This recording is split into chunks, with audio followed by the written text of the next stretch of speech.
misunderstanding which happened just couple of days back, where the case of Mr. MJ Akbar and Ramani case, where Ramani has been given she has been acquitted from this case, and it's a landmark judgment. To discuss further, let me invite my friend from Ahmedabad, Advocate Jeet Bhatt. Thank you, Chandrakant, for having me on this show. And yes, it's a very good and remarkable judgment, as you said. And I'm looking forward to discuss and speak about this judgment. Jeet, the important aspect of this is, if you look at the history of this incident, which was highlighted by Ramani, happened many years back when Akbar was the journalist and he was not the minister. And she actually accused Akbar of sexual harassment. In retaliation, Akbar filed a defamation case on her. And this particular judgment, which has come by the Delhi court, is basically in the second case where the court has said that the woman can file harassment suit anytime in future. Also, it need not be fresh. And I think they have acquitted Ramani from all defamation. That means the woman has right to speak about any harassment that has happened to her. So you can explain to our viewers in much more legal terms what are the different aspects of this judgment. Yes, Chandrakant, sure. In fact, yes, the allegation were made by Priya Ramani with regards to an incident that happened in the year 1993. She uh, tweeted and also wrote an article in a magazine in 2017, and thereafter in 2018 publicly mentioned the name of the predator who had sexually harassed her in the year 1993, and she named Mr. MJ Akbar to be the predator who had harassed her in a hotel room during taking an interview in the year 1993 in the month of December. So these tweets and the article that was published, the complainant, that is MJ Akbar, found it to be defamatory and found it to be going against his reputation. And therefore, he filed a case of defamation before the criminal court. As defamation is not just a civil wrong, it is also a criminal offense in India, as defamation is prohibited under Section 499 of the Indian Penal Code, makes it an offense.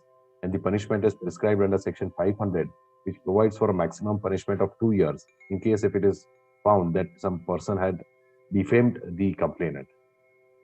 So the defamation case was filed by MJ Akbar, wherein he alleged that his reputation uh, uh, was maligned by the accused Miss Priya Ramani, as she wrote this article and tweeted, and thereafter several tweets wherein several women came out and also narrated the incidents of sexual harassment by Mr. MJ Akbar. So I'll just quickly take you to what were the tweets and the article. The Priya Ramani, in her tweet, made certain malicious imputations, wherein she mentions that I began this piece with my MJ Akbar story. Never named him because he didn't do anything. Lots of women have worse stories about this predator. Maybe they'll share. The media's biggest sexual predator. How many stories do you need to hear? I'm glad MJ Akbar won't be in the workplace more anymore. But Akbar represents countless men who believe they can say and do whatever they want to women without any consequence. You are an expert on obscene phone calls, text, inappropriate compliments, and not taking no for an answer. So this such type of tweet certainly is defamatory, because you are saying somebody, you are referring to him as a predator, the biggest sexual predator, and naming somebody. So if there is no imputation of truth, or if it is not done for public purpose or for public good, then certainly it is an offense of defamation. It falls within the definition of defamation. But there are exceptions to when a defamation cannot be an offense. The first is that there has to be an imputation of truth. So if true incident is shared which defames somebody, then it cannot be a criminal offense. Second, if it is done for public purpose, for public good, then also it cannot be considered to be an offense for which a person can be punished. So this is what she mentioned in her tweet. There was an article written by her in 2017 in Vogue India magazine, where she narrates the entire incident as what had happened in December 1993, wherein the complainant, Mr. M.J. Akbar, had called Priya Ramani to the Hotel Oberoi at 7 p.m. and Priya Ramani reached the hotel along with her friend who had come there to drop her. At the lobby, Miss Ramani tries to find out where Mr. Akbar is, but he's not found. So she goes to the reception and calls Mr. MJ Akbar. And Mr. Akbar asks her to come to her room. So she is a little bit hesitant to go to the room because an interview in a personal room she had never expected. So she did not have the courage to say no. So she went up to the room, and wherein he asked her to sit. And it was a small enclosed room uh, uh, facing the sea, where Mr. Akbar asked her to sit in the chair, and then he asks Ms. Ramani a lot of personal questions rather than with regards to her writing skills and other skills which are required to be appointed as a journalist. And he starts asking whether you are married, whether you are having boyfriend or not. And then he says he offers her a drink, which he refuses. But Mr. Akbar starts taking drink in front of her, and thereafter starts singing old Hindi songs. And thereafter he suggests her to come and sit near her, through which she becomes very much scared. And thereafter she says that I want to leave, and she leaves the room and goes away. And at that time, Mr. Akbar says that somebody from the office will call with regard to the job. But thereafter, she was appointed as a journalist in the newspaper. She worked for around 2 weeks in Delhi office, and thereafter she sought for a transfer and she went to Bombay. But so Miss Ramani in her tweet itself says that he didn't do anything. But he didn't do anything was picked up by Mr. Akbar to say that when she herself admits that I didn't do anything, then how can I be a sexual predator? Therefore, Mr. Akbar filed this case of defamation, saying that her stand itself is contradictory and it can never be true when she herself admits that he didn't do anything and therefore she didn't mention my name. But Ms. Ramani said that he didn't do anything does not mean that an overtly act has to be done. Even suggestions, even certain forms of gestures can be said to be sexual harassment. And it is not necessary that overt acts have to be done. There has to be a touch or there has to be some overt physical act involved for sexual harassment. But at that point in time, and the court also acknowledges the fact that in 1993 there was no law regarding the sexual harassment at workplace. Also, there was no such provision under the Indian Penal Code which would have made this an offense, except there was outrage of modesty. But there was not properly well defined law, which now has been inserted after 2013 amendment, that is post Nirbhaya incident in Delhi. So this was the case that was put up by MJ Akbar, and also Ms. Ramani said that this is what has happened and that is what I have said, and therefore there is an imputation of truth, and therefore this is not defamation. In order to further the case of the complainant calls for certain witnesses who depose that he has sterling character. He has a great reputation because he's a very big name in the journalism industry. He has authored many books, several articles. So he has a stellar reputation. And he says that by way of such tweets and articles, his reputation has been damaged and maligned. Miss Ramani, in furtherance of her defense, produces two very important and crucial witnesses. One is her friend who had come to drop her at the hotel in 1993 December. And she deposes that she had dropped.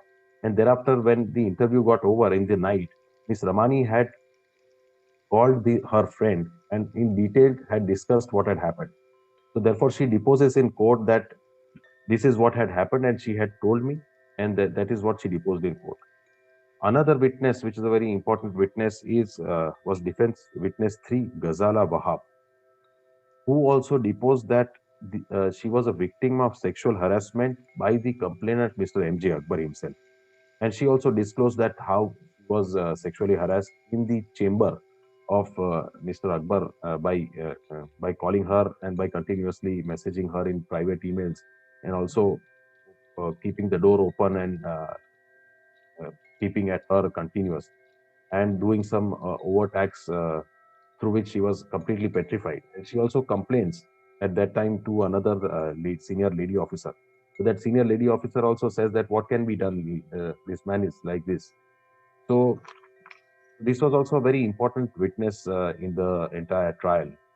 Herself deposed what had happened to her by the accused. So considering the entire evidence, everything that had come on record, deposition, cross-examination, the court accepted the contention of Miss Ramani, and the possibility of her defense that she had disclosed was true regarding the incident of sexual harassment, and that happened in 1993 December in Bombay.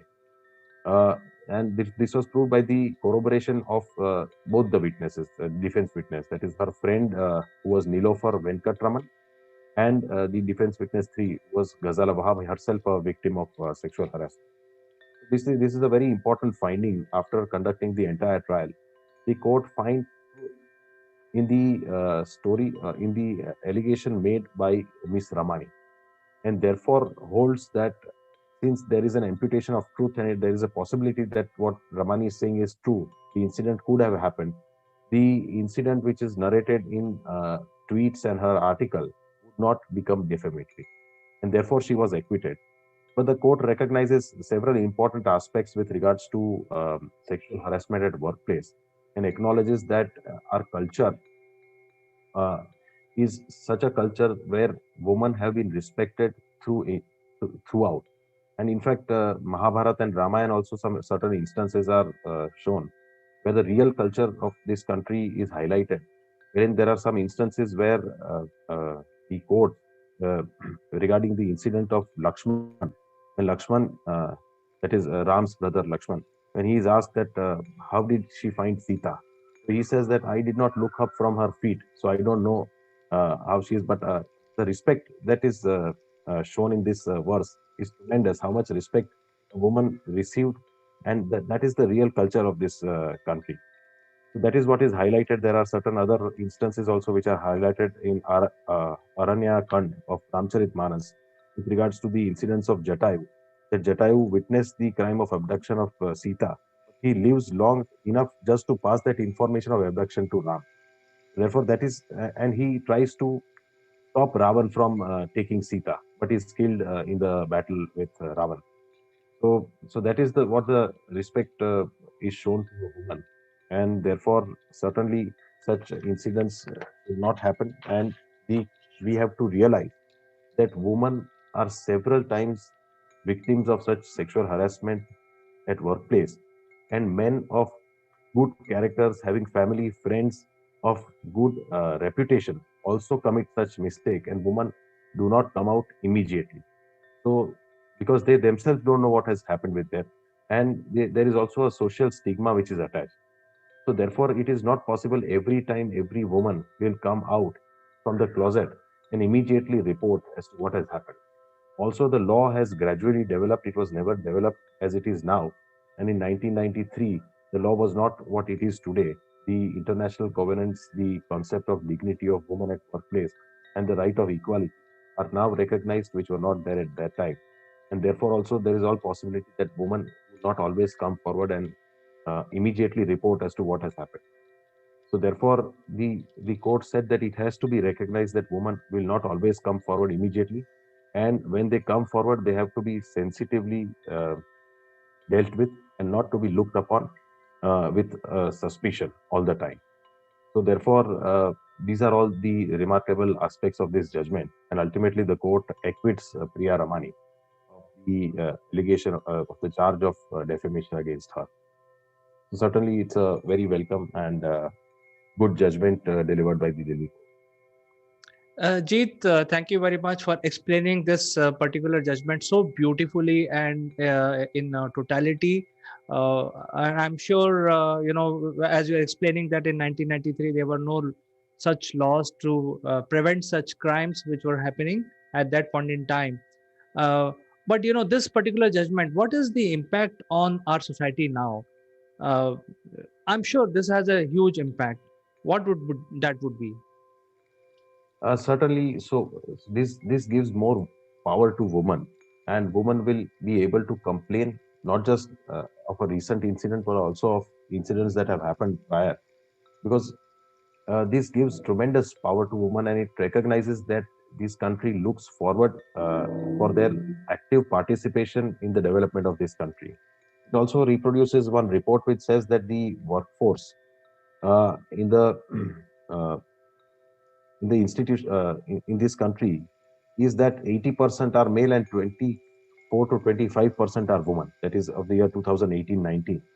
So that means that a lot of women have to come out and participate in the development of this country, and this is possible only if there are proper mechanism, proper safety, and proper work culture and ethic, which would require them to come out from their domain and actively participate in the development of this, because there is tremendous potential that can be achieved if they get their due and they get their safety and work environment which they can be comfortable with.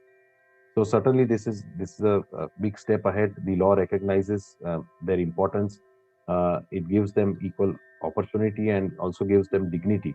And now uh, uh, with the Women at Workplace Prevention, Prohibition and Redressal Act of 2013 at place, it certainly gives them the required uh, safety and working atmosphere, which was not there before. So certainly, it's a welcome step, and it's a good judgment for the future. I think you made a point during your narration that in India there was a culture of giving a lot of respect to the women. Women was treated as a very highly placed position in the society, and somehow over the years we have lost it. But even during the modern times, the leaders of our country have tried. Even Subhash Chandra Bose and many others who have tried to elevate the status of the women to the equal level. In fact, India allowed voting rights among the first few countries for women, even before the United States. I mean, they started giving those rights. So things like that. So I think with this judgment, I personally feel that there has to be a orientation program, probably at the school level or at the college level, where all these things must be given to the citizens of India, because I think many times such mistakes happen because of ignorance also. What do you feel about this? Yes, absolutely. In fact, yes, at school level, it should be inculcated. Also, what should be inculcated are the fundamental duties of every citizen under the Constitution. It will be taught to children at a young age, and that will be a big step ahead, because we speak about fundamental rights, but also there are fundamental duties on citizens. So if we follow and adhere to it, then certainly we would be a very developed and a very enlightened citizen. Will have enlightened citizen as well. I think this is a great step in providing the gender justice by the court here. And I really appreciate the court for giving such a detailed and fantastic order in this case, where, otherwise, if you file your complaint, there could be a defamation against you. So I think this is to prevent all that so that women can freely talk about their, whatever they have faced and file a complaint against such predators. So, this is something that is good. However, the court has also said that appeal can be filed, and in case the appeal is filed, then Ms. Ramani can apply for a bail. I think that is also part of the judgment, isn't it? Yes, but that is a formal part of this judgment, because appeal if appeal is filed, then for the appearance of the accused, he is always asked to provide for bail. So that is a formal procedure which is done in every case when a acquittal is given, so that I her think presence in the appellate court can be ensured. I think the court has given a very detailed and very methodical judgment. So now we have to see whether Mr. Akbar files an appeal. But that is something that the future will only tell us. But I think we are all very happy with this judgment. It has finally given the gender justice, and it has actually given justice to so many women who are facing certain certain incidents at workplace. So thank you so much, Jeet, for coming and finding time in discussing this particular case. It was our pleasure talking to you today. Thank you, Chandrakant, for having me. Bye bye, and we will discuss some other case in the next episode of Legal Matters. Until then, you have a great week ahead. Thank you. Same to you.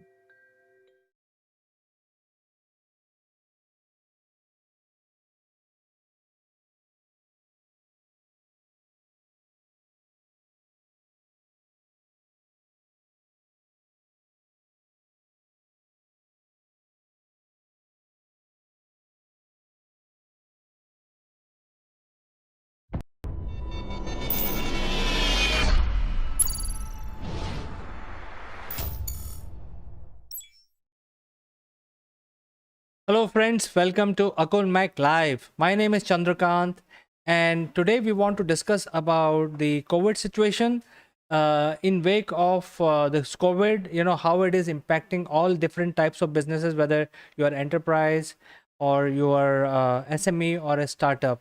So I think we have to embrace the technology, and something that we would like to discuss in our show today.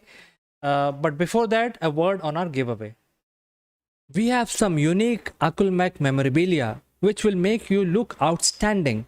The graphics on these corporate gifts are based on the global best business practices.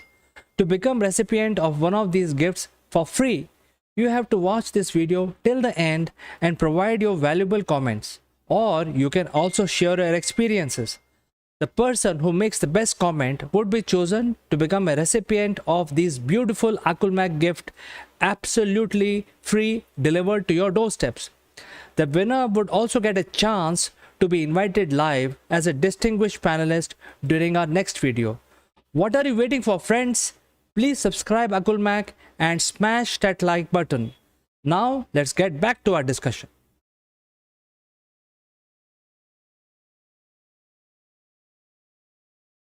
Hello, friends. Let me introduce our guest today. His name is Mike Bradley. He joins us from UK. He is the Chief Strategy Officer of RHF and Scale Up Arena. We are very pleased to have Mike today on our show, and we will be discussing about the sustainability of business in the wake of COVID outbreak.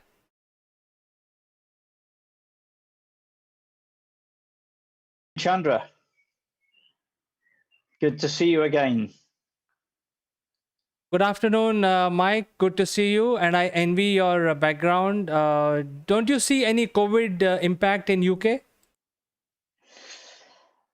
Well, we've seen a lot of COVID impact in the UK, of course. It's a recognised fact that we've had a very high number of deaths. We've had significant lockdowns. We've had, a large number of shops, retail outlets shut. We've had the tourism industry pretty much shut down. I think barring China, which I think is now boasting 18% GDP, I don't think there's an awful lot of countries around the world that have managed to avoid the negative effects of COVID.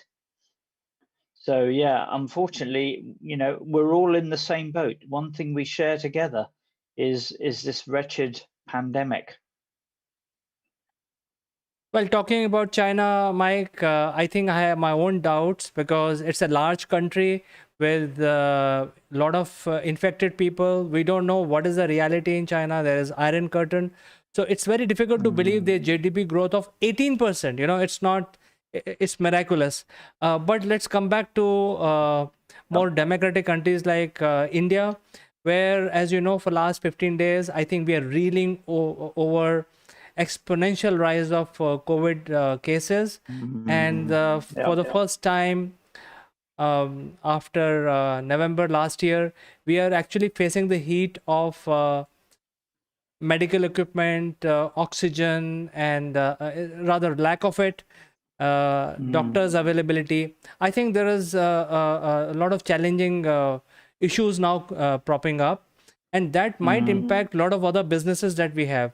So I would like to ask you, how do we cope up with this, considering that the enterprises, startups, and SMEs alike, all through are going through the same music? What all of these different segments should do from your point of view? Yeah. Well, I mean, first of all, I'd just like to say I think it's a horrendous humanitarian crisis everywhere. But with the news that we're seeing and what we're hearing about India, it's a dreadful situation, and I think we all have to try and pull together to support.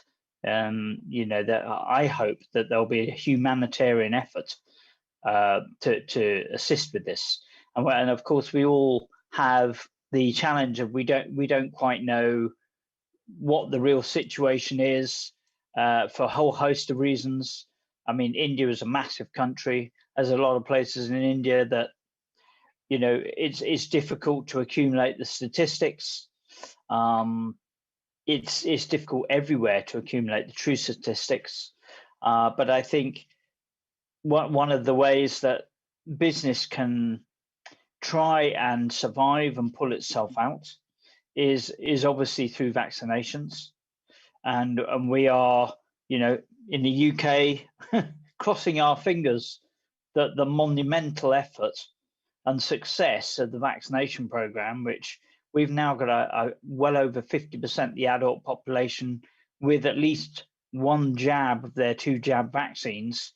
And I was reading an article this morning which said that we're now actually the results have been more positive about lack of hospitalizations as a result of 1 jab. So I do believe one of the ways to unlock life, be that social, be that business, is definitely to get a significant major vaccination program underway, which I'm sure is something that India and Mr. Modi and all of his team will be looking at. And it amazed me. I saw yesterday a chart which showed the percentages of each different age group that have actually been vaccinated. The 70s and 80s, 100% have been vaccinated, pretty much. When it gets down to the 50s, there's only 70% of people who've been vaccinated. Yes, okay, there may be some minor risks to having a vaccination, but the risk of being hospitalized and being put in an ICU without a vaccination, to say nothing of the fact that you're potentially more likely to spread, catch, pass it on, and also, be unable to resume normal life, makes not taking a vaccination if offered totally irresponsible, in my personal opinion. So if you get the opportunity to have a vaccine, it's crazy not to have one. That said, coming around to the business side, assuming business people are going and getting vaccinated, they're doing their best to sort of minimize the impact, because I believe last night I saw that Delhi is 99% capacity of hospitalizations, and it's a crisis level. But also, of course, being able to maintain business is very, very tricky in the traditional sense. Face-to-face meetings, small retail outlets that rely upon people walking into their store to buy things, to have things fixed, traditional businesses, is a very, very tough situation. And so I think the governments, the large organizations, the charities, they need to find ways to trade with startups and SMEs to ensure that they're able to sustain themselves, because ultimately this is where the economic welfare of any country comes from. 99.9% of all companies are SMEs. That in terms of employee volume, it's not that, but in terms of actual businesses, it's a very, very significant part of any economy. And so we have to look for ways to really seriously support that area. And of course, the SMEs are also the tax generators. So another reason for governments to get behind it is if they want to have public sector funding, they need to ensure that the domestic SMEs are able to succeed and overcome the problem. So within that context, I think that there is 3 key areas where business can try to sustain itself over this period. There's obviously the national and international aspect.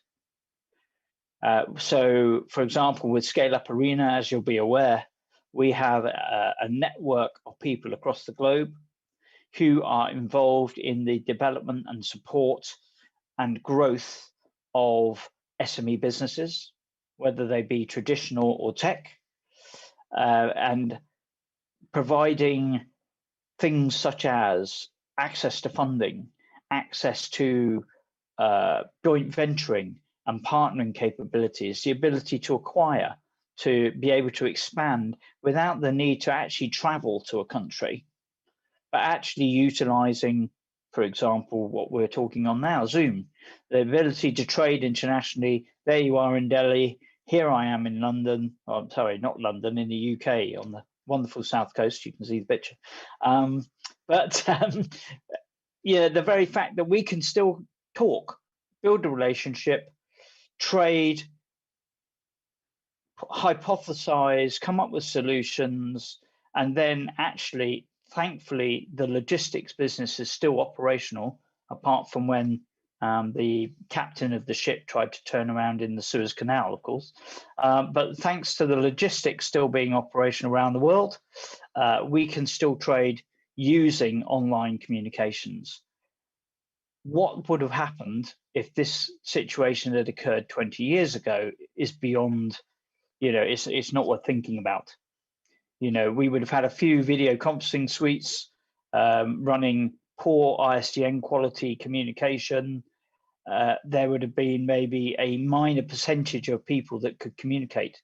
But here we are using digital tools that enable us to talk across the globe, and I don't know, a very small percentage, let's say it's 80-20 rule, 80% of people can now talk online, whether it be Skype, it be Zoom, it be video, it be, WebEx, whatever brand it is, or audio, web, video conferencing solution.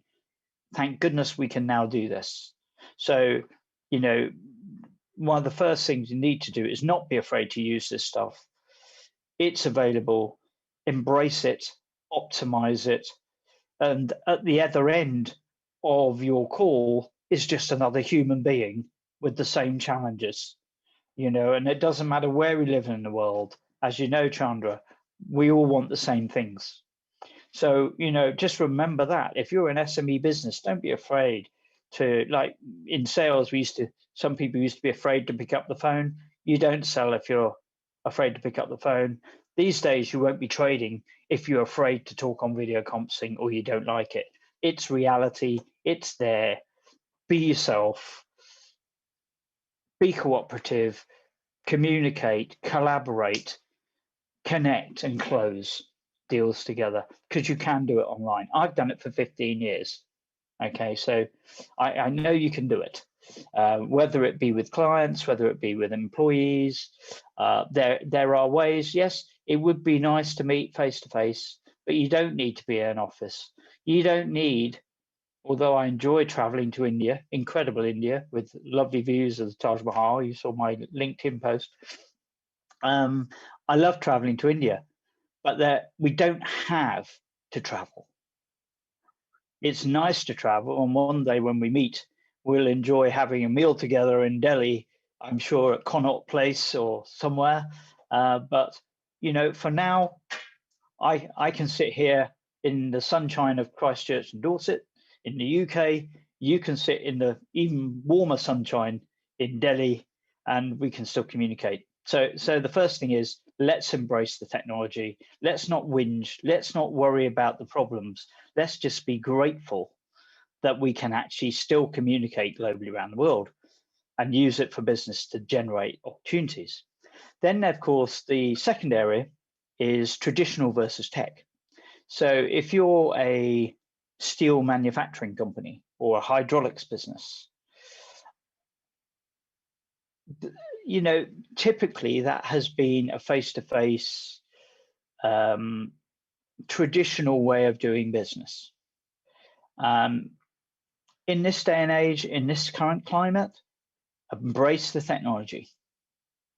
Because I remember I was running a hydraulics business 15 years ago, and not the Suez Canal, but we were shipping some hydraulic cranes to Mumbai, funny enough, and the shipping company broke down.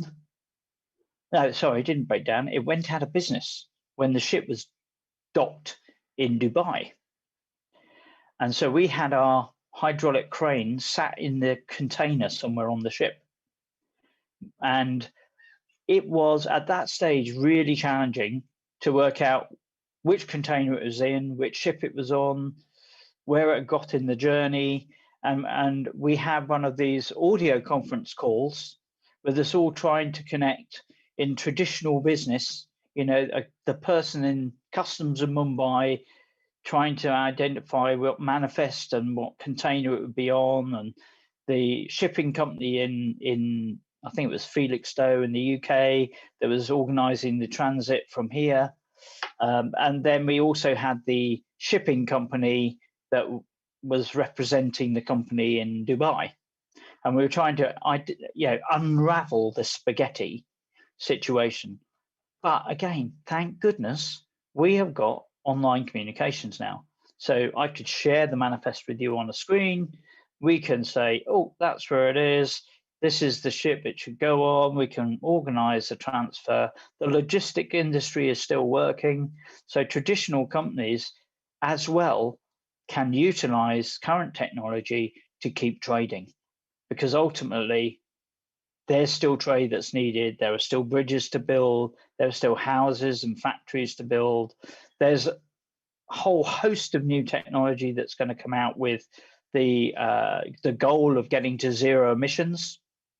You know, there's the solar, there's the wind farms, there's the, water power, all sorts of technologies that we need to implement to save the planet. And COVID is not going to change that requirement. So let's just embrace it and get on with those challenges. And then, of course, in the tech space is always changing. India, as you well know, is a hotbed of innovation when it comes to technology. You know, some of the world's best technologists are based in India. That space is expanding massively. And India, being a free democratic country, has the ability to generate solutions and support change, which is happening across every sector, and in some ways has been accelerated by COVID, to things like e-commerce and AI-based tools for making faster, more efficient decisions. So that robotics, Internet of Things, all these areas are expanding. So although COVID has impacted maybe the speed of deployment because people haven't been able to work, there is still a crying need for this technology, and it's expanding. And there's an opportunity for all of our countries to implement, optimize the technology that's there. And then, of course, there's traditional and tech as well. Well, Mike, I think you made very pertinent points. And the good news is from tomorrow, the entire population is open for getting the vaccination. All adults will be registered from tomorrow. So anyone who's above Excellent. 18 years to whatever age will be able to get vaccination. And to basically clarify the point that you made is that 70% of uh, 45 and above are vaccinated and 30% are not vaccinated is because of certain people not wanting to vaccinate. There are people like I've seen these interviews in UK also. Similarly, there are a lot of people who have been asked by neighbors to get vaccinated. They said it's my choice. So the legal system provide that choice. So I think those are the people who are actually putting everyone else on risk, and they are not going for the vaccination. And I think you made a very good point about digital space. I think one of the positive things that happened last week was the Ingenuity helicopter had a successful flight on a planet Mars, and Yes. it is a Wright brother moment for mankind, even though it's a NASA project. But for the first time, we have flown a man-made aircraft on a different planet. So all this is happening because of tech. So I think you made very, very important points that technology is driving. And you also made a point about the India leading in the digital payments. Thank God the COVID has come now, because most Indians are covered using biometrics based mobile phones now. So in fact 99% Indians have mobile phone linked to their biometrics. And that gives a opportunity for Indian government to start digital micropayments. And gradually over past 4 to 5 years, the limit has gone as much as a banking system. So you, as a if you are in India, and if you're an Indian citizen, you can pretty much transact money as much as a bank would allow as a daily limit without having a bank account. So from A to B, you can do that. So I think it's all technology which is driving it. But I think the numbers are staggering in India.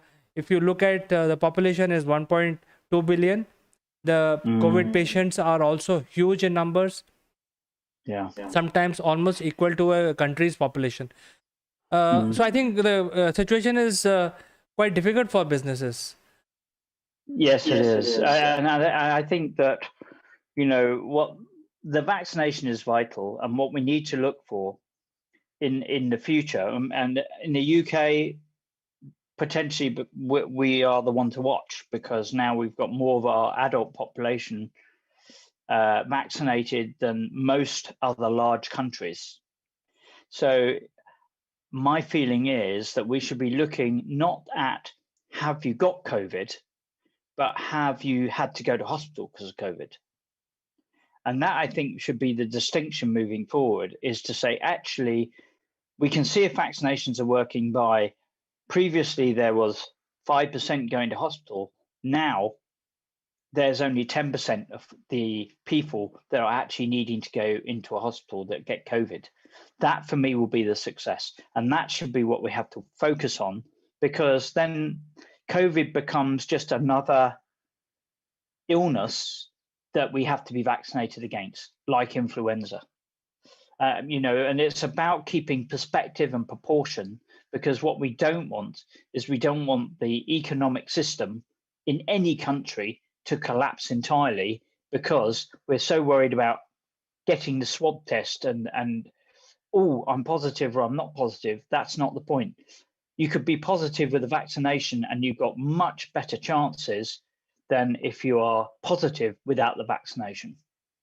So for me, that's the crucial point there. So the other point you made that I think is really a great opportunity is there is there is an increasing need for energy. And that energy can be generated through environmentally friendly mechanisms. I mean, India has a lot of sun. It has a lot of heat. And that is an opportunity to provide energy to parts of India that previously haven't been reached, I believe, for all sorts of infrastructure requirements. And as you rightly say, digital mobile technology connections are actually enabling that. And there are also now easier ways to adopt things like mid-tier technology, mid-tier satellite technology to light up regions of large countries like India that have previously been dark to the internet and dark to digital, to open those areas up so they can have access to digital technology. They can then trade with their SMEs globally like we are. And so there's big opportunities, and I think an area that governments need to get behind and support innovation that enables the lighting up of digitally dark, if you pardon the alliteration, digitally dark areas of India and other places like Africa and South America that up until now have not had access to technology. And that can now be made available, which is good for trade, it's good for the local community, it's good for education. So lighting up digitally dark areas, I think, is something that needs to have massive focus. And perhaps it's time to divert some of the public funding away from, dare I say it, from bureaucratic processes. Let's move it into stuff that's going to drive the entire population forward globally, you know, in each of our individual countries. That's what we need to invest in. In the UK, it's super fast broadband. Everybody needs super fast broadband. If you don't have digital connection, you don't have the same opportunity as a business or as an individual. And the same is true across the world. Whether we like it or not, we live in a digital world now. And so we need to be connected. And then, of course, there's also other massive opportunities around cybersecurity. So these are industries that are growing, expanding, and need support, need to be funded and supported by government and implemented by our SMEs. That's the lobby we need to create for our governments. Utilize the SMEs with the technology, with the innovations, help them to scale so that they can support the economies and the SMEs that they're part of, and then trade internationally properly like we're able to. Absolutely, Mike. I think you made a very important point. I think about 2 years back, we have provided broadband across all villages across India. I think we finished that job 2 years back. But you know, the problem still remains when you leave your village or you go out of your town. That is where the problem is. And the good news is Starlink has started their beta program, and it is pretty much available like any other internet service here. So once the Starlink by end of the year is fully operational in India, then we will not have that problem of losing the connection when we move out from the urban area or from the rural area outside the broadband connectivity. So I think it's a great opportunity for businesses to change their ways and come on the bandwagon. I think there is an opportunity for cybersecurity and also AI-based solutions, because I think when we are actually talking using these video platforms, then we are still missing out the 3D connectivity. So I think we need an AI experience plugged into all of these video platforms, because right now you see me in 2D and I see you in 2D. And it's pretty much like a video conferencing, but I think we need more personal experience. So I think there has to be an AI based engine which is plugged into these. See my hand coming at you.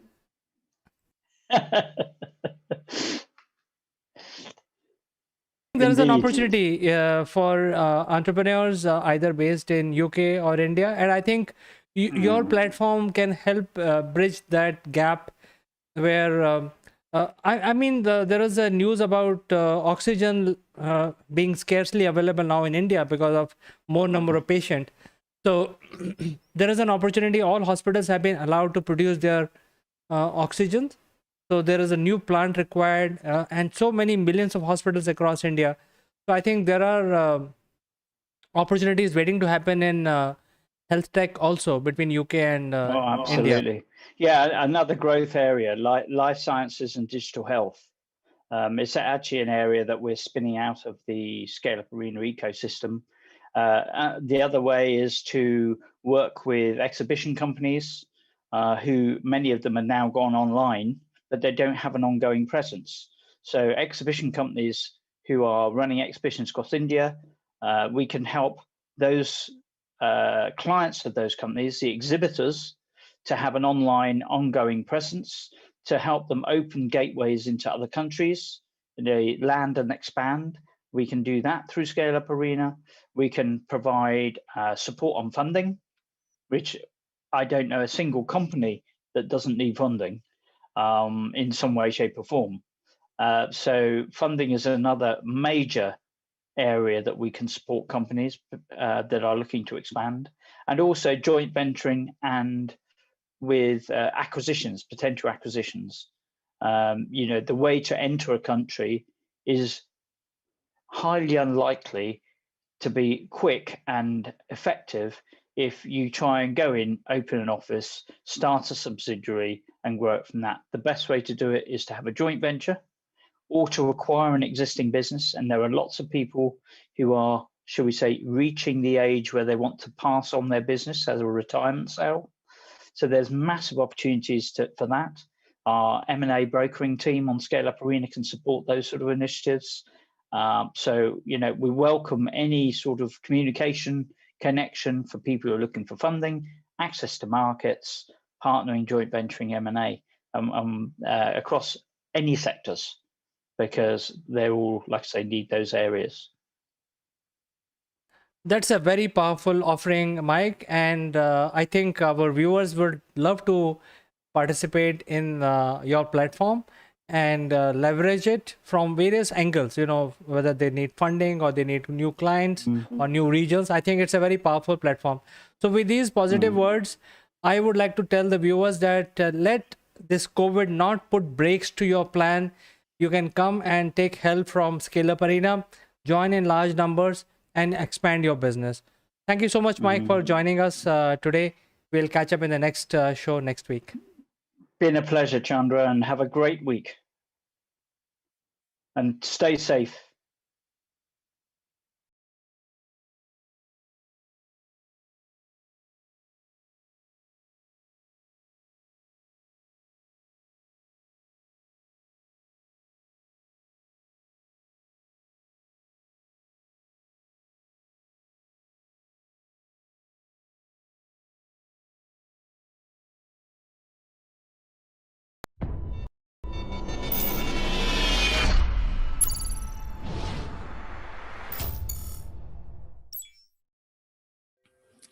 Hello friends, this is Chandrakant and welcome to Grit and Valor.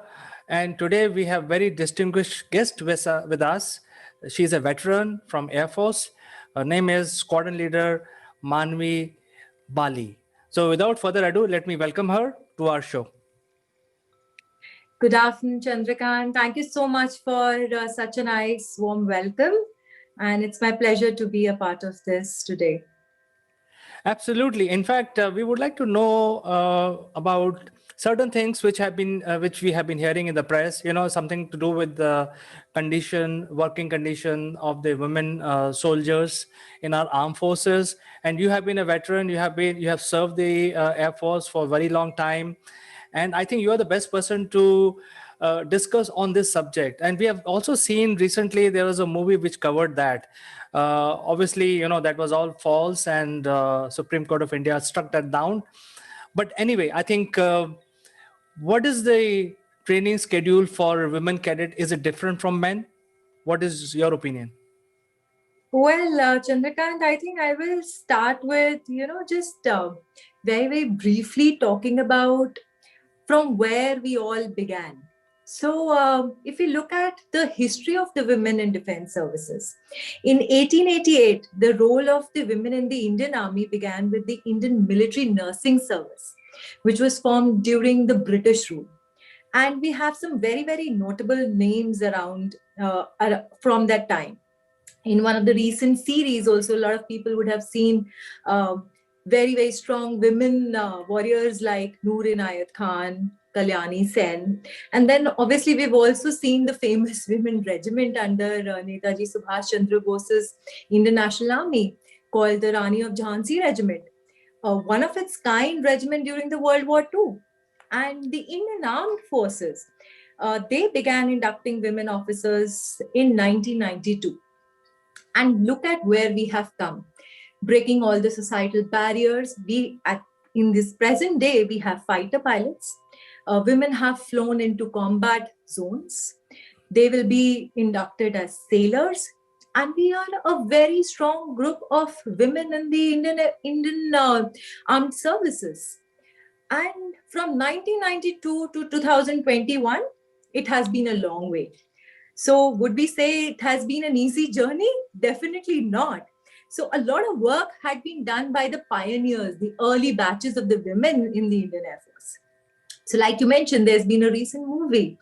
Without mentioning the name of the movie and the person who's been mentioned in the movie, a lot of respect for the senior lady officer. But of course, around that time, the Indian services were adjusting to the fact that women will be inducted into the defense services. It was very new concepts for them. And now we've come a long way. That's the reason we have the 3 women officers into the fighter streams. So the life in Indian Air Force, when we started off with our trainings, there hasn't been any bias for lady officers. It was exactly the same physical regime. We passed the same physical fitness tests. We passed the same examinations.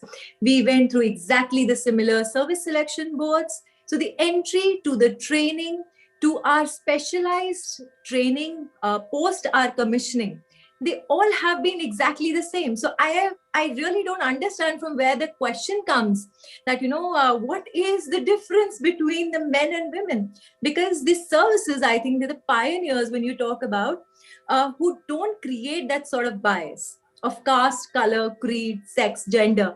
It's never been around. So nobody really asks, can you do this task or will you not be able to do this task because you are A, B, C, D, X, Y, Z? No, exactly not. It's a mission. If you are, so, the Indian Army logo, do you have it in you? Does it say, do you have it in you if you are a man or if you are a woman? No, it doesn't. So it just asks, do you have it in you? So if you have it in you, you just prove yourself. So that's what defense services is all about. I think it's a great answer, and I think you have conveyed the message loud and clear for our viewers.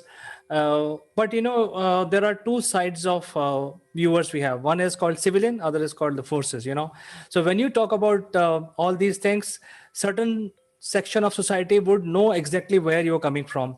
But then there are people who are in the civilian, especially in the civilian side, who have never seen, who have no exposure to the defense, how it is done. I think there will be a lot of confusion with regard to specifically sending their girl child for army training. I think it is required to change the perception. What is your message for those kind of people where equal opportunities are given in the defense services for men and women, and how they can leverage it? So if you look at this present, so let me give a very common example, which I give these days. So what has COVID taught us? It's taught us to be adaptable and survive in a situation which has been put in front of us. This adaptability and the survivability is part of a training in defense services.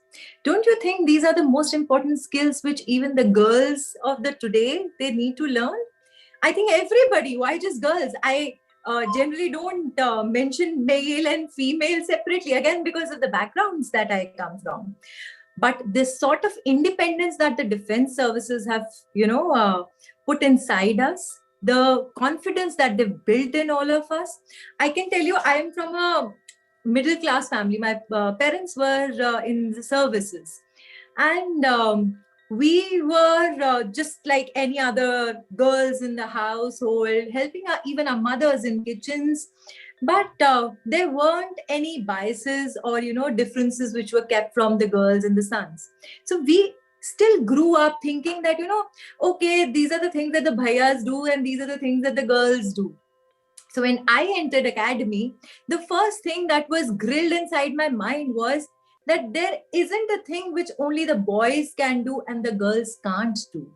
In fact, the physical and the psychological strength that women have is far more than, I'm so sorry, but it's more than what men do. And that has been proven in, the last few, if you've read the news, the women are just breaking records of all kinds when it comes to displaying physical and psychological strength. So I think for all the girls, not just independence, the confidence, a financial independence, and a lot of pride, which you yourself feel when you adorn that beautiful uniform. It can be olive green, it can be blue, it can be the white. But the moment you wear that uniform and you give that big salute to somebody, the pride with which your heart swells, I think there's no other profession in this world. I'm so sorry. I think again I'm very partial about it, but I think there isn't any other profession which gives you that sort of self-satisfaction that this is like it cannot get better than this. So I think this is the profession for the girls of today and the girls of tomorrow. Absolutely. In fact, when you talk about the psychological strength that women has inherently, or as the genetic code, describes it, we got an opportunity to cover the Triveni success Yes, last year. yes, awesome And session. right, and this was, I mean, it can get as grueling as ever. You're middle of the ocean, 5 women, 5 soldiers from the Indian Defense Services, all by themselves circumnavigating the earth. I think they have achieved it. It was a great feat. Now, coming back to the moot question, when you were undergoing the academy training, uh, what kind of training would you like to share? I mean, what I've heard from Yes. my friends is that, you have to drop down and give me 30, it's like that. Is it similar for you also? Trust me, Chandrakant, it's not 30. It's definitely in 3 figures. It's sometimes 100 and more. So 30 is like a lassi day for us. But yes, the trainings are quite intensive. So they do understand, the services do understand that everybody is not coming from a very athletic background. So the defense services, they prepare you for what is going to come to you in near future. So it's not like you need to be a outstanding sports person or a gymnast or a body weight. You need to do a lot of exercises before you join the defense service. The defense services really understand your diverse backgrounds and they train you. So the first year of our training includes a lot of physical fitness. So the physical fitness starts early in the morning. So mornings generally start at around, sometimes it starts at 3. So normally I'll just not scare people. It starts at 4. So it starts with us getting absolutely fit and ready in our whites.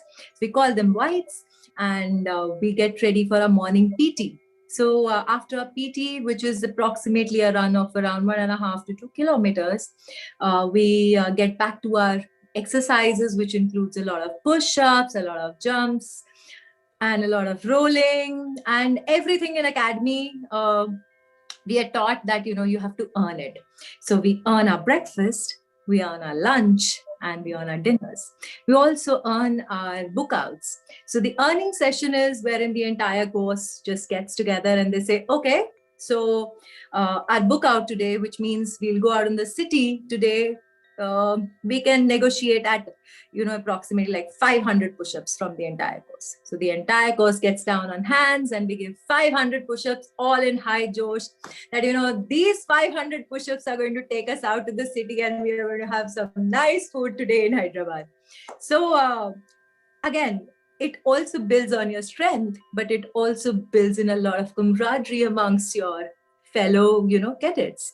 So we all have, again, a common cause, which is taught inside us from a very simple thing like just a book out. So we all just believe, yeah, that's a common cause. We all need to go out. What do we need to do that? We all need to give 500 push-ups. So let's all do that. So there have been times when we've gone in for cross countries, which we have regularly. And again, I've not been a very athletic person. And trust me, I just had one of my fellow cadets hand behind my back.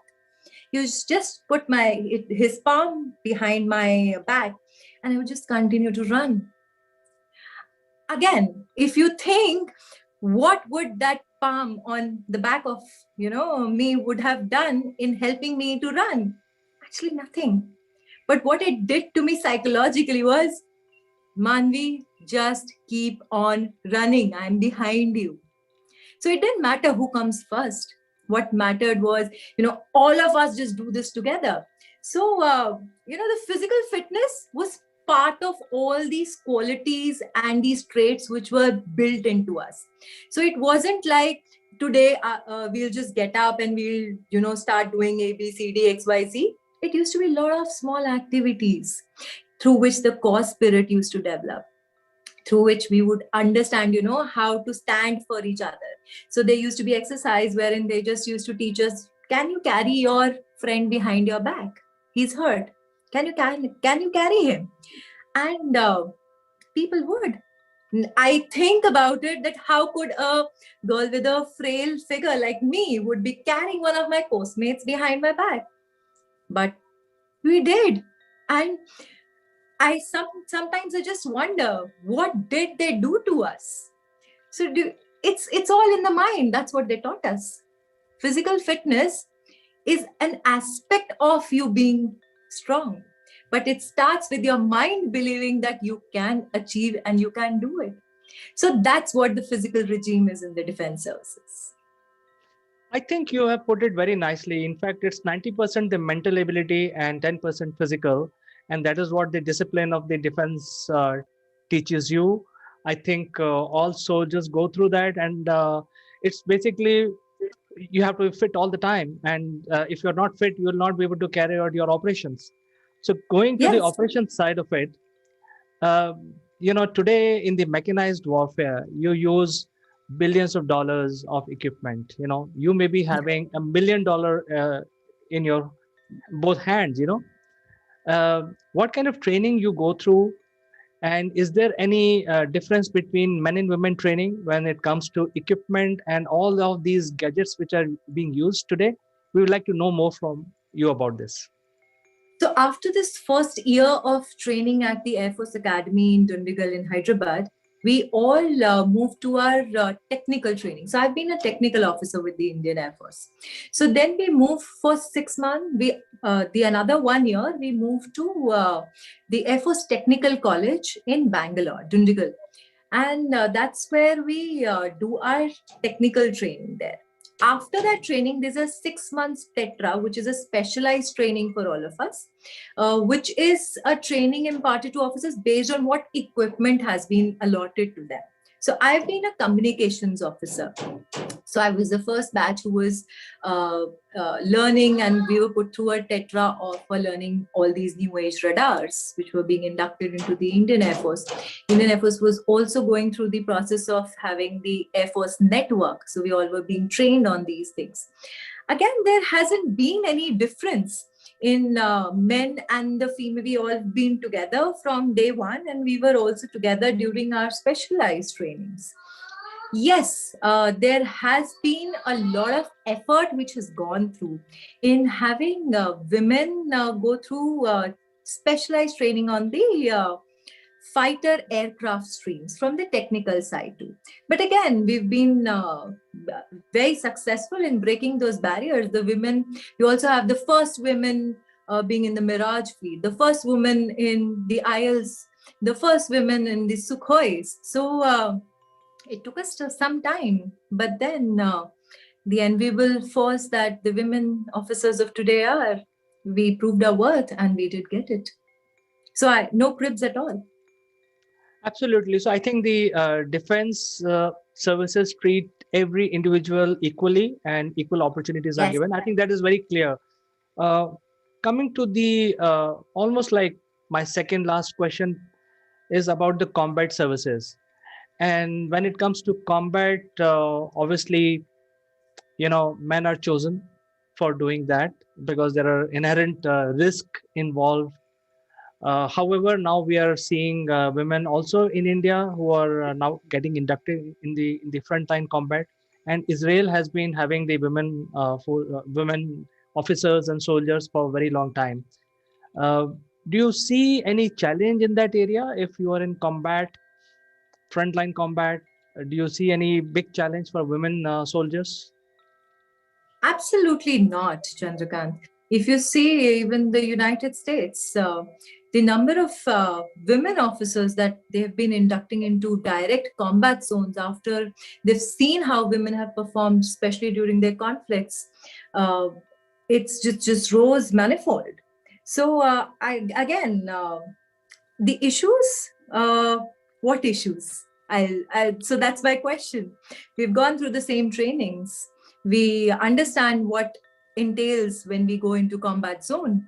Obviously, we're not in some beautiful area, which is it's a combat zone. There are some things which are required of you as a soldier, and the women are far equipped to handle such adversities. So I don't see any issues in women going into active combat roles at all. In fact, they'll be great. History's proven that.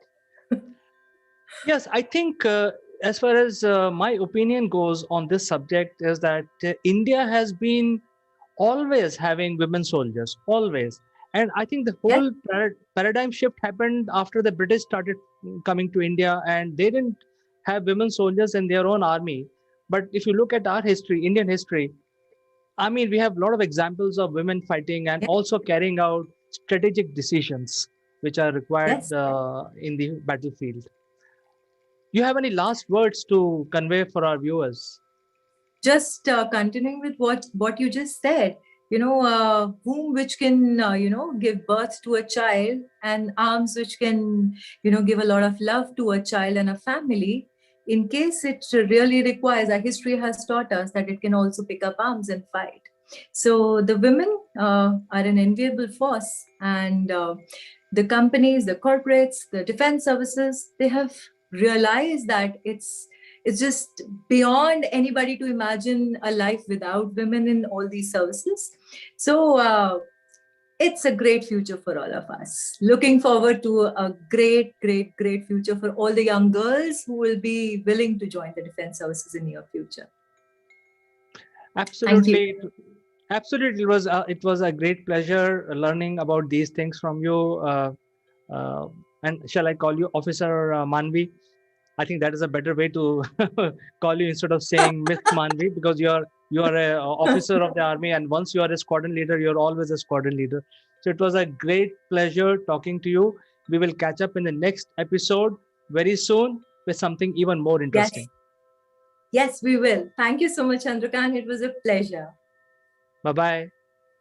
Bye bye. Have a nice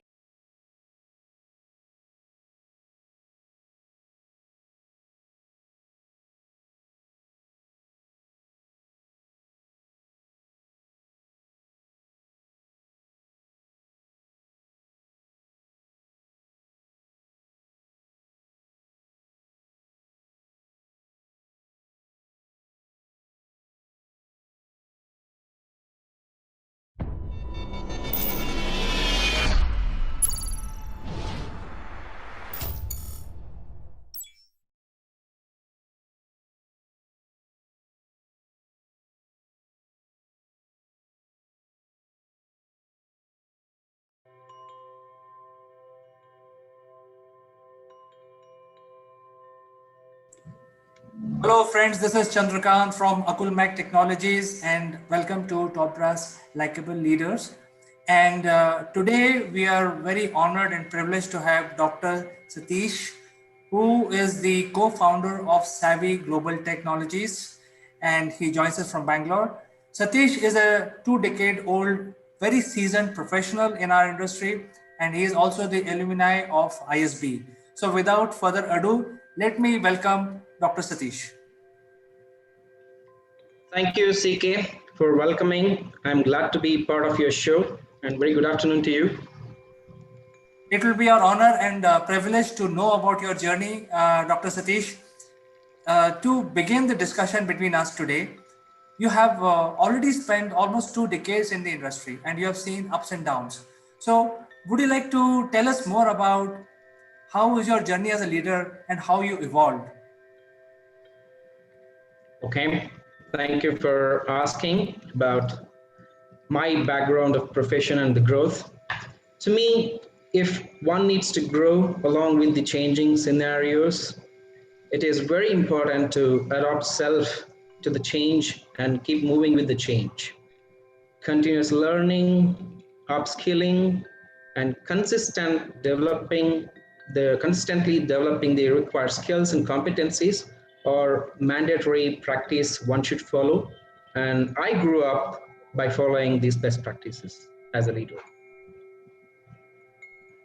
Uh, Satish, you have had a very illustrious career so far, and now you're helping your colleagues also by giving them employments and also bringing a lot of change to the way society function. And through Savvy, your current company, you're rolling out a lot of new types of high-tech application, which is going to reduce cost and improve lives of the people.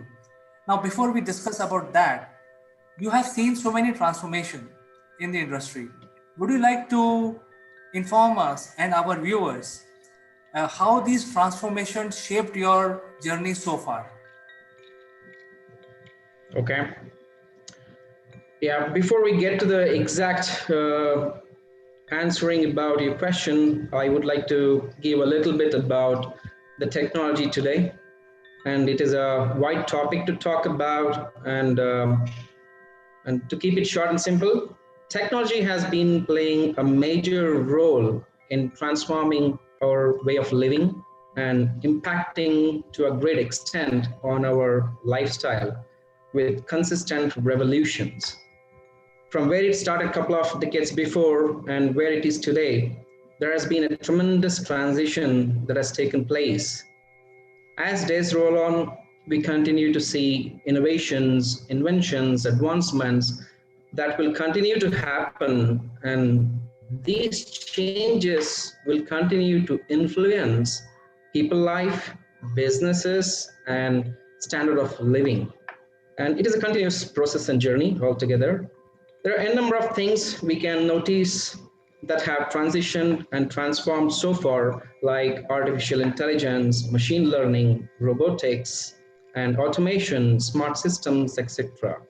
So that's the kind of a change a technology has brought into the industry so far. And coming to how are we going to align ourselves in helping the organization to develop is adopting to the changing technology and helping the resources to get trained upon and learning and development and focus on the improvements that go along with the journey. So, Dr. Satish, while working for the Savvy Global Tech, what is the kind of applications you intend to bring out in the field and how these applications will impact the life of common human beings or common Indians? Okay. So Savvy Global Tech is passionate organization towards the trending technology and some of the solutions, some of the applications that we are trying to bring into the market in terms of the artificial intelligence, automated systems, and smart equipments or smart solutions, which are going to benefit the general public when they're going to use it. It might be a solution for another organization, or it might be a solution for another business. It might be a solution for us, for a group of people.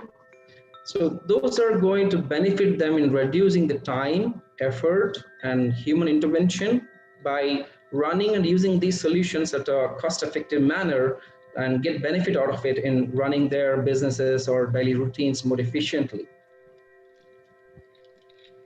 So the Savvy Global Tech is a very smart team, very young team. I know for sure there are a lot of young and professionals which are working for you, and you are very innovative. However, you as a professional, you have a long journey of 2 decades. You had a lot of achievements. Would you like to share some of these achievements with us for the inspiration? Okay, that's a very nice question, and thank you for asking this question, CK. I would be glad to talk about achievements.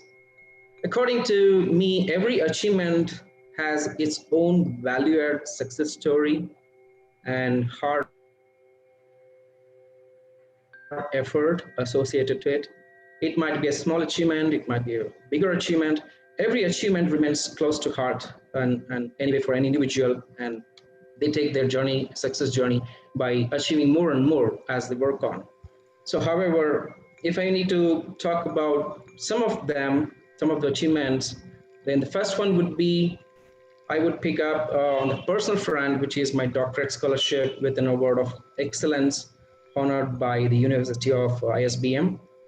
And the next one or two I would like to pick from the Savvy's journey side.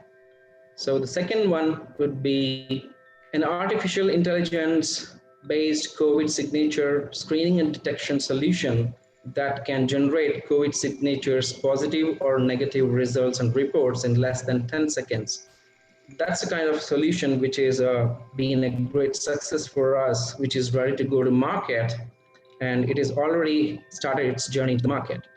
And if I want to talk about one of the other example, probably with a with a short span of time, a remarkable progress that Savvy has made in its journey into the market so far, with consistent developments and strategic executions, value add services and solutions being delivered to the global customers today. Overall, I would say Savvy is endeavoring through its great journey now, and a long way to go. Dr. Satish, I think I will speak very freely with you as a professional, as your industry colleague. You see, there was a time during when our parents were growing up in India. There are businesses who could say that, hey, I have a 50-year-old plan. For example, I mean, all of us have used these old cars like Ambassador and Padmini, Premier Padmini. I mean, these companies had a 50 to 60-year plan. I mean, whatever cars they were rolling out, the generations would use those cars. But now the situation has totally changed. It is very difficult for any business person to predict more than 5 years for his organization. What we are doing today may not be relevant after a couple of years. So what is your one mantra would you like to give to our viewers as a mantra of success in today's environment? Okay, in today's technology booming industry and the background and a lot of innovations brought in place, a couple of factors plays a vital role in today's environment. One is moving along with the trending technologies, whatever is getting involved in evolving in the industry, and then move along with it. And a strategic focus, planning the approach very efficiently in a structured manner, and choosing the right people to work with. It might be a leadership, management, staff, partners, or vendors. And choosing the right asset and tools matters a lot. And besides, as we work on all these progressions, learning and development in parallel to match with the industry growth is one of the key player that should be considered. And follow the practice of good process oriented approach, and look forward to ensure and achieve customer experience. These are some of the factors which would be very essential in today's environment. So I think, as I said before asking you this question, is that it's quite tough to predict a very long-term plan for the companies.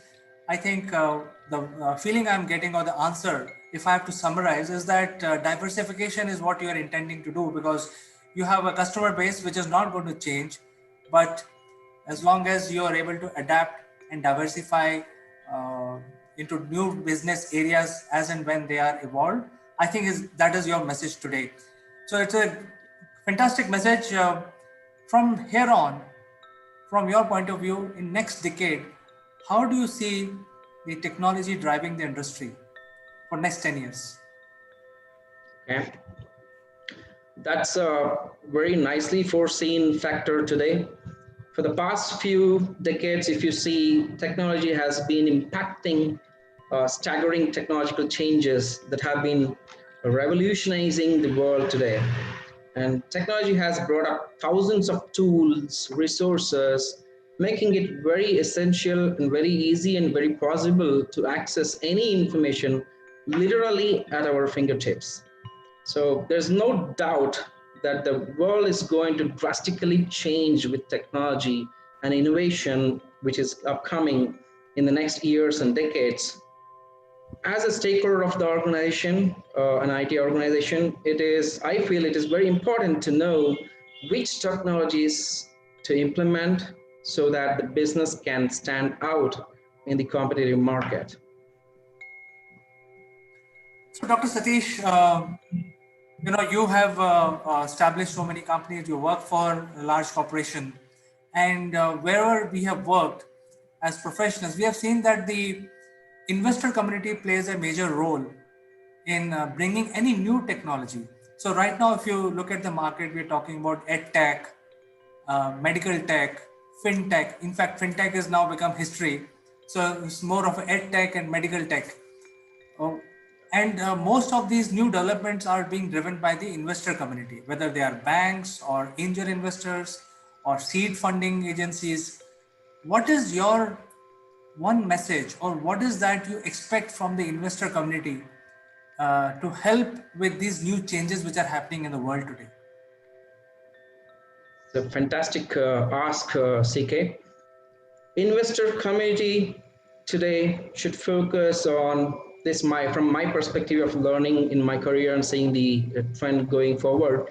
So I would say investor community should focus on identifying potential trending technology solution oriented businesses or areas or spaces. So in today's techno revolutionary world, growth in the upcoming years is very well foreseen. So, keeping that in mind, investing on the right technology space that has a long way to go will definitely yield a solid value add at the long run for the investors. So, Dr. Satish, I think we had a lot of learning from this discussion today. We learned a lot about your approach, how you want to build your organization, what are the empowerment you want to do for your employees, your partners, and your investors, and also people by and large. So, it was great learning for us, Dr. Satish. And thank you very much. Yeah. It is our pleasure, Dr. Satish. And Dr. Satish is a co-founder in a very high-tech company, which is called Savvy Global Tech. They are headquartered in Bangalore. They are coming out with fantastic applications, which will change the lives of people, not only now, but for next 1 or 2 years. So people who are interested in knowing about this company or about this application or the technology work that Savvy is doing, or interested in knowing more about Dr. Satish, please drop in your email. We will connect you with Dr. Satish and this company.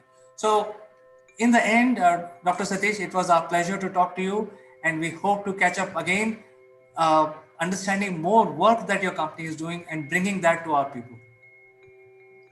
Thank you very much, CK. And I would like to once again convey my gratitude to have this event organized. And I'm really excited to be part of your show. Thank you very much. Thank you. Bye-bye. Bye-bye.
Hello friends, this is Chandrakant from AkulmachLive Technologies, and today I thought that I will start a digital course for the benefit of everyone across the world.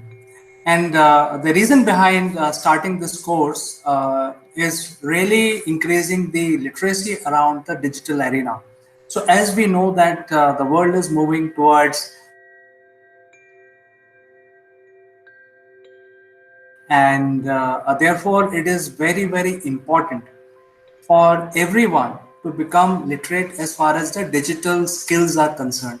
So in this course, we will not give you any training about what digital skills you need to know, like presentation skills, talking skills, and so on and so forth. Rather, we will concentrate on the digital quotient. Now, before I start this course, let me give you a little bit of background. The course, as you know, is called Top Brass DQ. DQ stands for the digital intelligence quotient, and we will talk about what is DQ in a moment. But in entirety, this particular course will talk more about digital literacy skills and whether you are ready for the next couple of years and find new opportunities. So you see, friends, if we have to look at the industry, we are talking about Industry 4.0 at this point in time. A lot of organizations are coming towards Industry 4.0 based solution, but let's understand what is the evolution and how we have reached to Industry 4.0. At some point in time in the past, it was Industry 1.0, which was essentially at the beginning of the Industrial Revolution, which predominantly started in Europe. In those days, the success of individual was entirely dependent on the physical skills, how much strength you have, what is your endurance from the physical standpoint. And that is why the success was largely dependent on whether this person can physically exert himself, and that translated, or that quality of humans translated into creating industry which is 1.0, and that industry 1.0 reigned starting from 1700 roughly to about 1850. And in 1850, when people started becoming more inclined towards mathematics and physics, and some of these, developing music, which also require a lot of skills. So the mind power started coming in a big way. And that mind power essentially started in 1850, where people started using their mind and their intellect to started inventing things. So the era of discoveries and inventions started, much before 1850. But let's say for the simplicity, it's 1850 onwards. And from that point in time, all these new skills which are coming out from thinking process of human beings laid the foundation of Industry 2.0, which again reigned for a couple of years. And so basically, how much intelligent you are was known as IQ. And I think most of us has heard about what is IQ. It's the intelligence question. So the real intelligence being measured started in 1850, and till today it is being measured. I mean, the IQ tests are there, and then if you are interested in knowing more about IQ, you can go and Google it. You will know about IQ. But really, in 1950, the era of having emotions also part of your thinking power was established very well. And when you can control crowd, when you can convey your ideas, you can handle emotions, you can handle objections. So these are all skills which are required in order to succeed beyond 1950. So just to summarize, there was a time when you need only physical skills, and there was a time when you just need thinking and knowledge-based skills. And in 1950 and beyond, you also need emotional skills and soft skills. You should be able to speak properly. You should be able to address the crowd. You should be able to convey the idea. So really, the combination of all these powers that human had was known as EQ, which is a combination of mind, knowledge, and soft skills and emotions. So this EQ quotient was driving the industry 3.0. In this time, there's a lot of conversation about computer chips. There's a whole revolution which happened between 1950 to 2010. The internet came in a big way. Humans sent satellite to the space. Man landed on moon. Uh, Big submarines were created by large countries, and a lot of advancements. The cars, ships, supply chain, enterprise resource planning, music. So it revolutionized the EQ quotient of mankind, revolutionized the industry 3.0 and created a foundation. Now, this was going on until 2010, and in 2010, Industry 4.0 came in being, which is the next stage of human technological evolution. And this is being driven by uh, the EQ plus an additional factor of how much digital knowledge you have.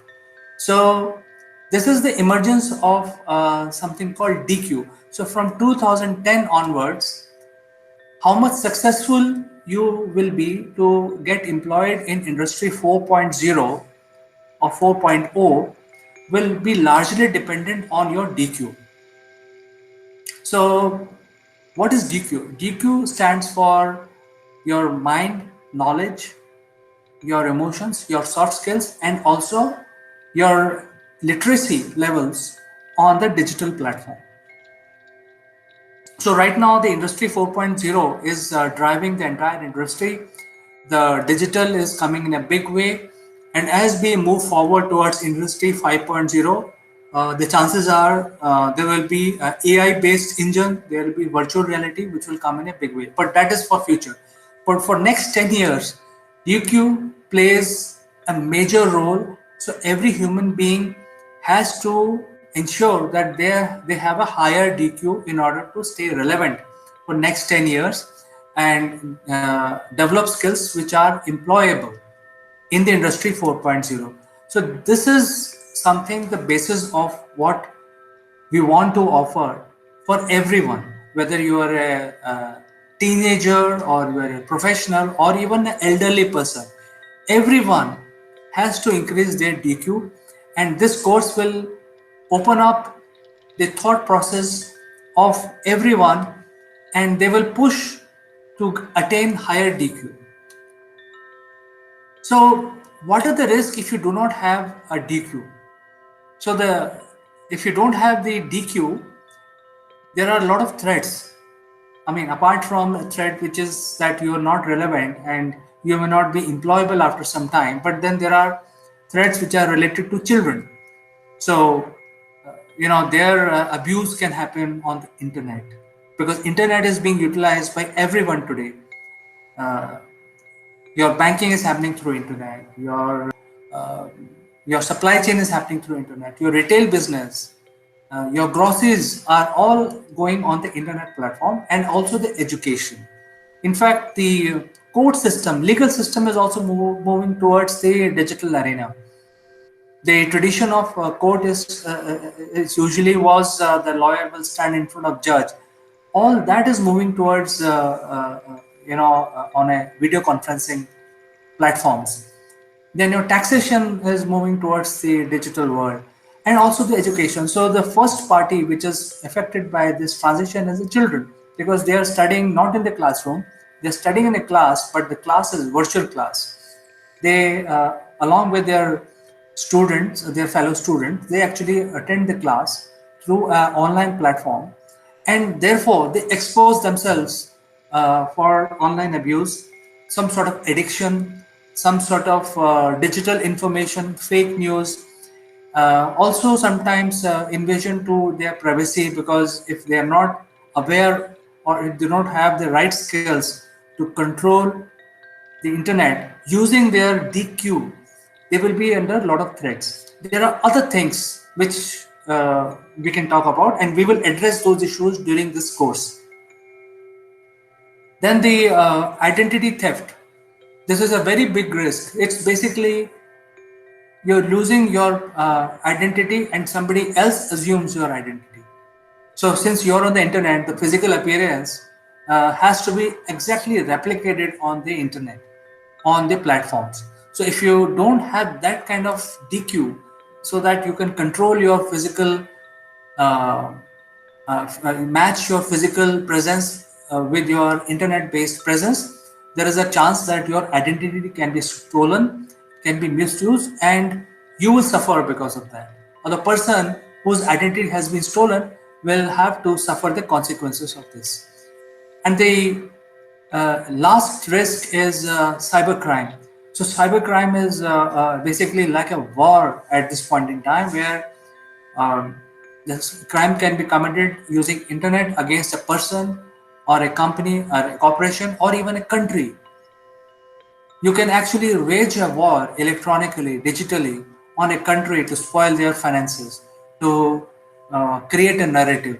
You can influence an election, which will then change the direction in which the country is moving.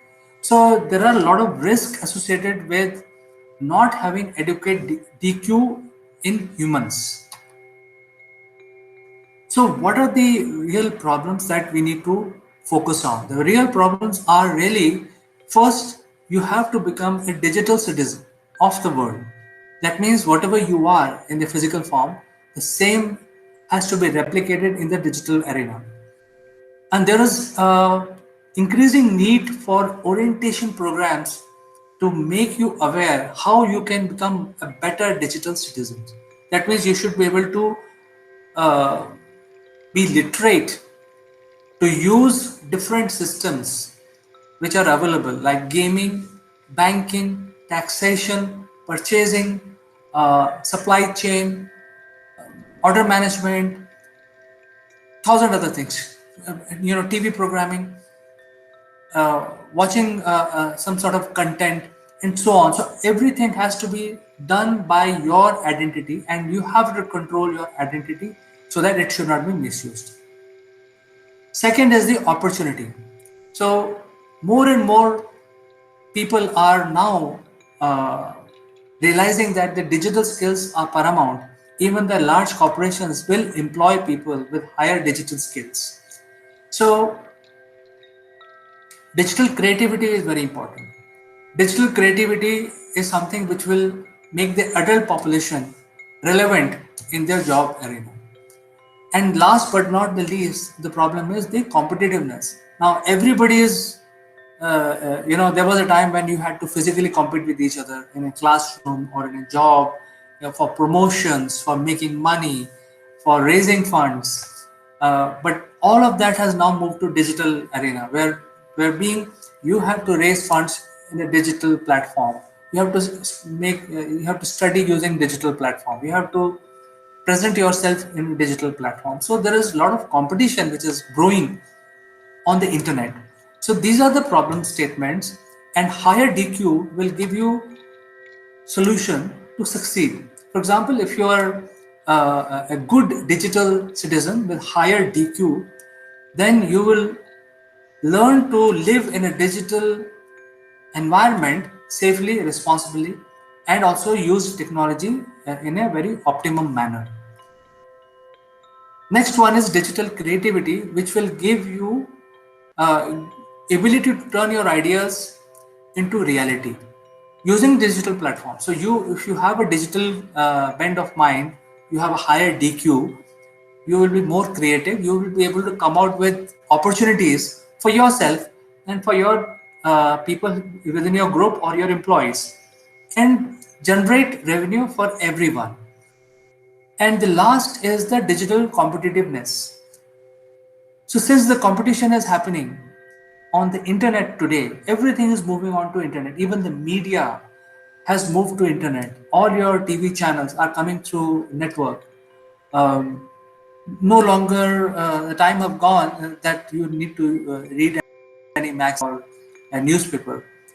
Today you read everything on the internet. So higher DQ will propel you further to become a much more smarter entrepreneur and basically create your impact. So these are the things which will higher DQ will give you. And in order to increase your DQ, see, I am telling you that we are not going to give you any digital training in this program. We will only focus on increasing your literacy around the digital intelligence question. So we have divided this course into 24 different chapters so that by end of every chapter, expert in that particular uh, quality, and you move towards becoming more literate and have a higher DQ. So starting with digital identity, what are the ways you can actually control your identity, and introduce you what is digital identity and how you can protect yourself. Going forward, how to use technology, because if you keep clicking everywhere, the chances are that there are a lot of viruses and malware may infect and probably create a risk environment for you. The third chapter is about cybersecurity, and the cybersecurity can be affected. You can be affected by cybersecurity because of the behavior. Sometimes there are some behavioral aspects that you don't even look at it. So in that chapter, we will cover about that. Then there is something called personal cybersecurity. So in chapter 4, we will cover that. Digital empathy, digital footprint management. When you use your system, you actually leave a lot of information about yourself. So how to prevent that happening.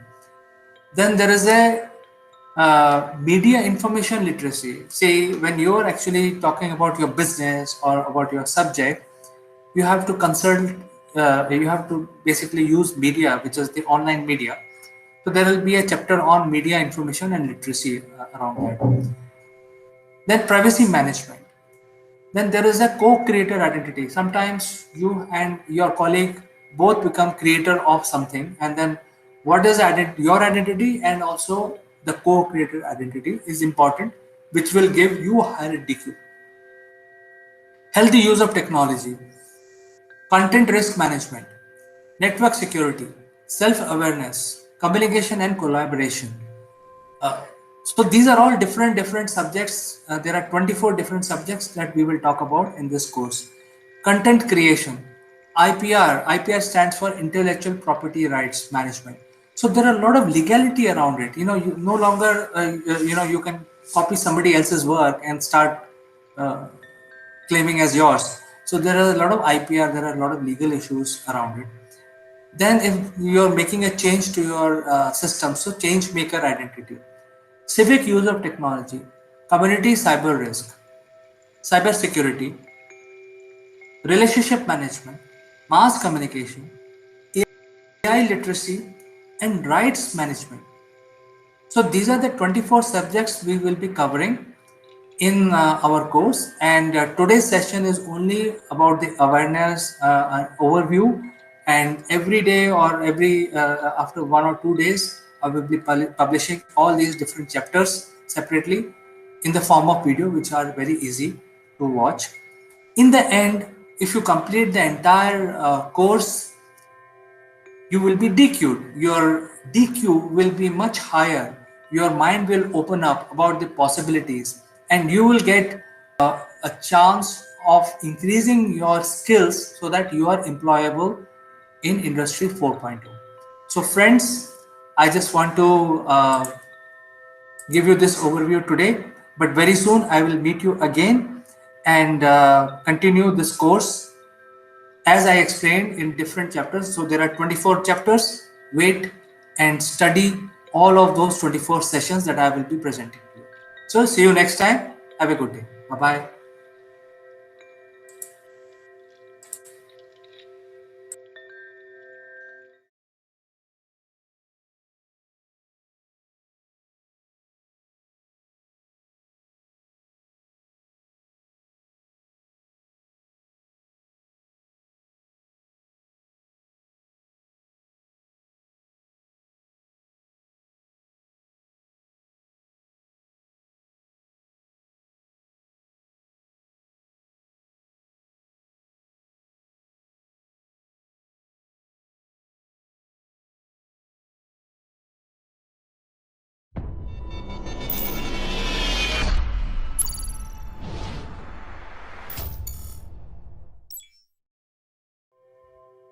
Hello, friends. This is Chandrakant from AkulmachLive, and I welcome you all to Legal Matters. And today we want to discuss something very, very specific to India. And as you know that in India there is reservations for certain category of people, and sometimes if you are in government sector you are exposed to this, and if you are in private sector you are not really exposed to these things. So we will invite our expert today to know more about this reservation, how it has affected us, and who is eligible. So let me invite my friend from Ahmedabad, the great lawyer, Mr. Jeet Bhatt. Thank you, Chandrakant, and I'm looking forward for this session. So, how was the Christmas holidays treating you? Well, it is good to be at home and celebrating Christmas with family rather than going out and going outside in this COVID situation. So we are comfortable at our home.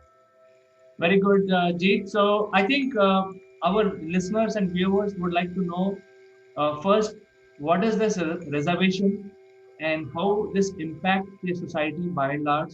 So, you can just start by giving your inputs on this reservation. Yes, Chandrakant. In fact, it's a very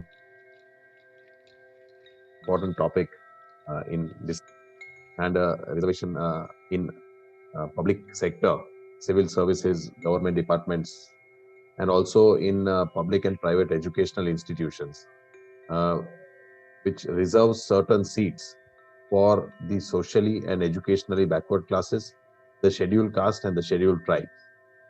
Now, basically, if you see under the Constitution, which guarantees right to equality to every citizen under Article 14,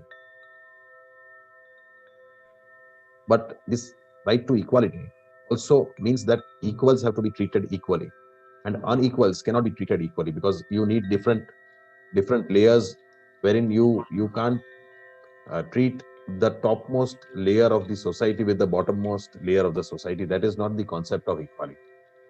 Also, under Article 15 and 16, which is also regarding the right to equality, it provides that the state cannot deny the equality of the equal opportunity only on the basis of race, caste, sex, religion, etc. But it also under the subclause 15 clause 3 and 16 clause 4 of the Constitution provide that nothing in these clauses would prevent the state from laying down certain policies to benefit these backward classes and socially and educationally backward communities, as well as it can make provisions for women and also for physically handicapped people, because because a well-built person cannot, and a physically disabled person, you can't treat both of them equally because both needs different parameters. A physically handicapped person cannot compete with a uh, with a with a normal person. So therefore, these backward communities, these physically disabled people, even including women, they need certain measures to bring them into the mainstream, and therefore that is what is known as the right to equality. Because if we deny them these treatments, then we are not treating them equal, and we are not providing them the platform which would bring them into the mainstream and which would alleviate their condition and bring them to the uh, which will give them the proper fundamental rights which they deserve. So therefore, reservations are not an exception to the right to equality, but they are a facet of the right to equality, and they foster equality, and therefore they are provided under the constitutional framework. And there is a National Commission for Scheduled Caste and Scheduled Tribe, which is provided under Article 338 of the Constitution. And uh, when the Constitution was drafted, there was a constitutional scheduled caste list which was created in the year 1950, which prescribed for around 1108 castes, which are which are termed to be as scheduled castes, and there are around 700 which are termed as scheduled tribes. So the list is provided under this scheduled caste list, list, and they are to be provided reservations as per their population in different parts of the country. So reservation is provided in public employment, civil services, government departments, and also in all public and private educational institutions.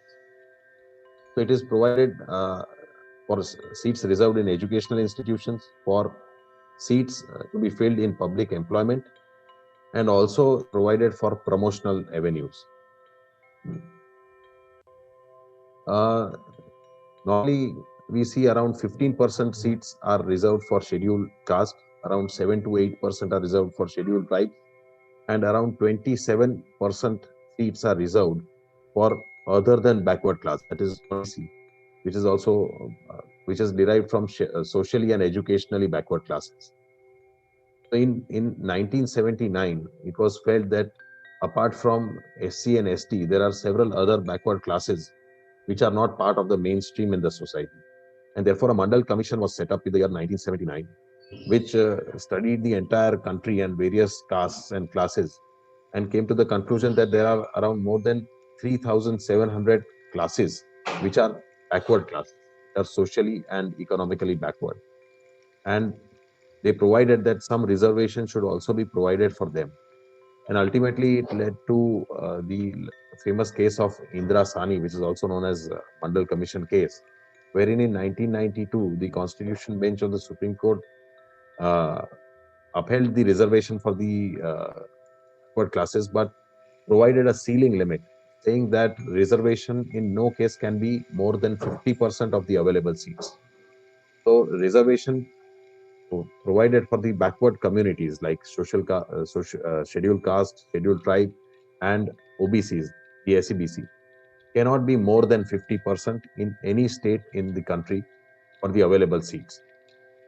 So this type of reservation for backward classes is also known as vertical reservation, because what has happened is that then reservation is also provided for women, also for physically handicapped candidates, also for ex-servicemen, and for relatives of freedom fighter. So this reservation, if you calculate with the vertical reservation for SC, ST, and SEBC, which comes to around 49%, and then add 33% for women, 3% for physically handicapped, and so and so for these people, ex-servicemen, it would become 80 to 90%. So what the Supreme Court held is that there are two types of reservations. One is vertical reservation, the other is horizontal reservation. So vertical reservation is for the backward classes, and horizontal reservation is also known as special reservation, is for women, physically handicapped, ex-servicemen, etc. So the special reservation for women physically handicapped is termed as horizontal reservation, and it cuts across the horizontal reservation. So it does not increase the reservation beyond 50%, but what it does is it cuts across and it is compartmentalized. So in order to understand this better, I would give an example. So for example, if there are 100 seats available for say a post of police inspector, and 51 seats are for open category, and 49 seats are reserved for backward communities like scheduled caste, scheduled tribe, and OBC. Now, if there are women, 33% reserved seat for women, then from 100 total seats, 33 seats would be reserved for women. But this would not mean that 77 other seats are reserved for men alone. Women can compete with men in open category as well as in reserved category. But the requirement is that 33% seats have to be filled of women. It cannot be less than that. So 33% seats for women will have to be filled. Now, if we look into the compartments, say for example, for open category, so 51 seats for open category, wherein, as per the judgments of Supreme Court, even the reserved category and the backward category can compete. And if they, on their own merit, are selected into the open category, then their numbers in their reserved category would not be depleted, or it will not affect them. Because in open category, there is no reservation. So any person being in any caste or tribe or in any community can compete in the open and general category, and if he is selected on his merit in open category, then that person would. Uh, so the scheduled caste, scheduled tribes, and OBC's reservation seats do not get affected. So they compete with the general category. So likewise, for 51 seats to be filled in open category, the 33% of 51 seats would be 17 seats. So 17 seats in open category will have to be filled by women. And if there, so what has to be done in the and what is done actually in the employment or agencies is that they create a first merit list of say around 100 or 120 candidates who have been selected in accordance with merit and in accordance with their caste reservation. So out of that, first 51 would be the general category. They are appointed as per their merit. They are in the top. So if from that 51, they will identify that whether there are 17, so that is 33% women, 17 seats of women are there or not. So if there are 17 women in that list of 51, then that horizontal reservation is complete. 33% seats are there, and women categories reservation is complete. So there is no need to further add more women category into it. But suppose, say for example, if there are only 10 women and 17 seats for women are reserved as per 33% reservation, then what is to be done is that from that list of 51, because there is a shortfall of 7 women, these 7 men who are selected at the bottom will have to be deleted. And from that list of 51 towards the end list, 7 women will have to be identified who are in accordance with their merit. And if 7 women are found, then those 7 women, in though they are below in the select list, but they will, because of this reservation, they will find place in the top 51. And if 17 women are found, then that list is complete, and then those 51 persons can be appointed. Likewise, for scheduled caste, say for example, 15 seats are reserved for 15% reservation. So 33% will have to be reserved for women. So that would come to around, say, 5 seats. So if 5 seats are reserved for women, and in that list of 15 for scheduled caste, if 5 women are there, then that 33 reservation is complete. But say for example, there's 5 women are not available in the top 15 for list of scheduled caste, then the bottom. So say for example, 2 women are there and out of 5 seats. So then the list will have to be seen, and 3 women will have to be picked, which are of scheduled caste and which will have to be brought into that list of 15. So Jeet, I think Yes, Chandra. you are explaining the horizontal and vertical. I think this gets quite complex, and that is a Right. challenge as a country we have. For example, you mentioned that there are more than 4,000 different caste categories which are covered under reservation. I will like to draw your attention to one aspect which is related to getting the person into the area where you want him to be. Basically, the reservation is to bring the equality among everyone, all citizens of India. That was the motive behind getting the reservation done. However, you can allow this person to get into this category, but you can't allow him to succeed when he actually passes through an examination, for instance, as an example. So let's say, and then, as you grow in life, your complexities of handling situations also grows along with the age. So when you're in school, then there is no problem. There is a reservation because everybody is going to study the same thing. As you grow in your education, and how far you can go is basically determined by how many exams you can clear. So you can get into management, you can get into MPhil, you can get into PhD. All that is determined by how many exams you can clear. The whole point is that if your score is less, then obviously you will not clear the exam. So you give the reservation, get people from all these 4,000 different categories and subcategories and the general category together so that everybody is equal. But when they go through the examination filtration, then many of these people who do not have reached that point based on meritocracy, will not be able to cross the threshold. So I think, in my opinion, as a layman, I feel that I think this is not a right method of bringing equality. What is your opinion on that? As you said, meritocracy ultimately suffers because, especially in educational institutions, we find that a lot of deserving candidates are not given seats in top institutions, and less deserving candidates of uh, uh, these reserved classes get appointed. But basically, that is the policy which has been established in this country since the constitution was drafted. And uh, therefore, it is not correct to say that this policy is flawed or it is not correct. In fact, affirmative action is required.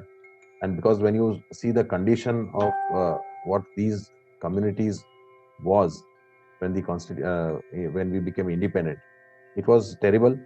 They had no freedom, they had no rights, they were treated in extreme bad situations. So it was necessary to elevate their condition. Therefore, this reservation policy was provided, and it has consistently grown, though it should decrease because since 70 years we can't keep on increasing these reservation policies because ultimately it affects meritocracy. But with regards to employment, if you see, then this applies only to government and the institutions which are funded by government. So, which amounts to only 10% in the entire sector if you consider in India.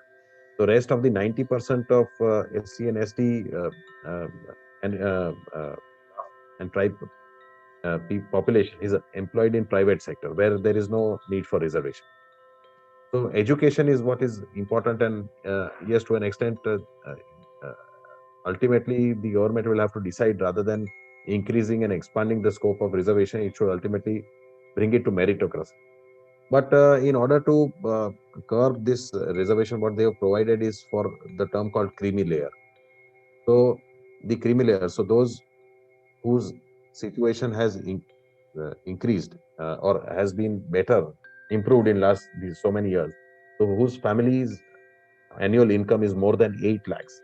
So those other than backward classes, so socially and educationally backward classes, who otherwise would get the reservation, would be kept out of this reservation if they are in the creamy layer. So therefore, those communities whose situation has improved over the years and whose income is better or whose parents are in government jobs or who have good jobs, their kids would not be entitled to reservation. So that is one area where the government has actually attempted to curb or restrict this reservation policy for them. And also gradually, if these communities' lifestyle, their condition improves, then a lot of communities can be delisted from this list of around 5,000 communities which come under the other than backward class, and ultimately we can reduce this percentage of reservation and give more weightage to meritocracy. But this policy is correct. I think they require this reservation, and this is enshrined in the principle of equality. Therefore, it is not correct to say that this policy is not good or bad. All right, Jeet, I think when you present this logic, I think it looks logical. But I think at the same time, 4 to 5 generations have passed after we got independence in 1947. And initially, if I'm not mistaken, the reservation law was applicable for first 10 years, but then it has been extended continuously. And now it looks like that it is the right of the people. For instance, if I remember when I was small and in school, I learned, and I remember that very hard coded in my memory, that the president of India's is from one of these segments, and his daughter is applying for a reservation. So I think probably that those kind of things which are being corrected now, as you rightly said, that if you're in a creamy layer, your family income is more than 8 lakhs, then you're not deserving candidate to get the reservation.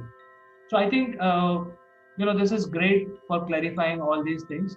However, I think somehow we have to bring the meritocracy also, because India is a very big country. We have to increase the amount of business people do, amount of jobs they have, whether private or public sector jobs, and that is the only way to bring the equality. That is my opinion as a layman. No, absolutely. You are right. Ultimately, meritocracy should never suffer in any country. So, because otherwise, the best brains of this country would not want to live in this country. They would want to go abroad and settle there. So, yes, the premier institutions in this country, if they are also compelled to have this reservation policy, that affects. But then, uh, so some institutions which are the premier institutions should not be compelled to have this reservation policy. So yes, that can be a way forward to There's another meritocracy. point I would like to make here, Jeet, and it's very realistic. I'm coming from the ground reality.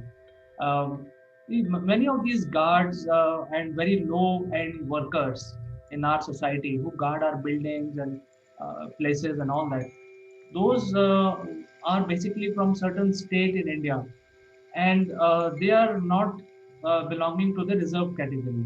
Yet they live in a very, very pathetic situation because their income is so less, and they are forced to work as a laborer or a small menial job, leaving their family behind because they have nothing to do in their own state. So their situation is quite bad, and they have no reservation to help them also. I think if you look at some of these category of people who are below poverty line, but yet not covered by any schemes under reservation, their their situation is also very bad. I think we have to look at as a country and as one society where we have to treat everyone equal. So I think, what is your opinion on this kind of problems that we have? So yes, Chandrakant, you are absolutely right because based on economic condition, there can't be reservation. That is what is had been held in the landmark judgment of Dasani. So even if the government wants, they can't provide for reservation based on your economic condition. So even if you are below poverty line, there can be certain measures which would help to elevate your condition, and government can launch programs. And there are lot of programs for below poverty line people. But based on because of your economic condition, you cannot be you cannot have or you cannot demand any seats reserved for you in educational and public employment. So that is one drawback. But I think the country is looking forward for having reservation. And if I'm not wrong, there is some constitutional amendment which is to be brought in where which provides for reservation to economically backward classes. And I think ultimately over the years, if the scheduled castes and scheduled tribes condition improve, then ultimately the government can only think of having an economic reservation only for economically backward people. So their condition can improve over the years. Yeah, I think the government has started 10% reservation in addition to what we already have for the economically backward people, and cut across all category of people, whether they are whatever caste, creed, religion they are. So they are all covered under that, but that is only 10%. So I think gradually to improve the scale of what we have today in our society, I think the 10% can increase by certain percentage, and the reserve category can reduce by certain percentage depending on how the situation is. And I fully agree with you. When the independence was granted, then the people from certain segment of the society, they were not having any land with them. At that point in time, the measure of wealth was predominantly land, because there was nothing else for you to talk about. But that brings myself also in that same category, because we were city dwellers. We didn't have land. But I'm not talking about those kind of people who are similar to me. But then the scheduled caste and scheduled tribe did not have a provision to even have a land. So I think in those days the reservation was very relevant. I personally feel it is not so relevant now, because the government jobs are 10% and 90% are your entrepreneurship. That means if you are smart, you can succeed. And I can share my experience also with you, Jeet. I've been in the industry for 27 years. I've never worked for government or any public job. Uh, we have had very fantastic experience, and we don't even know who was the other person who was working for you. So I think in the private sector, nobody talks about these things, but reservation is there in the government sector. And you have any last word on this? Uh, well, you are right, and it is good that wherever you have worked, in your experience, you have not found any discrimination. But I don't completely agree that in private sector there is no discrimination, or they are not looked down upon. In fact, I think in the 90% of private sector where these people are employed, there is discrimination and there is subjugation of these castes. So which requires some, but yes, ultimately, uh, yes, if there is, if the casteist mentality of this country goes away, and then yes, then there, I don't think there would be any such deprivation or any discrimination for them. Actually, you are right. I was just thinking about when you were saying these things. I was thinking about discrimination at workplace. It's predominantly in certain states. For example, if you look at Tamil Nadu, the divide is so huge that it is only Brahmin or non-Brahmin. So here you talk about OBC, SC, scheduled caste, scheduled tribe, but the divide is so huge over there that it's all the top layer, and everybody else is a lower caste. So I think, but even in places like Chennai, the prominent places in Tamil Nadu, I have not seen too much of discrimination. It used to be there 20 years back. Gradually, it is going away. I think all of us, people who are educated and well placed, should not follow any discrimination of any sort or of any kind, and treat it very openly, like treat other human equal to yourself. Even if they are working for you, or if you're working for somebody, you should get the same treatment across. So I think with that, we can end our discussion today. It is a very difficult subject to discuss, but we wanted to bring this to you, to our listeners and viewers, and we welcome all inputs, because today you have heard two sides, where I am of the opinion that we should gradually reduce reservation, and Jeet is saying that we should continue with it until unless we are very sure that everybody is equal. So I think there are two sides in this discussion. Like to know your comments, and please engage with us, and we can put your comments in the next episode with Jeet. So thank you, Jeet, for joining us, and we will catch up next Thursday. Thank you, Chandrakant, for having me.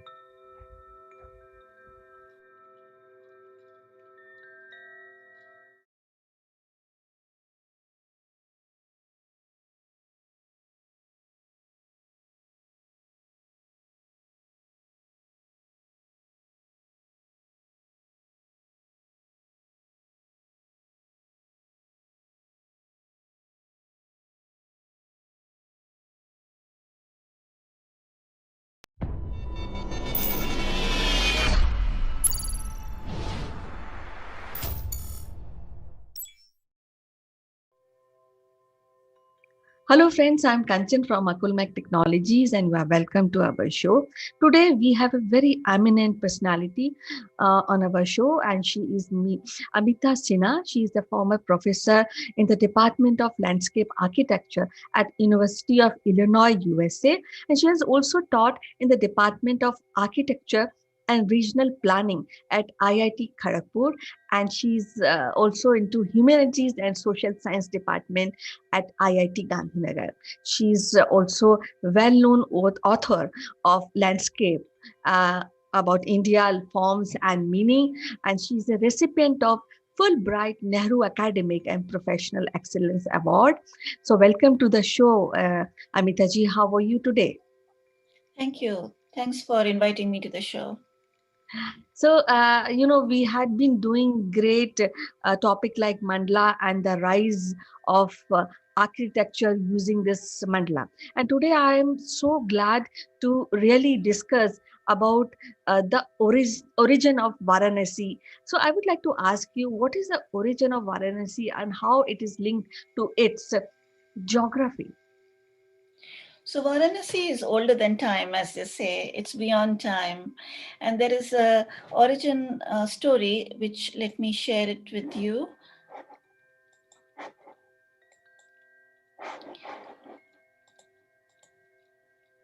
So here in this collage, which is based on a 19th century painting, we see Shiva holding Varanasi on his trident, and Parvati is playing the veena. Ganga is descending from the heavens at the request of uh, Bhagirathi, and so Varanasi is really associated with Shiva, and it is between two rivers on the banks of the Ganges, of course. Here the Ganga flows from south to north, it changes its course. And the area between the river Varuna on the north and the rivulet Assi on the south is claimed by Varanasi. Now, Varuna is associated with obstructing evil, and Assi with destroying evil. So this is a sacred ground, and it is also called Anandvan. That is how Shiva describes it to Parvati. Anandvan, Anand Kanan, a forest of bliss. And in this drawing, you see many water bodies, kunds, which would have existed in ancient times. And this is where um, hermits, sages came and established their ashrams on the banks of the kunds. So this is, a city which is the abode of Shiva, and it is also a place where one can encounter the learned people and learn. It's a city of learning, and it is a place which is full of lingas, a city of 1,000 lingas, I would say. And these lingas are in many temples and shrines. However, there are other gods also, and we'll see more of that as we go along. Okay, so actually, this city itself is very, very huge in terms of the feeling of Indians, because everything which is pious and which is religious, especially for Hinduism, I think Varanasi plays a vital role. And it is said that gods live here. So I would like to know, what is the history of the city? So on the banks of the Ganga, and the area where Varuna and Ganga meet, this is the site which has been excavated, and the excavations since the 1940s have proved that the city goes back a long, long time. Certainly goes back to 12th century BC, and possibly beyond. And it has been continuously occupied since then. So, it's mentioned in the Mahabharata, in the Upanishads, in the Purana, especially the Kashi Khand of Skanda Purana. And what archaeology tells us is that the continuous habitation of the Rajghat plateau, which you see in the slide below, means that it has been very important historically also. So Kashi was one of the 16 Janpadas of ancient times. And we hear about it, definitely during the Mauryan times, in which the Magad Janpad rose to prominence. And during the times of Ashok, as Buddhism rose, Ashok himself came here and established a stupa. So the city is also associated with Buddhists. And I think during a brief period of time, when Buddhism was very important, Shiva had actually left Varanasi and had gone to Mount Mandara, and there was a king called King Devodasa who had to be driven out. Now, Buddhism, Sarnath, where Buddha gave his first sermon, this is a very important node for pilgrimage. And the stupa established by Ashoka is no longer there, but there is a latest stupa, dharmic stupa, that you see in the slide. And there were many viharas, monasteries and chatyagrahas. In fact, the symbol of India, the capital of India, is actually a Buddhist, an Ashokan capital with the 4 lions on the top of the pillar. The Rajghat Plateau was also inhabited later on by the Gadwala kings. All through the Gupta period, Varanasi continued to be an important city. And by the time we come to the 12th century, the Gadwala rulers had made Varanasi a very important site by building temples there. And the Gadwala rulers used to worship Adikeshav, Vishnu, on the banks of the Ganga on the Varuna river. When the first armies of Muhammad Ghori, led by Qutbuddin Aibak, came, the Gadwala rule ended, and so did the Buddhist site Sarnath, which was also, the viharas were destroyed. So actually, when we are talking about mandala and the mandala architecture creation in India, when we talk about Hindu architecture as well as Buddhist architecture, so can you please tell us about the Kashi mandala, which is, I think, very popular feature in Varanasi architecture? Yes, Varanasi is also known as Kashi, the city of light. The Kashi, from the Sanskrit root Kash, which means light. And mandala, as we know, is a circle. But this circle is actually adjusted to the topography. So here in this diagram, you see the circle on the banks of the Ganga, and this is the Kashi Mandal or the Kashi Kshetra, which is the sacred ground between Varana and Asi. But the circle, when adjusted to the topographic reality, becomes more like the sector of the whole circle. And here, if you see the mandal, the center is this Madhyameshwar, where the most famous temple of Varanasi is situated, and a line drawn between Madhyameshwar and Delhi Vinayak is actually 5 crores or 17 kilometers. And so this is the area of the Kashi Mandal, 5 crores, where the light always shines. And this is the place which is, as we said before, beyond time. It is a place to be enlightened. Now, the story goes that Brahma and Vishnu, how they came to acknowledge the supremacy of Shiva. So in the 6th century fragment, we see Brahma on his goose flying upwards because a pillar of light appeared, and Vishnu as a boar diving down, and they could not find, the upper or the lower limits of this pillar of light.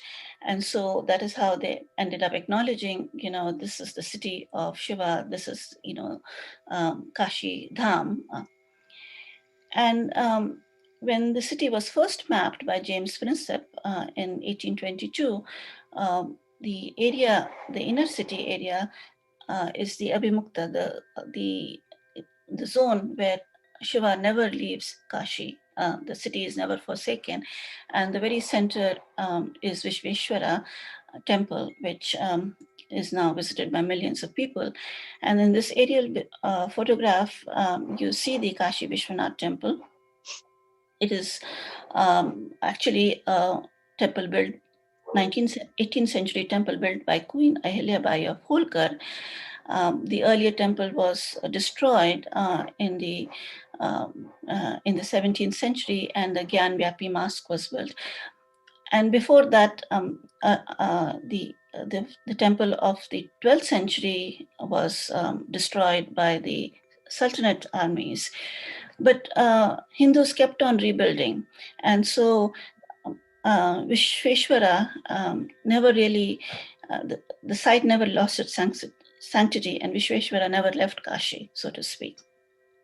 And here is the view of Kashi Vishwanath temple, the golden dome, which was given this gold plate by Ranjit Singh, the Sikh ruler, and the spires of the temple built by the Holkar queen.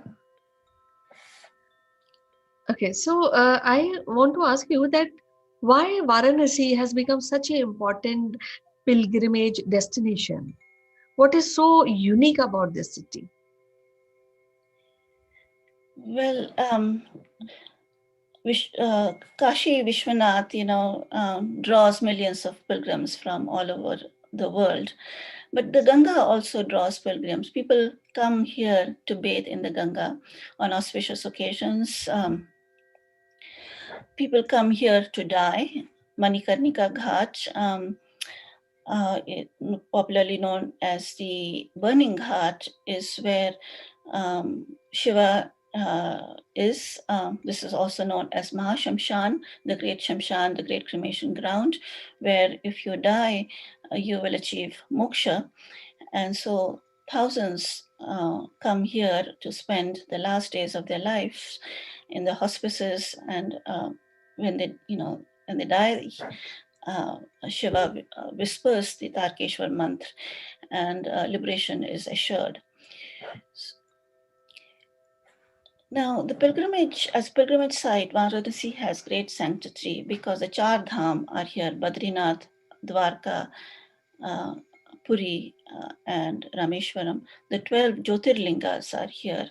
The 7 Saptpuris, including Varanasi, are here: Ayodhya, Mathura, Ujjain, Haridwar, Dwarka, and Kanchipuram. So, in a way, Varanasi has gathered the sanctity of all of the sacred sites in India. This is a process of, spatial transposition. All the sacred sites come here, and they add to the sanctity of Varanasi. Pilgrimage has been happening for a very, very long time, certainly since the 13th century. And in this pilgrim map of the 19th century, you see the Kashi Mandal, which is protected by the Ganas and the Bhairvas and the Matrikas. You see Varanasi as a square, with the center as Vishweshwar. And you see, of course, Ganga Ghats lined by temples. The Panchkroshi pilgrimage, the 5 krosh, is circumambulated. So when pilgrims are on the Panchkroshi pilgrimage, they go around the sacred kshetra of the 5. Of the 108 shrines, 5 are most important, and this is where the pilgrims spend about a night each. In Shivratri, they try to complete the pilgrimage in one day and night. Pilgrimage is always effective, but especially so during the Adhik Mas, the intercalary month, the extra month, which comes about every 3 years, when the solar and lunar calendars have to be synchronized. And during Kartik Purnima, during Shivratri, again, pilgrimage is undertaken by millions of people. So bathing in the Ganga, visiting Kashi Vishwanath, going on the pilgrimage, this is what attracts devotees to Varanasi from all over the world. Yeah, so it was so wonderful to really know about these finer points about the rise of Banaras or Kashi, and of course, how this has become a great pilgrimage point for people to come, especially Buddhist people and Hindu followers of Hindu. So, it was so lovely to talk to you and understand the mandala formation when we talk about the whole city and how it's being created and the stories behind that. So, what is one thing which really reminds you when you really think about the city, Banaras? What comes first in your mind? I think about the skyline. I see the ghats and I see the temple spires, and this is probably the most famous skyline of India. Yes, and I think about the Ganga, and I think also about visiting, the Jyotirlinga in Kashi Vishwanath temple. Okay, so it was so wonderful to talk to you and know about this great city, which is one of the ancient city of the world. And we'll be meeting again to discuss more about mandala formation in different architectural and city formation. So till then, bye bye. Take care. Thank you. Thanks.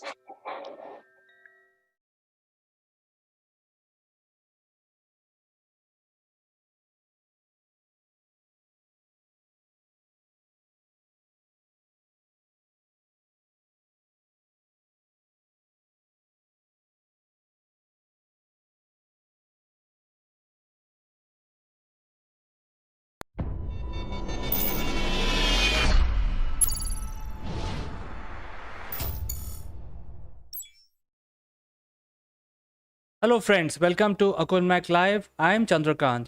Usually we discuss business, but today I thought I'll discuss something else with you. You know that we are all going through a COVID pandemic, and we are seeing the statistics, and it's all it looks very grave and very serious. But why? Why we are getting this feeling of doom and gloom? If you just look at the statistics, even though it is a harsh reality that many people are dying, many people are infected with COVID second wave, but at the same time, look at look at ourselves as a country. In a country of 1.35 billion people, 0.001 are getting infected, and with that 0.001, we are creating an environment of so much of scare and doom and gloom. There is no need to do that. Worst case scenario, 2% will get infected out of 1.34 billion. Maybe a million or 2 million will get infected at the most. And let's hope that even a lot of people die of these 2 million people who get infected, but 98% of our countrymen will still survive, will be hale and hearty. So we don't have to really create an environment of such doom and gloom. We have to be positive minded. We have to be part of that 98%. We have to we have to maintain positive attitude towards life. We have to think that we are part of that 98% and not the 2%. And when we go into battle, what is that we should keep with us? Our weapons. What are our weapons? Our weapons are our personal hygiene, our mask, and we maintain social distancing of 2 meters. These are our weapons. So we should actually keep these weapons with us, and make sure that we also prepare ourselves in terms of taking your vitamins. Take vitamin C, B complex, and so on, so you prepare yourself, because it's a battle. And be part of that 98%. Why we have to be part of the 2%? Even though we are part of 2%, let's say, for instance, what is the worst thing that can happen? If we get infected, we will take erythromycin, we'll take different antiviral drugs, and survive and come back and be part of that 98%. Now, if worst case scenario, if somebody has to go and time has come, nothing can stop him. So keep that in mind, keep positive attitude, make sure that we are part of the 98% who is going to come out of this pandemic victorious. Make sure that we have our weapons with us, make sure that we use our weapons, we make sure that we wear our mask, and have a positive attitude. We don't have to really get into doom and gloom as hell has broken loose, sky is going to fall on our head. None of this is going to happen. We as a country will survive. Majority of us will be able to overcome corona, and we will be part of 98%. So I thought I'll bring this message to you, but I'll say goodbye today, only to catch you tomorrow.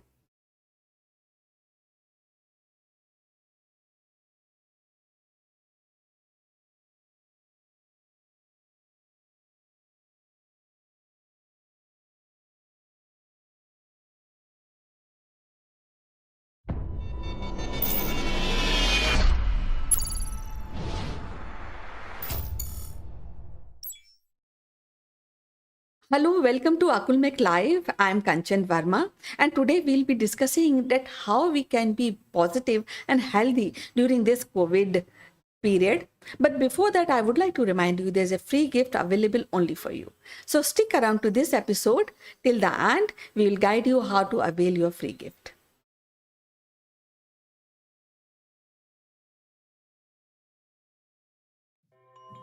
Hello friends, welcome to the show, and today we will be discussing about how to be healthy and positive in this period of COVID. And we will be inviting our guest today, and she has been practicing a lot of things to remain positive. So we'll welcome Ritu Gupta. So how are you, Ritu? Welcome to the show. Thank you, Kanchan. I'm absolutely fine. Good morning to you. And I hope you're also staying happy, fit, and fine. We are good. We are coping up with this pandemic, and now it's more than a year, and we are also waiting for our second dose of COVID vaccination. But Yes. then there is always a positive side, and we'd like to discuss how to be healthy and positive in this period. Yes, Kanchan, it is very important that one should stay healthy, positive, and remain happy. Also, you have to remain active also. So I feel that there are certain lifestyle tips which one should need to follow to stay healthy during this pandemic. And it's something like, eating right at the right time, doing some kind of the physical activity, having adequate rest, and taking care of our mental health. And this not only improves overall health and wellness, but makes us more strong towards dealing with various other diseases, whether it's COVID or something related with COVID. So it's very important, the lifestyle, one needs to just alter certain things from the lifestyle, adapt new things, think positively, because your mental health is directly involved with the other parts of the body. So it's very important that one should remain positive. And to remain positive, there are certain things that you can do. What makes you happy? Do whatever makes you happy, because time is not running now. We have ample time. So we can, restart our hobbies, do something which makes us happy, eat right. This is also very important, to eat right things and eat at the right time. Well, yes, this is the requirement of the hour, because you have to be hydrated and you have to boost you eat those kind of food which can boost your immunity. But I would Right. also want to ask you that now it's almost a year plus, and we are locked in our homes. So Yeah. how you really visualize the future? Maybe in 1 or 2 years, how you feel that the lifestyle, we can bring a change in our lifestyle, I mean. So what we can do, and you have mentioned a very good point, that is you should take up those hobbies which you missed out when you were growing up. So let's discuss about this aspect of our lifestyle. Kanchan, what I see that, what I read and what I see, and when I talk to people, uh, COVID is going to be here. It's going, since we all know it's going to be here, it's not going anywhere. So, first of all, we have to accept that COVID is here, and we need to alter the lifestyle accordingly. And as per that, because vaccination, I'm sure everyone is going to get vaccinated, everyone must have taken the first dose, must be going for the second dose. So vaccination, I'm sure people are very much aware. People should know what are the things they should do and what are the things which they should not be doing, and as per that they should plan for their future. And as I was talking about hobbies, so there are certain things, everyone has got some kind of interest. So start the hobby part and see how you can convert your hobby into profession also.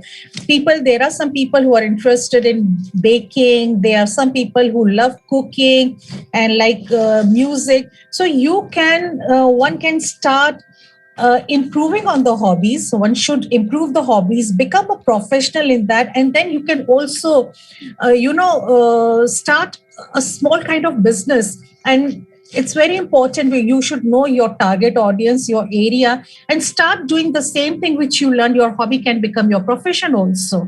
So this way you remain busy also, and then you earn some money also. That's important. Well, I think this is a very good time that we can strengthen our relationship with our family. We have children at home, and I think that is the best time we can interact. Otherwise, in good times, they were going to the school, so and we were going to our offices. But now this is a good time that we can interact. We can develop new hobbies which can benefit the children also. And now, while coming to kind of creating or taking up a new hobby, I had been hearing from my friends and my colleagues that they missed out painting, so they started taking up painting course, and they missed out a sculpture, or they missed out watching some movies. So I think this is a good way, and I think that making a timetable is very important because we all are at home. So would you like to really tell our viewers that how we should make a positive timetable to remain busy and be productive and be positive? I agree with you, Kanchan, that there should be a routine in life, and every day there should be a timetable. One should follow the routine, and the routine should, in a way, be such that it helps you out physically, it helps you mentally also. So one should go for physical exercises. It's not important that you need to get out of your house, but you can do exercises by staying at one place only, whether it's jumping on the spot, walking on the spot, doing yoga, whatever it is. And as for the hobbies, yes, it is important to again restart your hobbies. Or if you do not have hobbies, I'm sure everyone has some kind of hobby, so why not re-inculcate something? People, they love reading, please start reading. Perhaps you may become some kind of a writer also. Perhaps you may write some good books also. And if you love watching movies, yes, why not? Please start watching lots of good movies, and perhaps you may become a film critic also, because people are writing their reviews online, and slowly they become professional critics also. So I think it's a very good thing. And one should really look out for the things which they really love, like painting. It's a very creative thing. At least it diverts your mind from negativity to positivity, and you whatever you have inside you, it's a platform that you can give out, you can give vent to your feelings and draw something nice, and people appreciate it, and you also appreciate your work. Yes, it was a very good advice, and I feel that timetable should be like getting up early and taking up yogas and do making a new dish every day. That brings happiness Yes. in a day-to-day life.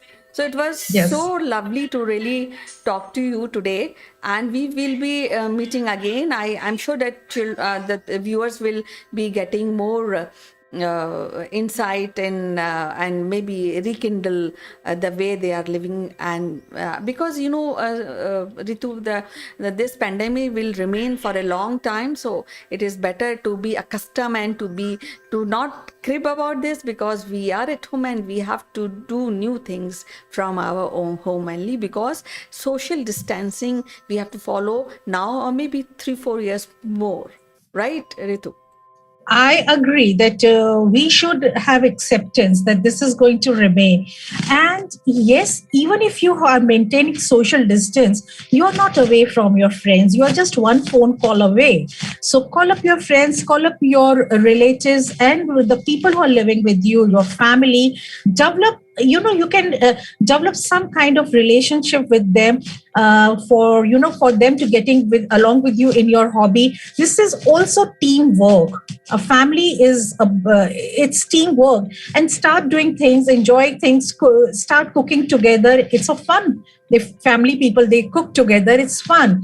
So I think it's a good time to establish communication and talking to people.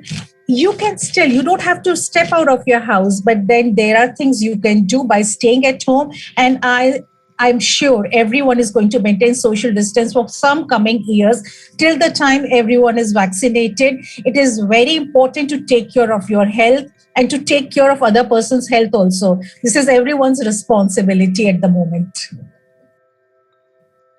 It was so lovely to talk to you today, and we will be meeting again with our next episode with a wonderful topic. Till then, bye bye, and again, stay safe and stay healthy. Thank you. And you also stay safe and healthy. Thank you so much, Kanchan. Bye bye. We have some unique Akulmach memorabilia which will make you look outstanding. The graphics on these corporate gifts are based on the global best business practices. To become recipient of one of these gifts for free, you have to watch this video till the end and provide your valuable comments, or you can also share your experiences. The person who makes the best comment would be chosen to become a recipient of these beautiful Akulmach gift, absolutely free, delivered to your doorsteps. The winner would also get a chance to be invited live as a distinguished panelist during our next video. What are you waiting for, friends? Please subscribe Akulmach and smash that like.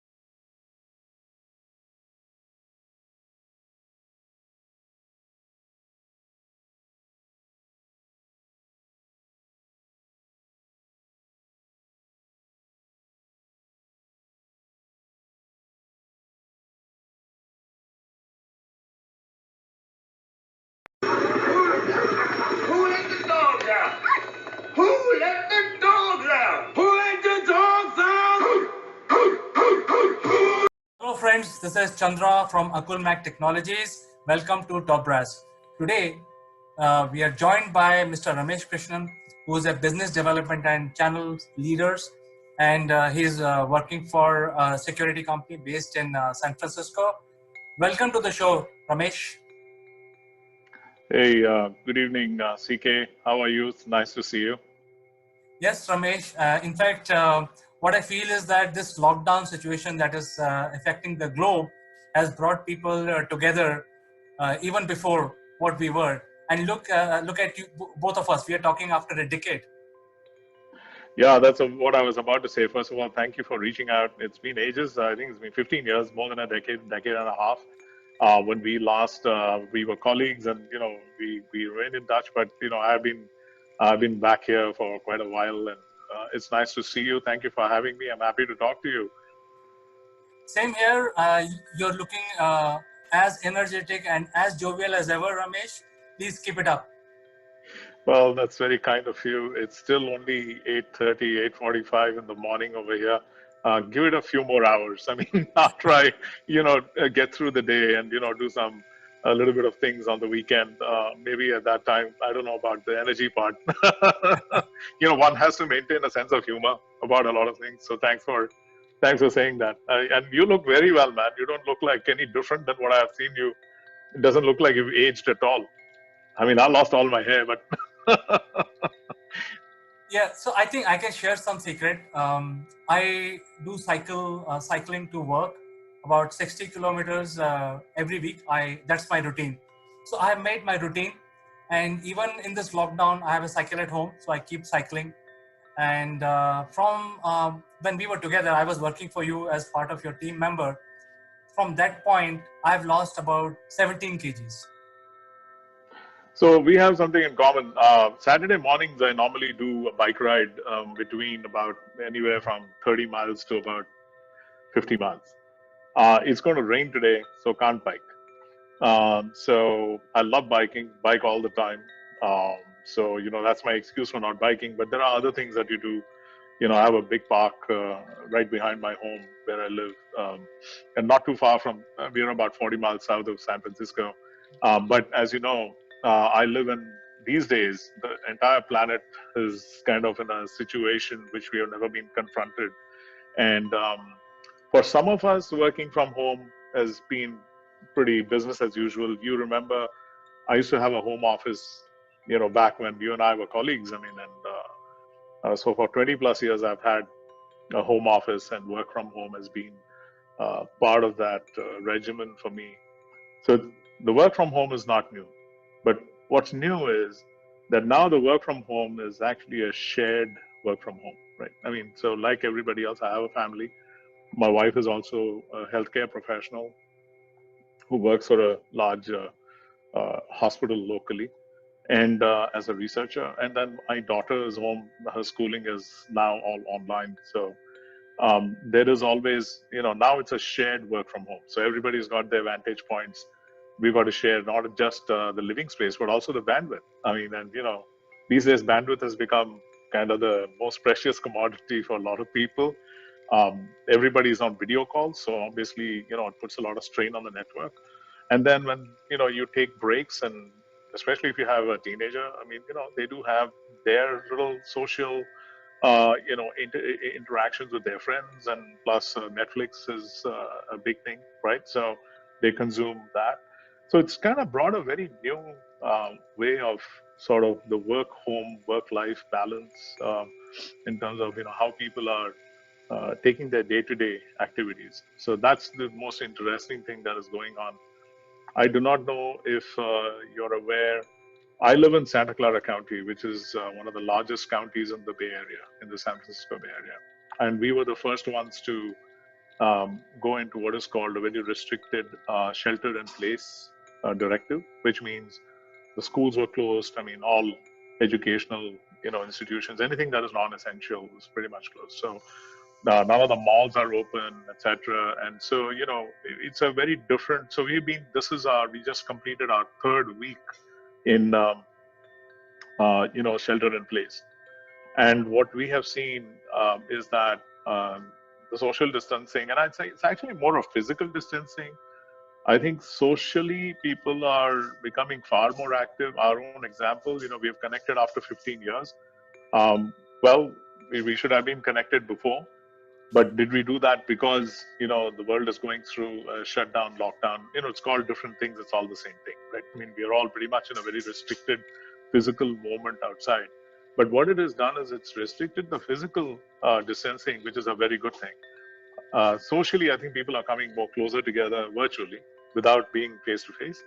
So that's what's really going on. And in Santa Clara, what has happened is that we had to do this first because we were the largest number of the virus incidents, number of reported cases, etc. That actually came out in the Bay Area was in Santa Clara. So we had to do this first. But the good news is because we shut the county down first, even ahead of the country, our curve, and I don't want to call it a trend, it's only 2-week data. So it will become a trend over time. But right now the sign is that we seem to be on a flatter curve relatively versus other parts of the country and even other parts of the world. I don't know, how has it been for you? Yes, so in India, it is a very strict lockdown. In fact, we have cops patrolling the streets. There are very heavy fines, and there is a new law which is imposed, which is a disaster. I mean, there is a new law which is now running, which is which is applicable during the disasters. So nobody is allowed to walk on the street, but things are coming to us. So life is not changed. Essentials services are running smoothly.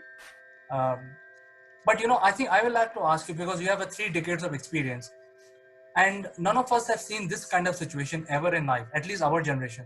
My parents have seen the lockdown during the war, but I think none of us have seen it. Neither you would have seen this kind of a situation. What do you think from your point of view? Will this change the way we do business, or do you think that life will become normal after a few days? I think it's a matter of perspective. So I was a little child when that last aggression in India happened. And as you know, I was raised in India. And, when we had what was called blackouts, and if you talk to your parents, they will tell you we had to black tape, we had to put this black paper, like a cardboard paper on our ventilators, in the homes.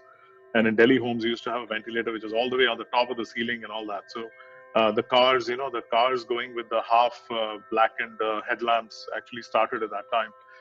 So we used to have a lockdown from 6 p.m. in the evening till 6 a.m. And there were trenches dug in every park. So if you talk to that generation, they will tell you. And I was a little child, so I do have memories of it. But like you said, the world hasn't seen anything like this before. See, there it was a very different thing, right? I mean, you had an identified physical aggression that was happening. Right now, what has happened is that there is a virus that is out there which is not discriminating based upon the color of a person or the race of a person or the culture of a person or border, where this can just pretty much now permeate itself into the ecosystem that we broadly call the globe, right? So I think we are faced with a common enemy, which is the virus. I mean, and it has been a wake-up call for the entire planet. And for a change, there are pluses and minuses. The good thing is that there seems to be at least a coalescence of ideas globally in terms of how do we beat this. There are countries that are sharing their data, it's out there. And how many people have been affected. Countries are shutting borders, not because they don't want to trade with others, they just want to prevent the further proliferation of this virus. So I think, it is causing a lot of anxiety for a lot of people just because it's uncharted. These are really uncharted waters for a lot of people, for the majority of the globe, irrespective of how old or young you might be.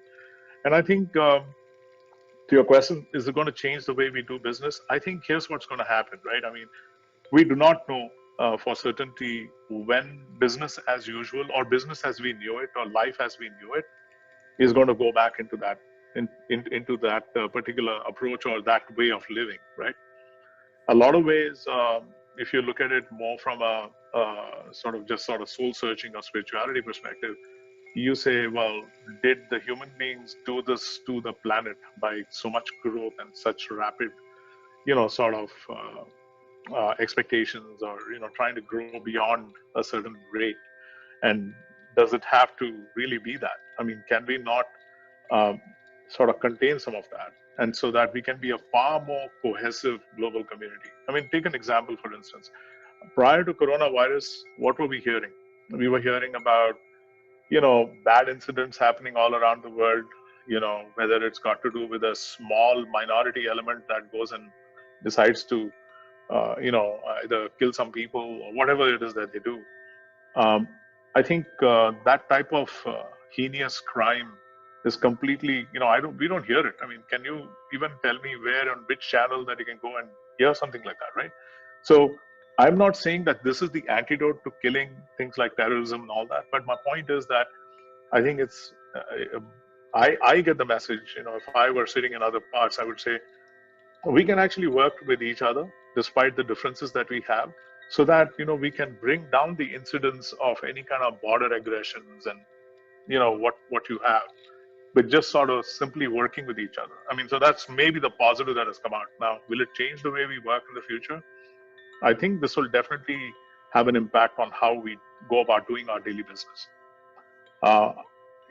So, and I think from a family structure perspective, I think a lot of families have started enjoying this time together. I mean, they are carving out family time versus work time, etc. So maybe this is in a way more social integration within a family, a nuclear family. It's also more social integration, keeping in touch with friends with whom you might have never spoken for 10 years or 15 years or whatever. That on the social side, that would change. What do you think? So, in my opinion, I feel that this is going to continue for some more time because the virus is not going to vanish so soon. And but my more pertinent question is that if the virus is not going away, then we will always suspect the other person. We can always say because of the social distancing, but we can get into virtual closeness, because we can't talk to the other person or meet the other person. So there could be some opportunities or new way of doing business or new application opportunities for various organizations and stuff like that. That is what I feel.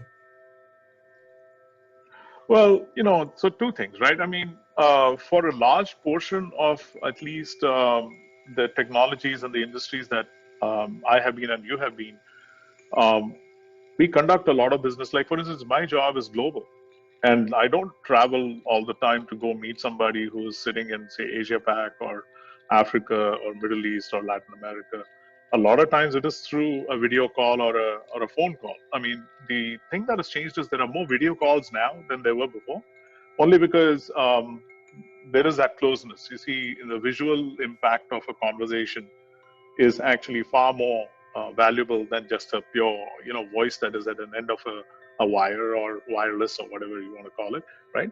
So I think a large portion of the technology world, at least, and a large portion of that large global business has been conducting itself virtually for a long time. We've just not been so aware of it. Now that the situation is forced on us, we think, oh my God, I mean, like, what is this? We have to do business this way. Actually, it's not that. It's just more that we are using the virtual technology real time to conduct business, right? I mean, we've always done that. We just never mentally thought about it, right? This is making us think about it. Right. The other thing I'll say is I'm a glass half full guy. So you have to hold hope. So this is not going to be a permanent situation. We all know that. There are vaccines being developed, which will not be available this year, but will definitely be available next year. So if you think that people are going to avoid each other because I don't know that you have the virus or not, you got to think about it. The world overcame smallpox. Okay, how did the world do that, right? How did we do that? Through a vaccine, right? I mean, so when there can be mandates, like India has done a great job, I think, in terms of locking down the entire country, and there is a discipline around it, right? And would you imagine that 1 billion plus people can actually do that? Well, you are living it, so you know it. It's different, yes, in the rural area. I understand that there is a challenge with them. Despite that, there is law enforcement that is actually helping people without sort of going after somebody, right? And adhering to the rules. So I do believe that people will not be that hesitant to shake hands. As you develop a vaccine over time, it may take us time. I'm not saying this is going to happen in like June and July or end of this year. I'm saying that there is a long-term view that we have to take a look, right? Where people will get far more comfortable with each other in terms of the physical interaction along with the social interaction. I don't think that'll be so much of a challenge, but it will take time to get there. Yeah, will there be hesitation for parents of young kids to send their kids back to a daycare? Yeah, you can understand why. We are all parents. You know, the research thus far shows that this is only targeting a certain age group. I don't think so. I don't think a virus really cares. I mean, maybe the child has a greater immunity to it, and that's a different matter. So, it can be debated. There are a lot of science.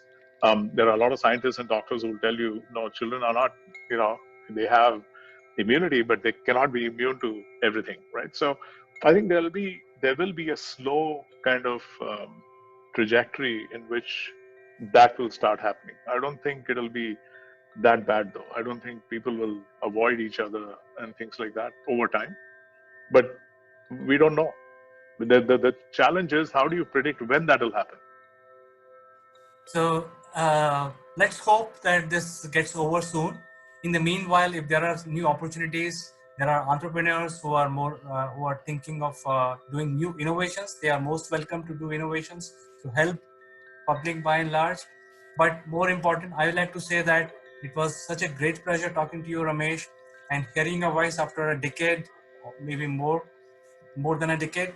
And really appreciate your advices and your insight on this issue. So thank you so much. No, my pleasure too. Thanks for reaching out. And I agree with you. It's going to create a lot of innovation for a lot of people. Out of necessity, out of crisis comes, ideas. And they always say necessity is the mother of invention, right? So I'm sure there are a lot of entrepreneurs out there who are going to come up with some amazing technologies and ways of doing business, even non-technical, etc. And I'm very positive that will happen. I appreciate you reaching out. It's good to hear you, see you, and chat with you. And I look forward to more interactions in future. Certainly. Thank you. Certainly, Ramesh, I think we have lockdown few more days left.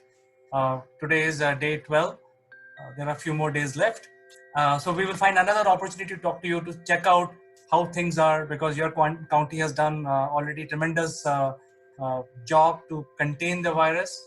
But we'll check on you after a week or so again. Sure, we are locked down till May 3rd at least, if not longer. So we have a long way to go. I will always catch you here. Take care. Take care and be Stay safe. safe. Be positive. Yeah. Same here. Stay safe and be well. You too. Bye-bye. Thank you.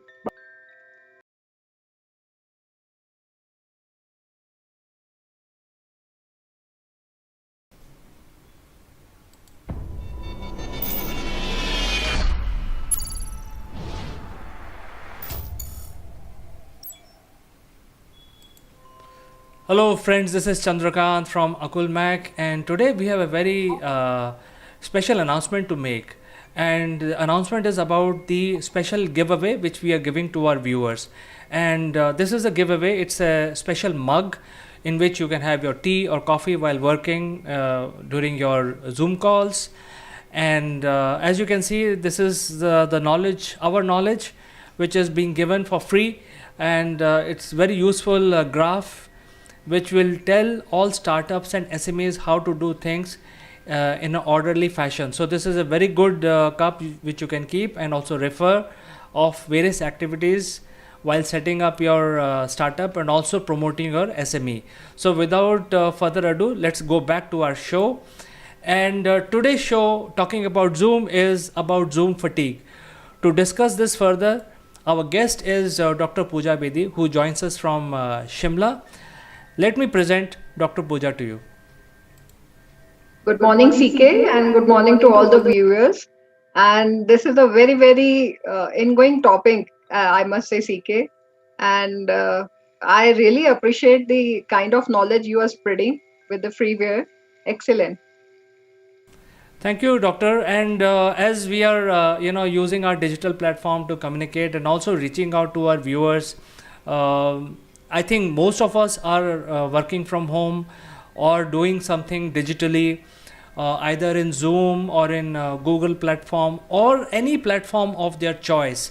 So I'm sure, getting glued to the screen for 8 hours continuously, not stop, one after the other, having multiple calls, will have some sort of disadvantage on the human body and brain. So this is exactly what we want to discuss and offer some solution to the people. Right, CK. Right, CK. It's a very, very apt topic, I must say. See, now the lifestyle is more virtual and we can't help it out. This is how the professional life is going on. In fact, the personal life as well for many people. And I personally feel it is going to stay for a good long time. And looking at the kind of benefits it is providing, I think it is going to be now in for a good long time.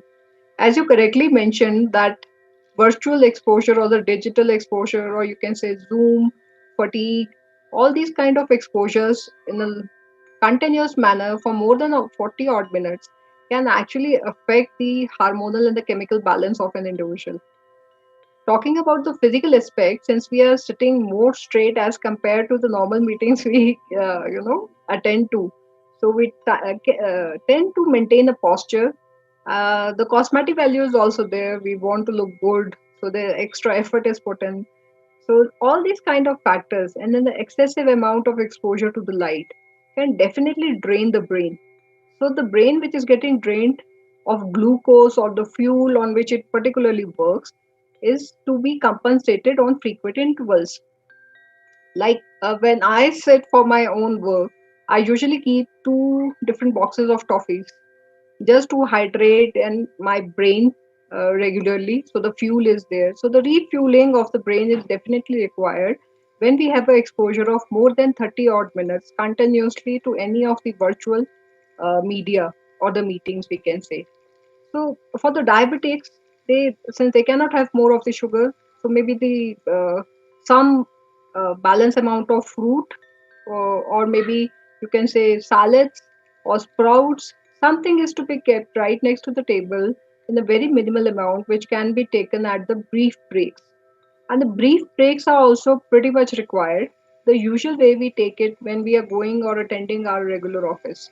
So brief breaks, whenever we are taking it, try to walk around in the house for at least for 5 odd minutes. I'm not telling to start jogging suddenly. No, just go for a normal walk inside the house, inside the room. That is so good for the circulation of the body. So definitely the brain gets the again glucose that it requires. It only happens with the kind of the pull it generates. So the walking is a very good exercise that is pretty much required. So the brief breaks must include some amount of, you can say, hydrating the body. That kind of fluids should be there. Secondly, salad oblique fruit should be there. But that doesn't mean that after every 40 minutes somebody is having, these kind of things. So one break you can utilize for walk in and around, and the one break can be utilized for a slice of apple, or maybe a glass of lemonade, considering the kind of summer is proceeding ahead. So these kind of things are definitely required to be done. Now, why the fatigue happens? It's also one of the big questions. Fatigue happens first. I personally feel we are and were not used to such a lifestyle. To be very frank, in India, we are used to going to the office, meeting people. So there's a good exchange of the gesture is there. Some brief conversation also happens. But because of the abrupt birth of the COVID or the pandemic, it has led us to be more screen people. So this concept is new for us. We are adapting very well. It's been a year now, but you can say back in the mind, we are still not used to the kind of requirements it asks us. For example, first is the continuous exposure to the light, the laptop, or you can say the mobile. So the lights are usually on very high. So it can affect definitely the chemical balance of the body, and it can actually affect the sleep pattern of the individual also. If we are working very late in the night, obviously we are on the laptops or on the phones. Kids are also equally exposed during the daytime. So it definitely leads to some kind of chemical balance, and it can definitely lead to the sleeplessness or maybe some sleep disorder pattern can happen. So first thing is exposure to the kind of the amount of the light and for duration of that exposure. Second point is we tend to sit in a posture which is actually not comfortable for us. So my request, since we cannot avoid working like this for good couple of more years, and it may continue for many people because it has got very good sides as well. So my request and recommendation would be to either put a pillow. If you're not sitting on the office chair, please put a pillow behind your back, so your back is comfortable, but the pillow has to be a little harder one. So try to sit as much straight as you can, so that your muscles are not that much exhausted when you are attending a meeting of 40 odd minutes. So it's pretty much required to maintain a posture. Do little sitting exercises whenever you get a brief break. Please do little physical exercise in terms of moving your legs, your toes. This is very crucial. You can do it very easily when you're sitting for a longer meetings. Please keep on moving your toes so that circulation is intact and the brain gets the fuel again and again. So this is very crucial. Having a good diet, have as much as fresh food you can have in the raw form. That would be very very good for the body, rather than having a little heavy meal every frequent intervals. That is not required. So go for uh, whatever the season friendly fruits and the veggies are available. Please take it, and also hydrate yourself as much as you can. There's a last point, CK, that I want to add is, since the eyes are the one which get exposed the most among the entire of the body, it's pretty much required that we actually hydrate the eyes also by, once or twice in a day. Just sprinkle cold water and do simple mild eye exercise if one can have some time. It's very easy to do during the brief breaks as well. I make my kids do it whenever they get the 10-minute break in between their classes. It's very simple to rotate your eyes clockwise and anti-clockwise, and uh, uh, close to 5 times, maybe couple of times in a day. It will suffice the need for the eye exercise. So that is pretty much required. Yes, diet is definitely a major factor. Doctor, I think you gave a lot of tips in terms of controlling your fatigue, which is happening because of sitting for long duration at one place, especially when you are actually back to back meeting. And nowadays, there are no excuse of also not joining the meeting. For example, earlier, if we had to drive down, we can always say, "Hey, I'm late for the meeting because I had a flat tire or a car breakdown or something, traffic." I think you can blame it on the traffic. But right now there is no excuse to get out of the Zoom meeting, even though you're not you may be tired, you may be mentally tired, you may be physically tired, you may be thirsty, you may need a bio break. But I think there is a lot of sacrifices that people have to make, and because there is time at hand, back to back meetings are being scheduled so that people are always busy. If there is a meeting which is half an hour, soon after that, without any break, there will be another meeting, and so on and so forth. The reason being that people will have to uh, do much more than in the limited time. So I think the pressure on people is also huge, because they don't want to miss any meeting they have, and they want to accomplish whatever their goals are. So I think that is driving people to get into more and more digital activities. They want to utilize 8 hours, 10 hours, 12 hours, sometimes 16 hours continuously back to back, busy in this digital world. Do you want to tell the people to change this habit, or create some sort of a discipline in life to ensure that you don't fix up back to back meetings and give gaps in between? Yes, CK, definitely. Yes, CK, definitely. Allow me to please exchange the word sacrifice with the bad habits. You know, as we all are aware that the virtual media is actually adding on to benefit of an individual content in the pandemic, but it tends to make person adapt bad habits. So I don't think it's a sacrifice actually. It's a bad habit the people are inculcating, which is absolutely wrong. So, but coming to the second part of the question, yes, I do feel there has to be in between brief breaks, and usually they are there. Breaks are there of, you can say, 5 or 10 odd minutes. So that much break we do get in the office as well. Since we are not meeting people in physical, so it definitely adds on to brain drain. So to I think compensate for that, whatever the brief breaks we are getting, please focus on your physical and the mental health exercise. you know with physical exercise, I have already recommended, please go around in the room. And for mental exercise, brain tend to need some kind of deviation from the regular work, from the continuous trained work. So having planters in and around in your working area, that would be good advice. So you can have a look at the planter, or maybe you can go and put some little bit of water and do some digging in around, can definitely bring some kind of you know mental exercise, and it's a good deviation as well. But usually what happens, people click to the news, or they start doing their daily chores, and making their grocery list. So, or maybe going and seeing how the kids are attending to their online classes, which is pretty fine. We can't help it out. It is a lifestyle, and it's a responsibility to go for it. But please don't multitask yourself. Whenever the brief breaks are there, try to utilize as much as you can for yourself as only. Don't multitask yourself. We were doing it initially also, uh, when we were into a regular physical office. So we were doing everything at that time also. So don't multitask. It will help the brain to rest whenever the brief breaks are there. And yes, CK, we do need to get brief breaks, because a human brain can work up to the continuous duration of 30 to 40 minutes. This is why the school or the college scheduling of the periods is like this. So yes, meetings are supposed to be of 30 to 40 odd minutes. Then definitely we need a break where you can freshen up yourself mentally and physically. But as I recommend, don't try to multitask during that time. Try as much as you can refresh yourself. That would be the uh, recommendation from my end. This is a nice advice, doctor. And there is another issue which is regarding Zoom meetings or digital meetings.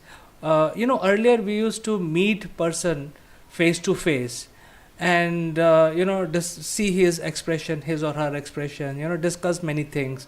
Right now we do that discussion, but people who are in the frontline activities like sales or marketing, they have transitioned naturally to digital platform. But then people who were not in this arena, who are meeting people regularly, I think they may be finding it tough to get adapted to this new lifestyle change. And I think those are the people who are the most affected by this. Would you like to give any input to people or tricks of the trade, how they can look presentable and at the same time do not have any fatigue of any sort? Because I think those people are not used to meeting people, and now suddenly they have to get into back to back meetings on a digital platform.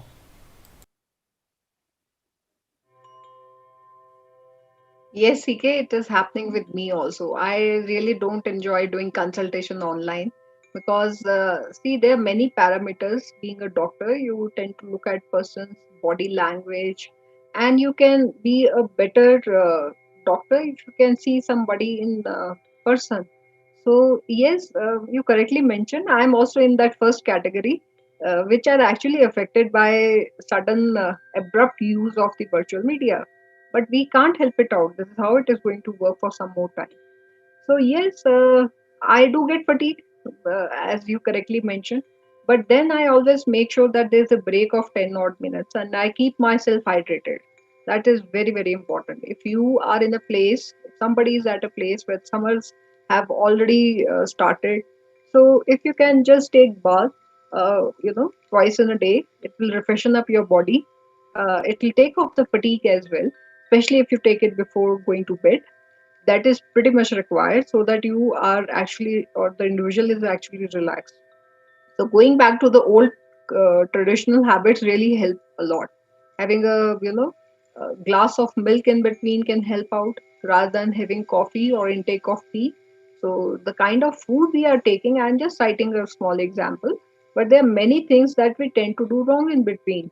So whenever I schedule myself for a meeting, I always make sure there's a break of 10 odd minutes in which I can, very relaxedly have some water and hydrate myself, and don't go for coffee and tea very often. You can easily replace it with, there are so many other juice and the options are available, go for it. But since CK, as you yourself correctly mentioned, we have to get used to this kind of lifestyle, and I have adapted to it. Since I can't help it out, it has to go online as well. So, but the only mantra is, please take bath. That I always recommend. And if summer has already started, try to take one bath just going prior to when you're trying to hit the bed. That will be very refreshing for, mental and physical aspect. Second is to be very focused on the kind of diet we are taking. So munching on to namkeens and biscuits in between the break whenever it is coming, that is something I don't recommend. I always go for the fruits. I do have apple right now next to me on my table. So go for these kind of fruits break, and considering any comorbidity factor that is there, you can always replace your diet accordingly. But fruit, salads, sprouts, these are very good things to be taken in a brief break. Third is hydration. That is pretty much required, and we must respect our body. We can't be saying that somebody is already calling you for a meeting. The person can wait. They. I think we are unnecessarily have become vulnerable. When we were working initially, the working hours were not too much. And I used to enjoy that travel time that used to be there, of 40 odd minutes walking around and then 40 odd minutes of coming back.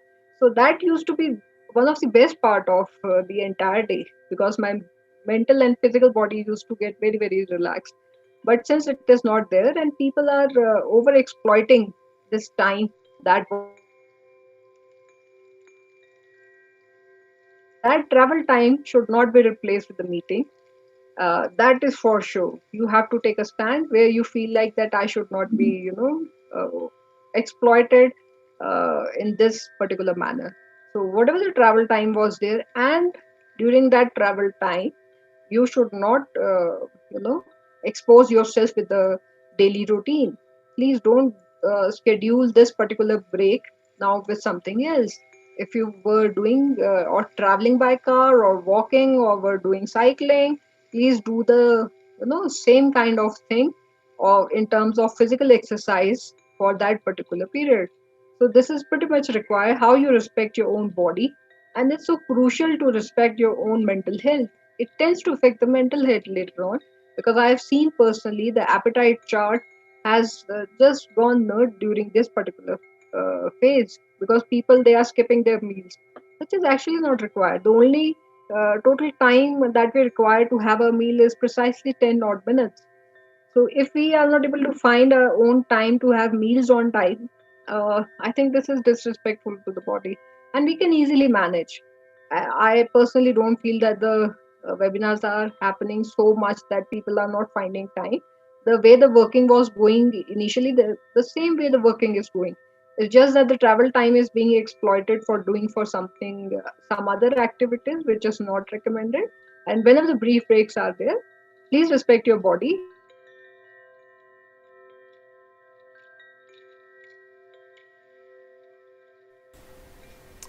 So, Doctor, there are a lot of tips you have given, and I think the Zoom fatigue, as we call it, or we don't want to use Zoom as a name. It's just a metaphor.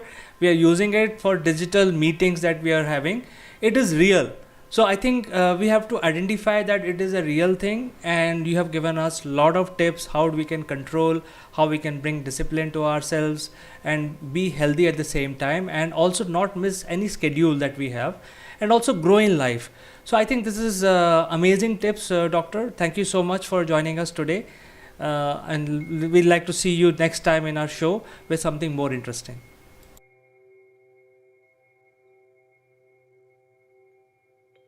Thank you. So going forward, let me tell you about the giveaway that we want to talk about and how you can claim it. And so, you know, this is something that there is a process that by which you can claim it. One of the process is you have to subscribe to our channel and leave a comment about today's discussion. And as you know, today's discussion, there were a lot of tips. You can get engaged with us.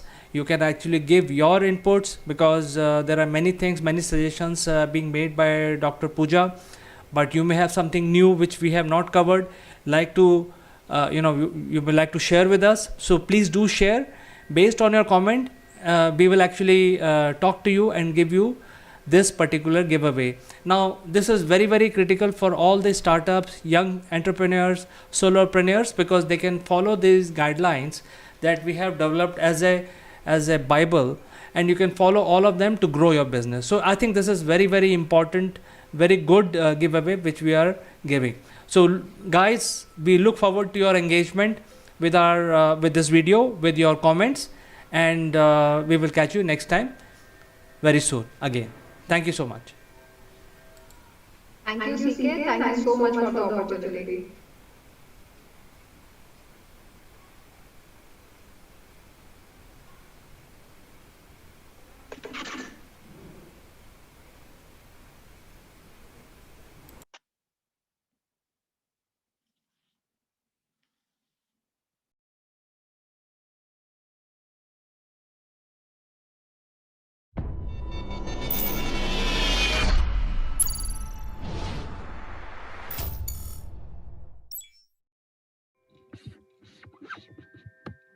Hello friends, I am Kanchan from Akulmach Technologies, and you are welcome to our series Great Kings of India. Today we have an eminent historian, Mrs. Binda Paranjpe, who is a professor at Hindu Banaras University, and we will be discussing about great king Rudra Daman. So welcome to the show, madam. How are you today? Great. And it's so nice to talk to you once again. Yeah, it's all pleasure, and I really love to talk to you, because the way you tell us and our viewers about kings, it's awesome. So today we are discussing a great king, I guess.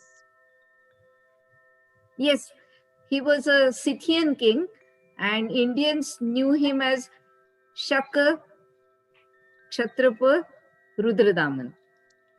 Okay, so we would like to listen more about this great king Rudradaman and the impact of his rule on India. So I'm eager to listen to you regarding this king. Yeah, I mean, it's really nice to think about all these ancient personalities and who have shaped our culture, contributed immensely to Indian culture. And in case of Rudradaman, what is to be noted specially is that he is a ruler of foreign origin. He was not Indian by his origin. Okay. These Shakas, or the Greeks called them Scythians. It was the Greek way they used to say, like Persia, Ionia, India. So the land where the Scythians were there, they used to call it Scythia. Okay. And Indians knew this land as Shaka Dweep. And this land in present geographical context would be a southern part of present Pakistan. So from there, they migrated to India. First, they came towards the region of Mathura. And from there, they migrated little westwards. And this particular ruler, Rudradaman that we are talking about, he ruled from the western Gujarat region. In ancient times, it was called Saurashtra. And this was the seat of power for Rudradaman's rule. Okay. Now, how did they come to India? Yes, this is very interesting. Yes, that is the question I wanted to ask you. Right. India has always attracted the foreigners because India was a land of plenty. So that is certainly a reason that many dynasties that we see, they had their origin somewhere in outside India, but they became the part of Indian culture. They ruled from Indian regions, and gradually they lost their separate, independent identity as being foreigners. They became completely Indians. So to understand this process, I think Rudradaman is an ideal case. Very nice example that we can take. Now, when the Kushanas started coming towards India, Kushanas originally were from the Chinese Mongolia side, and they were migrating along the Silk Route, and a branch of them started coming towards India. Now, Kushanas being very powerful, the Scythians who were in this present Pakistan region, they could not give much resistance to this onslaught of the Kushanas. So they started migrating. And then they came towards India. The Kushanas found their contacts with India and their connection with India useful for them. So Kushanas appointed these Scythians as their provincial governors. Okay. The word Kshatrap here is very interesting. Okay. Originally, it is a Persian word, and it means the provincial governor or the provincial officer. So the Kshatrapas, they got this title because of their position which the Kushanas gave them. Subsequently, when the Kushanas started becoming weaker, they were not strong enough to hold all the provinces under their direct control. These Kshatrapas, they started ruling independently. But by then, that title as a Kshatrapa, that became a part of their political identity. So even when they were independent rulers like Mahakshatrap Rudradaman, like his position is higher. So that word Maha indicates that he was a great Kshatrap. Obviously, it means that a large territory was under his control. And still he was a Kshatrap. And he took the title Mahakshatrap. Now, we are very lucky to have a long inscription composed during the time of Rudradaman. It gives lot of information about his personal achievements. But to top it all, it gives us a great information about one hydraulic project of ancient times. That's great. Yeah. So Saurashtra major region is arid. It's not full of water. So water management, water conservation, creating artificial reservoir and making the water available for agriculture and for other purposes, this is something which is very, very crucial because of the geographical terrain that we are talking about. And this Kshatrapa Rudradaman, during his rule, a cyclone devastated a reservoir which was created during the time of Mauryas. Okay. Okay. During the time of Chandragupta Maurya, it was created.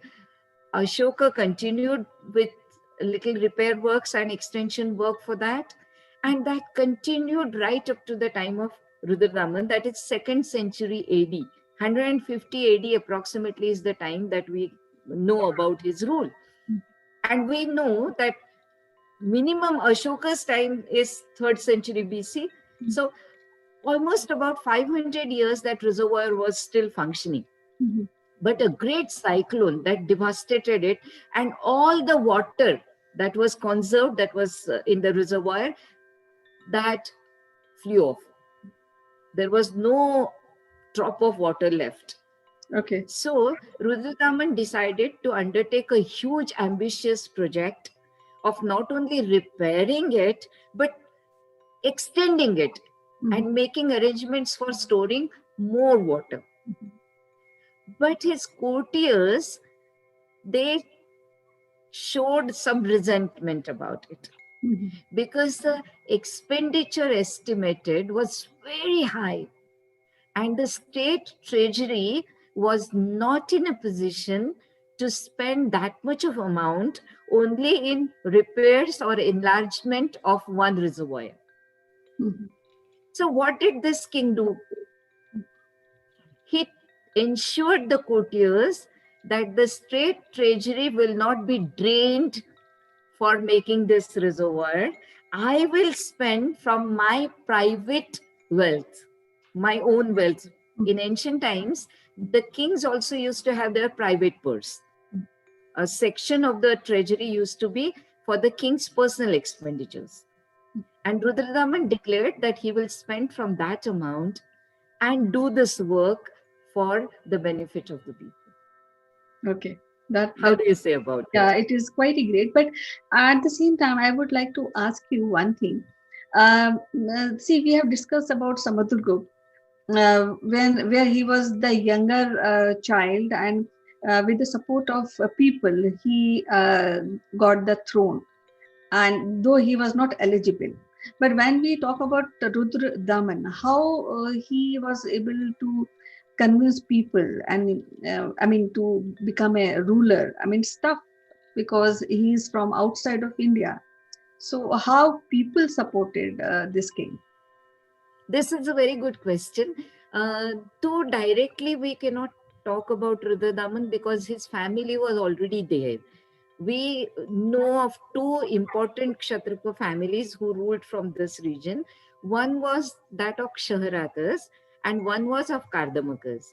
And Rudradaman is a member of Kardamaka lineage.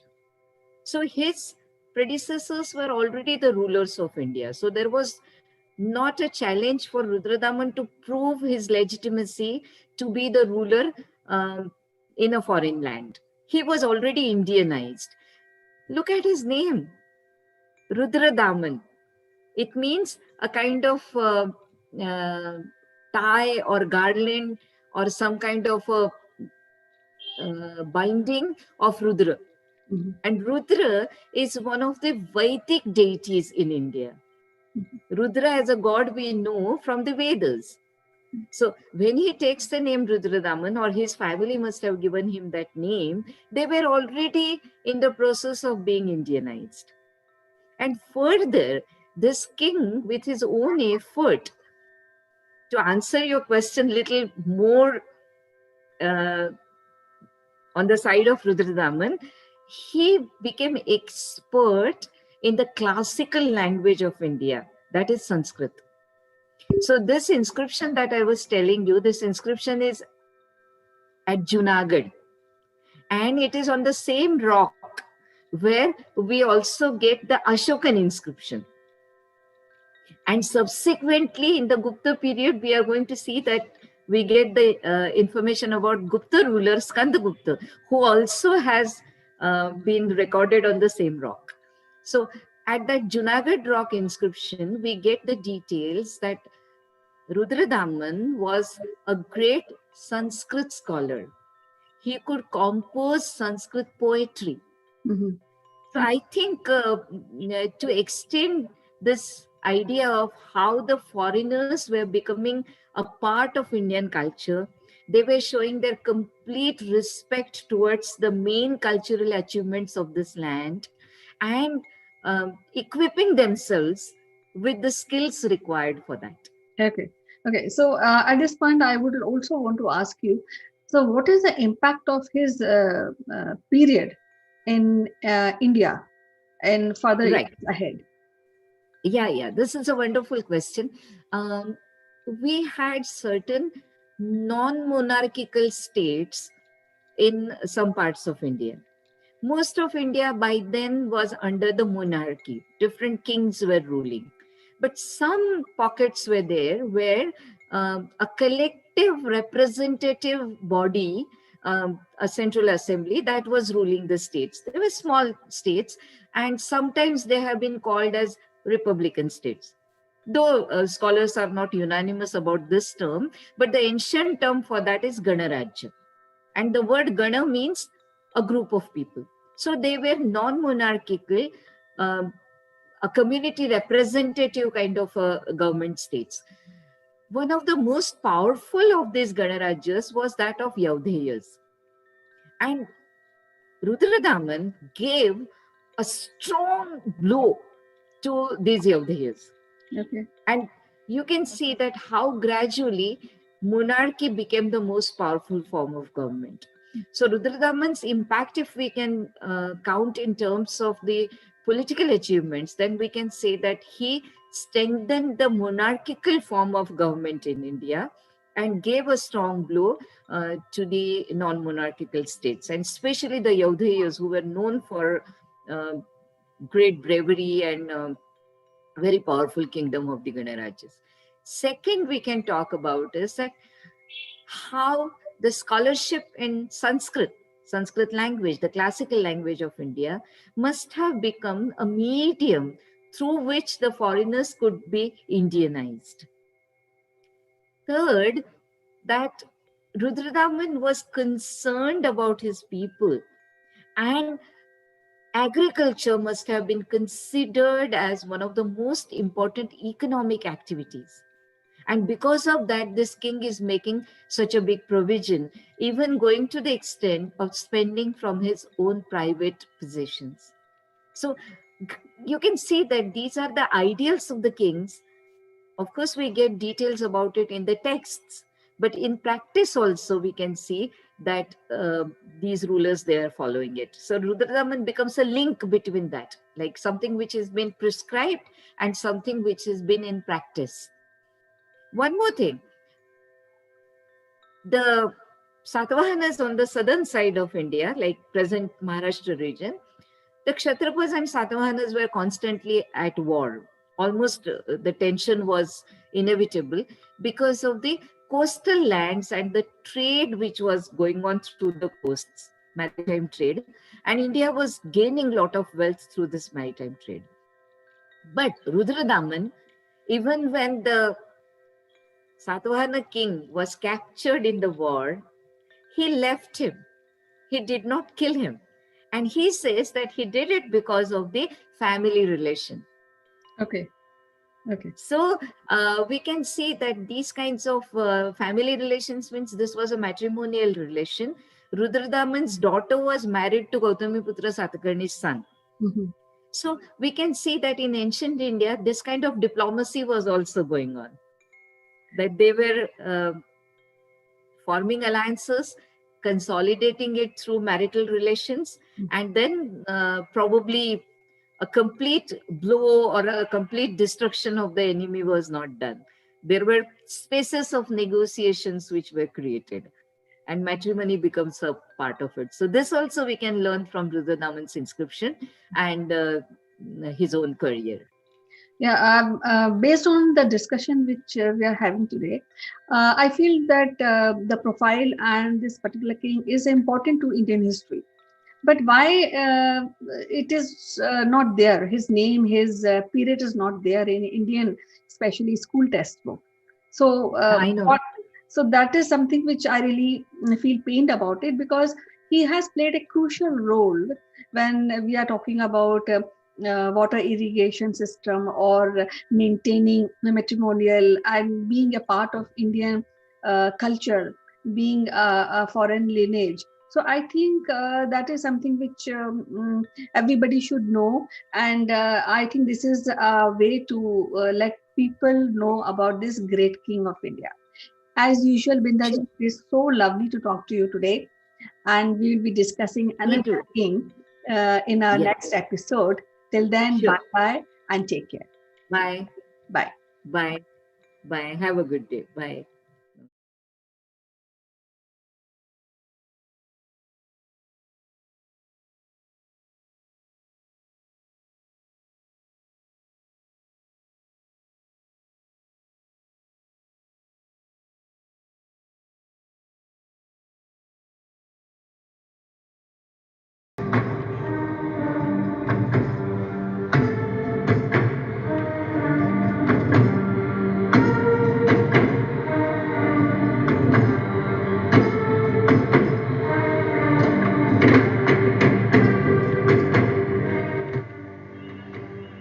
Hello friends, this is Chandra from Akulmach Technologies.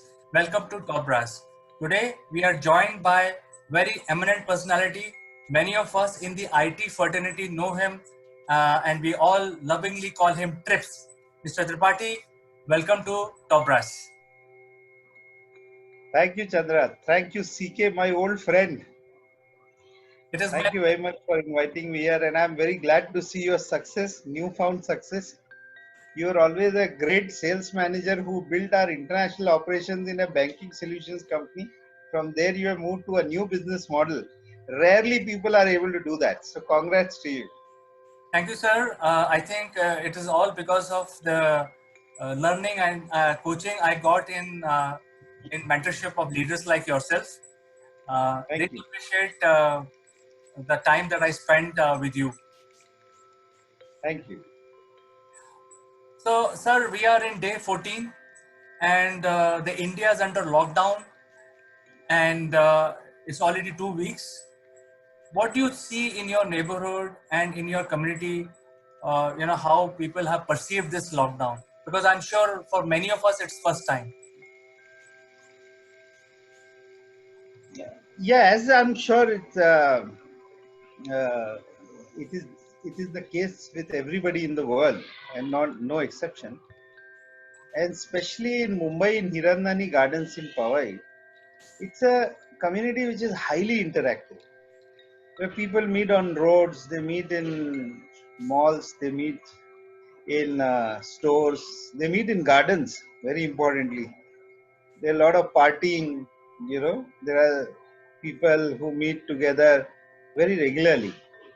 And I have been a Rotary president last year, so I have been far more active in this community.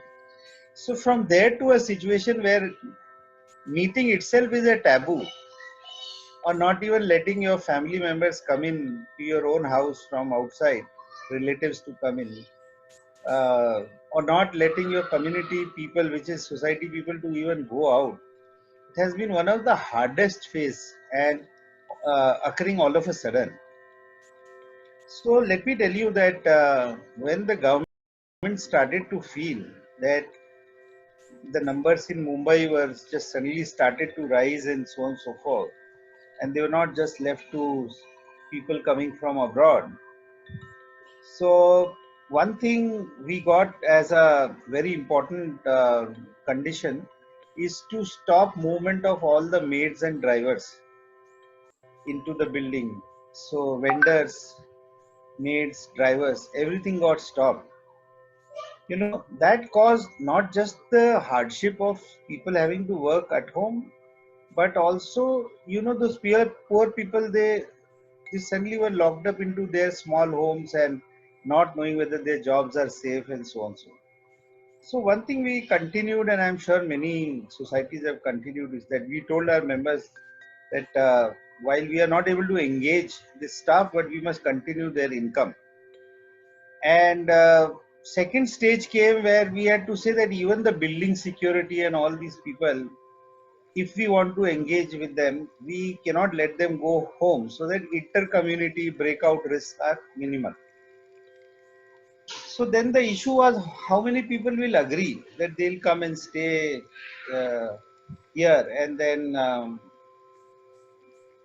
it's not like coming from a village. They live next door and they're not allowed to go home. So we made those arrangements. We made arrangements for their food, their stay, their bathing, their checking up of medical conditions on a day-to-day basis, so on and so forth. And of course, I have a small child at home, and very importantly, this community of small children, which was playing every day outside, they were going and playing football, or they were playing in gardens, and there was a timetable for them to do taekwondo today and cricket tomorrow, football day after. Everything got stopped. Then the issue came in as to how do you deal with groceries and your regular supplies. So Hirandani Pawai is very well stocked. That's not an issue. But government is not keen that people go out as much as possible. So we had to tell our members, and they are very, very well off and highly experienced and highly educated, extremely well read and well traveled people in this building, to not go out of the building at all. So that campaigning has been a very tough call, and we have minimized that. The police people were telling me, and before that I must tell you that Hirandani Gardens as Pawai is a community of 45 buildings, and for each building would have about 100 flats, maybe more. So there is an association which is building up here, and I'm in that apex body there also. So to put these as a change of culture among 25,000 people of Hirandani community has been a very, very tough task. But I can assure you that informally police said that this is one of the most well-behaved complexes of 150, 200 acres, where people are not coming out and they are listening to what government is saying. So it's a complete change of life. And it's not just going to end on 15th April as we presume, or some people are dreaming that it will happen that way, because it's not like a war related lockout. It's not related to certain kind of conditions just overnight changing and the government is going to make announcements. It's not a bar which has been put on a highway which will be just removed and people can start traveling. It is something which naturally has to set in terms of closure of corona as a spreading virus, or vaccine has to be there, and it has to become like a normal influenza or cough cold treatment kind of a thing. That's where probably the life will normalize, not until then. Very well said, Trips. And you have been a very successful businessman yourself. You have created companies, you have built teams. What do you see that, is there a downturn in the business sentiments because of this issue? So I'm working on various committees. I am a SME council chair in NASCOM, and I'm also on their executive council consequently. And NASCOM has 3,000 members, out of which 2,500 members are SME members. And what we call SMEs, if you remember in our old times, 200 crore company was considered very, very large. But here, the definition of SME in software, which is fully services driven or fully people driven, is that 200 crores is SME. So we are talking of companies which are 5 to 200 crores. And we are looking at all sorts of recommendations which we are getting from the country. I have personally spoken to 6 regions in last 15 days, and more than about 100 companies. Yesterday I did a webinar where there were 190 or 210 companies. So we are accumulating information and then putting it as our recommendation to the government. So without involving NASSCOM here, that was only to give you an idea of what I'm doing from a perspective of correctness of my thought process, is that our view is, and it's absolutely personal view, that among the smaller companies, they can be almost like 30-35% knock with regards to delayed cash flows. And there can be anything between 25-30% knock in terms of force majeure or non-renewal of contracts.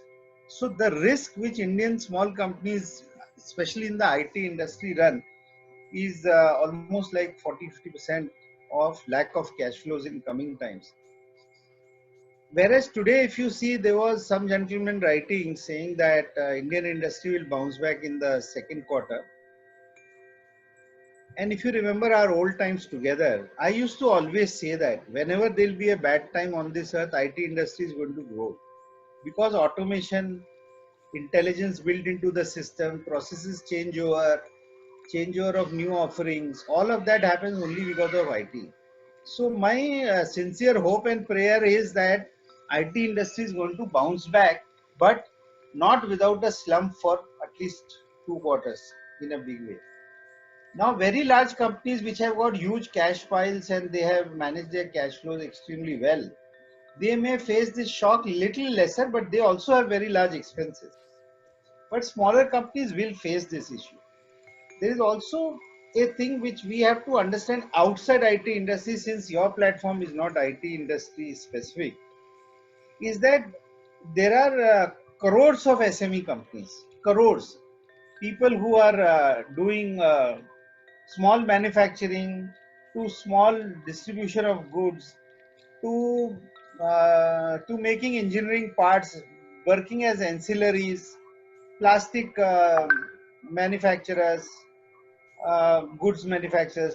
So many things which are in daily life. You and me may not be buying some of those unbranded stuff, but in and around us, there are thousands of such stuff. If you see, look around in your house today, and those companies are facing a very high risk that their markets may suffer in a big way. So the sentiment worldwide is that certain types of businesses are going to grow, like what we see in healthcare in IT, healthcare as such, hospital services. And there was something which people said that insurance is not going to do well. According to me, insurance should do much better in coming times. Organizations which are providing services which are on supply chain side must benefit quite a lot. Organizations that are working towards any kind of a prevention of any outbreak in future, anything which is like the guy whose platform we are using, the Zoom communication. This is a 9-year-old company and suddenly has become a star overnight. So the business models are going to change, but the current business models are going to suffer. And new things will appear from here which will make people rich, which will make people will bring in new skills, new ways of doing business in the first place. And obviously all this is going to lead to some kind of an unemployment or some kind of an employment loss and lack of cash flows for some time in the world. I would always pray that at least India remains positive, as what economists are saying worldwide, that India will be plus 2% and so on and so forth. But if you see the larger economies who we have grown revering with, we have been looking at them with reverence all along. They're all showing a situation of either flat growth or negative growth almost till 10%, which is not good for the world. So yeah, that's my view. Trips, you have such a vast experience. In fact, you are a encyclopedia of business, and what we are seeing is that the entire business is at a standstill, at least in India and also the world over. Once this lockdown is over, in certain extent or in a phased manner, do you have any opinion on what the governments of each country should do to revive the business sentiments? See, that answer, uh, even our Prime Minister or the President of US is still searching. And we are extremely small microorganisms not to be able to probably contribute much today on that thought. Because I was telling one council member of mine, my co-council member, very, very active person in morning in NASCOM, that we had just met about a month and a half back, and we were planning a very large event. And here we are in last 15 days completely shut. So the thing is that this is a dynamically changing situation. It's not really possible to say how will things fan out in future. But as what intelligentsia is saying and what my mind just contributes a little bit to, I personally feel that the lockdown is not going to open fully and all of a sudden. Government is presently in a consultative mode with all the trade platforms to take advice as to what is required to be most critically to be kept open, where it is very, very critical for people to travel and reach on the other side and so on and so forth. So they are all essential services, first of all, or people who are supporting essential services. And therefore, it might be a partial opening of this lockdown in a manner that we may be able to experience little better freedom than what we have in coming times, but not all the freedom. Like, my personal view is that the PM should never open the international borders and international airlines for at least the time that we get a complete negative growth rate of corona. Also the feeling is that that mass transportation, like local trains in Mumbai or BEST in Mumbai or any mass transportation where people just don't bother about not having to rub against each other and stand in a proximity. They will have to be operated in a different manner, or even airlines will have to be operated in a different manner. There are ways which people are talking about, saying there'll be less passengers in a row and fewer passengers in the aircraft and so on and so forth. So how will something like that be feasible in a local train in Mumbai? One has to imagine those kind of things. What I believe is that we'll have to first and foremost consider, which I'm sure government has got extremely concerned about, is that what we call as essentials in life. चाहे तुम उसको बोर्नवीटा या boost बोलो एक तरफ से, या milk बोलो, या चाय बोलो, या or you call it as atta, dal, or you call it as namak, sugar. Where is it coming from? It's not coming from thin air. It's coming from factories. Factories have got no laborers. Farms, जहाँ खेती हो रही है, जहाँ फसल खड़ी हुई है, वहाँ फसल काटने के लिए लोग नहीं है. So there are two aspects that for the business to continue, these things will have to come back. And more importantly, these 20-25 lakh workers who went back to their villages, they may have nothing to eat or nothing to live. So they will have to be re-engaged and so on and so forth very quickly for our base economy to remain stronger and so on and so forth. Whatever is our export will have to come back very quickly, including what you heard from paracetamol and the other chloroquine, I don't know what is that term, sorry, being allowed to be exported and so on and so forth. So what I'm trying to tell you is that these will open. Then in IT industry, there are BPM companies, business process management companies, which are significantly large, employing the largest number of people. They are supporting the world. They are not just supporting India. And there are IT companies which have some critical, not business as usual, but BCP support, which is happening for global customers and Indian customers. So some of these will have to be opened up. So I think this is the way government might be thinking. This is my view.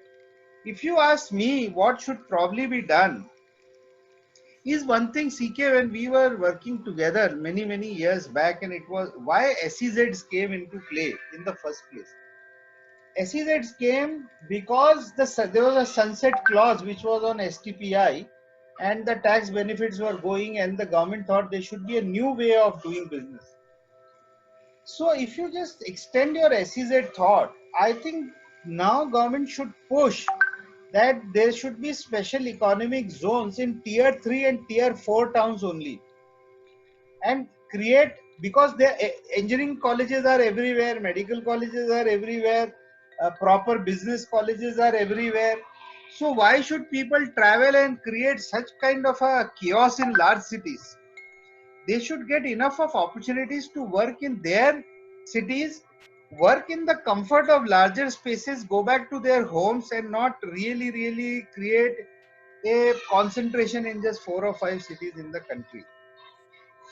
And this is my thinking. The other thinking is that government should actually call 200 large businesses or 500 large businesses from the country and say that all of them must open the next factory in a tier 3 tier 4 plant only, and they will be provided free land or free water. Or free land itself is a very big attraction in India, and government will support a certain amount of a sunset or a reduced GST or something like that, but they must create factories into deep rooted areas. The moment you do something like this, we will have next maybe, and they all can be cultivated into smart cities. So they all can be cultivated for better emergency management or emergency response management. They can all be smart cities with IT systems controlling behavior of people and situations like that, and not have shanties and not have overflowing uh, lakes or overflowing drainages and dirty lakes and so on and so forth. So I have a feeling that these are all the things which will probably be the next generation switch. The other thing which is going to happen, which is very important, and in a very brief, I'll try to complete that, is the part there are going to be new business models. As I said in the middle of our conversation, that in the supply chain management or in the healthcare or in the way people are conversing today, the need for people to travel will reduce. So the shock which we have all got, and we both being from sales, would remember that we used to think that a B2B sales cannot happen unless sales managers travel. Or a Hindustan Lever or a Procter and Gamble used to train their management trainees for last 100 years by having van salesmen. So they believe that even B2C sales will not happen until people travel. So this concept of travel, hotels, events, this is going to undergo a very major change. So मुझे क्या लगता है कि because there is going to be a certain sacrifice by the hotels and the hospitality and airline industry, actually the entire business may double up or triple up in a big way. And here is Ariman here, wants to say hi to you. Aryan, see, he does that to all my video conferencing. So, manager. So I was saying that because you can now work without having to travel, and 50-60, you suddenly realize futility of that, because you can do conferences of hundreds and hundreds of people without having to be in a hotel arranging food, arranging systems and all of that. I think the business is going to explode now, because you will be able to communicate far more effectively at lower cost, at a much lower turnaround time and so on. This is my view. But there is a sacrifice which is going to happen.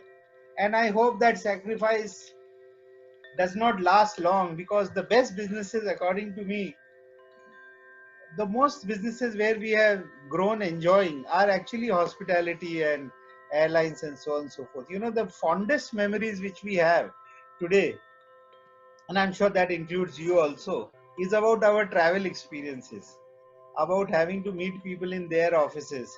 And I hope all this comes back and comes back with a fervor. But the business models are going to change. So, excellent words of wisdom, Trips. I think the world will not be the same after this lockdown Yes. is released, either in one go or in phased manner. I think the new business models will be evolved, and I'm sure there are a lot of smart people who will come up with new solutions for the new problems. It was a great Absolutely. pleasure talking to you, Trips. Oh, thanks a ton, CK. After a long, long time we spoke and like to continue this interaction. And thank you very much and best wishes to you, your family and your team. Stay safe. There are 5 things which government has told us to do with every new person we meet. Is that to tell that please wash your hands regularly, stay at home, stay safe, stay at home, work for your companies from home, and contribute as much as you can by staying at home. So that is second. Third is, if you do have to step out, please keep a cotton mask made at home ready and please use that full time. Fourth thing is, avoid touch and therefore make only online payments as much as possible. And fifth is, please download Arogya Setu, the Ministry of Electronics and IT's new application, which is going to track COVID and to ensure that using that app, you stay safe and secure. So with these 5 things, I would like to end my present communication with you and wish you the best and would like to meet you in good times soon. Thank you. Thank you very much. Thank you. Thank you. Be positive. Bye bye.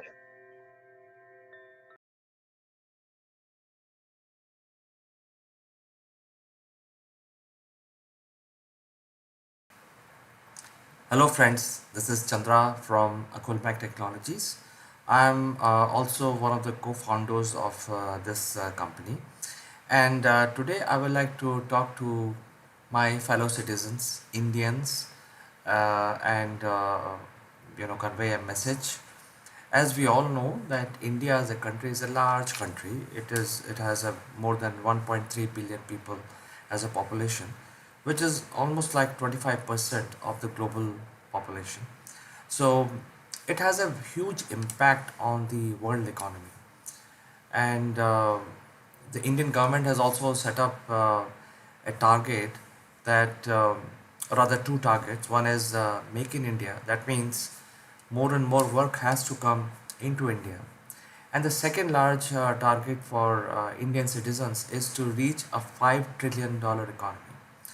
Now, as you can see that while we can continue to make our own plans individually and as organizations, the 5 trillion economy dream that we need to achieve, as far as our government is concerned, they have set up a target for all of us. The issue there is a skill which are required. So there are certain skills which are being taught in the colleges and universities, and then certain skills may not be relevant for the future. For example, if there are skills which are related to something which is repeatable, those kind of skills may not have too much value in time to come, simply because those skills may be taken over by the artificial intelligence uh, and automation. So, what we need as Indians for getting more and more work coming back to India from the globe is these skills. So, we all know that we need various skills, and we need a lot of people being trained into different kind of skills, and that is when the $5 trillion economy dream will be fulfilled. Now, it has a very strong relationship. If there are no skills, there are no work, and there is no work, there is no 5 trillion economy. Having made this point, I'm sure most of you agree that success in life or achieving a target has nothing to do with your money or uh, the backing or whatever you can do for your company and for yourself. The two major qualities which are required in order to be successful and in order to achieve your dream is the leadership. Second is the teamwork. So these are the two qualities which are definitely required in addition to the skills that we need to develop.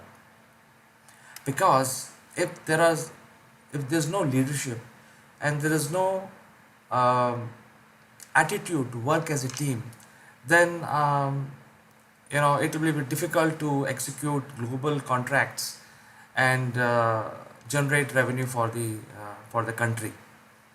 So I think these are the two skills which are very important, which is leadership and the ability to work as a team. So team player. These are the two major qualities which are required and which are very very critical for India to develop. In addition to create new job opportunities and also create new skills which will bring a lot of projects back into India. So as a professional um, and as an organization, as a professional, I would like to help my fellow citizens and you know impart these leadership skills for whoever wants our help. We will make you better leader, better team player. And the why I'm saying this is important, uh, because nobody is training leadership. Even if you want to be trained in leadership, it is very difficult to learn the leadership skills in a classroom. It has to be learned by doing things, and that is why people like me can impart our life journey and our experience with new budding skilled people and help them to be a better leader. And most important is to be able to work together as a team, and that is when the India will excel, and that is when we will basically achieve the dream of becoming a $5 trillion economy. So with this small message, um, you can write to me. My website details are given below here. uh, you can reach out to me, and I will be more than willing to help and share my experience, and make sure that if you approach me, I will create a leader out of you. So with this, I'd like to say goodbye to you until next time. Bye bye.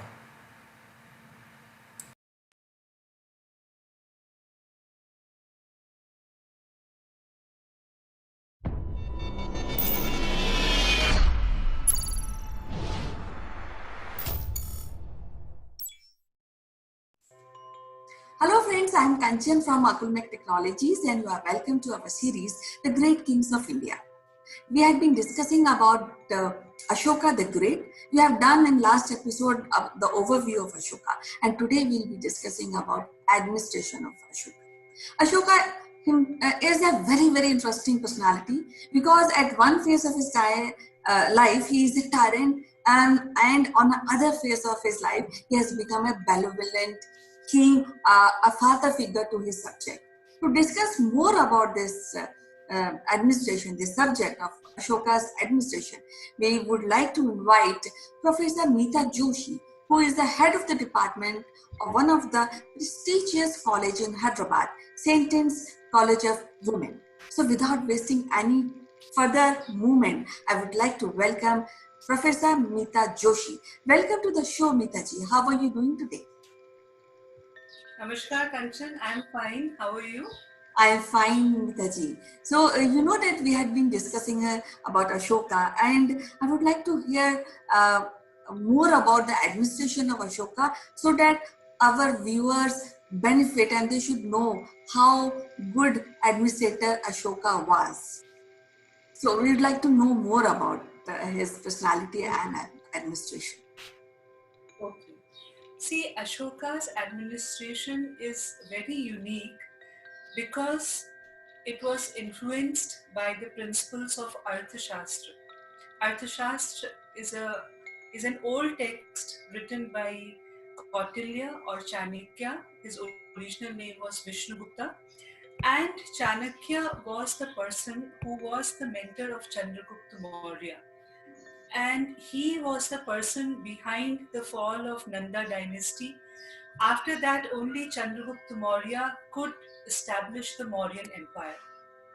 So, the administration of Ashoka is greatly influenced by the principles of Arthashastra because Vishnugupta's grandson, Sagar Gupta, was in the cabinet of Ashoka. Actually, Sagar Gupta was the person associated with Ashoka's father Bindusar, but Bindusar had an inclination towards his elder son, Sushil, and he wanted Sushil to become the crown prince. Total, there were 101 sons of Bindusar, it is said, but from all of them, he liked Sushil. And why he disliked Ashoka was because of his looks. Ashoka was not a very good-looking person. So when Ashoka was born, from that time only, he never liked Ashoka that much, Bindusar. Now, this Sagar Gupta has played a very important role in the coronation of Ashoka after the death of Bindusar, because when Bindusar was seriously ill, he called for his elder son Sushil, and he gave orders to Sagar Gupta. But Sagar Gupta deliberately he delayed the message to Sushil, and he called Ashoka instead, who was in Takshila that time. He was there to look after some civil war type of a thing. So Ashoka came, and finally Ashoka was coronated the king of Mauryan Empire after Bindusar. If you see, Ashoka very, very intelligently divided his empire into 4 provinces. They were Uttarpat and Dakshinapat, then Prachyapat and Avantiratha. So when you say Uttarpat, you can make out from the name, it was the northern province with its capital at Takshila. Then they had this western province, Avantiratha, with headquarters at Ujjain. After Avantiratha, the Prachyapatha, the eastern province, with its headquarters at Tosala. And finally, Dakshinapat, with capital at Suvarnagiri. Yes. But yes, Ashoka, very big empire. So we all these provinces was having a capital to really work in a good to have a good administration. How much you can imagine that how much organized Ashoka was at that time. Okay, so he had his headquarters at Patliputra. Patliputra was his capital in Magadha, and from there he managed all the 4 provinces. Because Ashoka's empire was very vast, it went up to now your modern Pakistan, Iran, Bangladesh, all that area was covered under the Ashokan Empire. So, sitting at Patliputra, Ashoka had all the information about the entire empire through his network of spies. He had spies posted at every nook and corner of the empire, and any problem, any outbreak, civil outbreak, everything, any fear of invasions from outside, everything was reported to the king. So king was the head, Ashoka was the head of the administration. Then he had a council of ministers. Now these ministers, there were 3 important ministers. They were Rajuka and Rajuka, Yukta and Pradeshika. So Pradeshika are the people who are managing the provinces. Rajuka are there to survey and assess the, because revenue was very important, land revenue, to run the empire. The entire empire was, majorly based on the revenues which were coming in from the provinces. That was the income of the modern empire. So Pradeshika, Rajuka and Yukta, these were the three main people in Ashoka's administration or council of ministers. Now if we see, we further see this, then Pradeshika was the in charge of overall administration of a district. So there was district, and the smallest unit was gram. Gram means the village. So that way, see, the administration was decentralized. King is sitting at Patliputra, but through his council of ministers, his team, he was able to look after the administration in a very, very organized and a disciplined manner. Both things were there. To keep the empire intact, such a vast empire, and to rule for 14 years without any, civil outbreaks or without any problems is an achievement. And Ashoka did that.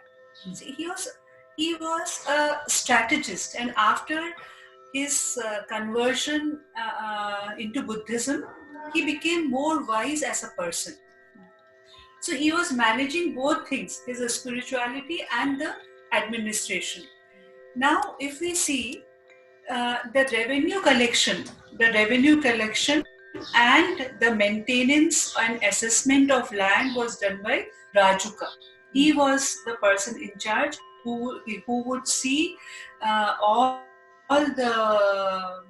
this revenue department, and the land was surveyed, it was assessed that which land is more fertile, from where you can take more revenue. So everything was classified very, very properly. Okay, then the local administration was like this. There was a unit of 5 to 10 villages together. So in those villages, there was one head who was taking care of these 5 or 10 villages, and the intermediate level of administration between the district and that of a village was done by this person. Okay, then the tax collector there was known as Sthanika, because he is localized to that place only. So he was known as Sthanika. And the village, as I told you, was the smallest unit of administration, and it enjoyed autonomy to a great extent. See the beauty of the administration, that he gave freedom to the village head to operate at it at his own level. The village were given autonomy, which you hear now. This word autonomy is more popular now, but just imagine in 261 BC, after the Kalinga War, when he was setting up his administration, he was very much aware about the autonomy. Yeah, I think now we see that there's a village. So, individual, everything is there. When we have district head, so I think it is very similar. Yeah. Yes. Yes. More or less the same. More or less the same. And then the individual village had their own set of officials under Gopa. Gopa was again an official who was under all these individual village heads. They were under this person known as Gopa. Okay. Then Nagaraka, the city superintendent, was there, who looked after the law and order of the city. And under Nagarika, there was a Gopa Sthanika, who was the local person who used to maintain the law and order in the city. So can you just see that king, then council of ministers, and then the other officials. So it was a very, very well organized administration. everything, each and every department was set up, and particular person was appointed the head of the department, like revenue department, provincial, civil administration. Everything was taken care of individually. And with the network of the spies, because the king was informed about every activity which was going on in his empire, so that he could suppress that then and there. See the beauty, that nothing was allowed to be big, any small discontent, or if the common public some discussions are going on, so the spies would immediately inform the king that this is happening. So immediately the king will take action and suppress a little outbreak which was going to happen. So this is the beauty of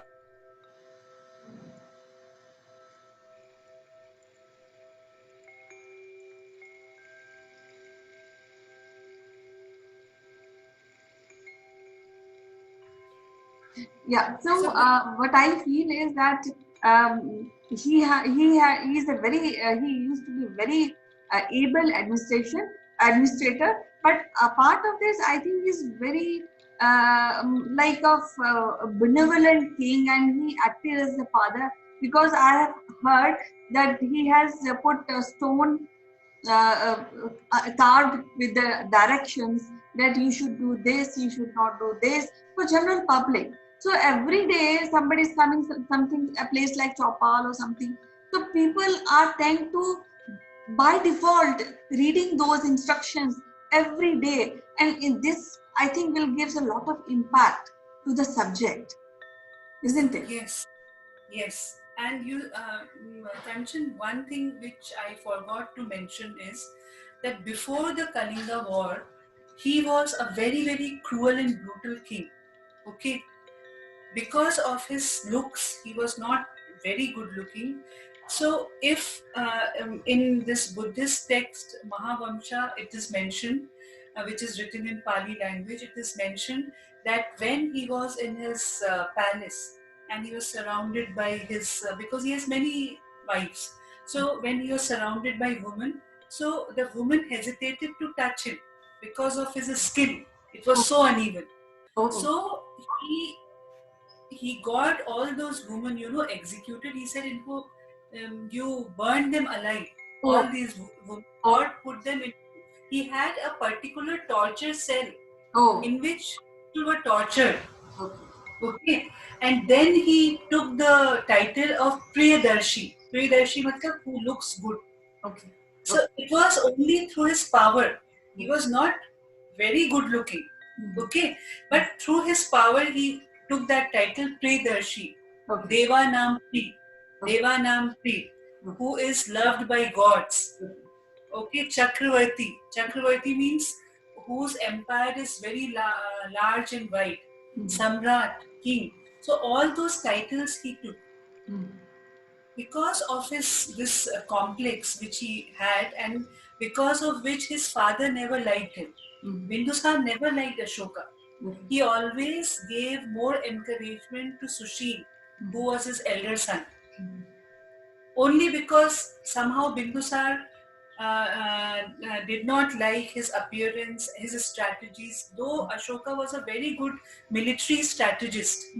Okay, and when any outbreak was there, one time, for example, I will give you one example. When there was an outbreak in Takshila and Ujjain, so that time Bindusar ordered his elder son Sushil to go and suppress the rebellion. But he could not do that. Then he called Sushil back and sent Ashoka. And Ashoka was able to suppress the rebellion. So he was a very good military strategist. And he is also known for his army, because his army had 9,000 huge elephants. 9,000 huge elephants. Then there were horses, there were oxen, there were the cavalry, the people, soldiers who used to walk on foot. So his military was very organized, very organized.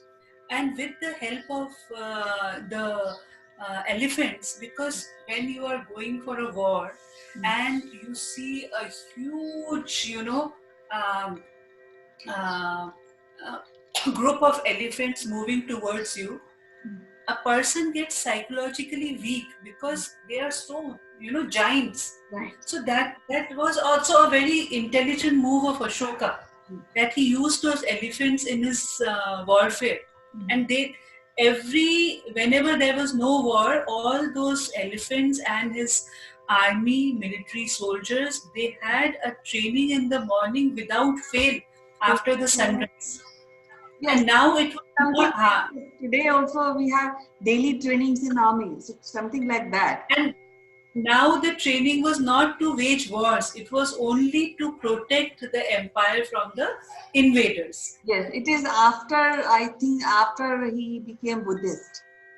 So he is keeping that army so that people around his kingdom or the kings around his kingdom should not have an idea that we can invade now Ashoka's empire. Yes.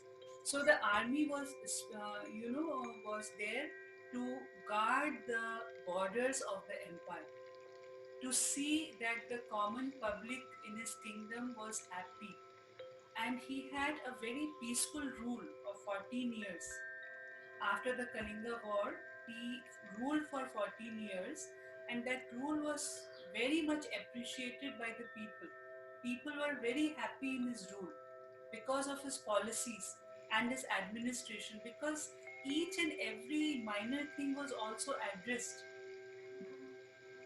Any common person, if he had a grievance, they were told to pass it to the Pradeshika, and the Pradeshika will pass it to the king. So that channel was there. Yeah, it was not that it was inaccessible. King was always accessible. Yes, he's the king of people. Yeah, he was the king of people.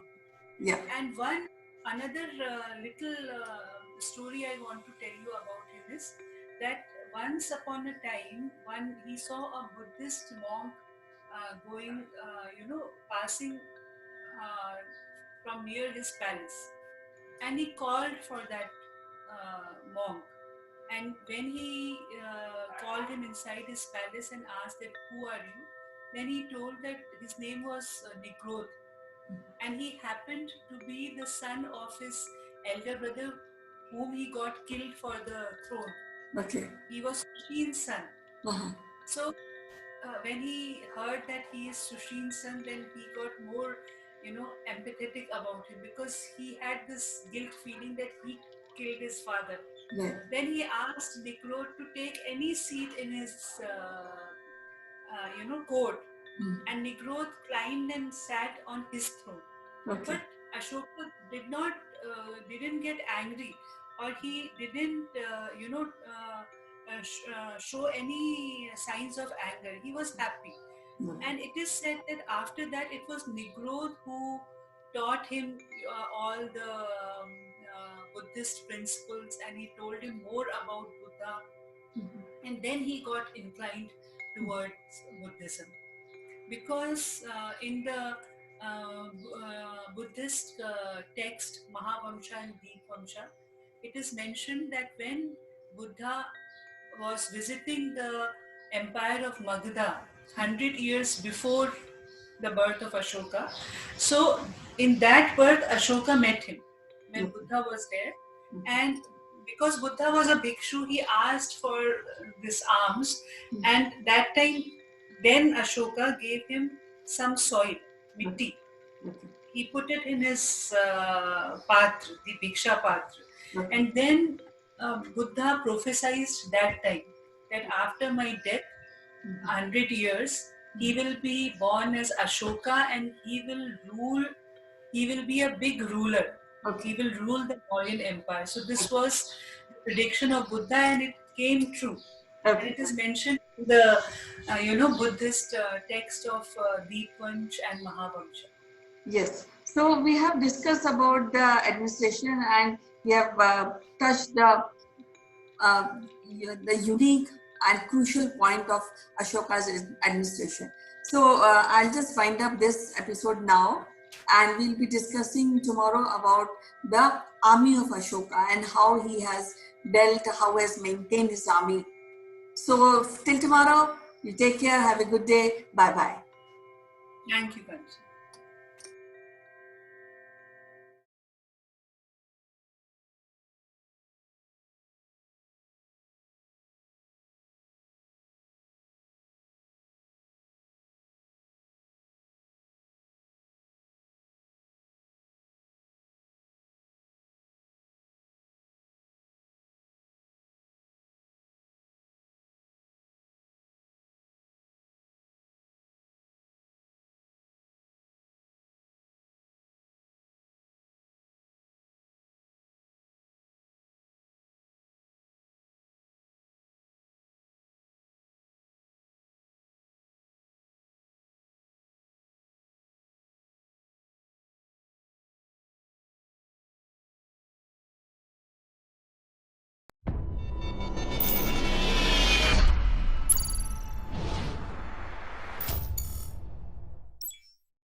Hello, friends. This is Chandrakant from Akulmach Technologies, and welcome to the Likeable Leader section of our show. And usually, viewers, you are used to seeing, middle-aged CEOs, CXOs, a lot of people who have actually achieved a lot of things in life. But today, we are very privileged to have a different kind of leader in our show. Her name is Archika Arora, and she is a certified image consultant. But that should not give you any other feeling. The image consulting is a totally new word, and she is a very young professional. She is a highly qualified young entrepreneur. And when I say highly qualified, she is from IIM, and she was working with the top corporates in the world. And she decided to call it quits, and she has become a certified image consultant, now helping people like me who have lived in the industry for 2 decades and helping with the image consulting. So without further ado, let me present Archika Arora. Thank you for the wonderful introduction and for having me here, and looking forward to the interview. It was our pleasure, Archika. Usually we get the people who have some sort of leadership, but I think you are a leader of sorts. This is a totally new area. A lot of our viewers would like to know about it, and that is why you are here. In fact, I'm very eager to know what you do. But before we start, I would like to ask you, uh, you have had a fantastic career, you had a fantastic education, you were working with the top corporation, and you decided to come out. So what happened, and what gave you this idea that this will be a career to choose? So that's a very nice question. And, there was nothing sad that happened. First of all, let me break it to you. Not every great story has a sad backing.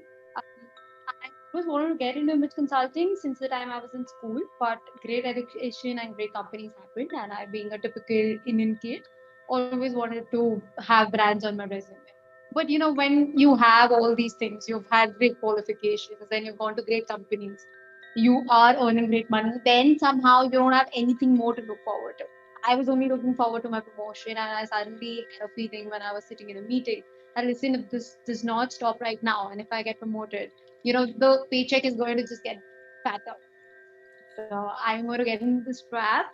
And because I was a management consultant, I was already helping people out. But I thought that, okay, this is going to sound very filmy, but if I die tomorrow, only people in EY are going to remember me. Nobody else is going to remember me. So that was a really sad thought to have. And I was like, right now is the right time to get into this. And being a woman, I also wanted a career which gives me flexible working hours. I didn't want to have something in the future which said that, if you have additional responsibilities, you let go of your career. So that is what I see setting as an example for all the women in the world. That just because you are expanding your family or you're doing something personal does not mean you have to let go of the professional thing. This was the right career choice for me. So that is what went behind. This is amazing. In fact, you are a IM grad, um, and which makes you the top brains in the country. Yet you decided to take a leap, and I wish you good luck. I'm sure you will have a illustrious career in image consulting. Thank you so much. Yeah, Archika, this is a new area, and that is why the leadership will also be young. I'm totally convinced about it. However, I have to ask you this question, which is about image consulting. The image consulting is not really understood very well, not only in India, but world across. This is a new science, a new line of business. So, how did you thought about getting into this area, converting this into an opportunity for you? So, CK, as you very rightly said, that this is not something which is so conventionally understood, like say medical or engineering, right? So, even the management consulting for that matter. But when you talk about image consulting, if I have to explain it in one line, it's about helping you manage your first impressions well. Now, that sounds as confusing as image consulting, the word itself. It's most often confused with the fashion designing or makeovers or hairstyling, etc. It is much more than that. So, if I have to give you an analogy, it will be interior designing. So, for an interior designer, he or she has a lot of areas to take care of. Yeah. So, it can be carpentry, it can be plumbing, etc. So, similarly, an image consultant is taking care of your outer appearance so that you get good opportunities because the attention span of people is decreasing like anything. You become successful only when you have opportunities to look forward to, right? So we majorly do it through a change in your clothing, then a change in your face and your entire outer appearance. Having said that, this sounds pretty superficial when I talk about it this way, right? So it takes care of your physical characteristics, what your body shape really is. This is not fashion. What is trending today may not trend tomorrow. So if I talk about you, you'll have a certain body shape. We have 8 different body shapes: diamond, triangle, etc. Then you have face shape. Okay. Then you have psychological characteristics, what you feel from inside. Sometimes you look at people and they're like, this person seems really rude. But when you talk to him, he turns out to be a really soft person. So how do you stop giving those contradicting signals? And the only thing you can take care of is clothes. You can't change your psychological characteristics so easily. Physical, you definitely cannot. Even if you're hitting the gym, where it's a good 6 months, 12 months, and then also you have a certain skeletal structure which you have to stick to, right? So you only have clothes that you can really change the messages you're giving out to people. And the perception that others have of you, our clothes speak. That is the basic essence of image consulting. So just as we speak through words, our clothes speak. So for example, if you have a collar right now, it is speaking of authority. Okay, but because you don't have another third layer, say for example a jacket or a blazer, so you seem to be approachable, but you're not somebody who I can take for granted. Yeah, so to give you a very small example, this is how I can explain right now. Yes, it's pretty misunderstood. And if you've seen the movie Rockstar, right, he says image is everything and everything is. I always like to quote this line because this really makes that impression in the minds of people that, yeah, this is something more than fashion designing and more than following the trends. So, as a professional, I know what you're saying makes a lot of sense. There is an old saying that the first impression is the lasting impression. So, it is in our interest to make the first impression. And at the same time, it's always in the back of the mind, you have to look approachable, you have to look friendly, and so on and so forth. You have to look attractive. There could be many image related attributes. And when you go around finding your students, as I would like to say that, because learning is for everyone. And I think the people like me in my age group would need more than anybody else because we are the people who are more concerned about the image. When I say me, basically a person who's like 15 years or above experience in the industry. Um, so you must be meeting a lot of these people like me. There could be men and women both. Who do you find more difficult to deal with? Again, a very good question. This is making me sound like coffee with current people, and you'll make me go out of business. So I'm not going to choose any sides, but I'll try to be as candid as possible. So I would say that when you're catering to women, it's easier to get them into the sales funnel. They're the one who will be ready to put on their money without asking too many questions. So they are risk takers when it comes to this industry, but they will make sure that they get value for every buck that they'll spend. Yeah. So, and vis-a-vis men are people who will ask you a lot of questions before they actually shell out their money and offer your consulting services. But once they enter your community, they are really easy locked.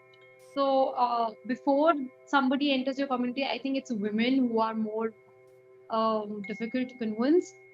They're easier to convince, but more difficult to keep.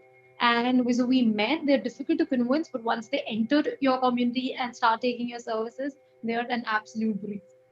So, as an entrepreneur, as an image consultant, it's absolutely up to you. What sort of niche do you and target audience? I have a follow-up question on this. Do you ever face any resistance in terms of entry level? Because people are very protective about themselves, their image and the way they speak, etc. Usually, 90% human beings are like that. So, what kind of resistance you face when you're making a pitch?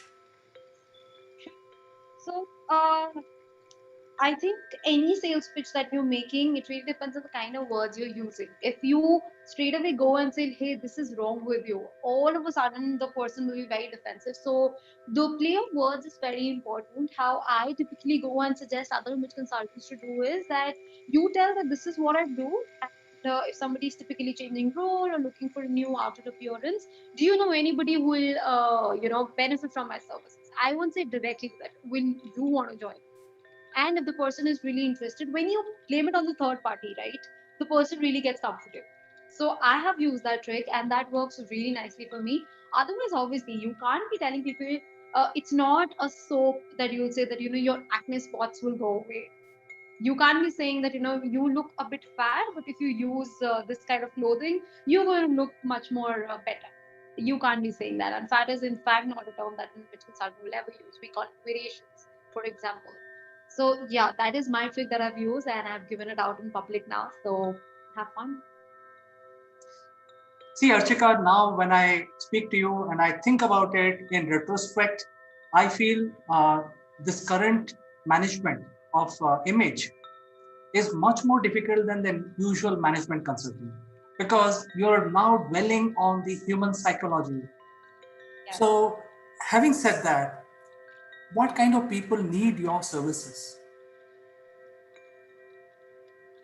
So I would say that people who are one conscious of their physical appearance and outer appearance or their job demands it. So, for example, corporate top management, then politicians, and making it as approachable as it gets. If you are changing roles in your personal professional life, so in personal life, you may be getting married or you may be having a baby. So now you're no more a husband but also a father, all right, and maybe you're having your grandson. Vis-a-vis, if you are looking at your professional life, you are getting ready for promotion or for the next level, and maybe from the back end you're moving to front end. And I've had people who worked on their products, the entrepreneurs, and then they say that, listen, now is the time I want to go to investors, so I want to look a certain way, I can't be going in my t-shirt and jeans. I've also had clients who wanted to settle in US, want to take their business abroad, and hence they want to understand, how do I start dressing up? I can't be wearing just a t-shirt or a jeans or say a kurti. I'll have to start wearing western dresses, for example. And it does not stop there, as I said, because the moment you open your mouth, your image is still speaking for itself. So, are you aware of the cultural etiquette? Are you aware of the dining etiquette? All of that is taken care of by an image consultant. So, just as you have a personal trainer in a gym, you will have an image consultant who is working at the back, and people won't understand what transformed you. And it will happen so naturally because your personal characteristics are taken into it, and hence it's natural, it's gradual, and you are pretty comfortable. It's not like I'm giving you a shield and you're somebody else when you go out and you come back, now you're a different person. There has to be a match for it to have a long-term effect. So yeah, these are the kind of people who really benefit from my services or any image consultant services. It can also be a school child or a college child. So a person who's going from school to college, we all have been there, right? We are so used to wearing school dress. Our wardrobe does not have much. And when you go to college, you need to have your casuals ready. When you go from college to corporate, it's again a very big shift.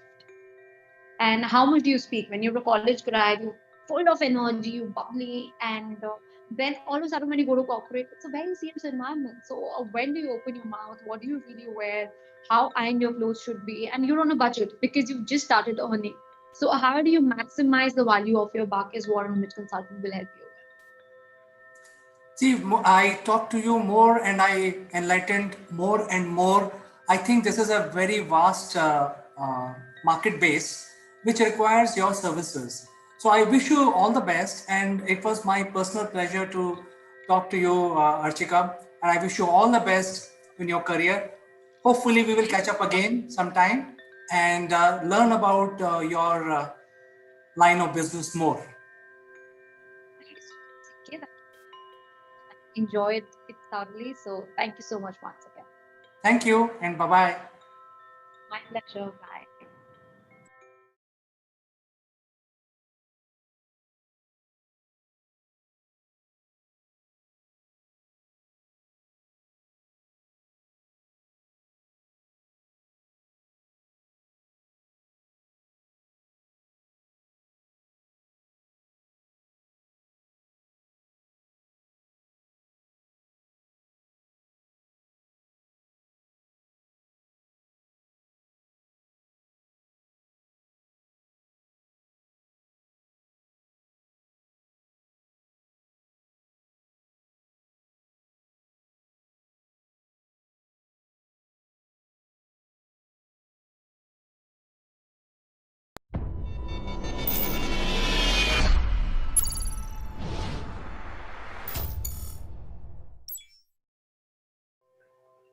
Hello, friends. This is Chandrakant, and I welcome you all to the Spotlight.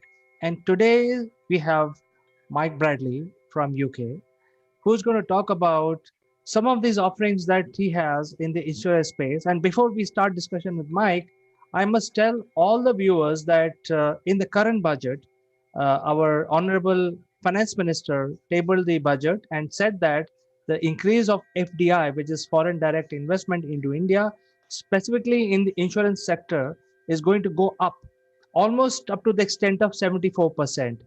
So let me invite Mike to discuss on the subject. How are you, Mike? I'm very good, Chandra. And yourself? Doing good. Excellent. The only problem is I've got monsoon rains today in south of England. Come on, Mike. It feels like Mumbai. It feels like Mumbai in September. No, it's not quite so bad as that.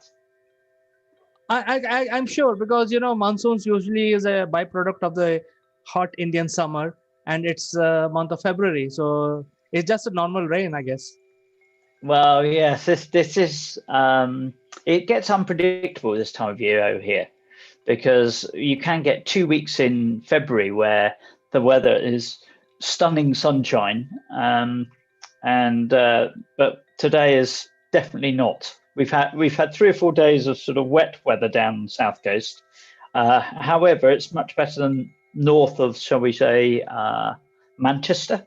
When you get north of Manchester, they're having it cold and snowy. Okay. So I think we are going to heat the whole environment. Let's discuss about this proposed increase of FDI in the insurance sector in India. Yeah, okay. Well, I think FDI, not just in insurance, is interesting. It's across the board, because there's always the challenge when you're deciding to enter a market as to how you go about it. And so, there are several different models. There's an agent model where, to start with, you can have maybe an appointed salesperson on the ground somewhere, or maybe a few. Maybe you'd have somebody in Delhi, somebody in Mumbai, somebody in Bangalore, somebody in Chennai, Kerala, if you're lucky, with the nice food and the weather down there. But the challenge with that is always that it can be a bit of a tax challenge. Does the person work for you? Do they not work for you? How their tax is calculated? So the agent model isn't necessarily a good one. Particularly the larger the organization, the more tricky that can potentially become. There are, of course, organizations that can help with that, setting up in India as a land and expand. I suppose the next model is you find an existing reseller. So if you find in the tech space, you find a reseller who can sell into your particular technology or sector or business, and that can be very good. It's a great way to gain rapid growth into a market, low cost. You don't have to necessarily have an office base, but can work through partnerships. Through the reseller networks. Then I suppose there's more formal partnerships and joint ventures where you're working maybe with a larger company, say a Tata's or a Infosys or something, and then you're putting together a 1 and 1 equals 2 relationship to go to market. Once again, fantastically efficient and effective way to go into a foreign territory. That the next one is, I guess, where the FDI situation comes in, is slightly more complicated, because then it becomes a question of, and previous to the change, I think generically it was, I think you mentioned it was like in the 20s, a 20% share or something. Insurance, I think it was 49% share. Well, if you're a large global company, there's not a lot of interest in putting a lot of money into something if you don't fully have control. And so, and in other parts of the world I've worked in as well, I know that corporates have made decisions where they've said, we are not going into this marketplace because we don't have full control. If you're spending several million rupees, several lakhs of rupees, then it really becomes tricky to decide if you're going to, is it worth your risk? Because it's all about managed risk, particularly in insurance. It's all about the risk that you're prepared to take in order to get into that marketplace. So I think it's a very good idea to attract foreign investment, is to ensure that the foreign investor keeps control of their investment. So, I think it can only be positive. So I'm not too sure about changing the structure of the board of directors. I think we will come back on this subject and discuss this again after a few days once that is crystallized. But I must tell you one piece of very important information which is related to the insurance sector in India. There are about, I mean, if you look at the general insurance, it's a big market, primarily controlled by the 3 or 4 government agencies, government-owned companies. But the life insurance, which is related to people, it's a huge business. And there's a lot of people in India. Absolutely. And, it's crazy because, what happens is that there are about 28 life insurance companies. There are Indian companies and there are foreign investment companies also. Yes. In partnership, they are running this business. However, there is one company which is the oldest and the largest in India. It started even before the independence of India. It was there during the British Raj. And that company is called Life Insurance Company of India, in short, LIC. Right. And this company controls 85% market share. So you can nice if you can get it. Right. The whole surprising fact is that 85% is with one company, and remaining 15% is with 27 other companies. Right. Yep.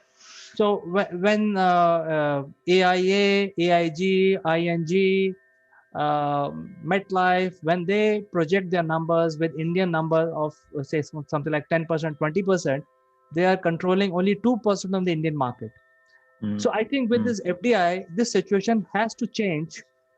And the other news is that the LIC is also being planned to be privatized. So it will get into stock market and the shares will be Right. traded, which is not possible so far. So a lot of changes are happening in the insurance sector. And if the budget which is on the table right now, if approved, then this insurance sector will open up, opening a lot of foreign investors to come in and invest in this area. And why I'm talking about this to you, Mike, because in your ecosystem, there are a lot of insurance players. Maybe they want to hear about this, leverage the situation, plan it. I think the opportunities are immense. I think you're right. We've got a sister ecosystem called Insure Scale Up, and that's all about supporting the matchmaking of innovators with incumbents. Obviously, your existing incumbent, if you like, the one with the lion's share of the marketplace. There's only one snag when you've got that much of the market. Is the only way is pretty much down, unless that company or unless the marketplace is expanding. And I think it probably is in India, because I could be wrong and you could correct me on this, I'm sure, is that there will be a lot of the new middle class in India who will be looking for insurance products who possibly previously they weren't. I think the middle class in India is now or going to increase to 40 million people. That's a massive market opportunity. But I also think that the interesting point there is depends how innovative your large incumbent is, because if it's what we're seeing elsewhere is that the insurance market is going through a stage of disruption, a bit like the banking sector went through 10 years ago after 2008, 2009. There are a lot now of disruptive players in the banking sector that are addressing markets, addressing customers, B2B, B2C, in ways that weren't being addressed previously. And I would perceive that the same thing could happen in the insurance market from what you're saying in India, is that there's one big player probably doing things in a fairly traditional way that has to look over its shoulder and say, well, actually, this new emerging middle class, are we going to appeal to them?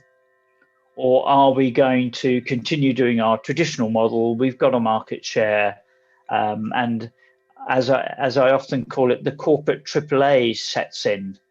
I don't know if I've mentioned that before. It's one of my favorites. But corporate AAA happens when you've got a very large company or a very large business. Doesn't have to be the major player. It's just got to be a very large organization.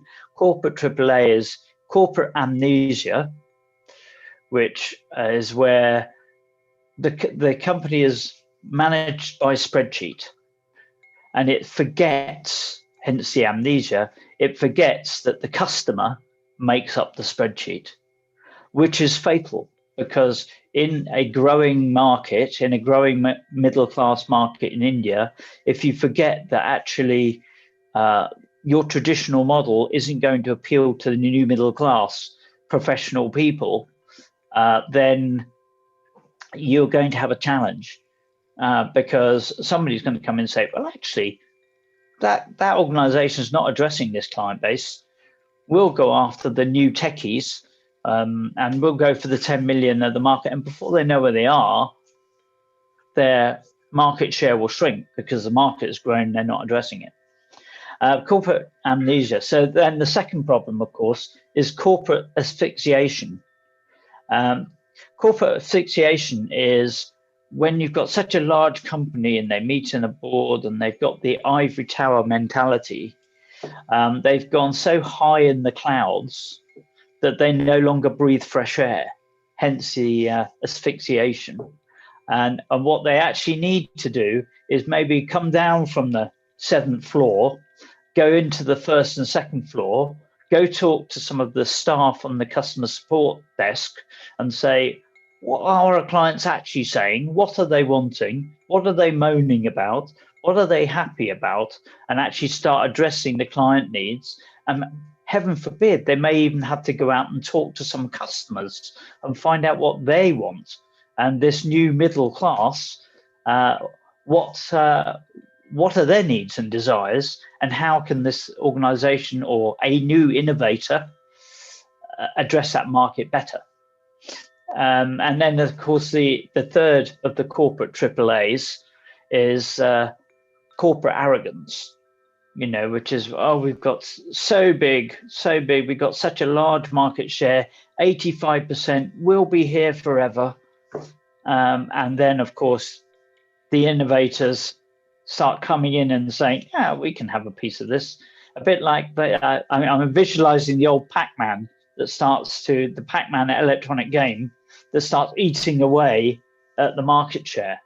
So, I think it's very easy to get into that mentality, and that the corporate graveyard is full of companies that suffered with corporate AAA, in my opinion.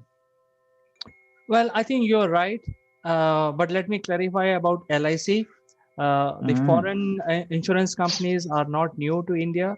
They entered in 1986. They had sufficient time to launch this big player out, but they're still the same. They're still struggling, competing against this large player, because this LIC, Life Insurance Company of India, I have dealt with them personally. They're very professional.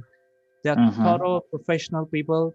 They have the highest claims, and they have all the IT systems. In fact, you will be surprised. I mean, if we talk about 85% market share and multiply that into number of people, they have 40 data centers, because they have so much data that one server, there is no server to manage their data. So they have data is the new oil, of course. Right. So they are not a easy player to deal with, even with this FDI increase, because they are very smart, and they are not living in ivory towers, as you mentioned. I think that is one point I just wanted to clarify. But the second thing is about the middle class. The emphasis for the Modi government is to uplift the people who are below poverty line or the lower middle class, I would say. Yes. The numbers are huge. They are almost like 25 to 30% in India. And if you look at 1.3 billion population, 30% of that is like 300 million people. Yes. So emphasis is being given to ensure these people. There are a lot of plans. There is a health insurance card which is given out. There are low micro loans are given out, and then they are insured. There are pension plans which are being rolled out specifically for those people. Yes. And this is a new entry. This is a new entry, because the upper class and the middle class. It's a new market. This is a new market of 300 and odd million people. And government is very highly focused on bringing them. In fact, 2 years back, India ran the world biggest financial inclusion plan, and they opened something like 80 million accounts in banks. To bring these people into the mainstream, because they were not banked at all for last 70 years. So for the first time, they have seen banks, and so this is the market. So in your ecosystem, if now there is going to be FDI, which is going to be up to 74%, and if there are people who are willing to come to this market with huge numbers, I think this is a time to look at. 100%. I agree with you. It's a massive opportunity, and with the change in the FDI rule, there's now an incentive for those other players who weren't in that marketplace to come in and address the new market. Because there is a good reason for them to be investing and delivering solutions that are appropriate for that growing demographic within the organization. And obviously there's going to be lots of other spin-off opportunities around that as well, because as these people, and it's a very good idea to give people a better quality of life and deliver that, bring them into into the digital fold and into the digital world, because they can access information, education, finance, health much more in a much more cost-effective way than they have done previously. And that obviously is going to improve the level of demand for education, for services, for products. Social improvement is good for it in every way. So it's I think it's good. India has always been an interesting market because it's large.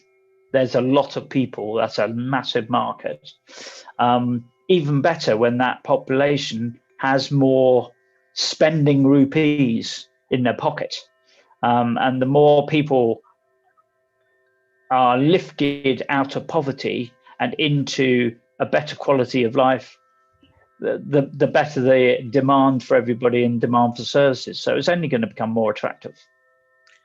And ease of doing business has also improved quite a bit. It is not the best, but it is improved quite a bit because Indian government ran a biometrics-based KYC program. So all the Indians now have the iris and the fingerprints connected to a number, and this number is basically identified. So it's a lot easier for business people like insurance, banks to track people in case of default. Yes.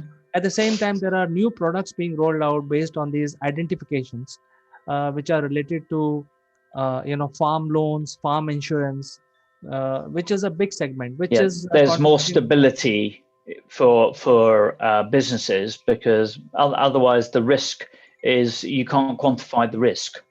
But now you can actually, better identify the different demographics and the people, the better you can address their needs. Absolutely. And for past couple of years, India, because of the sheer numbers, are the world leader in digital payments, especially in the area of micropayments. And the government is trying to see that cash flow is reduced and everything comes on the digital payment. There are a lot of incentives being announced. So I think everything is getting into more accountable area of our finances. So it will be a lot easier for people who want to invest in this market, in terms of setting up, and in terms of risk factor, which they would have thought 20 years back are not existing now. Yeah, I think it's good for both the private sector companies, but also for the public sector, of course, because if it's much easier to track electronic payments.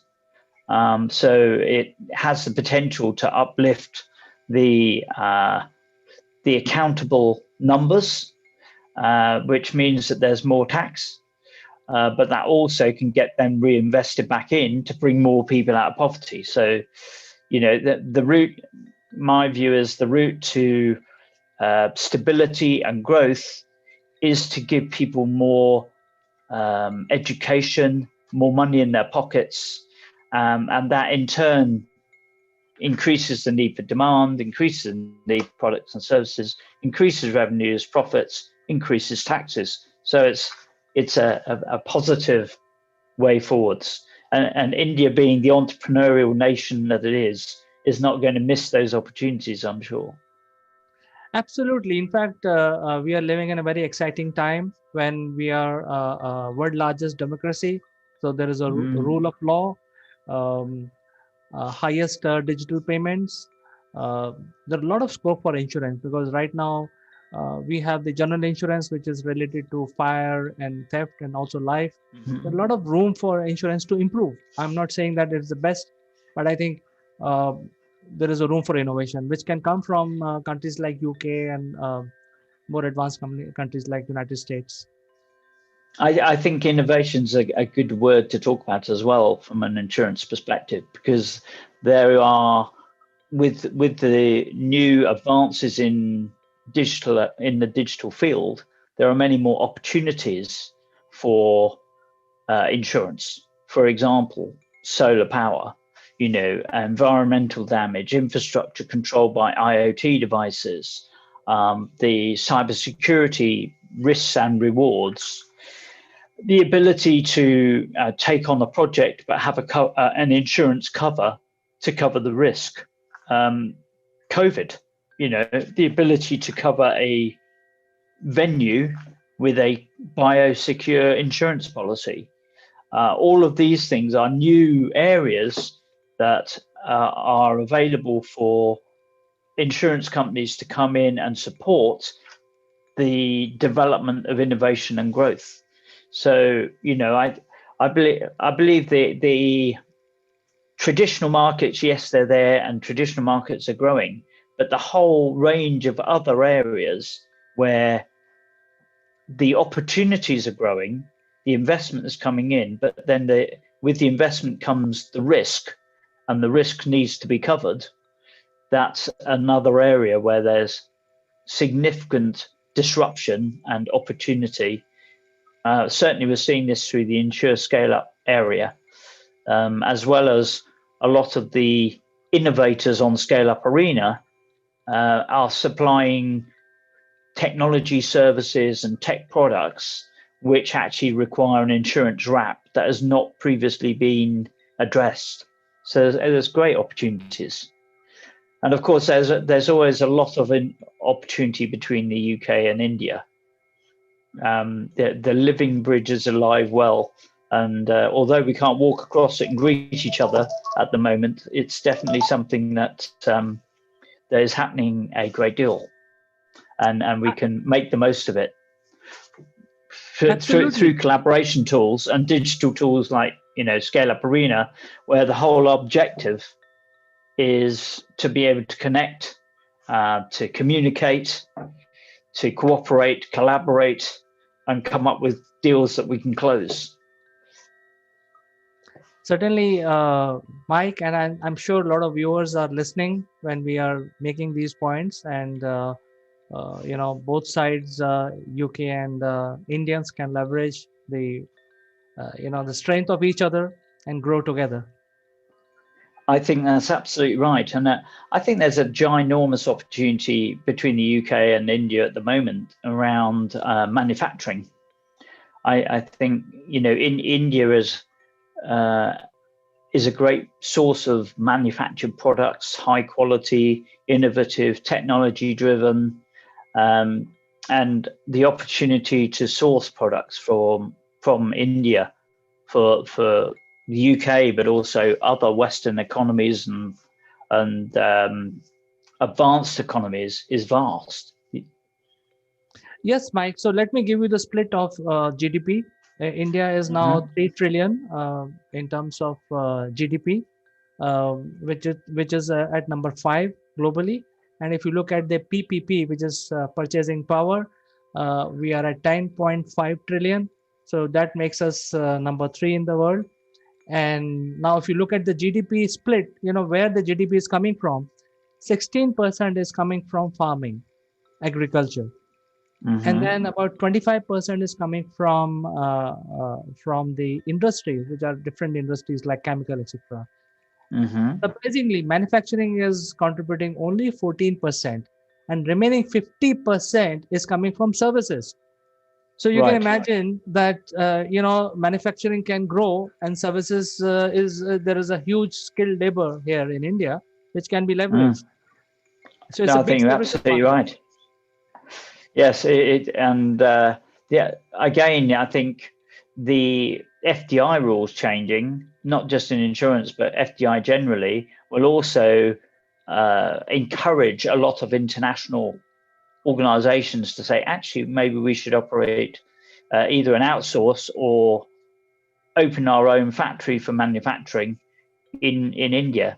And I'm sure you've got development areas of India where there's good incentives for people to move to a particular area and establish a operation where I think there's 5 major areas that are sort of development areas. So there's lots of opportunities for that. And hopefully things like the JETCO initiative will help to expand that the joint economic and trade agreement that we can bring together and optimize for our mutual benefits. Yes, Mike, I think there is a lot to talk about. There are different corridors, Tesla is coming, but I think we can leave it for the next session. And today, it was pleasure discussing specifically about the FDI route, which is allowed in insurance space. And I think the opportunity is quite exciting for the UK players to look at India as a market. Yeah, we'd be very keen to try and forge some bridges and forge some links for you if you're looking at that space and feel that there's an opportunity. I'm sure we can introduce some relevant players for you, innovators and incumbents. Absolutely, it was a pleasure talking to you, Mike, and we'll catch up next. Always a pleasure to you, and look forward to our next session. Bye bye. Take care, Chandra. Have a good day.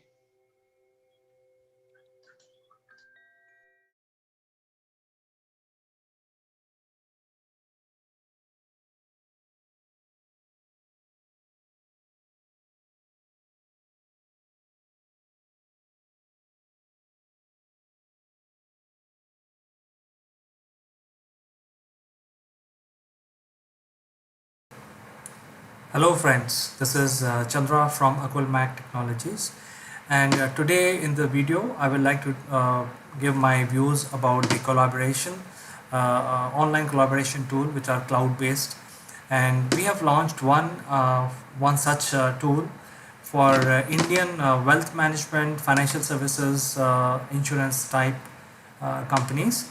Now the idea is basically when their officers are engaging with their high net worth customers, then they have to spend a lot of time in traveling, crossing the traffic, meeting the client, convincing him, and so on and so forth. What if they are able to sit in their office and have a secure video session with them? During the video session they can actually talk about their product in much more length, and there is complete secrecy maintained, there is complete IP secrecy maintained. At the same time, if there is some form to be filled, the client can fill the form and the financial advisor can guide him step by step on how to fill these forms. All of these steps are recorded in an audit trail and with 128-bit encryption, and all of this is available for future scrutiny, etc. So the advantage in this collaboration tool is, one, the finance officer is not traveling and going through, wasting a lot of time, going through the traffic and so on and so forth. At the same time, he can then service more number of clients. For example, if he is traveling from his office to the HNI customer, he will have to considering the time spent in going from one point to the other point and so on and so forth. On an average, if they can manage 3 to 4 meetings in a day, with our tool which is called Busy Desk, they can have 10 engagements. So this way their profitability in terms of utilization of their time can be much better utilized, and they can do a better job in terms of managing their client. At the same time, client need not wait or plan a specific meeting with his finance advisor. He can take the call as and when he is free in his own leisure time.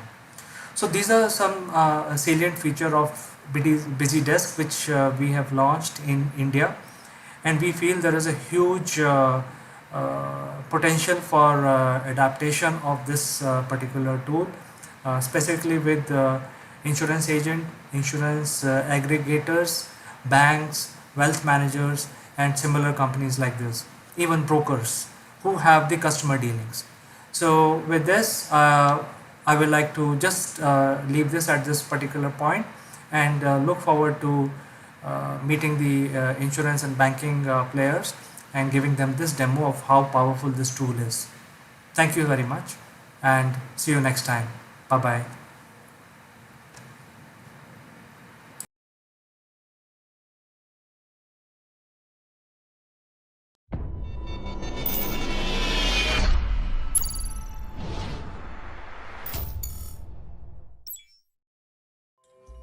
Hello, friends. This is Chandrakant from AkulmachLive Technologies, and welcome to this edition of AkulmachLive Multiverse.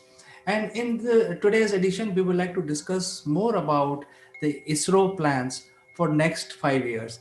And friends, as you know, that ISRO is already planning very ambitious projects. They are planning a trip to Venus.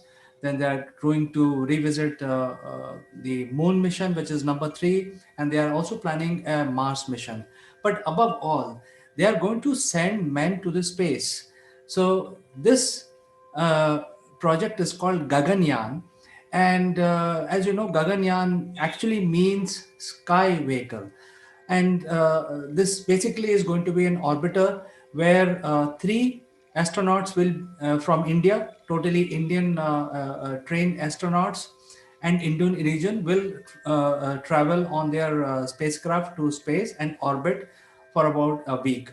So ISRO is already building aircraft, and they are actually preparing the whole thing in such a way that the 3 astronauts can do various activities while in space, and probably they will also try and dock the Indian space aircraft with the International Space Station as per the design. As you can see the design which is floating around in the net and shared by ISRO, it looks like it has a docking station as well. So the big question is, well, ISRO will plan a spacewalk mission also. So we will analyze this in today's discussion. So in order to have a successful space walk from the spacecraft, that means the astronauts will have to go out of the spaceship and then perform certain scientific experiments. There are 2 important things which are required. One is the spacesuit, and number 2 is the airlock. So we will discuss one by one. Uh, the spacesuit which is required for the space for the walk outside the spacecraft is it's a very specialized uh, equipment, and it is similar to almost like another small spacecraft.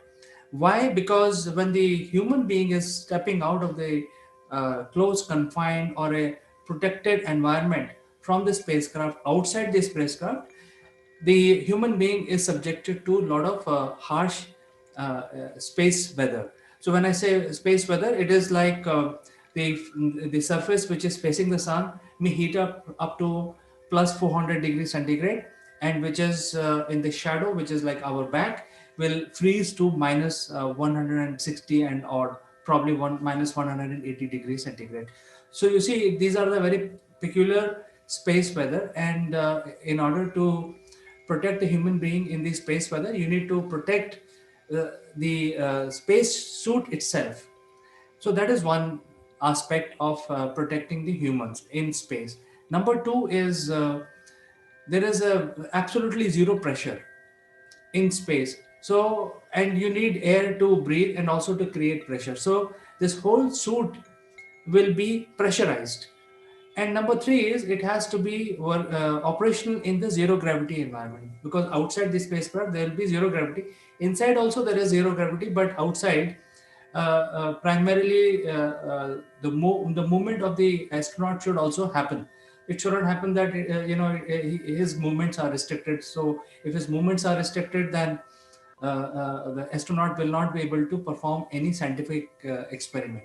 So considering these 3 major requirements, the spacesuit which is required for spacewalk are very, very specialized and requires years of research and many trials for that environment. And both Russia and Americans have done this, and even Chinese have done this. And now the India has 2 options. One is that they can buy the spacesuit, or 2, they can do a lot of research and develop their own. So why not? I mean, India has all the capabilities to develop their own, but it takes time. And what are the dates for sending the Gaganyaan to space?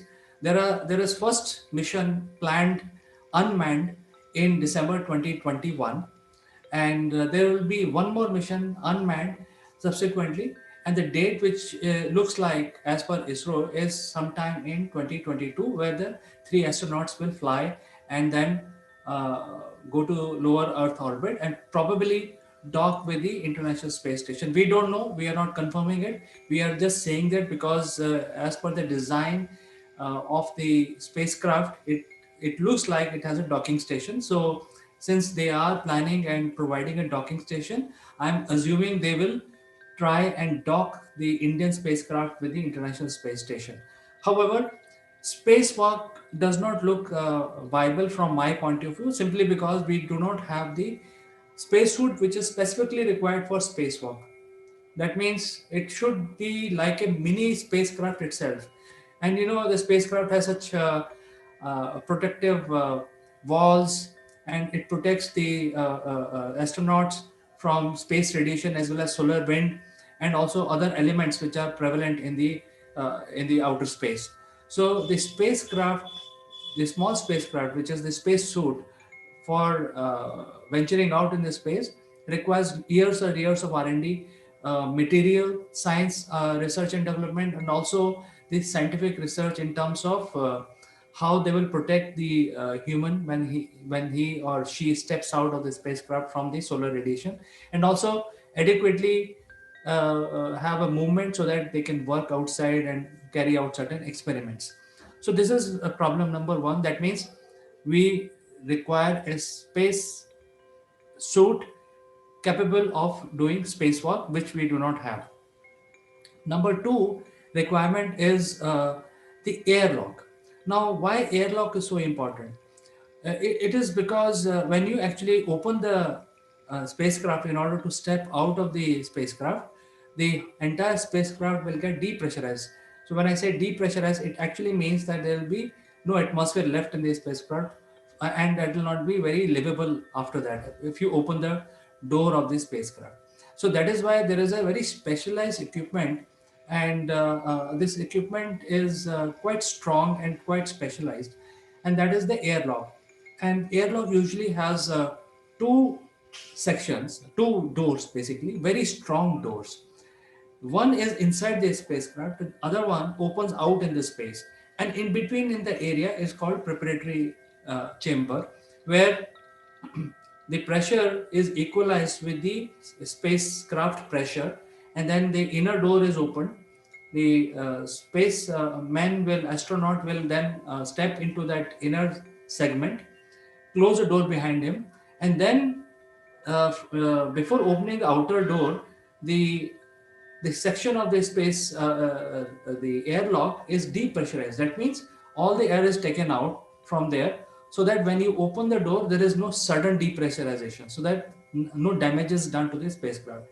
The space locks are very, very powerful, very strong walls, devices, which from the design which are published so far by ISRO, it doesn't look that they are actually giving a airlock into the system.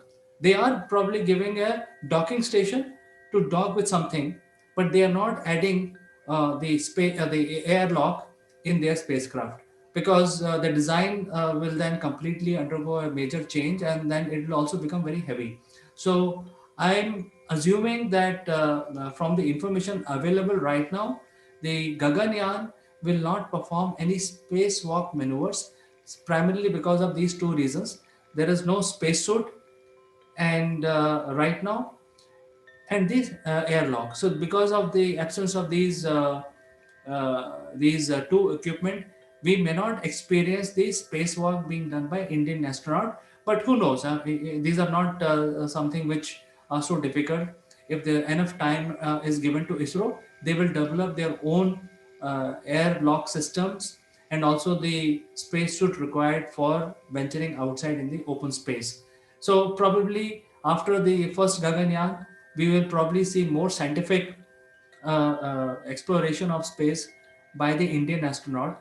And by the way, ISRO also is planning their own space station uh, in next 10 years. So I think the whole preparation will start by sending the Gaganyaan in 2022, and after that we will see lots of development by ISRO in leaps and bounds. So friends, write to me and engage with me in terms of what you feel about this information which I provided, and I will then interact with you. Probably based on your answer, I will get you live in my next show so that we can discuss together on this. Until then, I will say goodbye for today.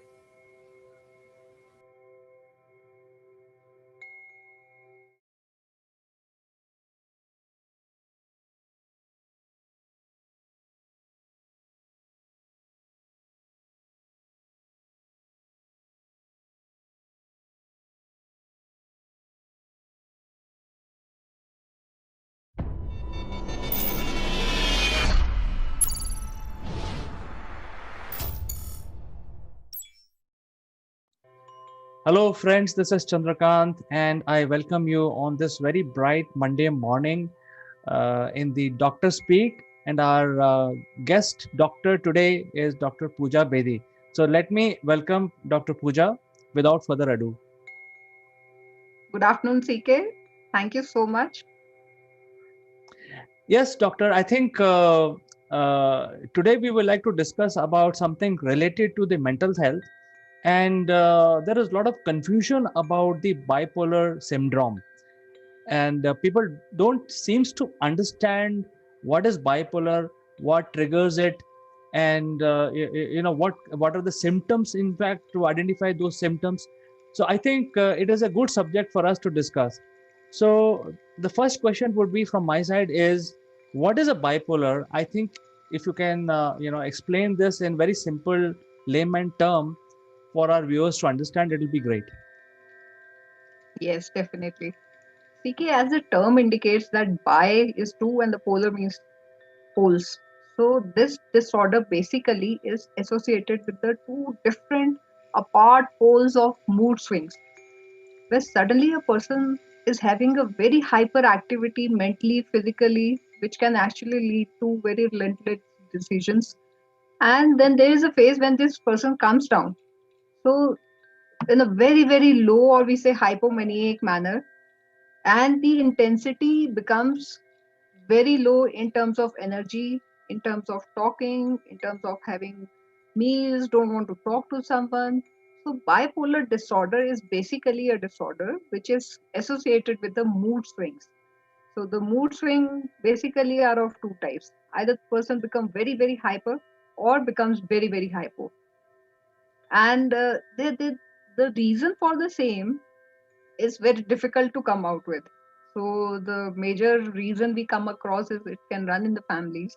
We have seen it if somebody has a bipolar, which is very, very remarked, or you can say remarkably seen in a particular generation, is definitely getting inherited in the other generation. So that is one of the factor. But besides this, if we say the social factors are there, you can say the some sort of chemical incoordination in the brain can also lead to bipolar disorder.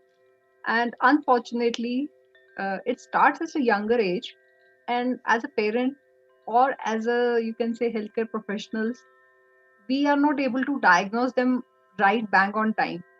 So if we are able to do it, if the parents are more aware, if the society is more aware why the child is undergoing sudden ups and downs, mood swings are there, hormones play definitely one you know factor into it. But the and uh, sudden low and sudden high in children, if it can be diagnosed at a very early age, it can be catered very nicely later on in the same cases. So I highly recommend that the pre-existing factors like ADHD, where the kids are very hyperactive, suddenly they start shouting, and they behave very normal after a while, and then suddenly they become very low. So this kind of mood upsets, if the frequency is very high, going to a psychologist or to a psychiatrist or maybe to a health professional or maybe having a group therapy can really help a lot. So bipolar disorder is a very chronic illness marked by severe mood swings. It can affect both the genders, women and men, but women are more vulnerable because of many reasons. They get into the maniac mode for the longer durations, which make them more vulnerable for the episodes in the future. So it is actually a thing which is not catered very nicely in the society. So we need to be more aware about it. So, doctor, tell us, is this a disorder related to the age, or is it can happen to anyone at any time? Uh, what is the beginning, the first sign of having the bipolar syndrome? Right. So the first thing is the age. Let's discuss about the age. It usually happens little later in the age. The early childhood, the indicators definitely they start popping up. Like I mentioned, ADHD. It can actually, if left untreated or uncatered, can lead to a little severity. I'm not saying bipolar only, but maybe in any other form it can come up. But yes, many of the ADHD cases, sooner or later, you can say in the adulthood, it starts affecting the person. So not at an early age, bipolar starts affecting. And second is uh, the age was the one thing that we were discussing, and second, I'm so sorry. The second was, Part of the question can it was, happen to a particular type of people, or it can happen to anyone? it can happen to anyone, but yes, people who are already having it, and they can definitely give it to their coming generation. So genetic effect is there. But otherwise, there as such, there is no particular age group you can say which gets affected, or it is not a gender bias thing. It can affect anyone. But yes, the like alcohol abuse cases, or you can say substance abuse cases that are there, they are more vulnerable towards the bipolar or the mental health other issues that are there. So they are more vulnerable towards it. The reason I asked this question is primarily because I wanted to bring clarity that this is not related to genes. It could affect anyone having difficult situation or highs and lows, as you mentioned. So I think that is one point that is clear now. We have also seen that this affects very popular people. Maybe we don't hear about them, normal people, but we usually hear about the very successful people who are always in limelight and attracting media attraction.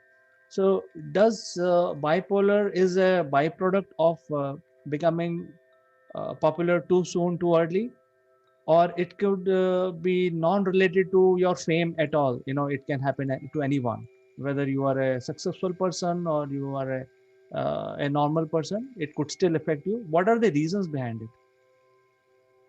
If we are talking specifically to the people who are very, very successful and there's an instant success is there, somehow I will say that the first reason in them is the drug or the alcohol abuse.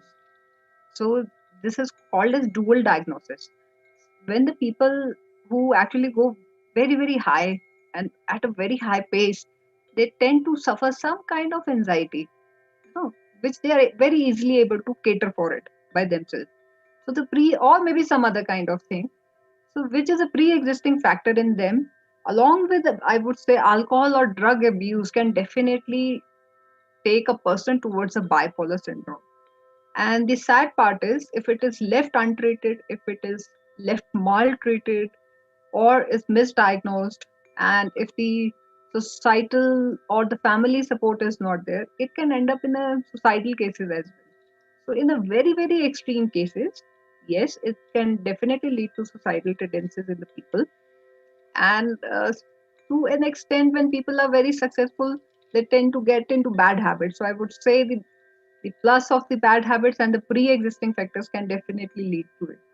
But if we are talking just that the person is going high and suddenly sees a low, so the mood changes are there. So again, the factor is not that they are suddenly successful or instant success and the money flows in. No, that is not the reason. But yes, if the sudden low is there, if they are not able to stabilize their mood, they are not able to control their emotions, they are not able to control that disturbance that is coming for a transient phase, it can definitely lead to some or the other mental disorder, or maybe later on bipolar as well, because we see many cases ending up, unfortunately, with the life, you can say, attempt to suicide or suicide. So yes, it actually affects. So, Dr. Pooja, I will talk like a normal layman. As a layman, I understand there are three scenarios. One is at time of dire strait. Many times we feel superhuman. We feel that there is an adrenaline rush, and we start doing things like a superhuman. And at times, as you mentioned, there could be a suicidal tendency. So there is one scenario where you take very difficult task and you probably finish it or perish doing that. Second is that for no reason you want to just have a suicidal tendency. And third is a bipolar. What is the difference between these three? And my second part of the question is suicidal tendency is necessarily part of a bipolar, or a trigger from bipolar causes the suicidal tendency? I mean, if you can just explain this in more detail, so it will help our viewers to understand where they stand. Yes. So, coming to the first part of the question, where you say that adrenaline rush can lead to such kind of mood swings, definitely it leads to some kind of mood swings. But look at the sports people or people like us. We are able to cater for those emotional disturbances very easily. We have to get into that ritual of getting back to the daily chores or the target that is there. So failures are part of life for everyone. So the sooner or later they accept, so the better is their mental health.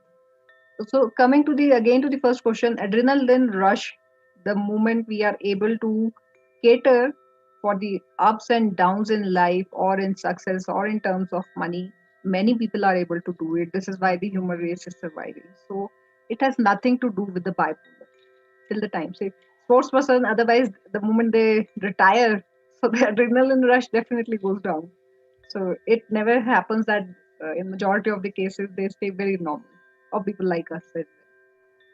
So sudden fame, sudden money, the till the time individual is able to control his ups and downs, he is not going to have very threatening kind of mental health issues or bipolar for sure. But coming to societal tendencies that people have, yes, bipolar has got a role. So there's the second part of question. So societal tendencies, it happens when the person is in extreme low, you can say. So we are very much aware that the anxiety, depression, societal pressures, familial pressures, career, money can all lead to these kind of tendencies. Or you can say, unfortunately, they mature as well into some kind of suicide, losing the life. But if you go towards the higher side of it, why the successful people, why the people are who are having money, so there's some kind of mental disturbance in the form of comorbidity, you say, or the pre-existing factor, you say, is already there, which is a very false notion in itself, because the bipolar, you can say, is running in the back, and it is performing itself in a hypermaniac form. And in the hypermaniac form, when people are relentlessly deciding certain decisions, they can actually go for suicidal acts as well. So in both the cases, the suicide can happen because of the emotional low or emotional high as well. So we need to crack a balance. Somebody who is having these kind of tendencies, they definitely need a psychotherapy. It can be catered. Medications are also there. Counseling sessions are there. So the psychosocial therapies are there, which can actually help them out. And the third part of the question, that the bipolar is not that it always ends up in the suicide. But as I mentioned, that if it is associated with any kind of substance abuse, or you can say alcohol abuse, so if these factors are there, or drug abuse, you can say, people are taking drugs a lot these days, youngsters are taking a lot. So there's sudden mood changes that are there. In those mood changes, yes, they can definitely go for suicidal tendencies, but it's not that it is bipolar is highly marked with the suicidal tendency. But yes, if left untreated, as I mentioned, if left misdiagnosed, it can definitely lead to suicidal tendency. Because when they are in a very high mood, they are not able to decide certain things or make certain decisions in a very rational manner. So they somehow end up in these kind of unfortunate things. I think the most important question is how do you identify? I think if somebody is having a bipolar syndrome, first of all, he will also not understand that he is actually bipolar, and the people around him also will not know, this guy is sometimes very angry on small things, and sometimes he's not at all attentive on things. So these are very normal things, which happens every day, maybe 5 times a day. How do you distinguish between a normal behavior and a bipolar behavior? See, CK, when it comes in the childhood phase, which I really insist, and majority of my talks and articles are on the childhood stage. So at that particular stage, since the bipolar does not manifest that early, but it exists in a very different and a pre-existing form like ADHD, which is pre-marked in children. You will see certain group of children who are very silent, they're okay, but they fight with their fellow friends, but then again next day they are there. But again you will be able to witness one odd child in the entire group or crowd, you say, who shrieks, who shouts, and then suddenly mellows down. Suddenly he will start or she'll start beating the younger ones, and suddenly you will say there's a change is there. After a week they are having friendship with them again. So this is very normal. If somebody is listening, this is very normal. It happens with my kids, somebody will say. But if the frequency of these episodes is very, very high or is very repetitive, then definitely we have to conclude or diagnose that particular childhood mental health issues are there with the child. So it's very important that we as a parent or society try to identify these kind of things in children. They suddenly start talking to you, and then you will see there's abrupt change, then they don't want to talk to you, they are sitting in one corner. Probably they were very fond of reading or playing a certain sport, and sudden changes there where they don't want to go out and play sports. So these are the indicators in children. When it comes to the adult, so specifically talking about the women, since they are more vulnerable for certain reasons, you'll see there are drastic changes in the moods. You see a female suddenly shouting, she is having a discussion, a very normal discussion with the family or with friends. Suddenly she'll just pop up in anger. Or you will say that after a while she mellows down as well. And then she becomes very normal, as though nothing has happened. So again, the thing is very normal. It happens sometime. But if the episodes are in frequency and repetitive mode, it needs to be catered.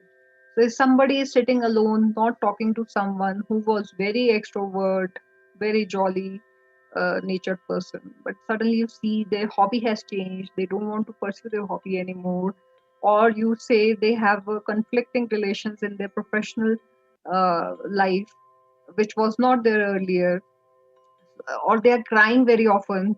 So it is a very marked indicator in the female. As far as men are concerned, they are more into the hyper side, to be very frank. So if we say one of the example, if some particular person is a very good driver, and this guy or this man tend to have frequency of accidents. So it is an indicator. I'm just citing one small example, uh, though it is not 100% related to this particular thing, but a small example. Somebody is a good driver, suddenly he is meeting up with or ending up with many accidents frequently. So it can show some kind of relentless decisions that this guy is taking.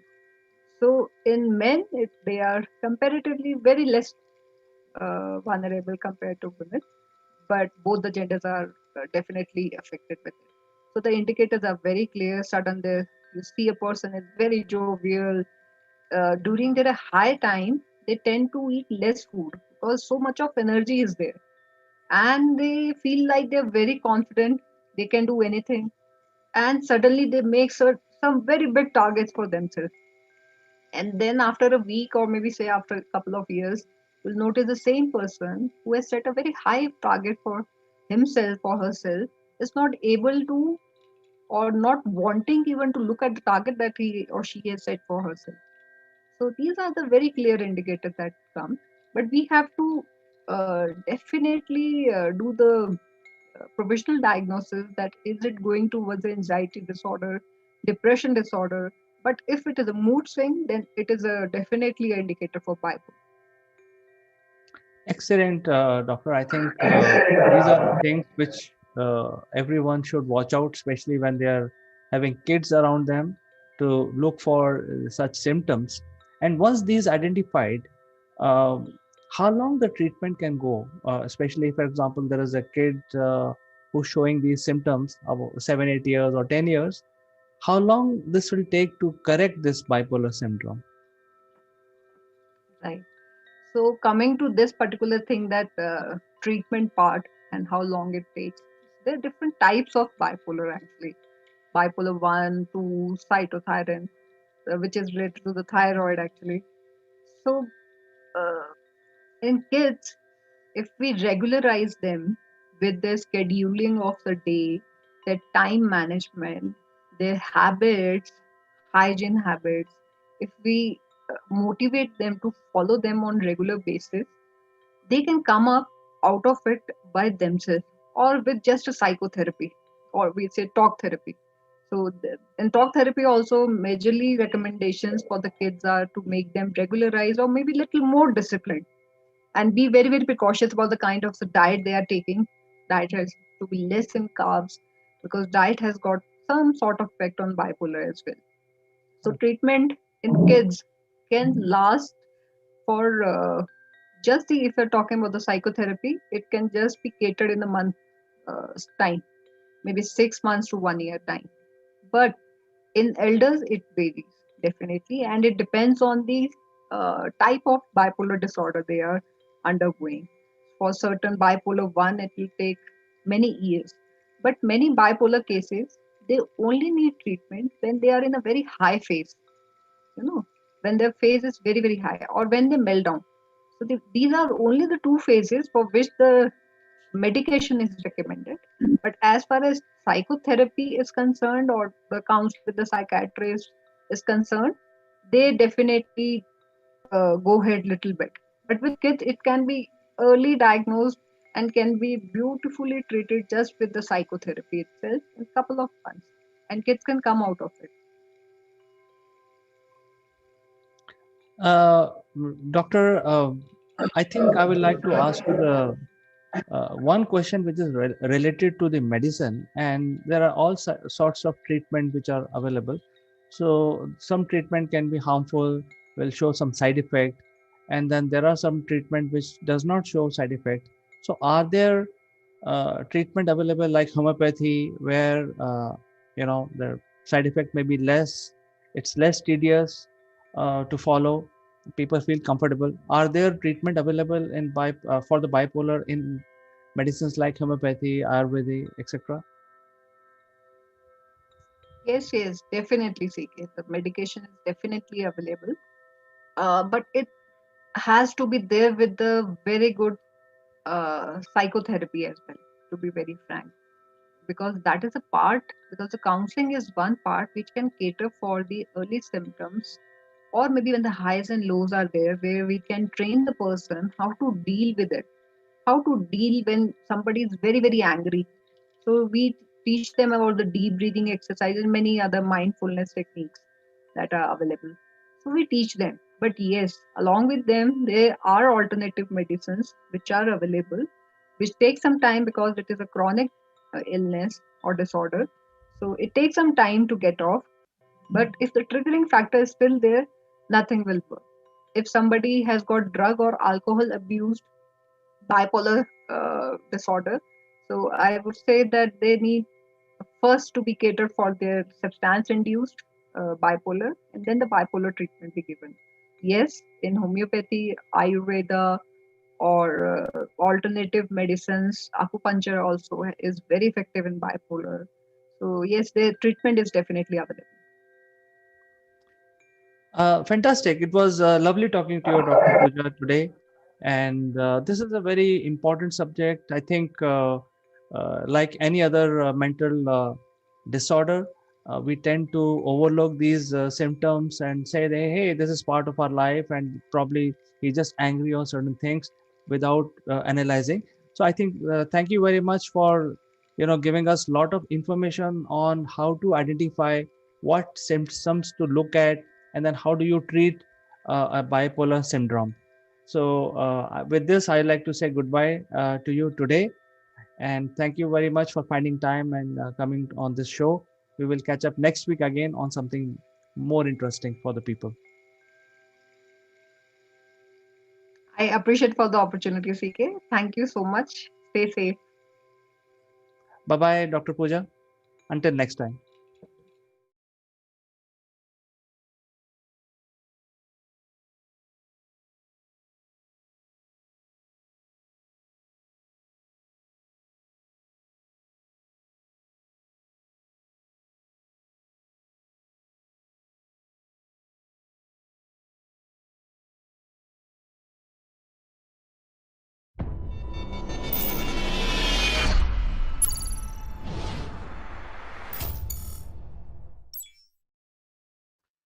Hello, friends. This is AkulmachLive, and I am Chandrakant. What a leader must do in the event of adversity. There is so much to do, so much planning to be done. There has to be a strategy, but many times even accomplished leader don't know what to do in case of a very adverse situation. So today we will have this discussion. I will be joined by a very accomplished leader. But before we start our discussion, I must tell you, you have to stick around till the end because there is a free gift. And in the end, we will tell you how you can claim your free gift.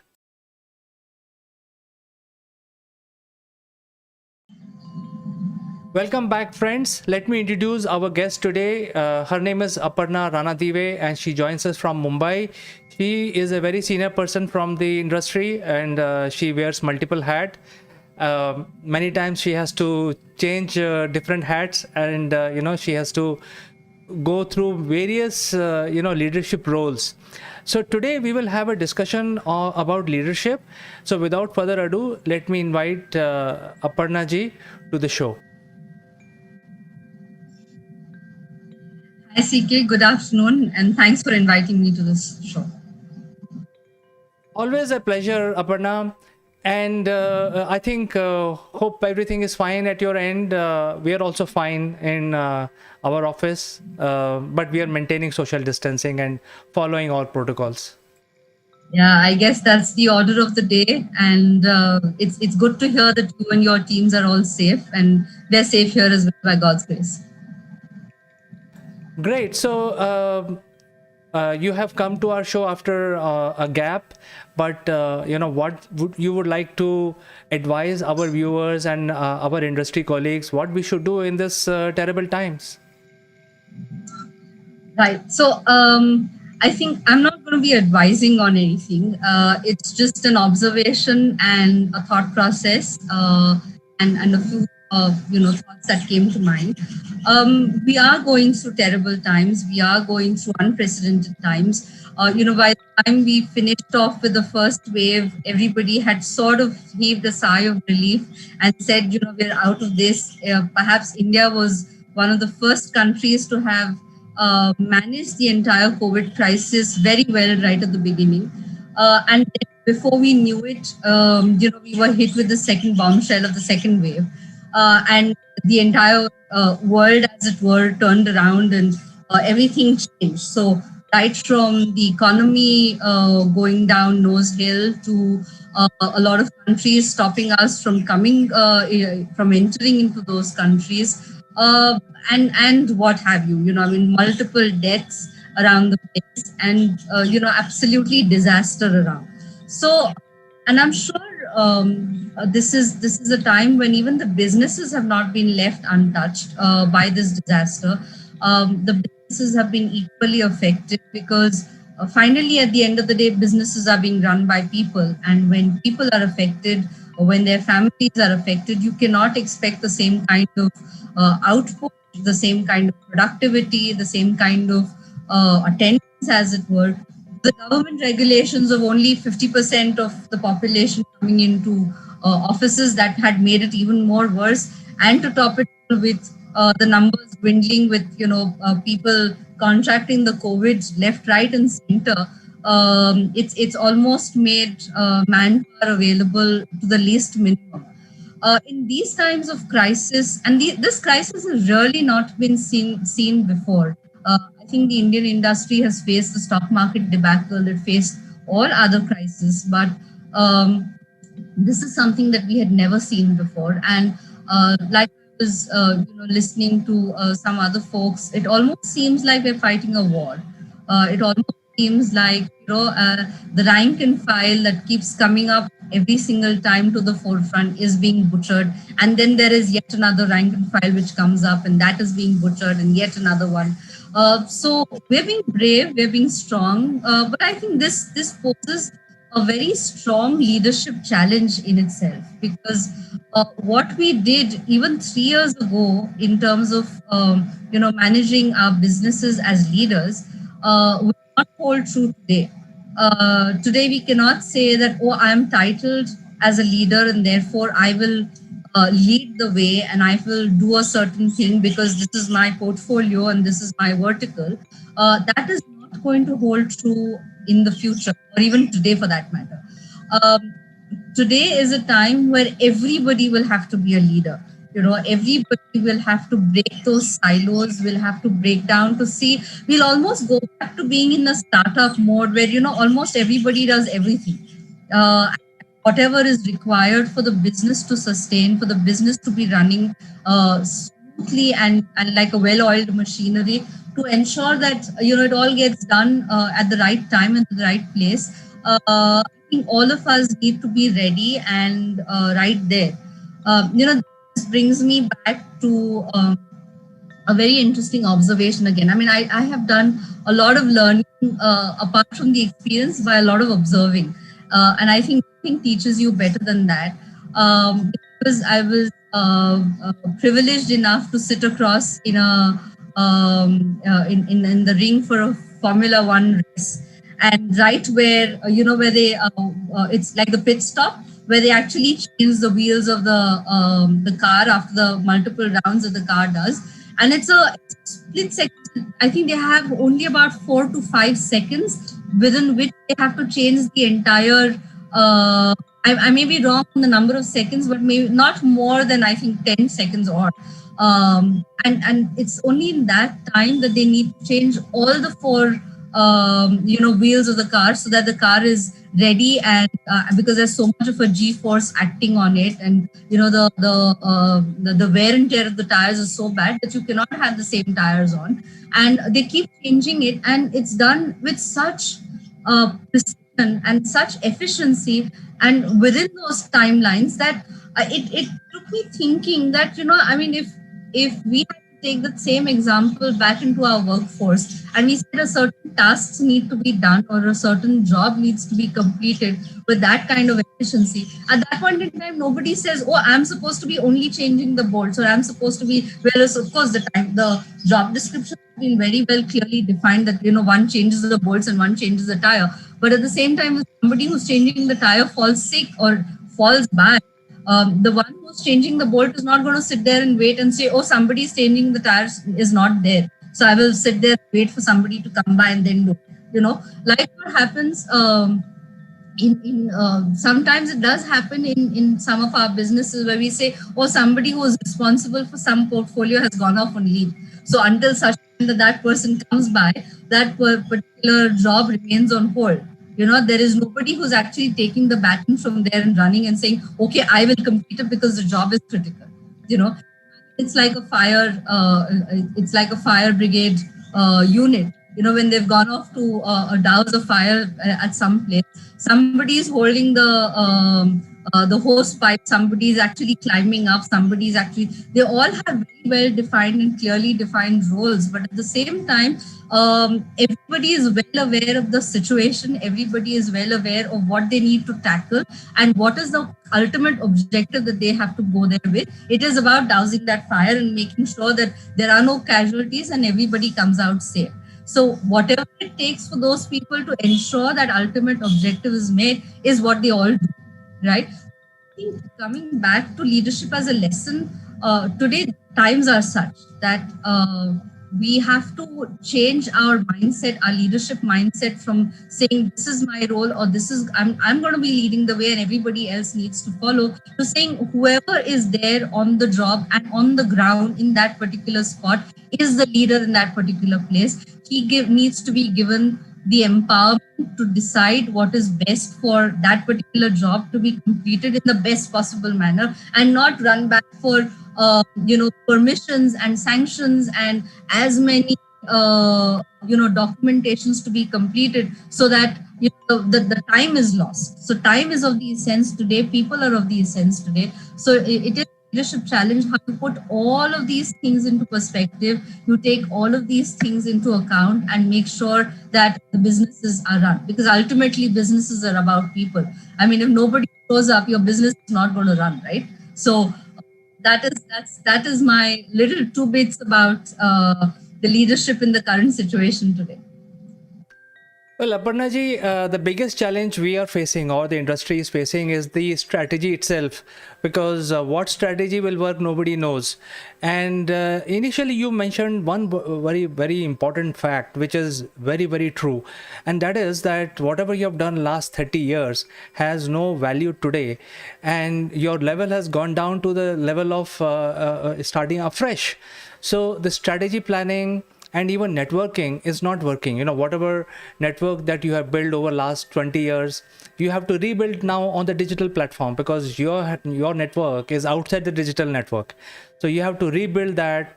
You have to embrace the digital wave, and at the same time, the strategy, I think that is not working.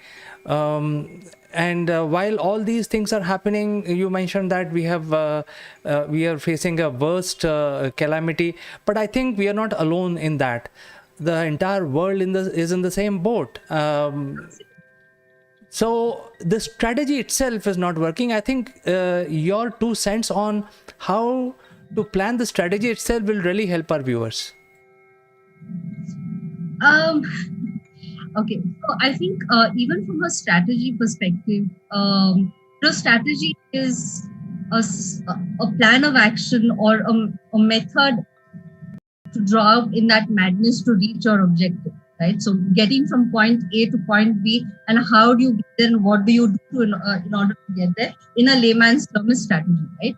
Now, in times as uncertain as these, while one can plan and plan and plan until the cows come home, but there will come a certain time where maybe certain plans will not work, right?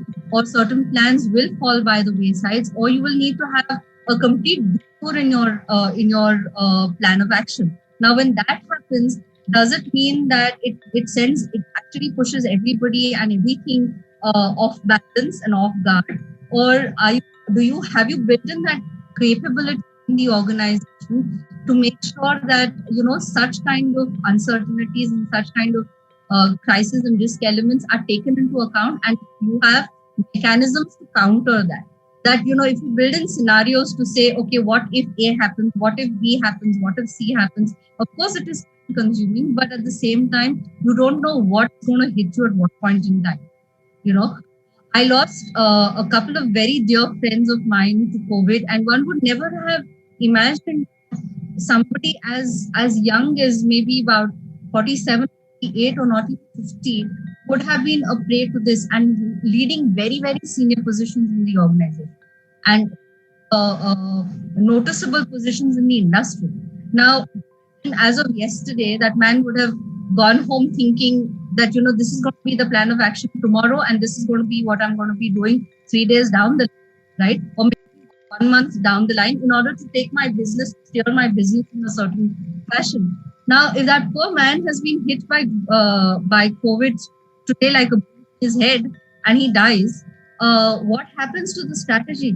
It actually, of course, I mean, he's not the only custodian. There are multiple people in. But at the same time, if he's going to be at the helm of affairs and he's going to be holding responsibility for that strategy executed in the right fashion, then it completely falls on its head, and it completely sort of sets everything and everybody to tizzy, thinking about what next. Now I've lost the leader, sometimes I go back to some of the stories that I grew up listening as a young girl when of Shivaji Maharaj, and where some of his warrior friend circle, while fighting battle, had fallen a prey to the bullets or to the enemies.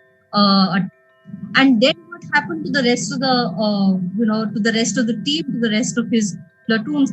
Somebody somewhere had to stand up and say, okay, he was the leader, he died, but now what next? We cannot die, right? So we have to go ahead and fight this war and ensure we win. Of course, those times were different, those situations were different, but today I think we're in no different a situation in the modern world. Everything is modern, but times and the situation is not very dramatically different. Yeah, today we're talking about businesses. Back then the poor guys talked about their own liberty and freedom, right? So from that perspective, today's strategy has to be very flexible, has to be fluid in that sense, and keeping in mind what your purpose and what your objective is. Yes, have, and it is communicated down the line to every man, so that every man or woman, so that they have the sense of ownership to that purpose and to that objective, and everybody knows what needs to be achieved and how it needs to be achieved. I think half the battle will be won. So, and I'm sure a lot of companies are doing exactly that. You can't any longer hold it close to your chest and say, I can't really, divulge this information, or I can't really share it with people down the line, and this is only privy to the senior management teams in the organization. So I think it's a composite thing. It's an ongoing, continuous effort. It is something that has to be ingrained even in the culture of the organization. You can't be just at the helm or at the top level. So I think this is how organizations will need to function in future. Well, I think in nutshell, what are you trying to tell our viewers? Is it to be more collaborative with each other? Because I think the cash flow is a big problem today. And you are asking us to basically prepare for all eventualities. So plan A, plan B, and plan C.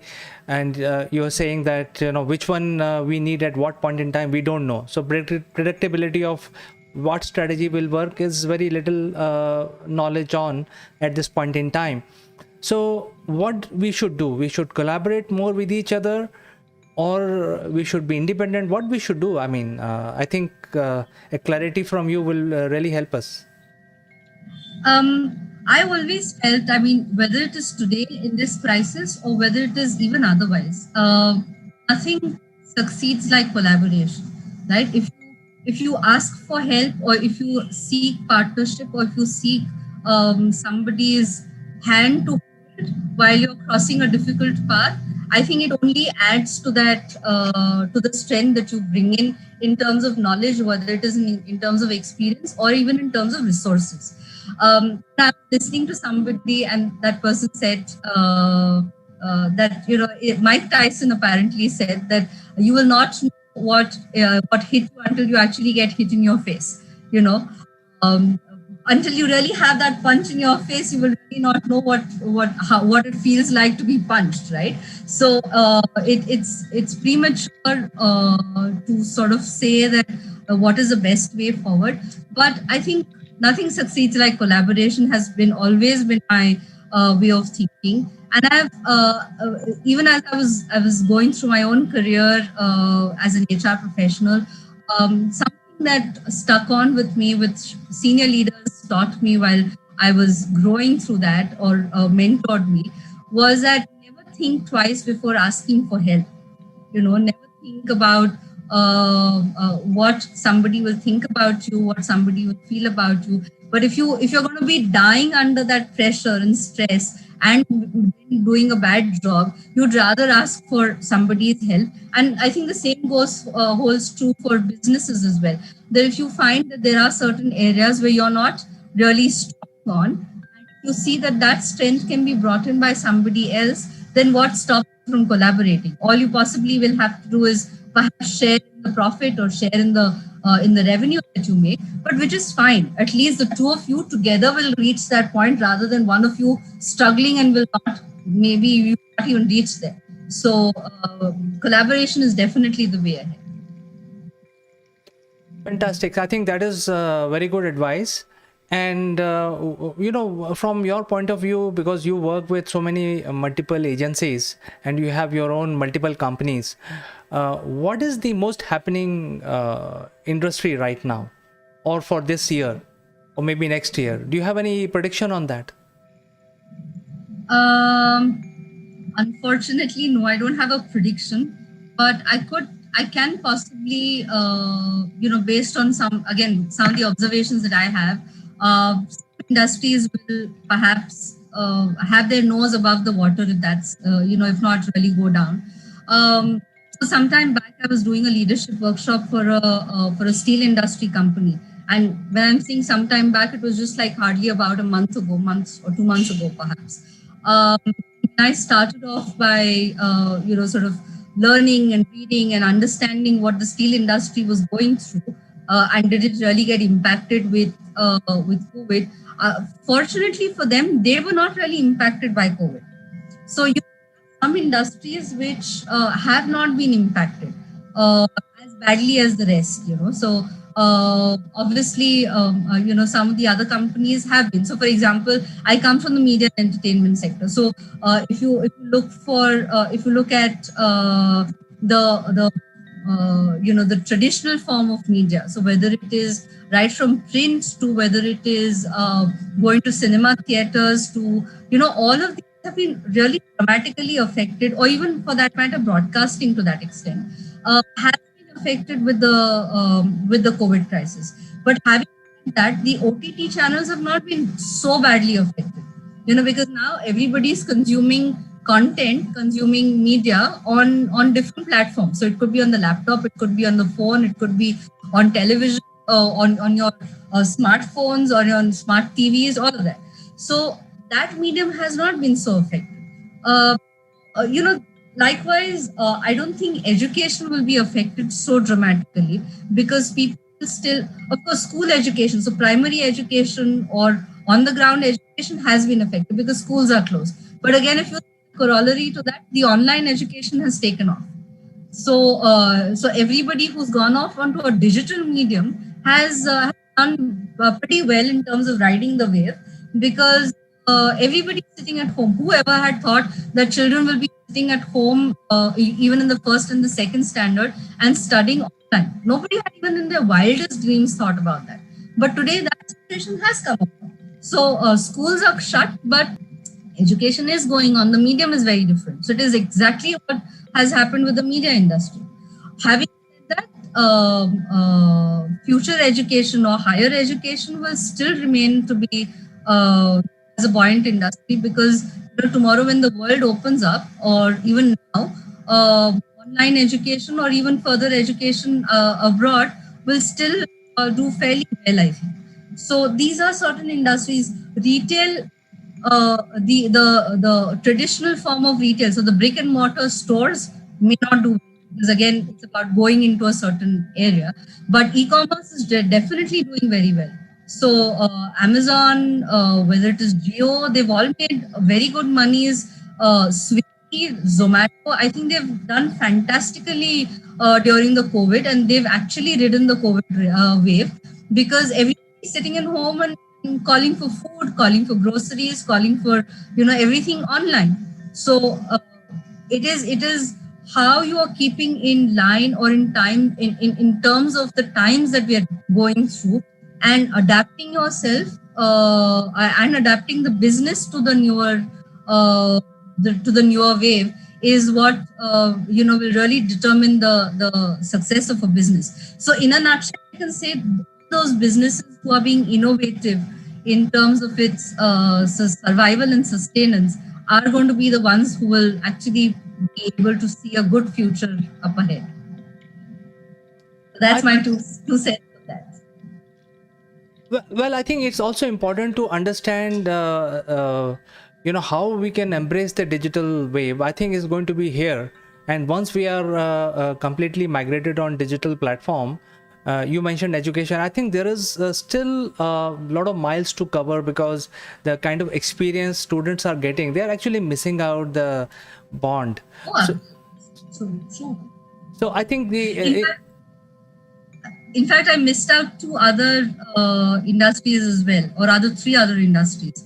One is a no-brainer that the healthcare industry will definitely do well, because they are the backbone for all that is happening, and how they will get people out of this crisis. So healthcare in every form, whether it is health tech or whether it is healthcare, I think those are industries which will do well. Edutech, like I said.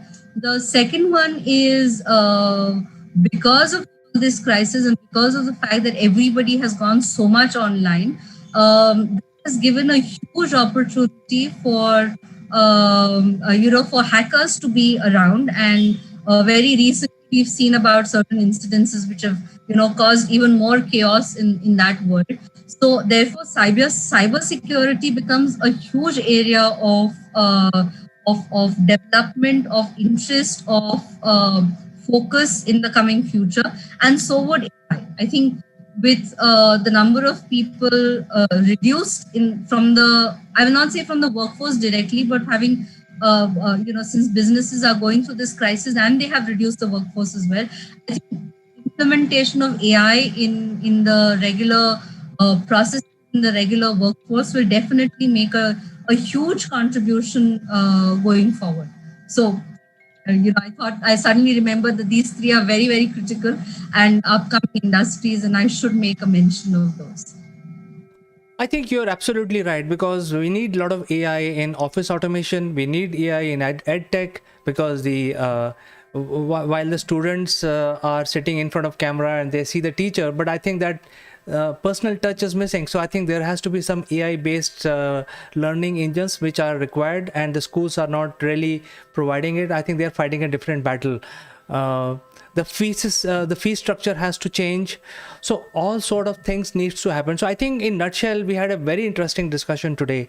A lot of ideas came through our discussion today and a lot of inputs. I'm sure the viewers will give a lot of value while listening to you, and your thoughts. They are very, very critical for us today. Thank you so much. It was a pleasure sharing my two bits or two cents with the audience. All right, Aparnaji. So we will catch up in the next show. Until then, I'd like to say goodbye. And next time we will discuss even something more interesting.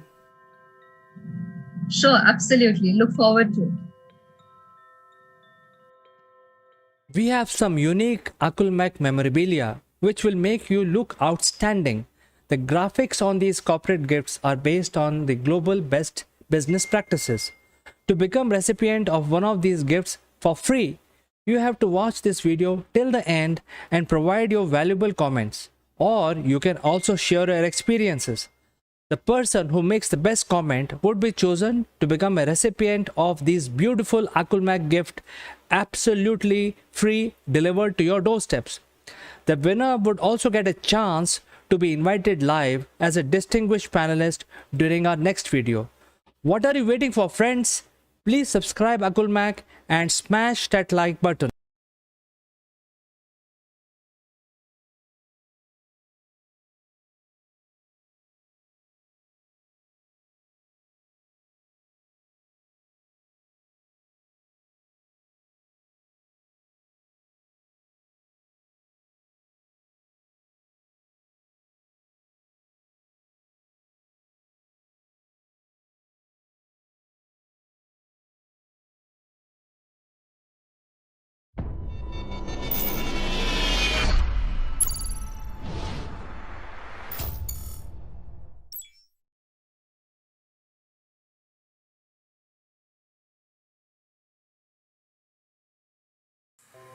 Hello friends, this is Chandrakant from Akulmach Technologies, and welcome to Top Brass DQ.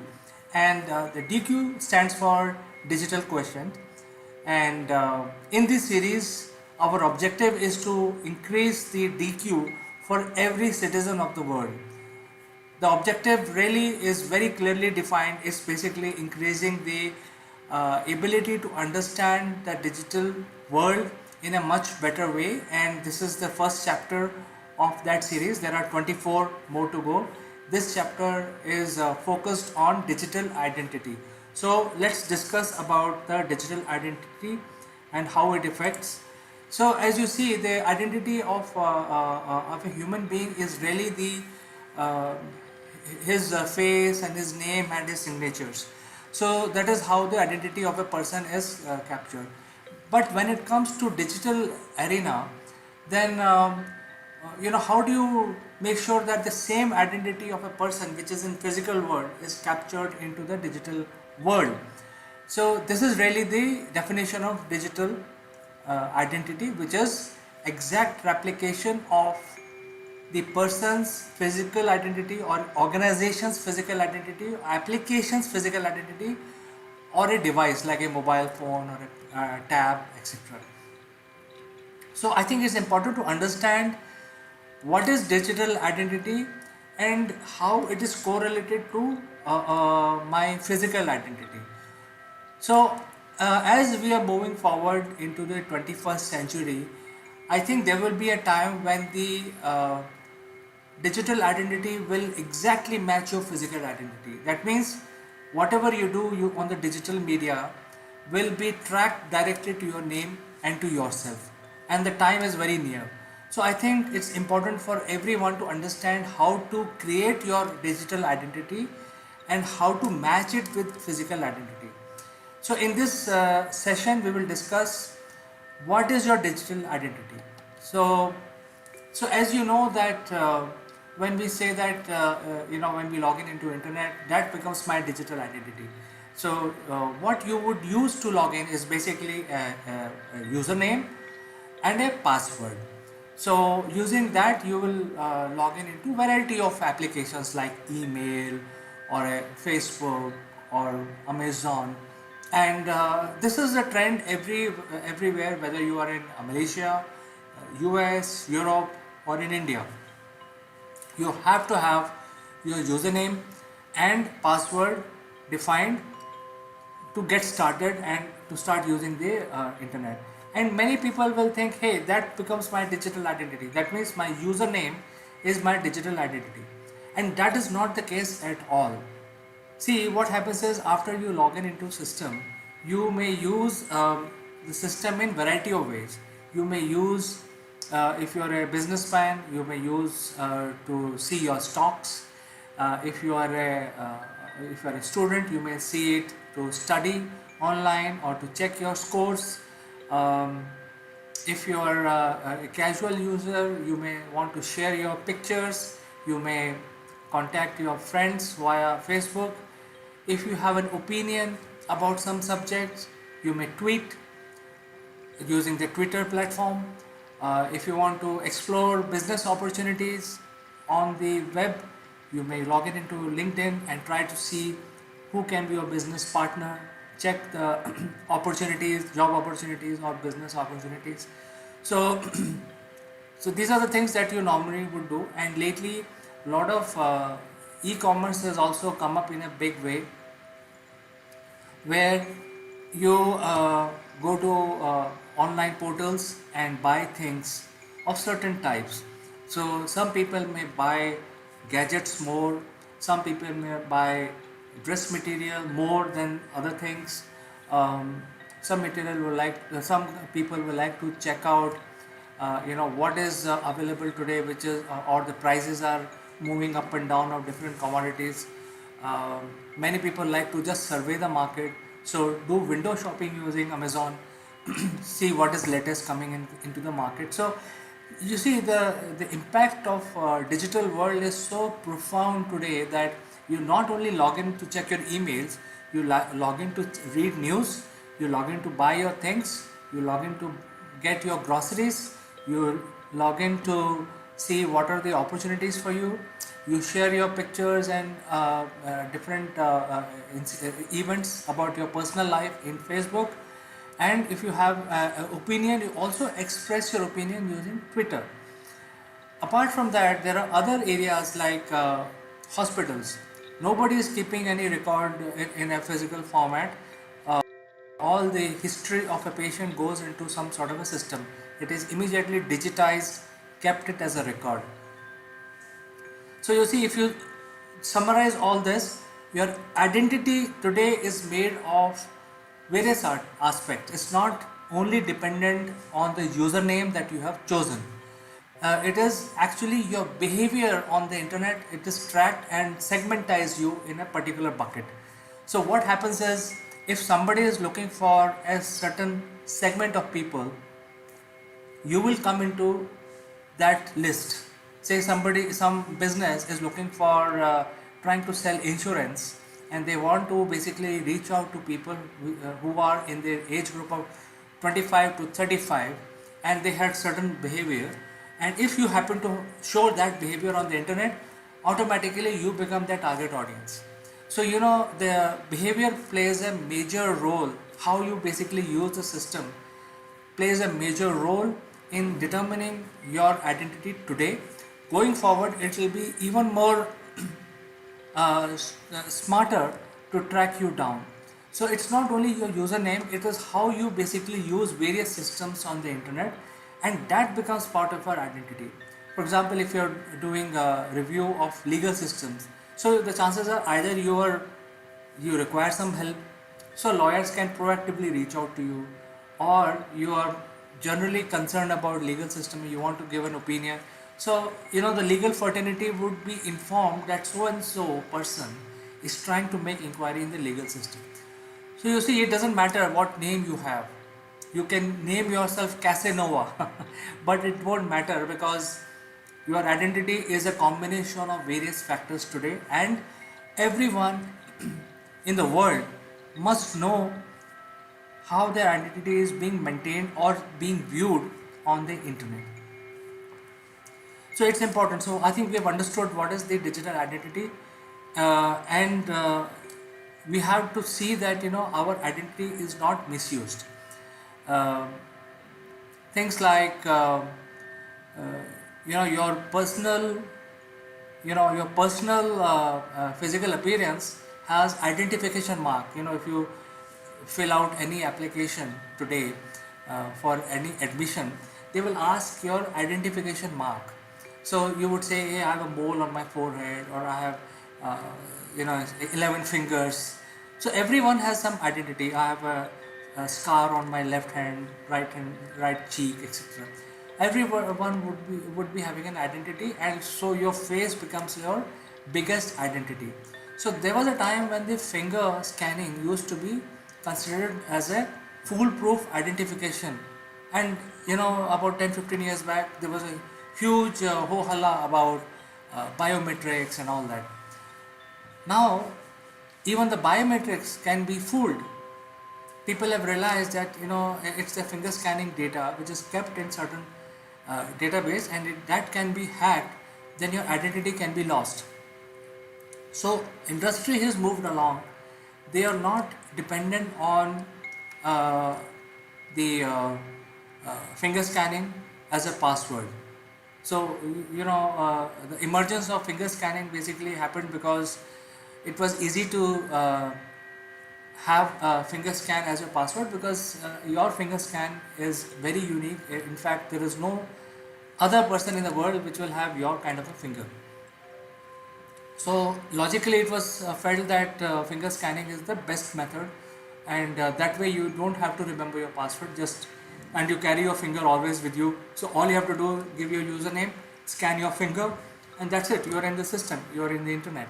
But then it also had a lot of pitfalls, and because of that, now the emerging trend is the face recognition, because your face is your exact replication of your physical personification.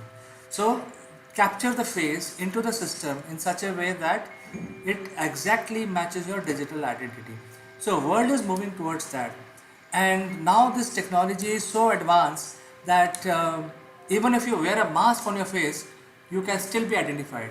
So for example, if you walk into a bank, there is a CCTV camera capturing your image, and that image will, even though you have put a mask on your face, can identify you as XYZ. So this technology has evolved to so much, very rapidly evolved, into this arena, and that is why it has become very very powerful, and it's much closer now to replicate your personal identification with your digital identification. So I think even though you have multiple passwords in the system, say for example Facebook you have one password and LinkedIn you have another, and you may think that hey, I'm trying to protect myself by having different passwords and different usernames, but that won't help you because your identification is captured by the face. And this technology is now available across multiple platforms. In fact, the mobile players have come up in a big way. All the mobile handsets devices have the face recognition, so you don't have to press a finger, you just look at the mobile and it opens up. So this is where the world is moving. So that is why it is very important to know your to capture your personal identification into digital world. And how do you do that? And also protect it, because once you have come closer, uh, you have to make sure that your digital identity is not misused. So because there are various threats which are available today, and which can there are some people who are out there to steal your identity. So that, for example, I would say that if you some people give their date of birth, and they manage their passwords using their date of birth. So it's very simple for any hacker, a smart hacker who can, if your date of birth is known to him, he can crack your password. So the things like that, even though when you're capturing yourself into digital world, you have to ensure that how you're using the system, that is going to reveal you in the digital world. And if you're also giving information like your date of birth, etc., that can be misused against you. So how do you prevent all that is the question. So we will tackle some of these things. See, the whole thing is that if somebody is trying to steal data of say 1 million people, the easiest way to do it is use unprotected Wi-Fi systems. Say Wi-Fi in a lounge or a coffee shop or an airport or in railway station, which are not very well protected Wi-Fi. Why the hackers who are trying to steal your identity will use this method? Number one, it is easy to hack in because it's not protected. Number two, they can easily hide themselves. See, it is like this: somebody is trying to steal your identity and steal your data. They will like to first conceal themselves because they are obviously committing a crime. So they don't want themselves to be exposed while they can see all your data. So I think this is the easiest method by which they can reach out to you. So make sure that even though somebody says that hey, use a free Wi-Fi in the lounge, don't get tempted and get connected to a free Wi-Fi system in a lounge. Similarly, when you see unprotected web page, don't click on that, don't go to that page itself, because what happens is, for the same reason that people who are trying to use unprotected web pages, they will very easily conceal their own identity. And when you are browsing something which is not protected, in the backend they will have some sort of a software running which will capture all your data, your pictures, your documents on your PC without even you knowing about it.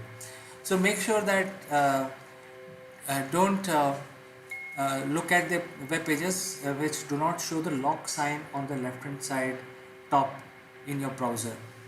So these are very very important keys. I think everyone should make sure that they don't look, have caution not to look at the unprotected websites. At the same time, a lot of phishing activity happens. So what is phishing? It's basically some a bad person sends you an email posing as your banker, for example. So you get an email from your banker saying, hey, why don't you click on this web page to revalidate your credit card or revalidate this XYZ things that the bank wants.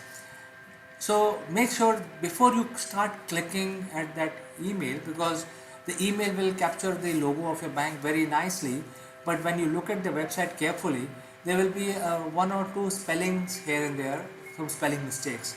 So before you start clicking on these phishing emails or any email from a bank, make sure that you read the web link carefully, very carefully. The chances are most of the bankers don't send you any email. They will not send you any link to click. Rather, they will ask you to visit their website and then use their banking system. They will not send you an email. So the things are small things like this. If you take care, the chances are that you will be safer, and your identity will be safe as well. The best method to protect your identity is to use a strong password. So what is a strong password? Strong password is not your date of birth, and if your name is Alan 223355, not like that. So it's very easy to crack. What you have to do is basically uh, give special characters at special, use alphanumeric, sometimes capital letters and sometimes small letters, and also use special characters which are very difficult to crack or very difficult to imagine, because the special characters like star, hash, they do not correlate to anything in your personal life. So it's very difficult for anyone, even your known people, to crack your password. So make sure that your passwords are very strong. Use special characters, use combination of capital letters and small letters. At the same time, change your password frequently. Even though you are using a very strong password methodology, but still it is advisable to change your passwords frequently. Make sure that you have the two-factor authentications enabled across all platforms. So if you follow this the strong password, chances are the systems will be much more secure for you, and people will not be able to hack into your personal data. And the last is privacy policies. So when you want to share some picture with your friends, but you don't want to share that picture with public, all that is determined by the privacy policies of your social media accounts. So the privacy policies of the social media accounts are regularly updated by the social media players. So you have to make sure that these policies are reviewed by you regularly. If there is a change, usually the social media players will tell you about it, that this change is happening, and make sure that you read all these policies carefully and enable those features which are meaningful for you or which you want. Make sure that certain pictures of your family gathering you don't want to share with a lot of people. So make sure that you define your privacy policies, your privacy levels in your social media accounts, to make sure that your identity is not thrown open for anyone uh, to know about. So these are certain things that um, if you follow and do these things, you will be much more literate in terms of understanding your digital identity, and there is no point in assuming anything that, hey, if I have my password secure, I have a strong password. Your behavior itself will reveal a lot of things about you. So make sure that you have the right behavior when you're using the digital systems. Also make sure that you change your password, and very important, make sure that you use a face recognition technology wherever is possible, so that you use the best of the breed which is available to protect yourself. So with this, I will end the session today. Dear friends, write to me, give your comments about this. Anything else you want me to include in the next session, we can do that. I can take up the questions raised by you in the next session. But until then, I like to say goodbye, and I wait to hear from you. Bye bye.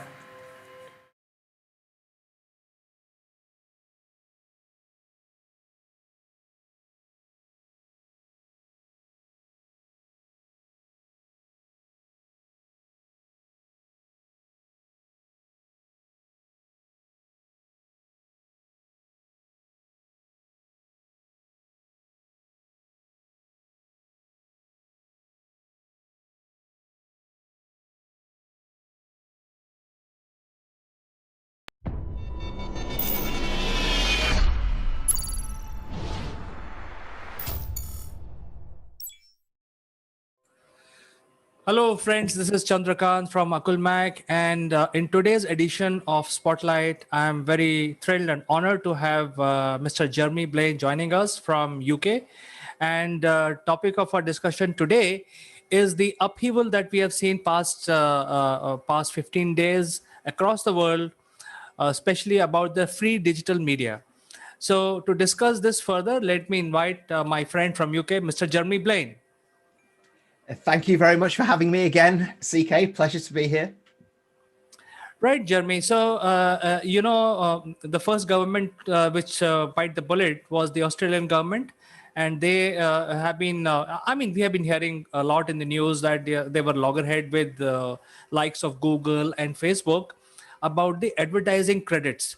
So I think we will come to that in a bit. And that, by the way, is the major portion of our discussion today. But lots have happened in France. There are new regulations in France. EU is also going to come out with a new regulation. After the Capitol Hill, there are a lot of debates going on in US, how the swing for Biden happened because of Wall Street Post handle was blocked for a week by Twitter, and that created a swing in favor of Biden by 13%. So there is a lot of debate which is locally happening. There was an influence on the presidential election. But let me update you what has happened in India in last 5 days. India has come out with a new, not a law, it's a ruling basically. We already have a IT Act, which is a law. So there is a certain section of IT Act has been modified, and there are new rules inserted to manage the digital media. And while it is not a law, so the digital media still remains free in India. However, they have added few small things, few small steps from their point of view. But for implementation, these are very large. This has very large implications on the social media platform. Number one being, you have to have a compliance officer posted in India. Now, this person who is a compliance officer must know Indian laws. So he cannot be somebody who's just, as a filler. He has to be somebody of a repute. Number two, there could be instances where, a normal person may have a objection. Some morphed picture has been used, or a clipping of video has been used by somebody to create a narrative or a fake news, whatever you call it. So to prevent that, there has to be a grievance cell headed by a grievance officer locally present in India. And number three is, whenever government asks for the handle details, who started the mischievous post, those details must be shared with the government. And the social media platforms cannot hide behind the curtain of privacy laws or privacy use policy that they have. Now, the number four thing, which is sort of an umbrella, Indian government, unlike the Australian government, they have included the social media platforms and also the OTT platform, because from government point of view, a lot of unwanted things are happening on Netflix and Prime and those kind of platforms as well. So the law or the new rule has been changed to encompass the entire social and digital platforms and media. So I think this is something new. I'm sure as a business, people like Facebook, Google, Twitter will have to make major changes in their legal framework and use policies. And also with Australia, where there is an arbitration. So I think you can talk more about it. So over to you, Jeremy. Yeah, well, it's a very interesting point, isn't it, CK? And it does stem from the increase of power that many of these media outlets, social outlets, digital outlets have, and the unfiltered stream of news, be it fake, be it part truths, be it full truths. So be it in the public interest or outside of the public interest. And I think that actually is really at the heart of it, is public interest journalism and what is in the public interest, and the power that comes from some of these mainstream medias that are able to do, as you said, with the election in the US and how Trump before Biden had used that and is continuing to use it, even though he's banned, just shows you the frightening power and the sense of influence that it can have on others. And that's really at the core of probably, you know, before everybody else, you know, it is going through Parliament in Australia. And they're saying, look, you know, it goes into, first of all, the public interest and public interest journalism. So a way to start to manage the news that is filtered through, but also critically, it's about the use of data. And we know that Google and Facebook and other big platforms like that, you know, are building a business on data and selling data or selling information and insight through that data to drive advertising revenues, to drive very specific and personalized content to people. You know, I'll be looking on the screen here. I'll be shopping for, I don't know, I'll be shopping for some running shoes, let's say, for example, and all of a sudden, like an hour later, I'm seeing adverts for no apparent reason. I'm thinking in my head for running shoes for other sites, and I'm like, oh, that's interesting. That's coincidence. I was just looking, so let me click on that. The power and the influence that is there is key. Now that data is being sold, or if you like, that power of data is being sold by these social platforms to all of their customers as a way of getting direct marketing, personalized marketing, and for paying for brands or for individuals to raise their profile. So the point being is that as they are getting all of this data from different sites, like news sites, particularly Australia is around sort of the news sites, they're using journalism that has been, you know, kind of fair journalism that has been done, bringing it into their own sites and news sites and just displaying that, but they're not paying for it. And yet, on the flip side, they understand the power of data and the fact that it's worth something. And so while there, interestingly enough, was, you know, quite a lot of noise, of course, by particularly Google and Facebook in Australia about this, in the background, there's a lot now going on around making individual deals with news channels, newspaper organizations in Australia, to pay them a certain amount to recognize the data, i.e. the journalism that's coming, and then provide and grant usage for that. But that comes, I think, very similar. It doesn't go as far as what you're describing in India, as far as making sure that, you know, there is compliance, there is fair grievance, and there is protection of people that they're gathering the news from. But what they're talking about in Australia is the measurement behind this is making sure that the pay, that what the journalists and the media organizations are being paid is being used to create public interest stories and news rather than sensation that can be sold. So misuse of what they're now being paid, you know, for the benefit of, let's say, the shareholders, or to actually fuel more populist news and going more into the public interest. So that's one step. But I think from what India are doing, and certainly what the EU is thinking about, is making it a little bit more robust.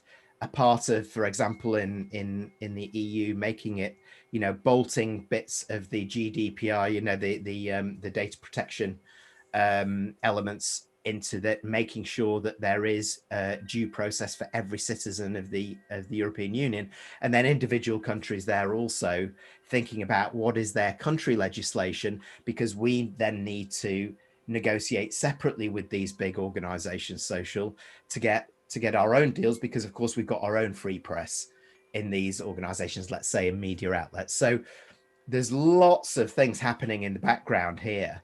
But it's necessary because it's all around, you know, paying for due data, which they're doing, and making sure that it's regulated now, because we see the power of misuse as well.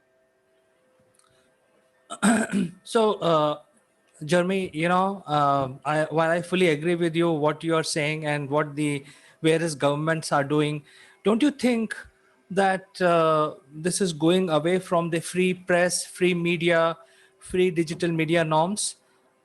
because essentially all these platforms runs on the data produced by guys like you and me. I mean, there are 1.5 billion people producing different types of informatic or even nonsensical, sometimes, TikTok kind of videos. But that is driving the whole the digital strategy of the world today. So if you start controlling that, are we not moving away from the right to speech clauses in the constitution of various countries? It depends on the country, though, you see, because I think, and it's also a fine line between traditional media, like the fourth estate, the traditional media and journalism on the right hand side, and all of us as individuals who are driving data and actually are delighted when when sites pick it up and say, oh, we're going to run with your story, because it gives us a sense of, it gives us an image, it gives us a brand, it gives us coverage, if we're in business, or it gives us notoriety or popularity or celebrity, until it goes wrong. So actually, even that sort of freedom comes with something that we like and don't like. We like to pick and choose, don't we, as individuals? It's like, it's all very well if I'm getting, look at all this great coverage that I'm getting, look at the TikTok video of me, kind of skateboarding with a drink and, playing Fleetwood Mac in the background and getting loads of views and suddenly getting a lot from it. However, when that's flipped and that's used for negative press, then there is a huge outcry based on that again. Or there's a lot of then the word that I've got to use is hatred. There's a lot of naysayers that are doing that, that go onto it and troll and follow these people. So you can't just cherry pick, even as individuals, the bits that we like and then complain about the bits that we don't like. Either we accept that we need to have some better policing and some better regulation about it, which I totally agree we do. But it also needs to come with some level of protection, because we've seen the power of fake news, and we continue to see the power of fake news and what it drives, and the acceptability of fake news. And where is this taking us, as not just as individuals, but as a human race? It's like, there's so much kind of information that is unfiltered now, ideas. I just think we need a filter. And I think if this takes us partway through a filter, because the platforms that provide us this are having to now pay for selected content to provide then, more of a public service and responsible public service, then I think that can only be a good thing. The problem will come, CK, and I agree with this, is that some countries will use that, perhaps some more authoritarian governments, or some where they feel that they need more control, over this area, where they might feel they can make some money out of it, may use it for nefarious purposes. And I think that's the risk. So it's full of potholes, full of challenges, as well as the opportunities and the benefits that it can bring. So it's going to be very interesting to see, because of course in Australia this is going to take months to get through, a full year then to measure and to kind of figure out what's really happened. And in the meantime, lots of other countries are going to be making their own rules and regulations. However, I do think it's a very interesting and right perspective to have, is that ultimately that big platforms who are taking data from different people to use to drive popularity to their sites and to drive viewership to their sites, like TikTok, for example, pay for that data that's doing it. Why shouldn't they? Well, that's the whole point, because people like you and me will make quality content, but we are not differentiated by the platforms in either way. It's a number game, and the threshold for making money has been kept so high, it is not achievable unless you make a very sensational content. And that is where the trap is, because most of the people either make some nonsensical sensationalize the video, or make a fake news, which is again creating sensations. So for those people, the thresholds are crossed and they started getting these peanuts. I think the Australian government, as a layman, I will just explain what I feel as a layman, that if you compare the digital media and with the traditional media, most of the traditional media was run by the ad agencies, because the media is actually making money by advertising. And if you look at the ad agencies, they will collect all the advertisers and publish on different media houses like print, TV, or whatever. And the pandemic actually changed the whole thing. The media, and including news, migrated to the digital platforms, and therefore the advertisers also shifted to the platforms, leaving behind the traditional digital media high and dry. And I think that is what the trigger of the decision made by Australian government, because now suddenly some of these influential people who are well known, and like guys like Rupert Murdoch, which is very big in Australia. My question again, I have given this all background because don't you think that the government may be under influence of these media moguls and trying to create a control on digital platforms? Well, I think there's a balance, though. I think that's right. But I mean, ultimately, it's about, the question is journalism properly funded? Because what we've seen, exactly as you say it, what we've seen is that as the digital agencies and large digital companies have come in, they've taken the big chunk of the advertising revenue away from the traditional media, and yet they're using the data from the traditional media to do so. So yes, there will always be the big conglomerates and news organizations which will have their own self-interest at heart, and we've seen that. We see how that plays out, and the power of and the decisions that they make around that. Look at Fox News as part of that, that kind of empire in the US, for example, and how that continues to drive a very different narrative, through there. And there's a rise also of, the problem is there's a rise of news organizations apart from traditional media that are now growing up. Here in the UK, there's two new news channels that have been raised. But the fear is that they become more right wing and more nationalist and more protectionist in their focus.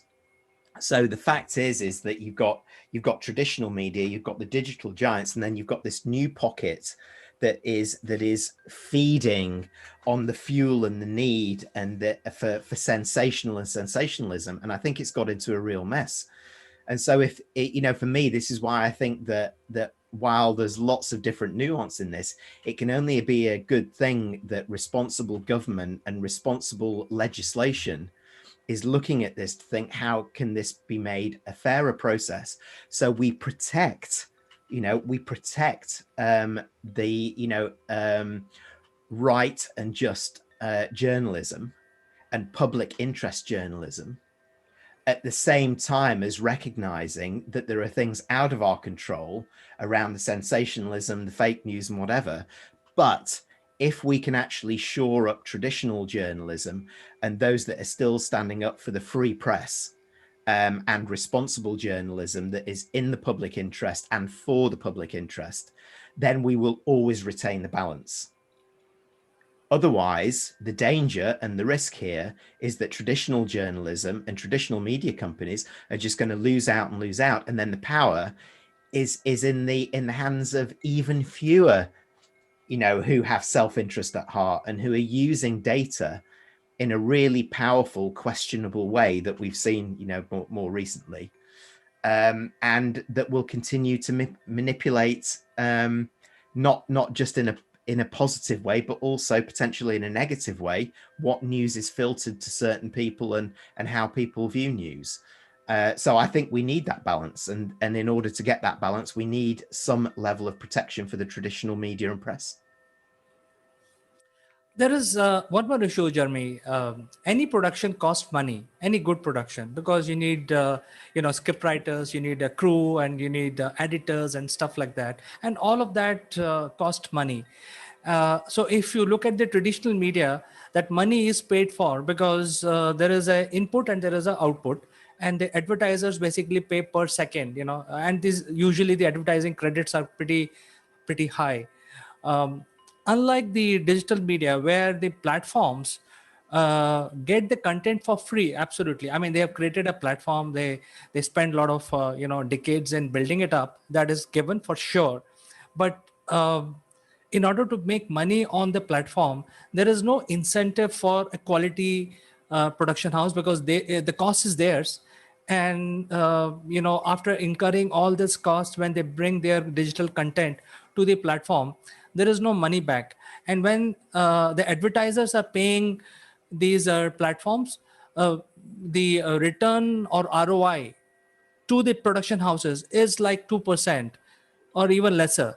So what people get out of digital platforms as advertising credit is kind of very low today. So I think there has to be some regulation around that also, because they have kept the thresholds of monetization so high, which are not achievable if you just follow the traditional method. And hence it promotes sort of fake news. What is your opinion on this? Well, yes, I do. I mean, I think that's the case. I think this whole, this kind of unfiltered deluge that we can get, that is, because it essentially, anybody now in the world, the billions of people in the world can be a journalist, or can send something that suddenly becomes viral that they will pick up and use on these platforms. And they want to do that so that they can curate a lot of that free news that's around there. But what's quite interesting is that, there is a recognition, even though, from these big giants, that there is a need to filter this down, particularly the more reputable ones, like Google and Facebook, that want to be seen to be doing the right things, while in the background making sure that their algorithms are absolutely evolving at the rate that they have been evolving at, so that they can go to the people that are advertising with them and say, here is the data that we can give you that will give you exactly what you need for your target audience. But the fact that Google in Australia, for example, kind of stepped back from the edge and launched its news showcase product just last month, actually, and has started to discuss this, and actually done a deal with Seven West Media already in Australia, which is it's not been confirmed, but it's been reported to be around a 30 million a year deal. And what the traditional media is saying, this is fair payment for responsible journalism. So I think what even these big giants are seeing is that they need to have some level of credibility behind this, as well as the fun stuff that can be there too. But also there is a price tag for it, and they also need to do some cleaning up of their own backyard, and probably rebrand and relaunch this. And then on the back of that, they're almost kind of sort of it's sort of reinventing it. So yes, it's kind of got to a stage where it is now. But I'm glad to say that they're actually taking a step back and saying, this is an opportunity for us to relaunch how we do this, how we use individualized content, how we use traditional journalism and so on, and how we recognize, the data that is coming into us, but how we can also use that to then sell to our customers in a way that some of them will be more comfortable with, potentially. But will that solve the problem of production getting enough revenue out of it? For example, if I have to cover a story, let's say right now my channel is based on interviews, but if I have to take an interview of a big shot who's sitting in Chennai, and I have to send a person there, but there is no incentive for me to send a person or travel myself, because there is no revenue being generated. Will it solve the problem of the content producers? Because what will happen is that the digital platforms will strike a deal with large houses, and that may happen in India also. The largest one here is Bennett and Coleman. So the chances are the Bennett and Coleman will have the inside deal going on with the large houses like Google and Facebook. So they will have their deal. What will happen to the actual content providers on these digital platforms? How they will get compensated? Yeah, but it's a good question, and this is not a solution. This is the almost like kind of the beginning of the journey down here, because this will set a precedent that talks about insightful and responsible content is worth something. So therefore, if you think about the gig economy, for example, small medium enterprise that you and I both both very passionate about, experts, I know you and I and a lot of my colleagues, we write a lot, we do a lot of research, and we put it out there. And at the moment, we're kind of putting it out there. Either we're trying to sell it on our own platforms, or we're putting it out there for free to gain, gain mentions, or to gain an audience behind it. But there will come a time, and I think what it takes, though, is a collective rather than individual approach. So, as the gig economy becomes a much bigger part of even our, traditional organizations, is that what are the bodies that are standing up and saying that? What are the federations of businesses? What are the federations of freelancers who are standing up and who are saying we are standing up for our members who have an income from the gig economy, who drive value from here, and who should be recognized in some way for what they produce and how they do it. And that might not be exactly it might not be, for example, financial remuneration. It could be coverage. It could be putting them on a platform. It doesn't need to be monetary, but it needs to be recognized in terms of value. So I think this is the beginning of the journey, and that has to start more or less, at some of these big corporations. It's starting at government level, and then it will filter down, because a lot of these bodies will then move up the line, ask questions like you're asking to government, saying, but what about us small businesses? What about us entrepreneurs? What about us gurus and experts who are doing all this research? And, it's being kind of used out there. What about us? Absolutely. I think this is a big question, because all the digital platforms like Facebook, which are the large ones, and Google, which is YouTube, is getting all the content from people like you and me, and maybe many senior people who are producing this content, not getting compensated for their knowledge and their efforts. So I think that is a big question. We don't have an answer for it right now. The good thing is that the Indian government has given 3 months time. They have laid out the rulings, and it's all public information. And they said that, hey, you get your act together. I'm sure they have started negotiating with the Indian government right now. So we will see. We will come back on the same subject maybe after 3 months again. But I think you have put the things in right perspective, because you have a global outlook. You work with Australian companies, and you know what is going on there. You also know what is going on in UK and countries like India. So thank you very much for joining us today, and for your wisdom and for your suggestions. Thank you, CK. See you next time. See you next time, Jeremy, and take care. And wish you all the best for your ventures and your research which you are doing. Thank you. Bye-bye.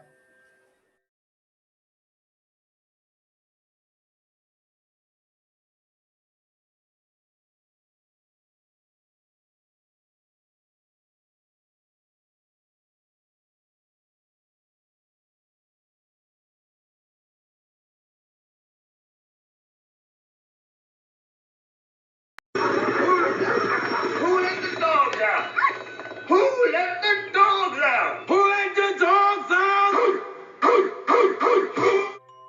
Good morning, Neville. Good morning, CK. Very good morning to you. Day 7. We've made it. We made it. First week passed through like a breeze. We got a few more days to go. Well, that's the first start. So let's look at this word feedback here. Let's give people a bit of feedback and ask some questions. So 7 days in, what have you done? Have you got a routine in place? If you've got a routine in place, tell us about it. Tell us what's working for you. So, CK, you've been in this routine for many, many years now. So this lockdown really hasn't stopped you. But what have you seen that you've done differently over the last 7 days? Because everyone else is on lockdown and you've never seen that before. Yes, you're right. None of my generation people have seen any lockdown. Even during the war with Pakistan, I was born after that. So there used to be lockdown. So personally, my generation people have not seen the lockdown. This is the first lockdown that we're going through. And to answer your question, I had a routine which was Monday to Friday, working from office, and weekends off. And right now, that routine is gone out of the window. So you are right. I have built a new routine. My colleagues and my company workers are all working for the company that I head from home, and we are using the technology. We are ensuring that all people work for 8 hours minimum for the company. So we are ensuring that the support to employees is given in adequate form. So we are actually using a concept called virtual office, using whatever tool. I don't want to talk about tool, but there is a virtual office. So people actually finish their household chores, sit in front of their PC on a broadband, and they work very similar to the office environment. So in the software that we are using as a company, we can have multiple windows on the screen, and I can literally talk to each one of my employee face to face without losing any time.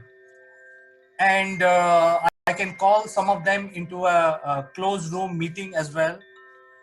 Sometimes I have a coffee break with people. I say, hey, what you're doing? So I call them, hey, let's have a coffee. So he bring his coffee, I bring my coffee, and we basically have coffee in front of the screen. So we have worked out a very nice system of 8 hours. And so people don't have to travel also, but they are spending 8 hours to the work for which they have been hired for the company. So that is my way of doing things. This is not perfect. I'm sure a lot of my industry colleagues will have some other bright ideas, and I think we should ask them as well what they are doing to create a routine. Yeah, absolutely. I mean, it's like anything else. Sharing means that we can pass something on to somebody else, and this isn't rocket science. We're not sharing the crown jewels here. We're not having any intellectual property that we're sharing. We're just sharing some really good practice of how to communicate, how to negotiate with each other. It's great that you've become a real virtual company. It's just imagine, it's as though you're in the office, but you're not in the office.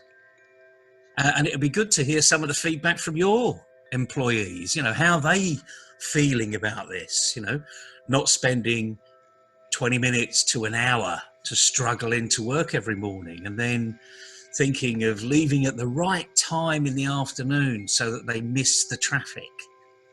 And, I see you've got a beautiful background there, but just what it's doing to the environment. All of these car fumes that are no longer there, all of these motorbike fumes that are no longer there. We might even think about buying a bike and cycling into work. I don't know, you do on occasion, because you've told me. But this is going to change. This is actually going to change our lives completely, and a lot of it could be for the better. So yeah, it's lockdown, but let's hear some feedback from other people. Let me give you a little bit of feedback about the UK. We're on lockdown too, and equally we've gone through something called Brexit, which means unless you're earning a particular salary, which is, they're saying, about £25,000, you can't come into the country from overseas. That includes Europe. Okay. One of the biggest problems now is that we need food.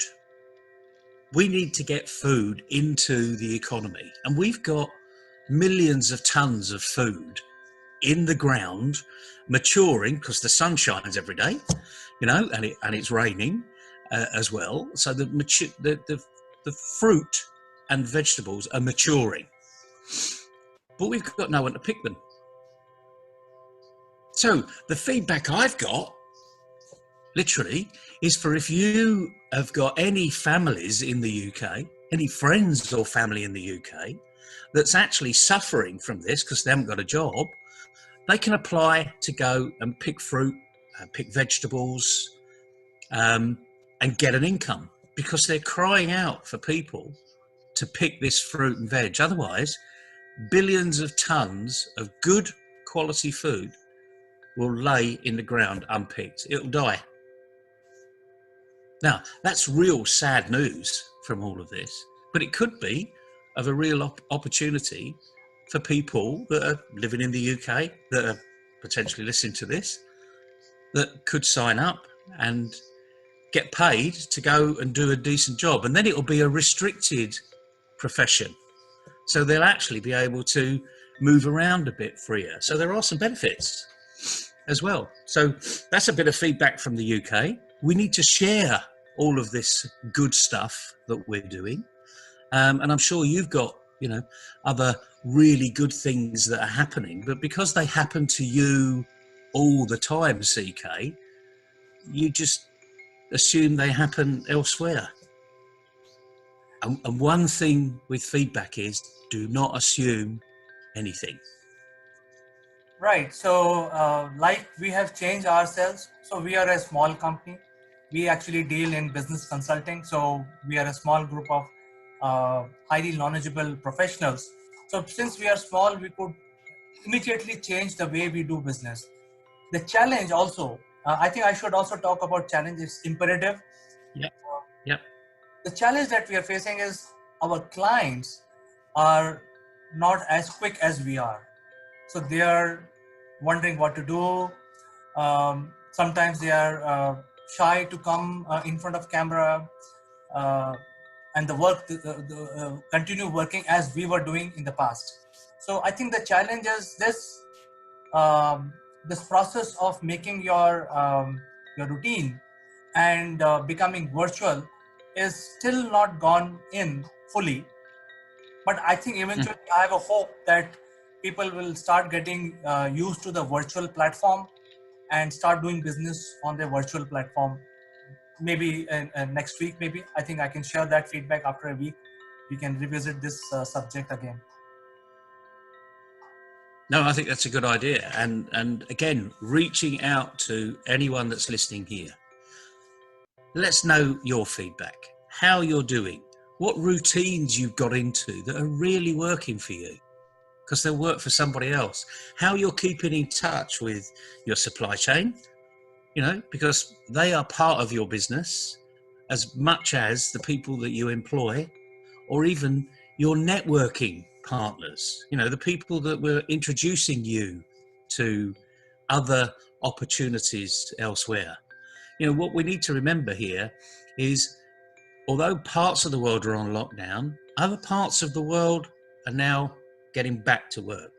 So this started, you know, the epidemic started in the East. Those manufacturers now are going back to work. So look at the opportunities that those manufacturers are giving. The world needs what they call PPE, personal protective equipment. And there is a shortage. No two ways about it, there's a shortage. And as the East, China opens up, there's millions of opportunities that come from looking at who's got what. And like anything else, it's not necessarily the manufacturer that's got the relationship with the customer or the client. You might have that relationship.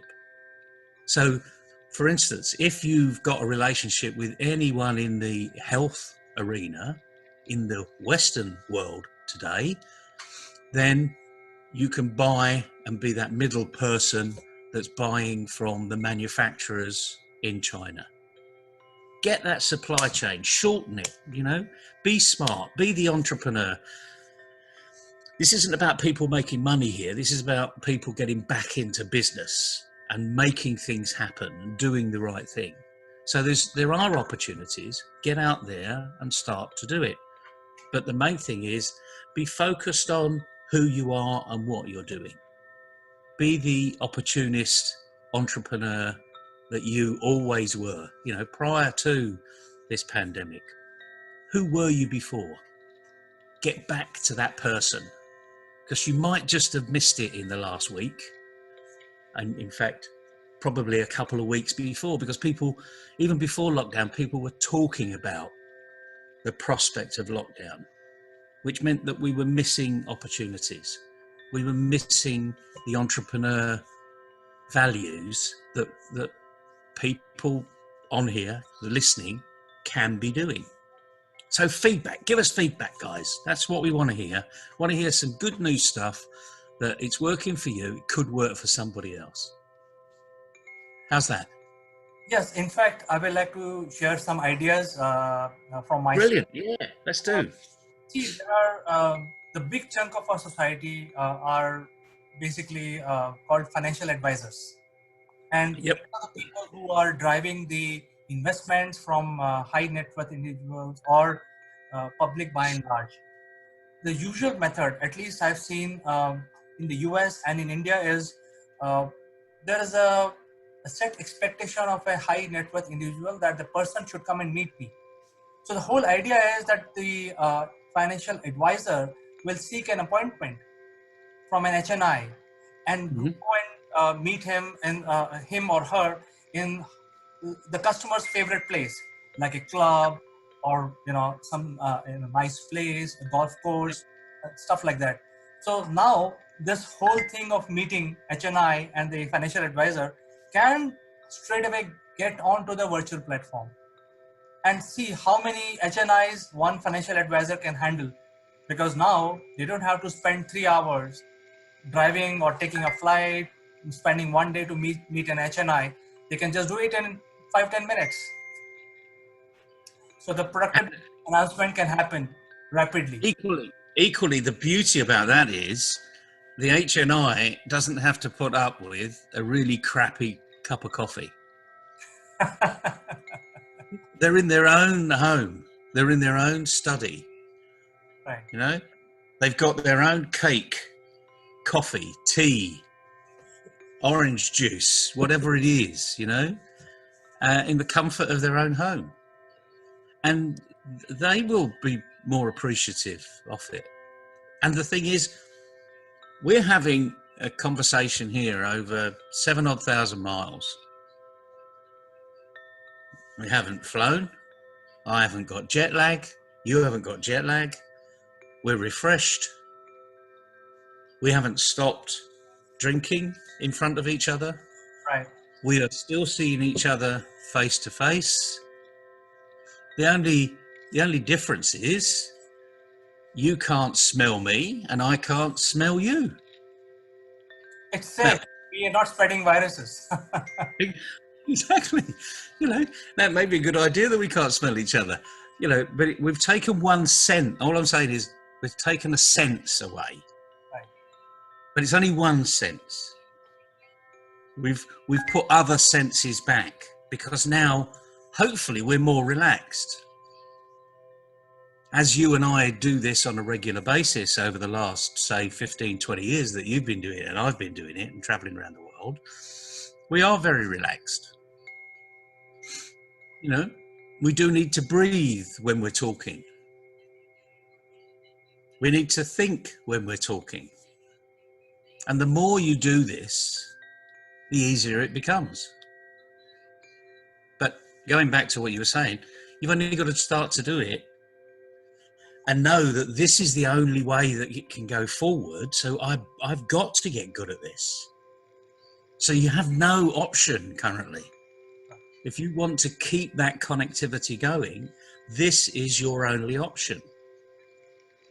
So start using it, because the people that start to use it are the ones that are really going to benefit coming out the other side. Right.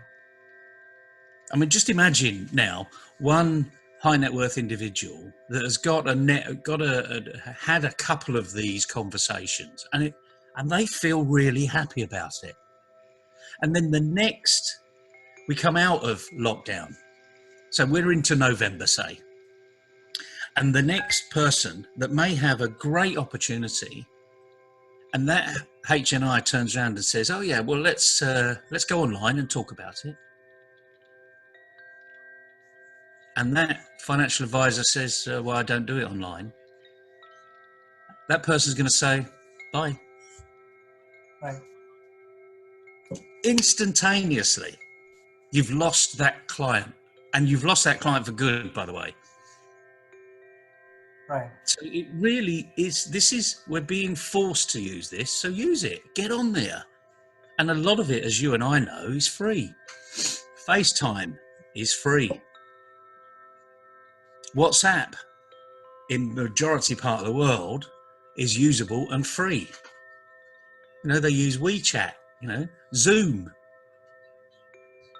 WebEx, lots of these free opportunities are out there. Skype has been free forever.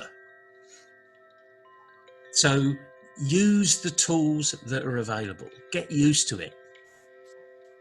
So even if you take a licensed version for the branding purpose, you can display your logo, etc. The cost of taking the license is so insignificant in front of the physical expense that you would eventually spend in traveling and waiting and the time. So I think for businesses, it makes a lot of sense to migrate into virtual world immediately. They will save cost. Absolutely right. In fact, it boils down to less than a cup of coffee a day in most instances. Again, it depends where you buy your coffee, but it is, putting it into perspective, the one-off payment, it's a bit like Netflix. Netflix here is $7 or $8 a month. Now, in the first instance, you think, oh, that's if I only get one film, that's quite expensive. But as soon as you start to use the likes of Netflix or Amazon Prime or any of these other premium type arena, and you use it 10 times, all of a sudden, now each of those films cost me 70 cents. Use it 20 times, it's 35 cents. And it comes down to, it's less than a cup of coffee. I don't know where you buy coffee, but it could be, some coffee over here is like £3 a cup, and it's not coffee either.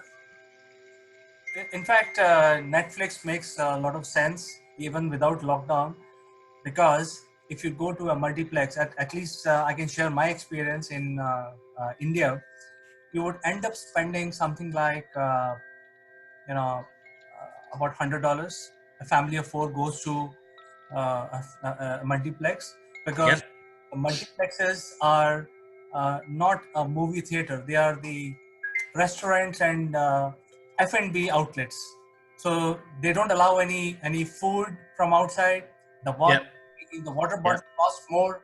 So you eventually go and watch that experience in an environment, and you actually end up paying more. Whereas you can see the same movie on your large screen TV with surround sound at home with just 70 cents. So if you're really nitpicking over money, then yeah, of course it makes sense. I mean, there is this other, if we don't want to go on that Disney ride, and we just want to see the movie at home, then do it. But like anything else, it's an experience, isn't it? We go for that experience. We don't want to let ourselves or our children miss out on those experiences. Just like as we've been talking, I've noticed the sun is really shining coming through my window, because you can see that this pop-up banner, you can actually see the line down the middle here. Look. Yes, I can see that, yes. So it's a beautiful day out there. It's sad that we can't go and utilize it even more, but you know what? You can put your head out the window and you can take in those sun rays. So literally, to wrap up today, it's about feedback here. We've given a little bit of feedback. It's day 7. Hopefully you've got yourself into a routine. If not, come and ask CK and me to help you get into that routine. But more importantly, come and tell us what you've done. The good stuff about how you now feel about working from home. What difference it's made to not just you, but your family, but also to your customers, your employees. Let's get that feedback coming in, and we can really pass that on, share it with other people, because sharing is what entrepreneurs do. We're not sharing intellectual property here. We're just sharing a bit of common sense. So let's make common sense common practice, eh? Yeah, right, Neville. So thanks for your advice. I'm hoping that a lot of my industry colleagues will give their comments, give their feedback, and hopefully join us in the conversation in the next few days. That'd be great. That'd be great. Be safe, everybody, and we'll get through this together. Have a safe and nice day. Catch you tomorrow, Neville. Catch you tomorrow. Bye-bye. Bye.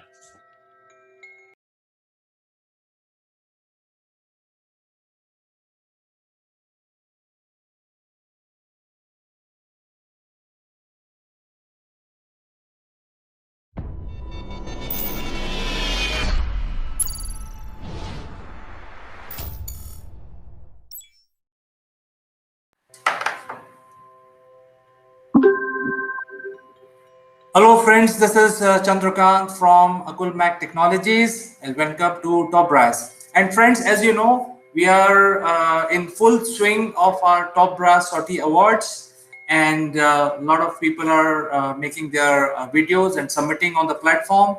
And we are also pleased to have started the sponsored subject.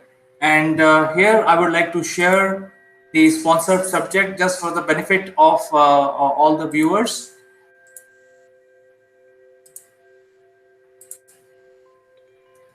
So one of the sponsors is Single Point Solution Company, very specialized in producing electric vehicles, and they are the pioneer in the in India, and also providing a lot of consulting services and solutions to overseas clients. They have given us these subjects, as you can see on the screen, various aspects of electric vehicle, and you can choose one or more than one subject. And today, friends, we are very pleased and honored to have the CEO of Single Point Solution with us, who will be giving us more information on how to make a video on one of the subject. So, Mr. Satya Madala, welcome to Top Brass. Thank you very much, CK. Good afternoon, all viewers. So, thank you very much for introducing me, CK. Let us talk about topic. So the topic is EV charge solution for today, and a lot of people are very interested in making the videos and also intrigued, because this is a subject which not you don't hear about it every day. So it'll be great if you can just talk about the EV charge solution. What are the salient features, so that people know exactly what research they have to do on the subject. Okay. So, okay, got it. So, CK, just I wanted to highlight a point. Actually, EV charging solutions in EV charging solutions. There is many topics available with our website, and actually, the people who are participating in this topic. Actually, we wanted to give you more tips regarding the technology, regarding the hardware, regarding the the usage and user-based applications, wherein actually people can come and see the more information in Single Point Solutions website, which is singlepointsol.com, and they can go and search for some more content in smartevsolutions.com also, wherein actually there is a many content available, much content available in net also. So wherein they can come up with their topic, their video on the content. At the same time, I wanted to assist them if they are stuck with any place or anything. Actually, they require more information. Just they can contact, and they can make some video on EV charging solutions. So, do you want to ask any topic or what, CK? So if you can tell what are the salient features, what are different components of a EV charge solution, not in too much detail. For example, if there is some plug required, some cable required, some analytics, etc. So those kind of things, if you can tell, it will give good inputs for the contestants. Got it.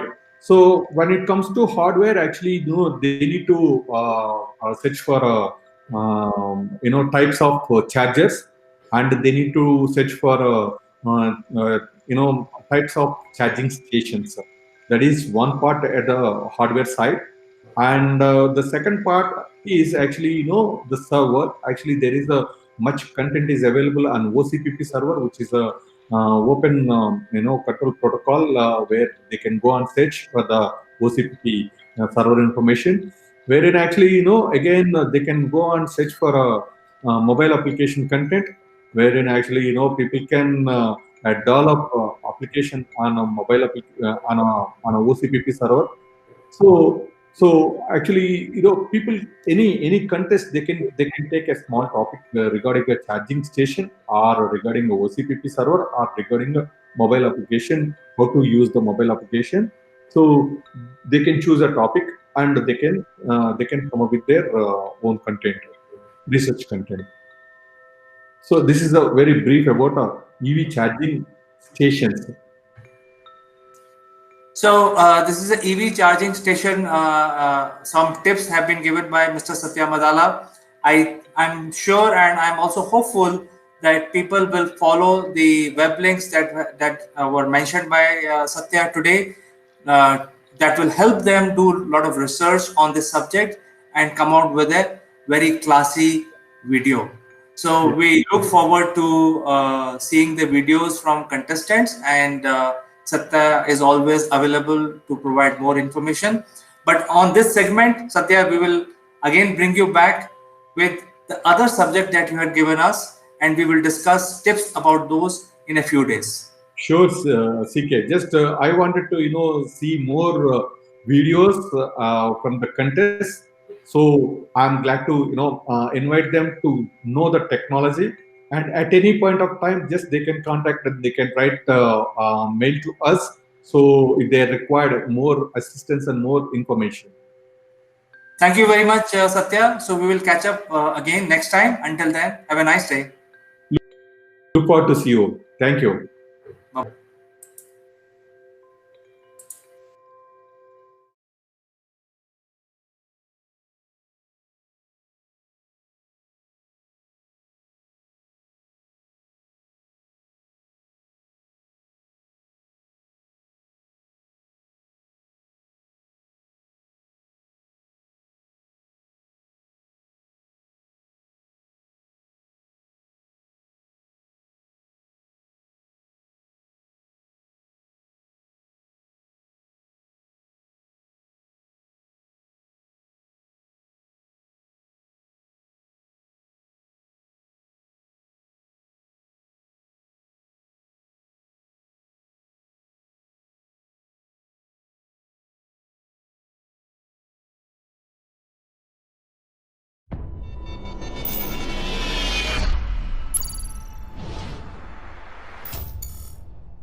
Hello friends, this is Chandrakant from Akulmach Technologies. Welcome to Top Brass.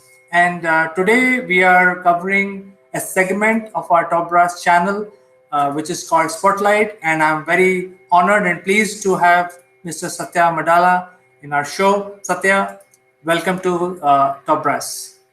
Good morning, CK. Thank you very much. It is our honor, Satya. And in today's edition of Spotlight, we would like to focus on the SOTI Awards. As you know, your company has sponsored the Top Brass SOTI Awards, and there are many contestants who are making their videos. And your company has also given some sponsored subjects related to electric vehicle and other associated systems which your company produces. So in today's episode, we would like to give positive messages, give some tips to our contestants, and also encourage them to look at the EV revolution which is happening in India. So with this, I would like to take your opinion on that. Yeah, CK, like just in today's actually government of Telangana took a broad decision. So to give some sort of subsidies who is manufacturing electrical vehicles. So we are much focused on this segment and on this sector to come up with the new ideas by young entrepreneurs and our contest also. So I would like to send a message to our new contests to research on EV ecosystem and how the electrical vehicles will run in the rural areas and urban areas and the connection between tier 3 cities and rural areas. So I would like to invite people and entrepreneurs or contests to research on this subject and go ahead with their comments and with their research material. So this is what, like, I want just you can ask the questions what kind of input they required, and I'm ready to give that input. So this is just for example, if they wanted to go with the EV charging stations, so we are internally work on technology and infrastructure. So they can ask questions on technology or infrastructure, whatever it is. So, Satya, actually, 2 days back there was a announcement by Government of India that any EV vehicle, EV vehicle has multiple components like a motor and a frame and a battery. So, when any individual who wants to purchase an EV vehicle, he has to obviously go to the transport office to get the vehicle registered before he start applying that on the road. So the Government of India has announced that now anywhere in India, anyone who buys the EV vehicle, whether it is a bike or a three-wheeler or a four-wheeler, the battery cost will be excluded from that. And viewers, as you know, the battery cost is almost 40 to 50% of the vehicle. So you can imagine that India as a country is sitting on such a big EV revolution which is waiting to happen. And the single point solution, which is our sponsor for the Top Brass 30 Award, is really doing a pioneering work because they have multiple solutions which are available from them. They are the really A to Z provider of the electric vehicle solutions, technology, and also consulting services. So, Satya, I think the key point is that we would like to have the contestants start realizing that the EV will come in a big way. And since your company is, taking a lead across India, and you have also given some subjects, so it is apparent that you can inform the contestants that how they can do research on your products, your offerings, and EV ecosystem by and large. Do you have information available on your website, or do they need to call somebody in your company? So all this information, if you can provide, that will be very helpful. Yeah, I understand, CK. So as we are manufacturers, what we are doing is, so we are manufactured battery operated vehicles and no battery operated vehicles. You see, like no battery means actually, we are excluding the battery price, and they can have a battery on a swapping basis. Say for example, the vehicle will come with no battery, and the people actually they can buy the same vehicle, and just next to that store actually they can go and have a swap battery in it, and every day once the battery is charged, it goes up to 120 kilometers. So after that actually they can go and swap the battery again, instead of charging the battery in their house, or instead of having electricity charges more. So to utilize this sort of facility, so we are providing battery swapping slots also next to the showrooms. So So we are offering the same to showrooms also. And when we are manufacturing a vehicle, actually even a small kid also, they can swap the battery. Some sort of facility we are providing to swap the battery. So as you said, like government of India and government of state governments, they are providing some subsidies on each and every component, wherein we are utilizing the facilities, and we are transferring the same facilities to the EV users. This is one point. The second point, when it comes to research on EV, actually they can follow our websites. It's singlepointsoul.com. At the same time, smartevsolutions.com. So both places they can find a lot of information about EV ecosystem, wherein actually EV ecosystem consists of infrastructure, wherein actually we came into EV charging station manufacturing unit, and at the same time actually we are providing IT solutions for the same, and wherein actually infra companies directly they can come and take our technology, and just it's kind of a plug and play technology.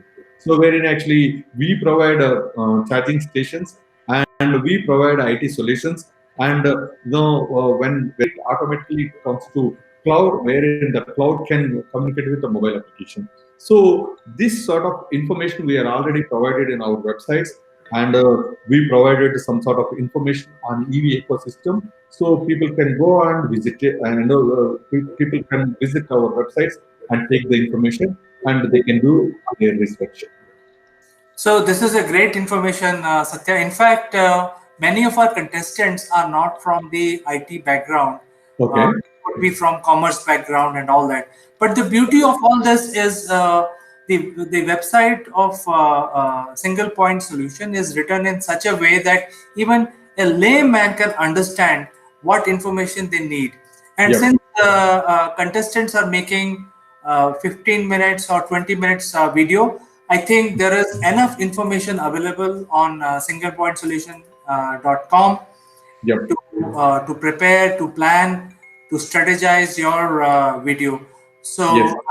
I think the contestants will have to do little bit of digging to make a script on the electric vehicle. But I think one thing is very clear, that with the government policies and how the corona has reshaped the world, the electric vehicle is going to play a major role. So Yes. with this, I think this is a tip for today, Satya. I think your company has given us 8 subjects. We will come back again on the spotlight to discuss about these subjects and provide tips, very important tips to the contestants, because the contestants are waiting for these tips from us. Okay. Sure, CK. Sure. So I will catch up with you, Satya, next time. Until then, bye bye. Bye. Bye, CK.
Who let the dogs out?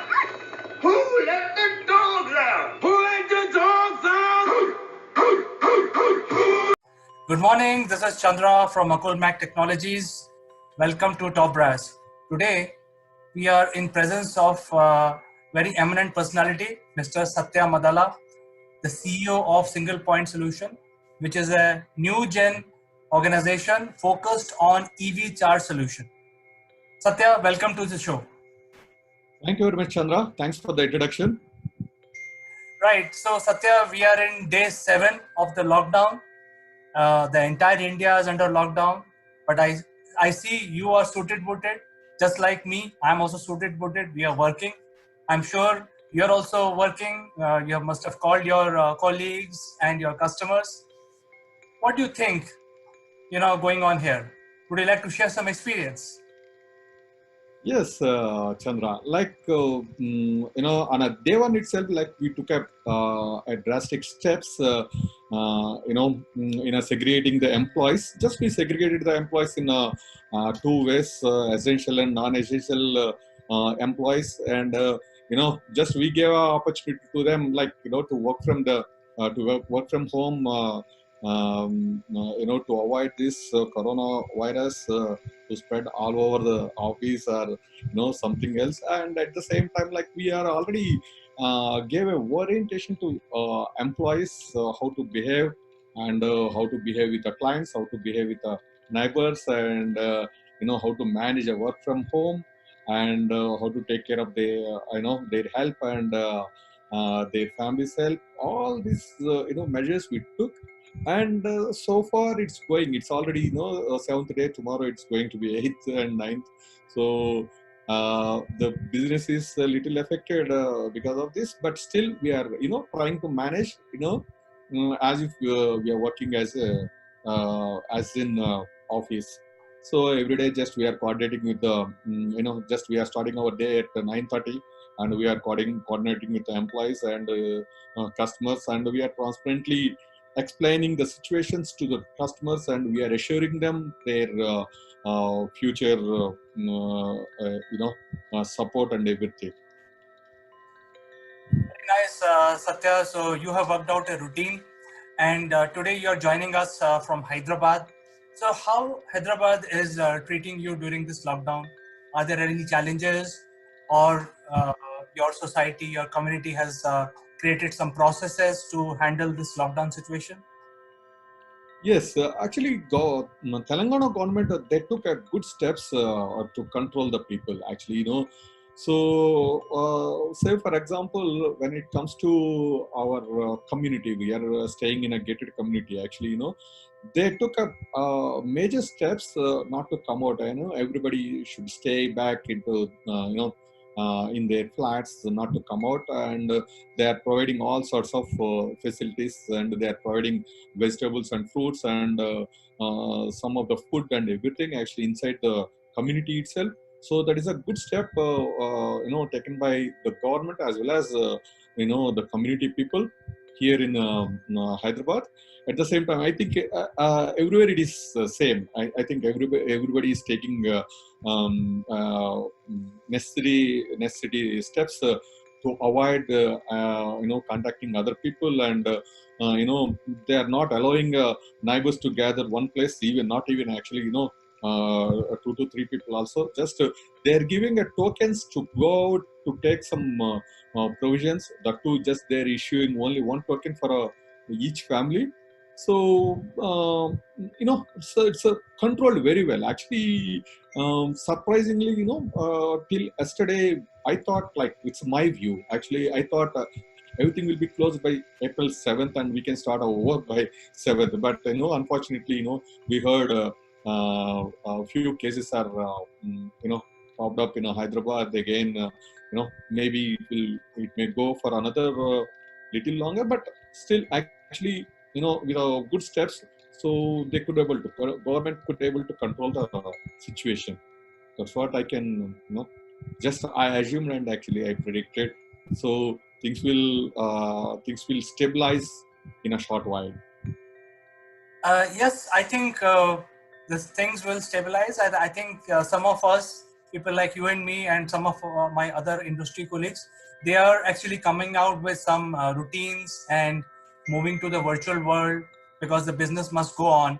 So, great that your community and yourself, you have also stepped up and you're using the virtual world to do business. I'm sure you must be facing some challenges because you mentioned that the business is slightly low. So In fact, that's the same challenge I'm facing, that the customers are a bit slow on adapting the virtual world. I'm sure you must be facing the same thing. Yes, yes, it is true. But there was a few uh, clients wherein actually we are trying to educate the client how to use the technology. Basically, some of the clients where we are operating is from real estate and healthcare sector, but they know how to use the technology, but not in a IT specs, like they don't know how to manage some of the cloud systems remotely. So we are educating them to utilize this period to get to know what the technology, how they can use the technology, and most of the people, they're trying to adopt it. They're trying to, they're more just encouraging us to give a good suggestions. At the same time, they are very much keen to adopt the technologies to utilize in their day-to-day activities in this time, in this period. So everybody is working from their home. I know it is when it comes to healthcare, even few of the doctors, they are going out, and remaining other people, non technical people, they are working from home.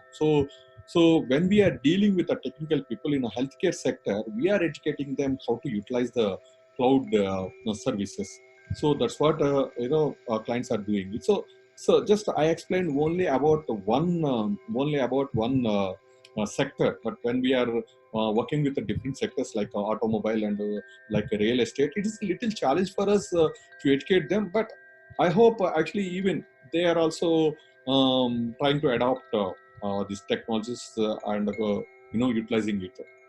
So I'm facing a little challenge, but we can overcome by giving some education on the technology, and we are giving some sort of support, and we are giving some sort of assurance that actually about technology, so that people can adopt it easily, and we are giving some small tips to the clients, not to come out from the from their place, and they can utilize the technology. So that's what we are doing right now. So it's a more little challenge, but still, so it's an unforeseen situation for a employer as well as for a client also, for a company and client also. For both of them, it's a unforeseen activity. So it's a new, and at the same time, uh, so this situation is not predicted earlier, or otherwise, you would have taken a little, some sort of steps. So, but yeah, so people are trying to accept it as as the situation is going on. So anybody, it should happen. Right, Satya, it is seventh day. I think we've got few more days in lockdown. So I'm sure Yeah. there will be another opportunity to talk to you after a few more days to check on how situations are. It was always pleasure to talking to you, Satya, and I think we'll Thank you. have another opportunity very soon to take your inputs. Thanks for the opportunity giving to me in this time. But still, actually, we are trying to do our best, and we hope the things will stabilize in a short while. Be safe, stay at home, and we'll catch up soon, Satya. You too, you too. I'm also giving up, all other companies and clients, be safe and be at your home, and maximum try to manage your works by, by using some technology. So don't come out, and we try to eradicate this virus as soon as possible. Certainly. Bye for today, Satya. Yes. Bye-bye. Thank you very much, Chandra. Bye.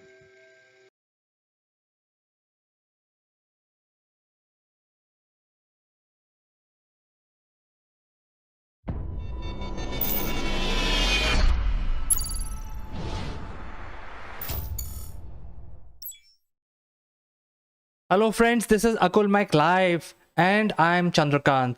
Today we have a very special guest on the show, and I've been told that I will be given a lesson on how do you think out of the box.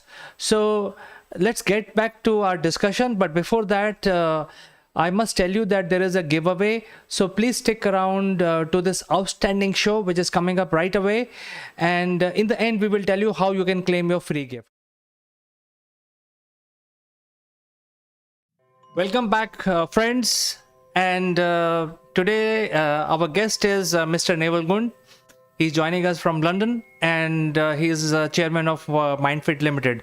And today he is actually throwing a challenge at me. I don't know what the challenge is, but I'm curious to know what kind of challenge he's going to throw at me. So without further ado, let me invite Neval to the show.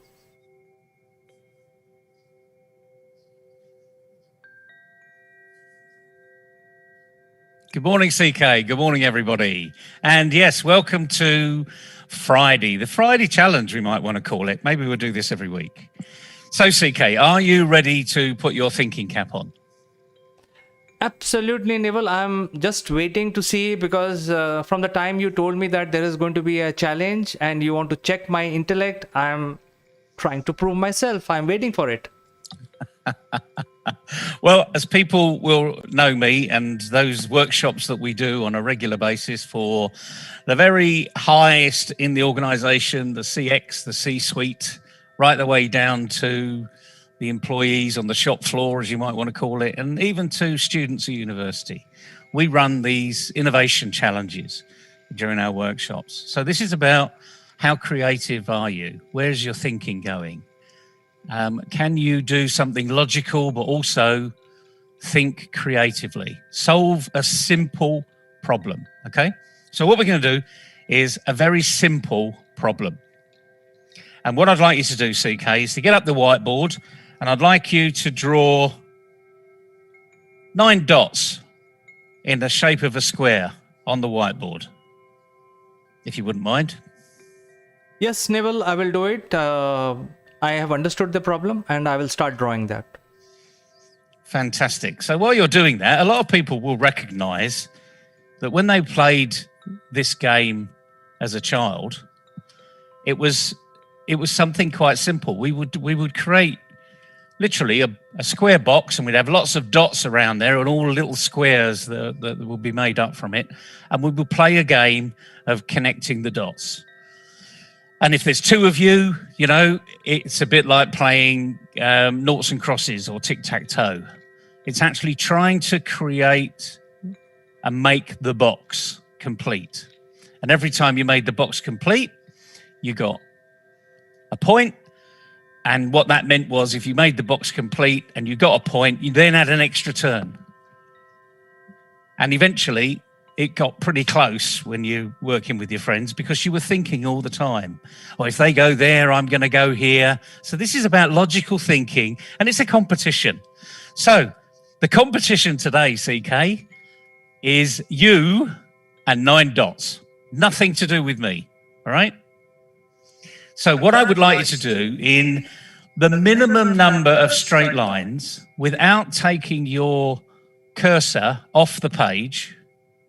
Okay, so on a piece of paper, it's easy for me to do, because what it means is I can't take the pen off the paper. I want you to join all those 9 dots with straight lines in the minimum number. So have a go. Yes, Neval, I've understood your question. It is basically straight lines without lifting my pen, and I have to connect all the dots, these 9 dots, in one go. So let me try and attempt this. Yep, have a go.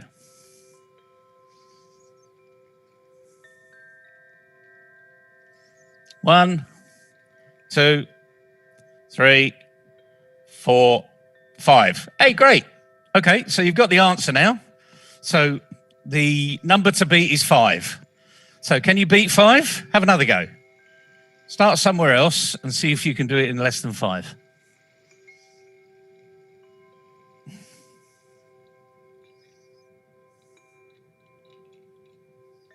Oh, going diagonally. So thinking differently now. 2, 3. Keep going. 4, 5,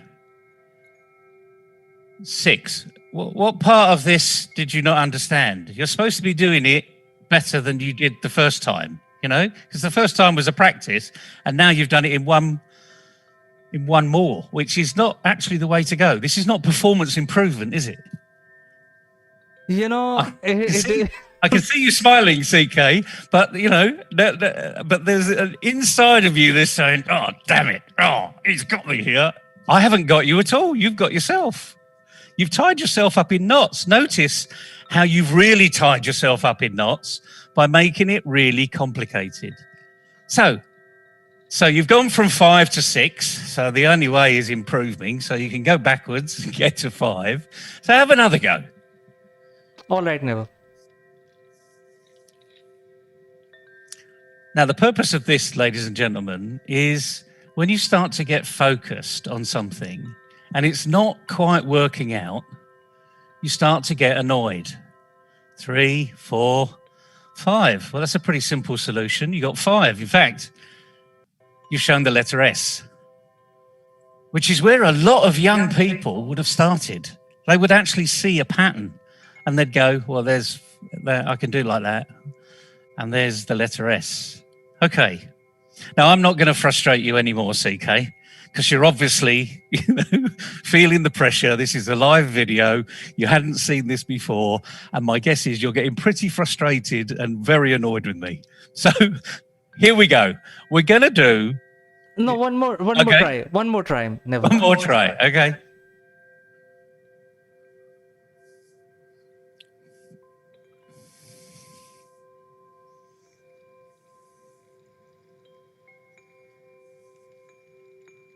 One, 2, diagonally again.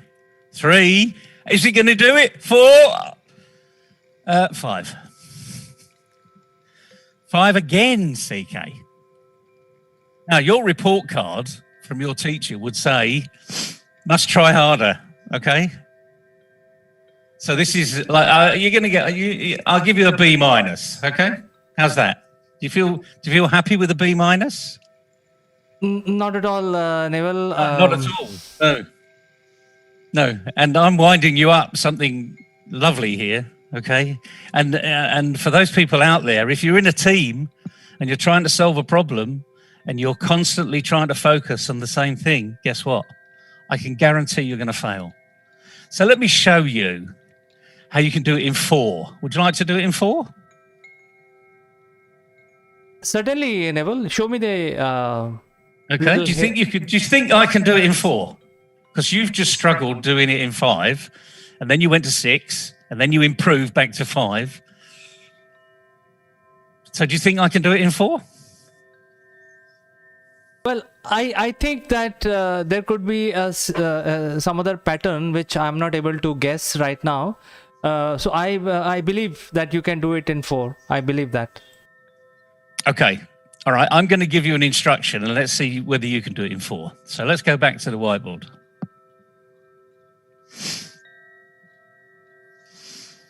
Undo.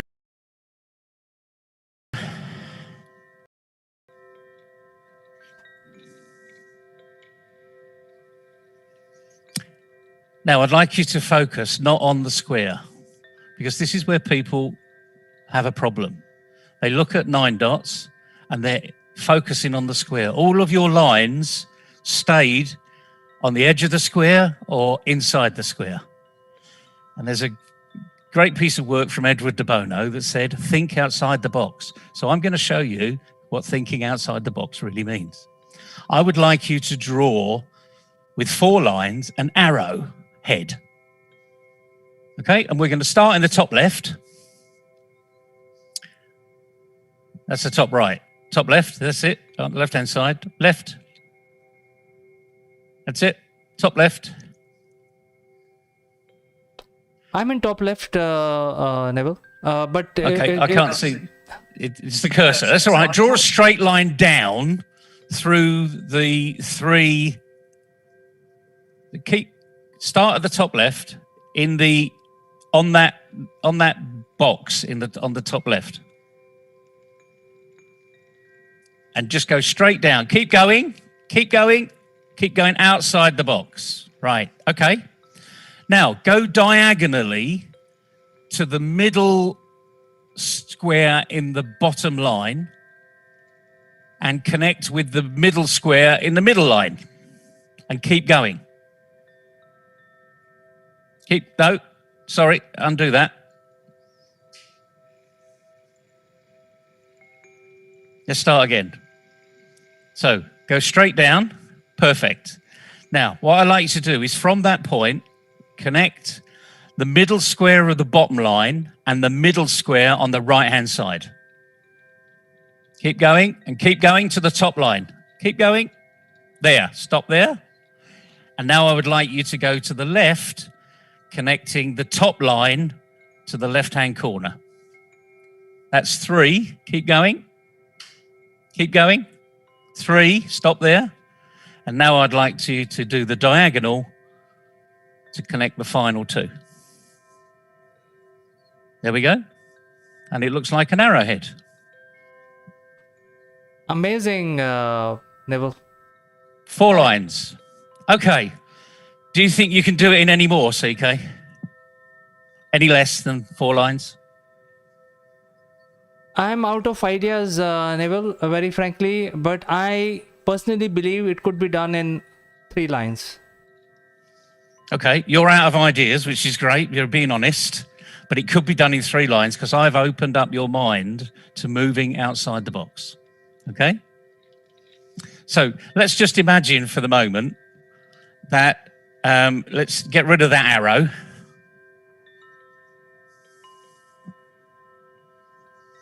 And I'm going to draw on mine how you could do it in 3 lines.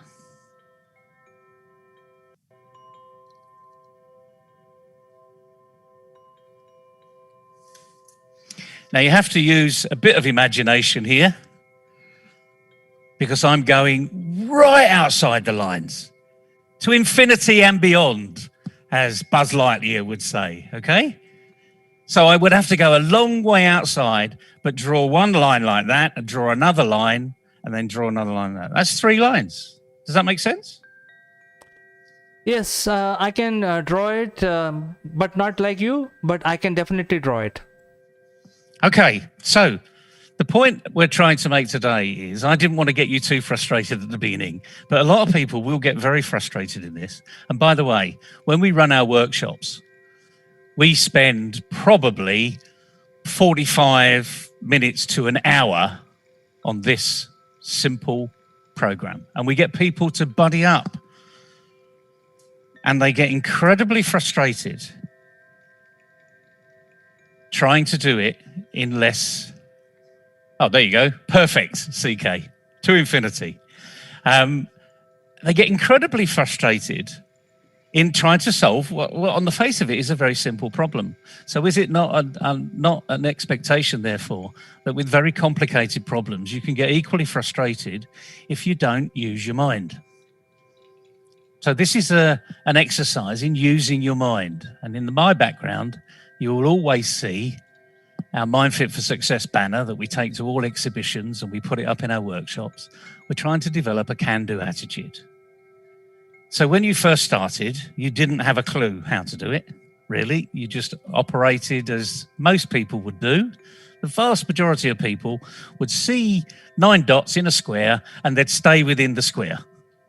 And as you saw on your second attempt, you made it incredibly complicated and the answer got worse. Okay, so there's another message for today. Now, I'm going to leave you with a thought. A 4-year-old can do it in 1. Well, Neville, I think, first of all, let me explain this to the viewers, is that why this answer is correct. Because your initial problem was not to lift the pen, but here we are actually lifting the pen and drawing another parallel line.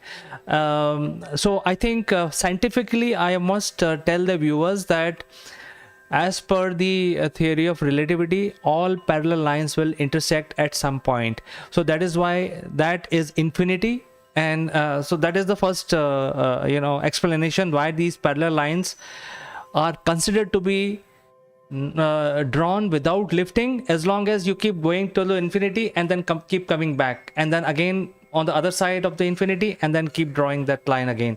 So this is 3 lines without lifting the pen, as long as you draw till the infinity and back. Then I cannot think of doing this in 2 lines, because I think this is a limit of my thinking, Neville. And now you're asking a 4-year-old can do it in 1 line. I'm baffled. Okay, well, just going back to your scientific explanation, the reason you've drawn the parallel lines is because, again, you're thinking inside the box. Imagine drawing it the way I did. Look at how those lines don't actually go through the center of the dot. So the top left-hand one starts at the top, but by the time I finished, I'm in the bottom of the right-hand one. So if I've drawn 3 perfect squares here, I would have gone from the top of the first square through the middle of the second square and then at the bottom of the third square. Now, you don't need to have relativity or parallel lines. That's not a parallel line, okay? Because by the time I get over here, I'm going to go through the left-hand side of the middle one on the right-hand side there, and then I'm going to go through the center, and then I'm going through the bottom.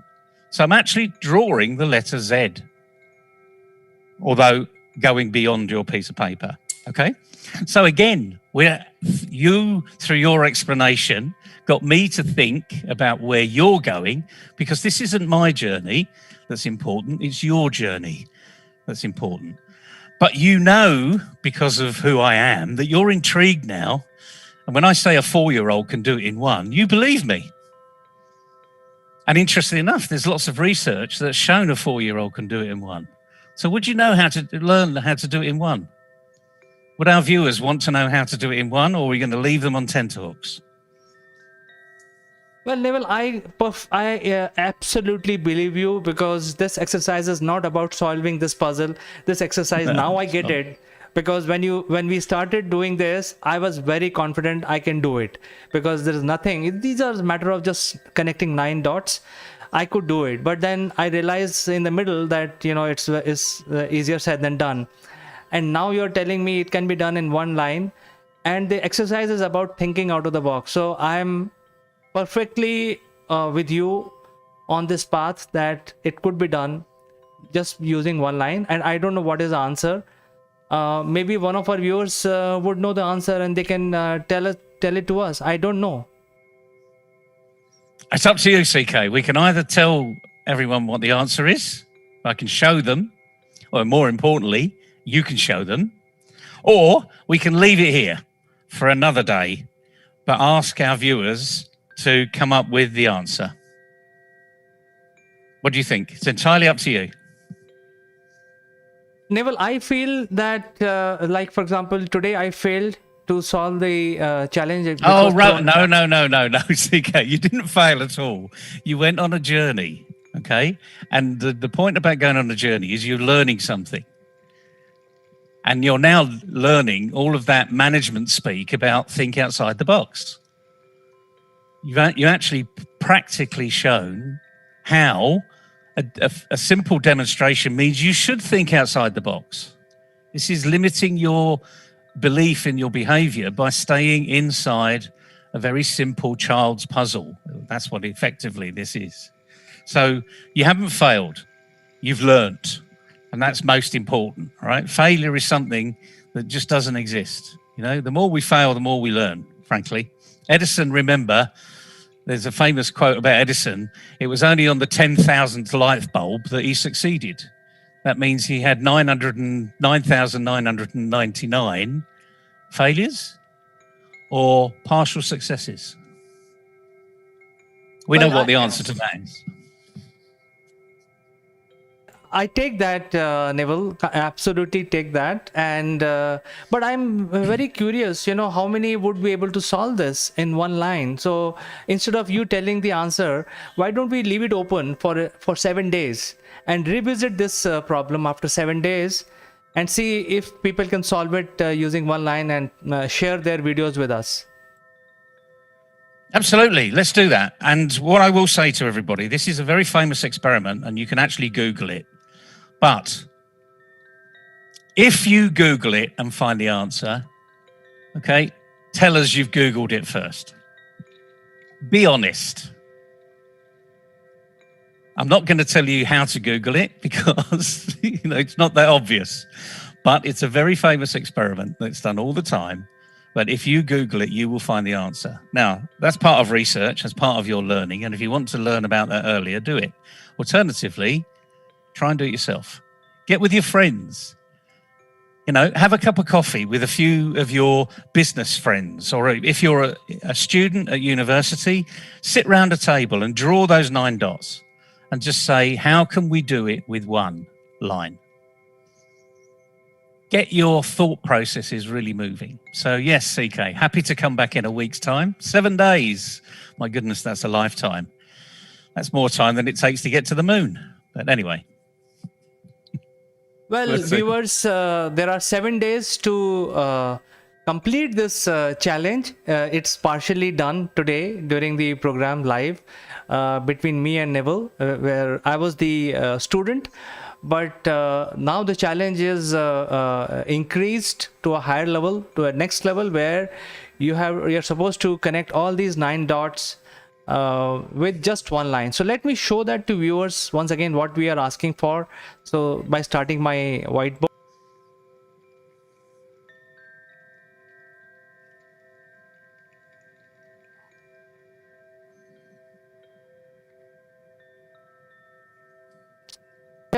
We have to connect all these 9 dots without lifting the pen with just one line.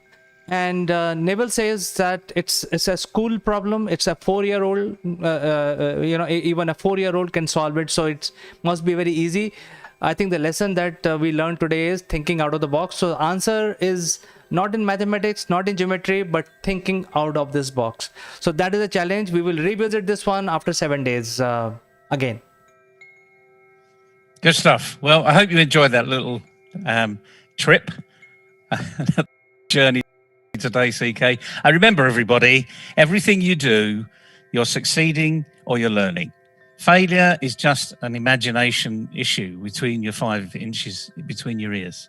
So start thinking about doing things and not worrying about failure, because failure really doesn't exist. It only exists in your mind.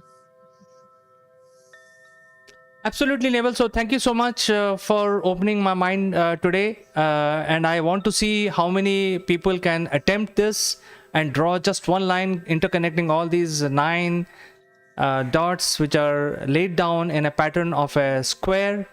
So we will catch up after 7 days on this subject, but I will catch up with you on Monday again with something more interesting. Fantastic. Have a good weekend, everybody. And please don't get frustrated with this. Have fun. We have some unique AkulmachLive memorabilia which will make you look outstanding. The graphics on these corporate gifts are based on the global best business practices. To become recipient of one of these gifts for free, you have to watch this video till the end and provide your valuable comments. Or you can also share your experiences.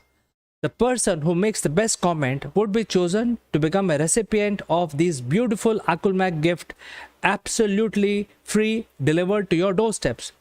The winner would also get a chance to be invited live as a distinguished panelist during our next video. What are you waiting for, friends? Please subscribe AkulmachLive and smash that like button.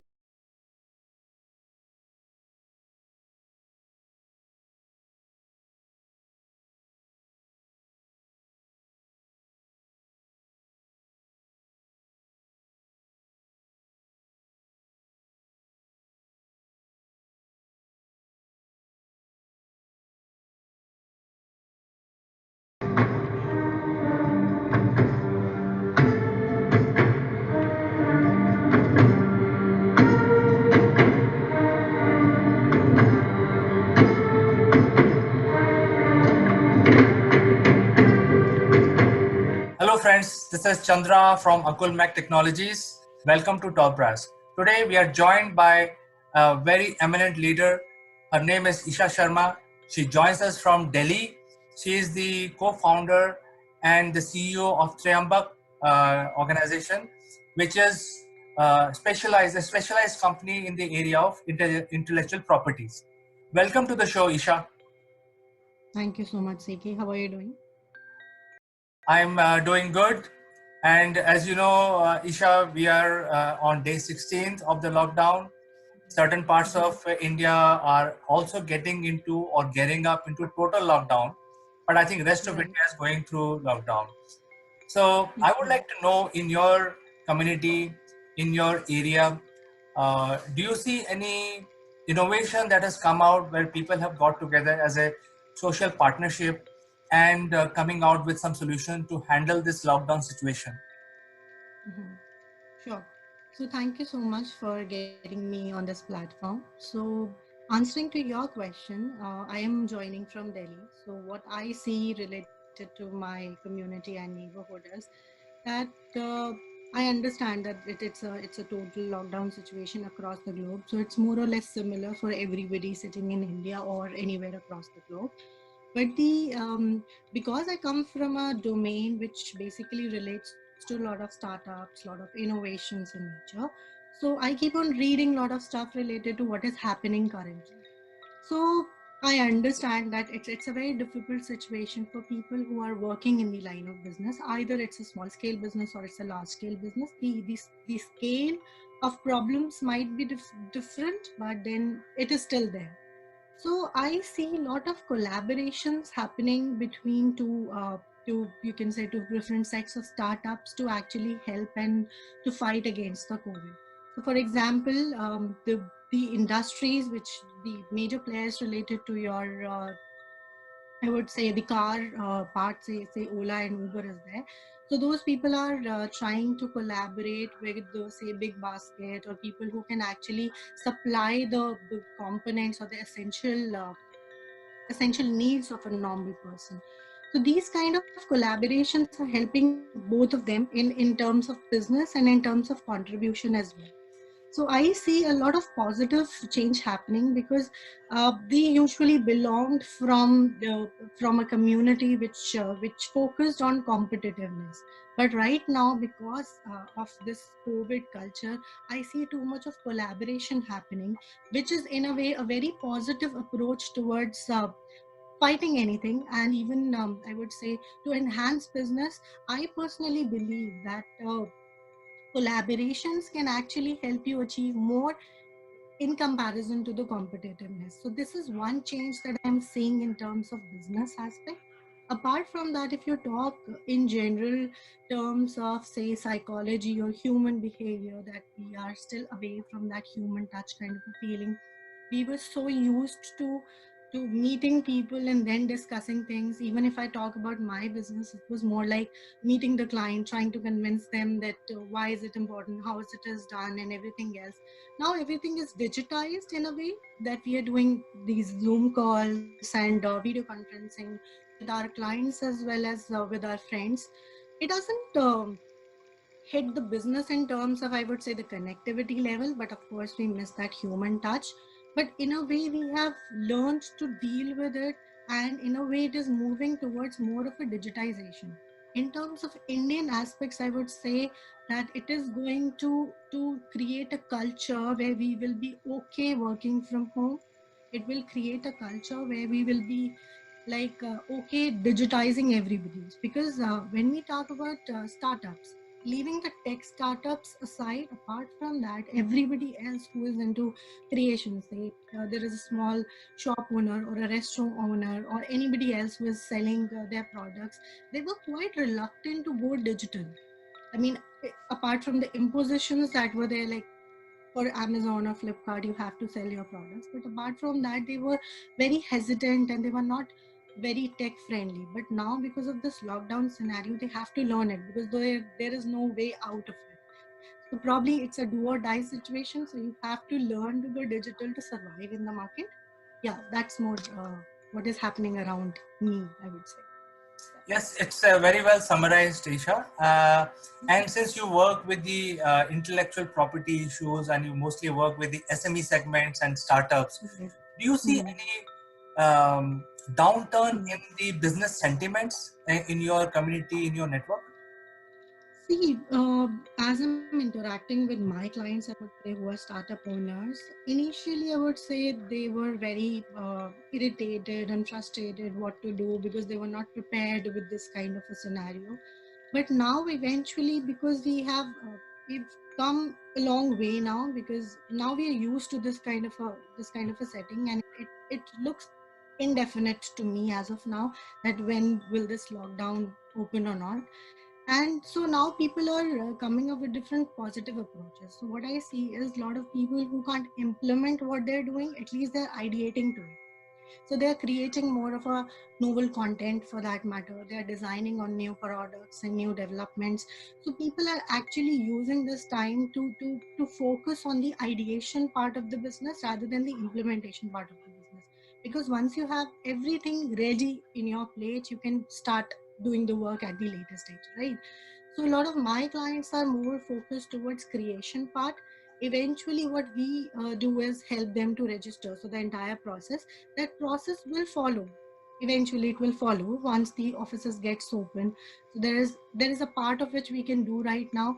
So the research is still happening. The people are, as I said, that they are actually ideating. They are coming with a lot of different sets of questions, that whether it can be done or whether it can't be done. So rather than focusing on the negative part of it, that we will not be able to implement it or make the prototypes or do the testing, but at least they can still ideate. So this is the kind of vibe that I'm getting from my people, I would say. So, Isha, let me ask you one very pertinent, not a question, basically your opinion. See, there are certain businesses which can straight away migrate to virtual platform. Right. But there are a lot of other businesses which cannot migrate to virtual platform. Businesses like manufacturing sector, Right. agriculture, and the likes Right. of those. Right. So there is definitely a need to find a new business model. Um, from your point of view, and do you have an opinion on what the governments of each countries do to revive the business sentiment after this lockdown situation across the world is lifted?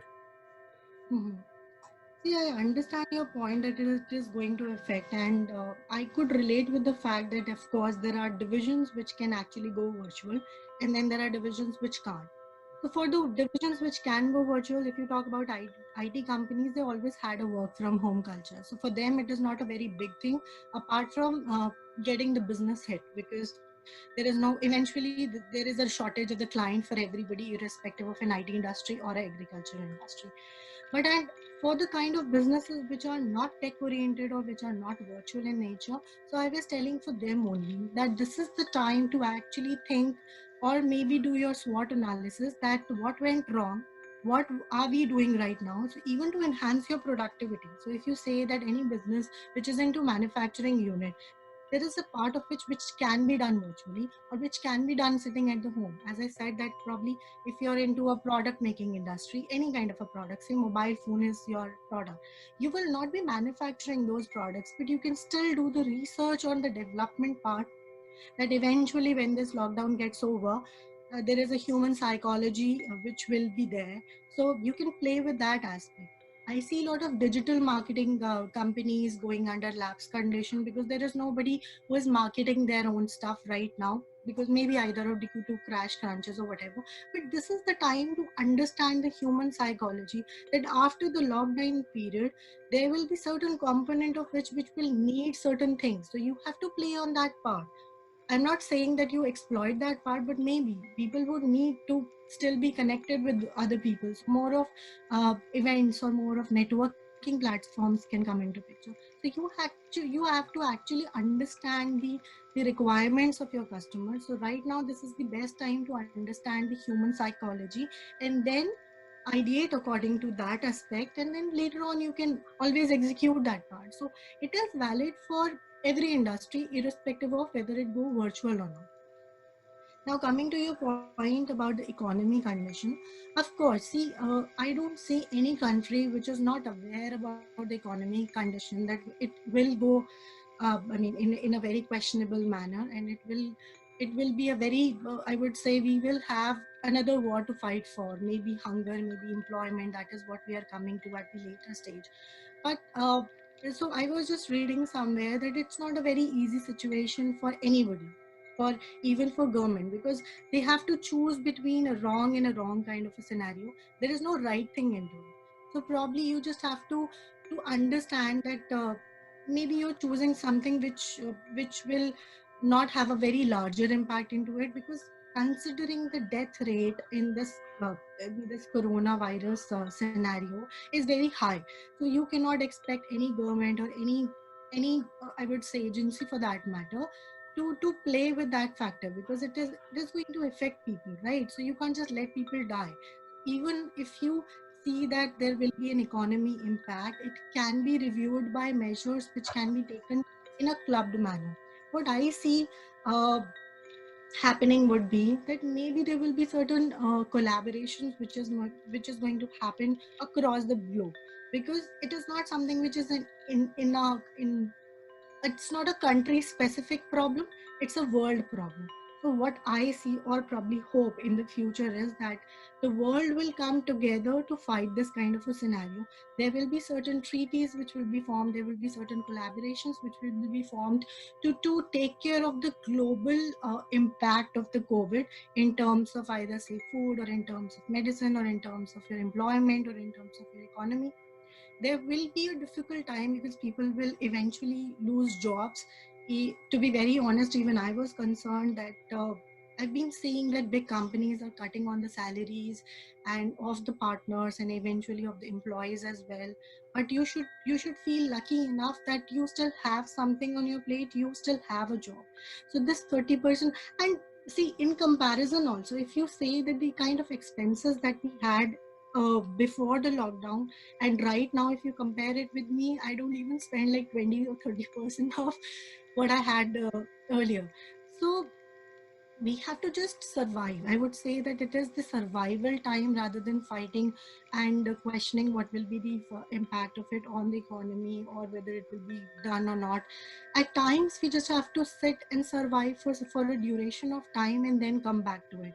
By that time you can use this time to probably come up with something which you never thought of. If you ask me personally, I was implementing my business in a different manner.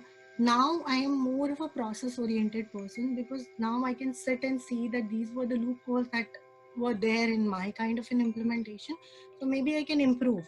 I'm not saying that the business is not affected, it is directly affected, because there is a shortage of the client, people are not having money, bills are not released. So that is the current scenario. But being an entrepreneur or being a business owner, you have to understand that this is the difficult time, and that's what you enroll for.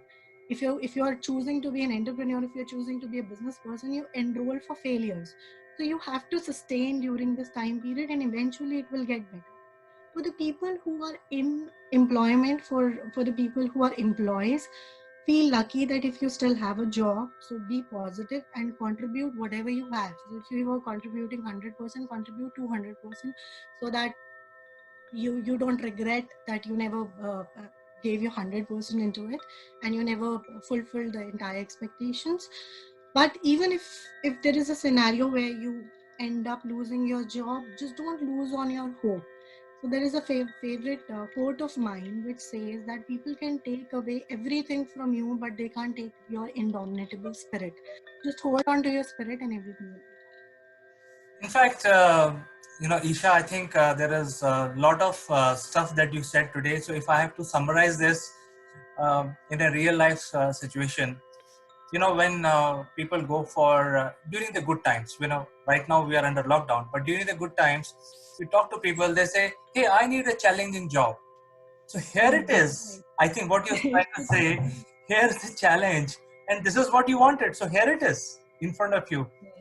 So, it was great talking to you, Isha. Your words of wisdoms are definitely very valuable for me personally and also to my viewers.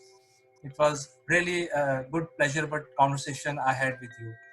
So we have some more days to go. I think the lockdown is not going to be lifted very soon. We'll find another great opportunity to speak to you after a few days to see if things have changed and take your opinion on what we should do next. We'll do that. Stay safe, stay home, take care. You too, Isha. Be positive, stay safe. Thank you.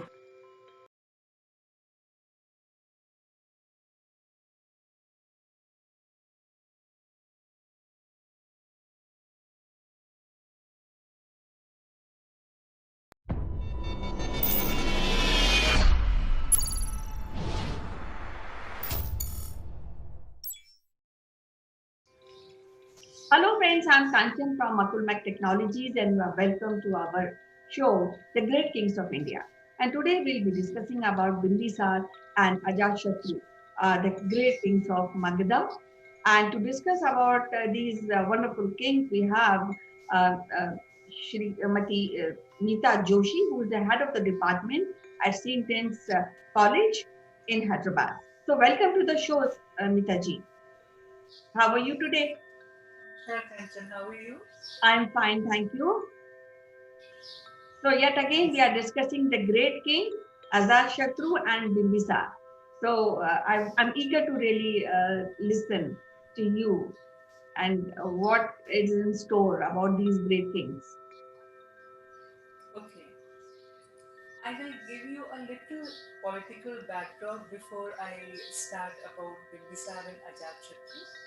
If you see in the 6th century BC, it saw the rise of Mahajanpads, districts. 16 Mahajanpads came into existence and some republics also. And this all happened in the 6th century BC, in which these Mahajanpads were fighting with each other for power. Okay, and this time the Magadha Empire, it rose. And that's why they say rise of Magadha. And we don't know about the previous rulers because there is no mention in the accounts. But we get a mention about Bimbisar and Ajatashatru. So Bimbisar was the fourth successor. He was the fourth king of the Pradyota dynasty or Haramkya dynasty, and he was a contemporary of Lord Buddha. So these two things are going parallelly, okay? Buddhism and rise of Magadha.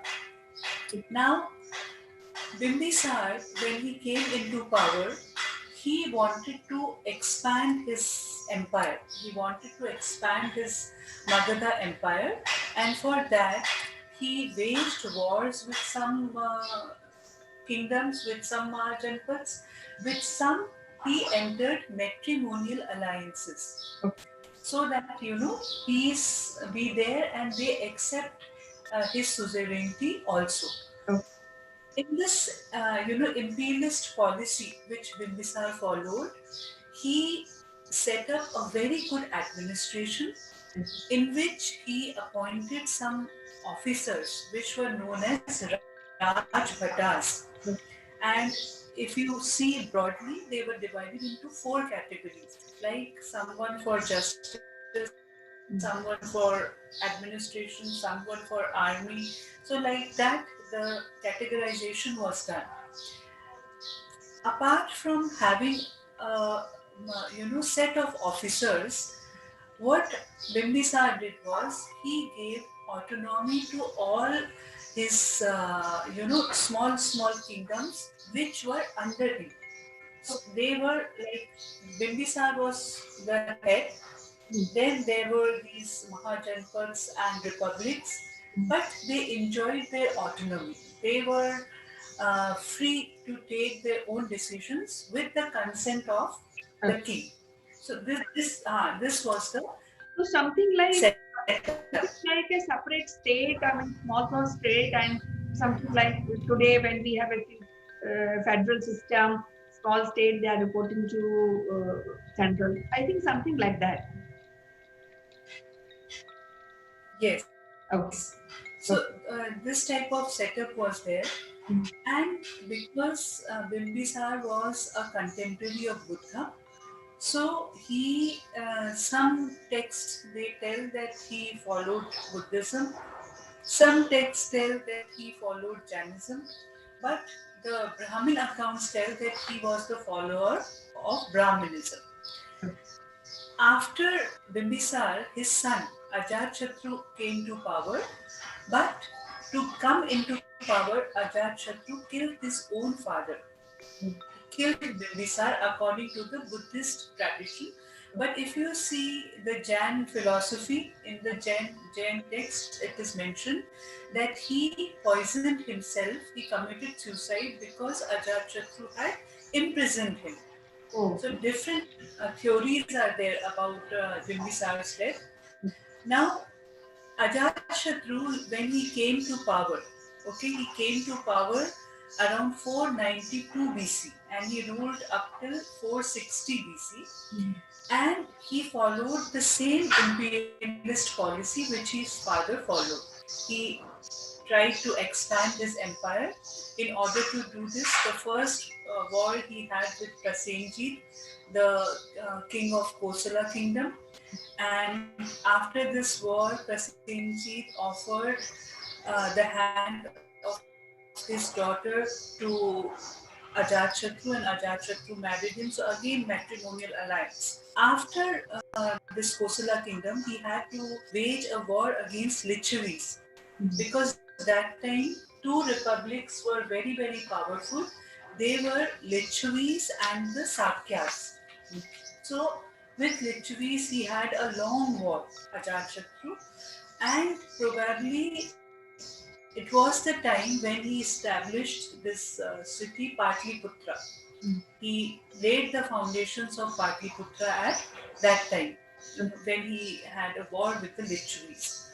After Lichavis, he again had to wage wars with the ruler of Avanti because see all these small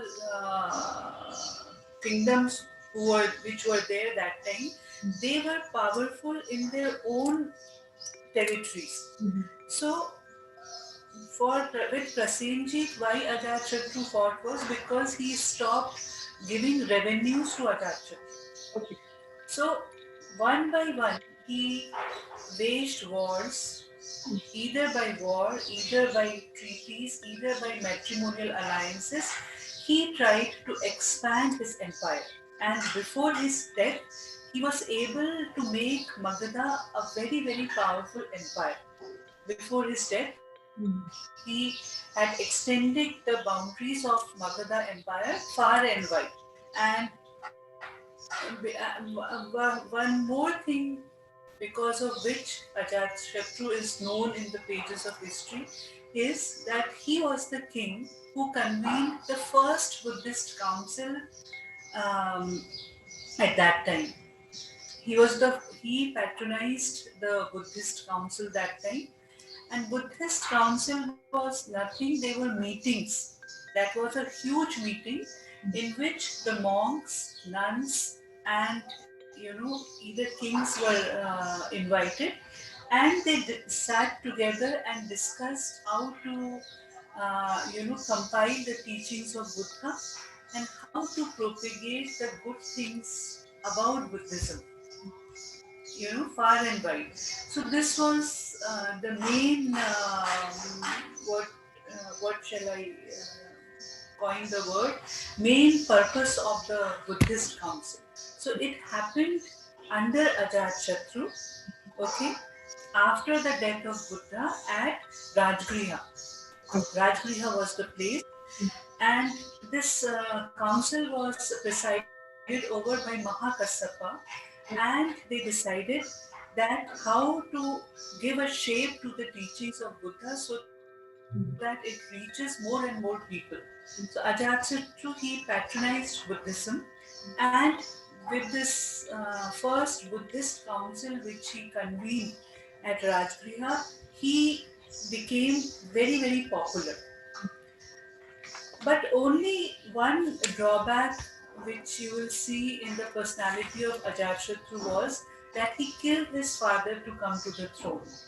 And not only Ajatashatru, all the rulers of this Pradyuta dynasty, they killed their fathers to come to the throne. After Ajatashatru, his successor, Darsaka, he also did the same thing. Then Shishuna did the same thing. So I don't know why this trait was there in these people, but the truth is that they did that. Killing their own fathers and coming to the throne.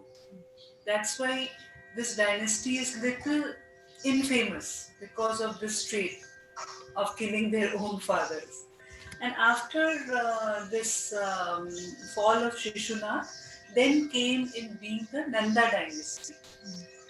Nanda dynasty, which was very, very brutal because they were not pro people. They only wanted to take more and more revenues for their own selfish motives. This is all about Bimbisar and Ajatashatru Kanchan.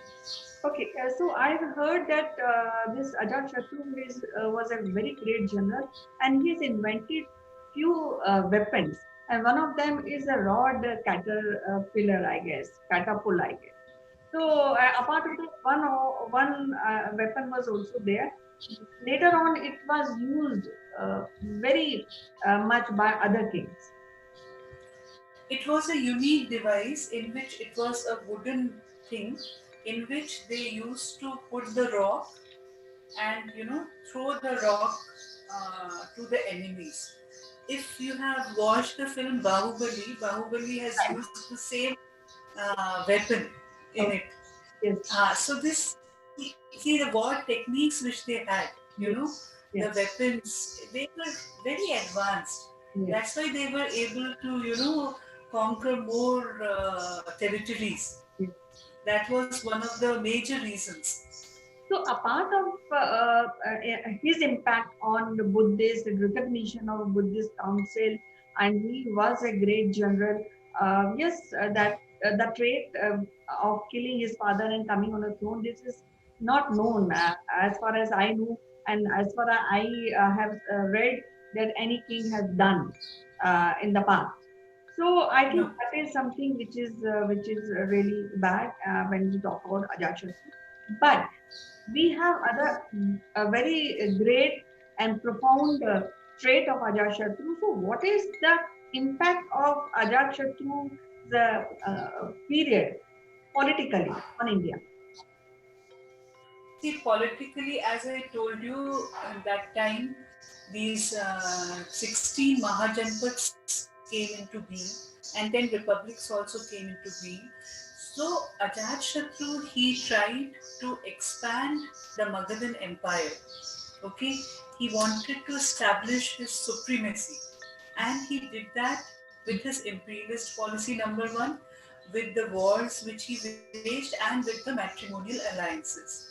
And when you are powerful, and then he, with this Buddhist council, became more influential because he was the first person who convened the Buddhist council at Rajgriha.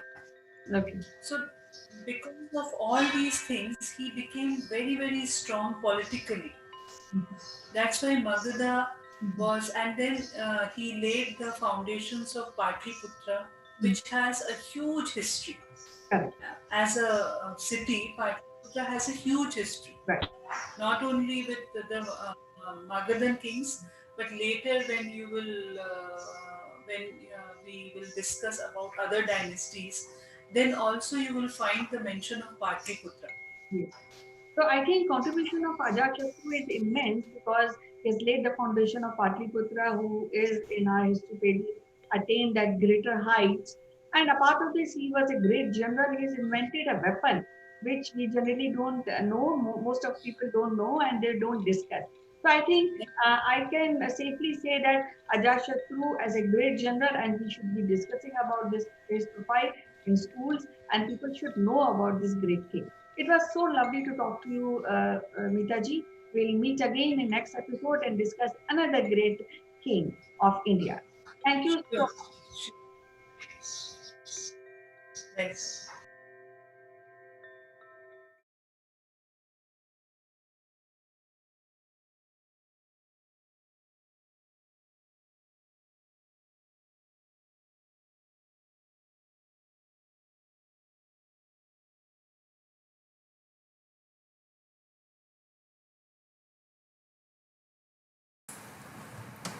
Hello friends, this is Chandra, and today I would like to talk to all my startup and small medium companies and give some ideas on how you can take your product and your knowledge and your services to right people, right audience. And this is something that I have personally tried, and I would like to share this information with you all with the intention that you can also leverage this and probably take some of these action points, and if you like you can implement them and also grow your business. One of the things which I would like to mention today is um, the uh, the marketing strategy of all the people today is by and large based on the email. And while we get so many emails, we also individually delete all those emails which are hitting our inbox. So the chances are that if we are sending our emails, somebody else is deleting those emails. So there is a risk of your email messages not being reaching to the right audience or the intended audience, or even if they are reaching, they are getting deleted. There is very little analytics that is possible on what you can do to increase the interest level of the recipient. So that is one of the issues that there is, which is plaguing all of us in the field today. And the other issue is there are a lot of compliance related matters which we have to take care. So while there is a social media and many organizations are leveraging social media to take their messages and they are moving away from email, I personally feel that time is right to move away from email marketing and get into the social media marketing completely. For various reasons, there are a lot of advantages. One of the advantages is non-intrusive. That means whoever is seeing those messages, the control is in his hand, and he can actually control what he wants to see. And suppose he doesn't want to see your post, then he can simply move on and see something else. So it's completely non-intrusive. It is not interfering in any privacy. At the same time, you have leverage of reaching a lot of people globally. So you can now address a bigger segment of people on social media. The challenge on social media is how do you send your messages and the same version to all of these different social media which is available today. So we can help you with all these new techniques, and if you go to the link which is there on the website, that is topbrass.akulmac.com, this is a new platform that we have created which will help you do all this at a very low cost. So I think my ideas, my suggestions are in line with what you are thinking. My sincere suggestion is move out of email marketing as soon as possible, because you're spending a lot of money in building the infrastructure, buying client databases, building CRMs, running campaigns, and the ROI is not visible. So start using social media as quickly as possible, and you will see the difference. Thank you.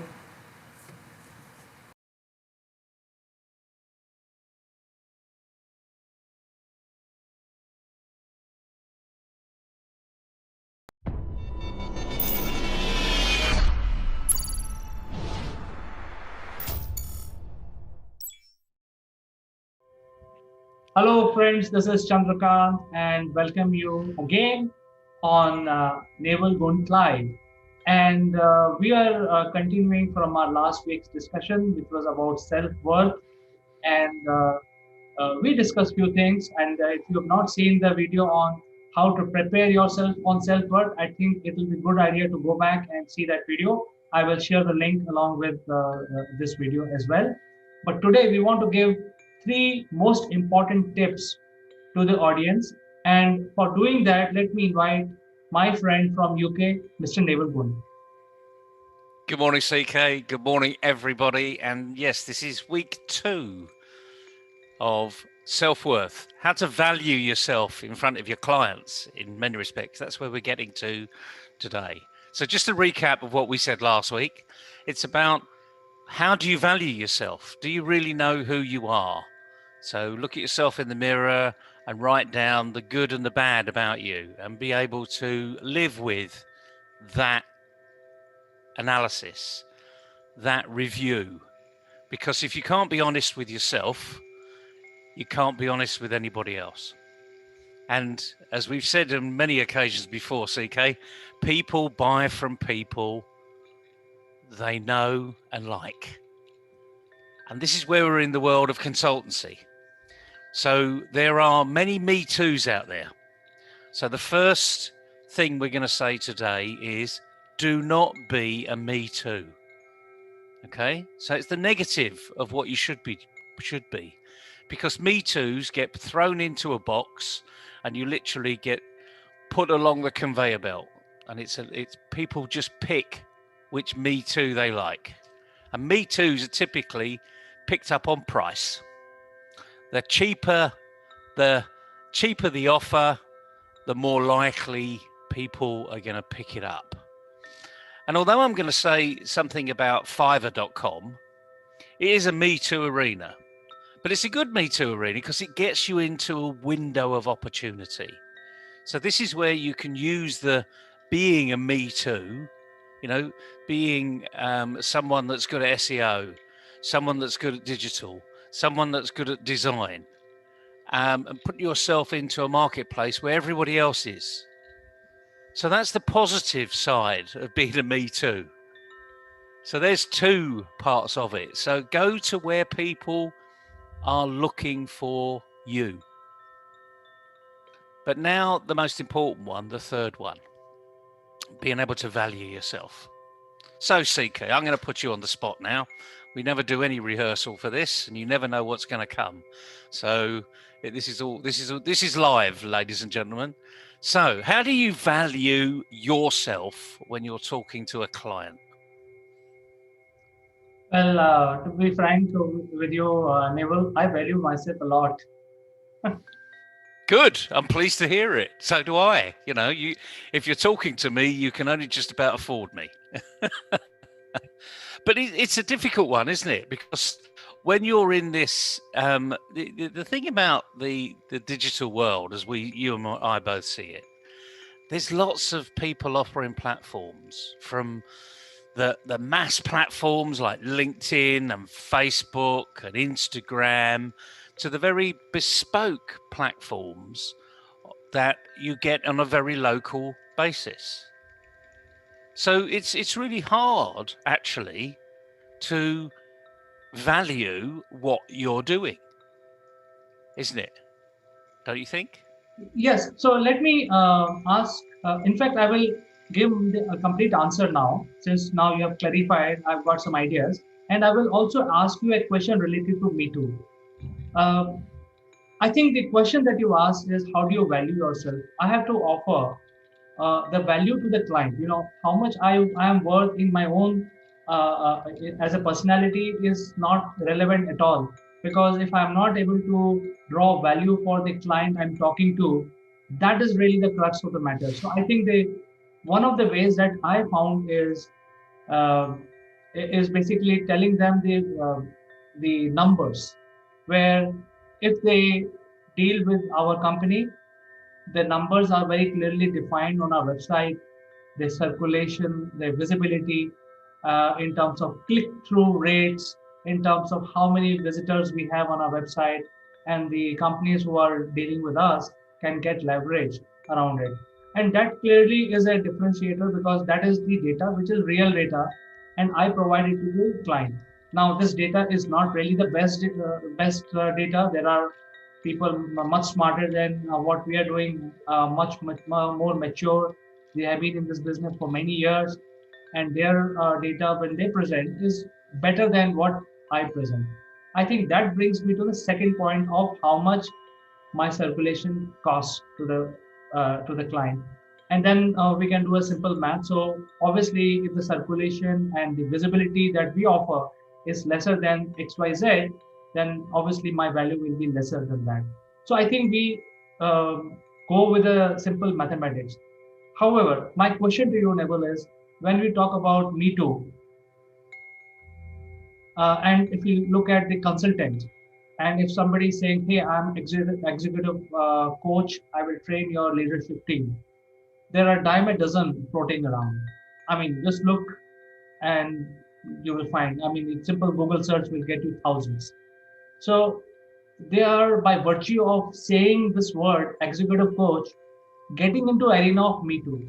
So the question is really is that how people get out of Me Too syndrome when there are so many around. It's a really good question, and like anything else, there's ways that I've done it because I'm in that executive coaching arena, as people might call it. Although, frankly, I don't do much coaching. If truth be known, I just do lots of questions, and I ask people questions. But that's what good coaching is all about in many respects. But there are a million and plus executive coaches, lifestyle coaches, personal coaches, performance coaches, and that's just one typical profession, if coaching is indeed what they call a profession. A lot of people will know of a coach as a sports coach, someone that is there to help you improve. And that's where we need to start with. You mentioned executive coaches, so we're talking to those people out there that are in this Me Too arena of being an executive coach. Obviously, people are going to say, where's your background? Where's your proof? Who have you done this with before? That goes without saying. If you've not done that, then you better go start producing that list. Where's your case studies? Where's your testimonials? I'm not talking about huge, lengthy case studies. Remember, executive coaching is very personal. You're not going to be able to say, I mean, I know some people that do say this, they go very personally about some of the coaching that they've done, and it's very clearly who they've done the coaching with. That person is really not going to be happy about having their dirty linen exposed in the public arena. It's an executive you're talking to here.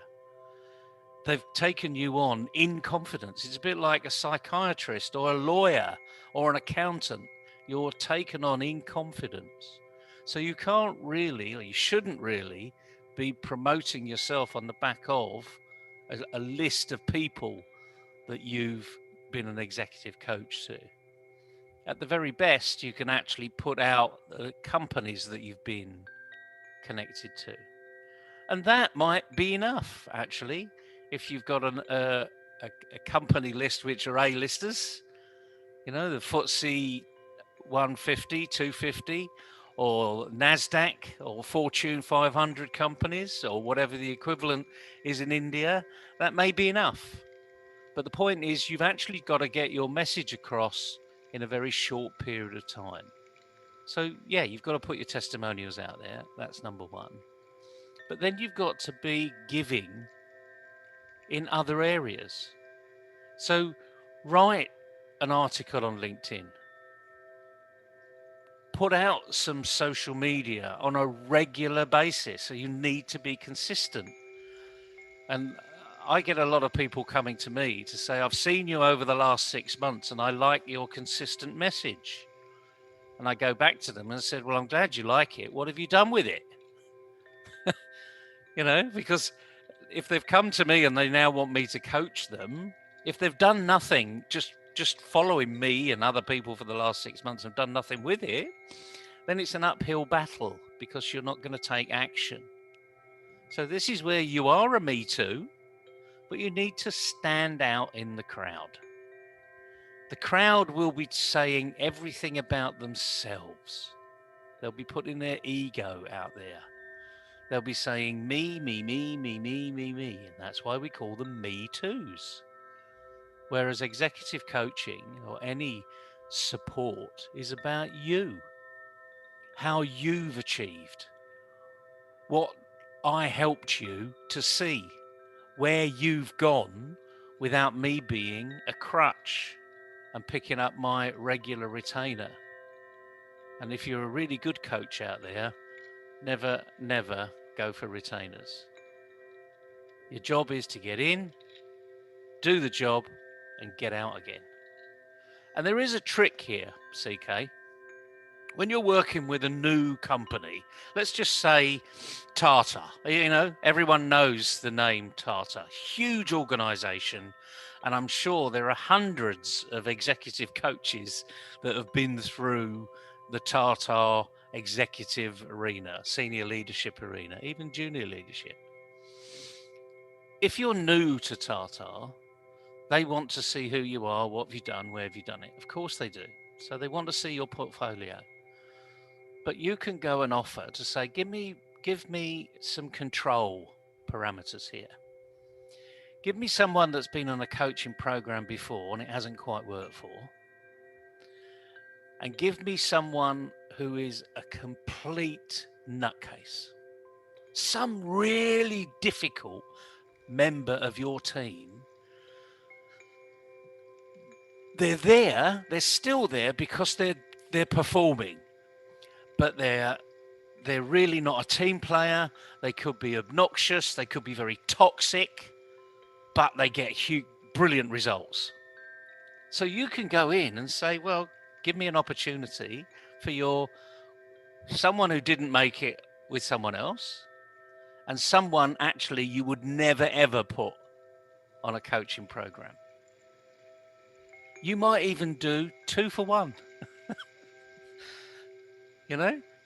There's so many opportunities here for an executive coach, any type of coach, to go to an organization and say, you don't know me. I've been very successful over here and here and here. How about if you're into this type of performance improvement, how about you give me a chance? Now you can flower that up in any language you like, but that's effectively what you're saying. You're basically saying, you don't know me, I've got a good track record, let me show you what could be a possibility for your organization. So you need to caveat that, They need to believe that coaching is going to work anyway. Because if they don't, frankly, there's no point in having the conversation.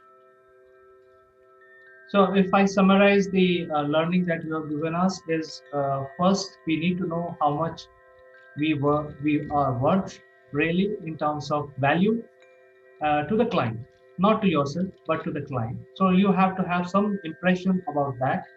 And second is you need to summarize your experience in a way that it is quantifiable. So I think these are the very clear tips that is offered today by you to our viewers, where they can get out of Me Too in a very systematic manner. Yeah, you're absolutely right. And the thing is, we are Me Too's. Just have to accept it. But now is an opportunity to stand out from the crowd. Why will they engage with you as opposed to somebody else? And it could be hard. This is where, this is not for the faint-hearted.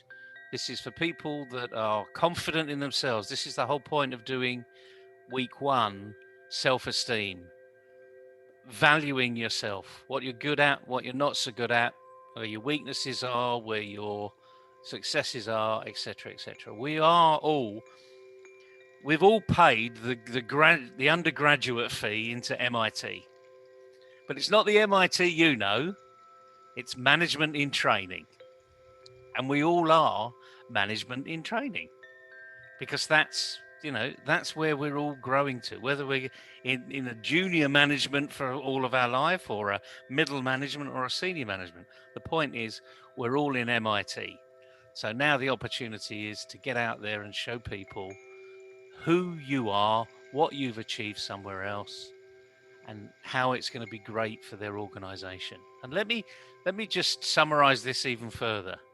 It's exactly what you do in an interview if you're going for a job, because it's the same process. There's lots of Me Too's out there that can do the job. Why you? Why would you stand out in the crowd?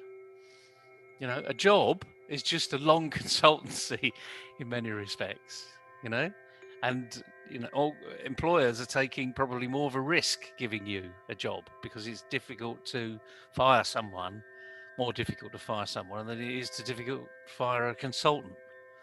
An employee is a bit more complicated, not impossible, but a bit more complicated. So we're not saying anything different from any other walk of life here. It's just a matter of engaging your brain, having the right attitude, and getting on with the job in hand. So I think the second tip that you're giving is having the right attitude in order to do self-worth assessment. So I think that is number 2 on our list, where improving your attitude. And there is nothing called positive attitude or negative attitude. It's just the attitude to gain a market share, to go and get things done. So I think you can talk a little bit more on the attitude development for people from all walks of life. Well, our attitude is really where we all should come from, and it's having, as you say, it's not about positive or negative. It's what attitude you've got. And again, what we covered in our first session last week was to cover those very issues. Write down on a bit of paper what you're good at and what you're not good at. And don't beat yourself up if you're not good at something. That's actually a learning opportunity. There's lots of people in the past, several people in the past have said, I'm not failing. I'm either succeeding or I'm educating myself. I'm learning. So there's no concept of failure. I'm not saying that failure isn't in the dictionary. The word fail, failure, failed, I failed. Say it, I failed. So what? What did you learn from that failure? Was it really a failure? The answer is, well, you didn't quite get what you wanted, but does that mean it's a failure? So this attitude issue is massive. And all we talk about is having a can-do attitude. And no matter who we are or what we're doing, there are 4 elements at play every time we think of doing something or we physically do something. And the 4 elements are simply how we think, how we feel, how we're connected, and what's driving us. And when I say about driving, what's our purpose here? So it starts off with purpose. So we're driven. What's our drivers? We're driven by a sense of purpose. Our feelings. We need to be in control. We need to be emotionally competent and resilient. Our social drivers. To be socially connected. So how we get our message over in a social basis, and how we think, effectively thinking, not procrastination, because that's not really thinking. That's taking time away from real thinking. So to think effectively and appropriately, how we focused. So if all of these 4 elements, thinking, feeling, social connection, and what we're driven by, are all positive, guarantee you've got a can-do attitude. If any one of those are negative, you haven't got a can-do attitude.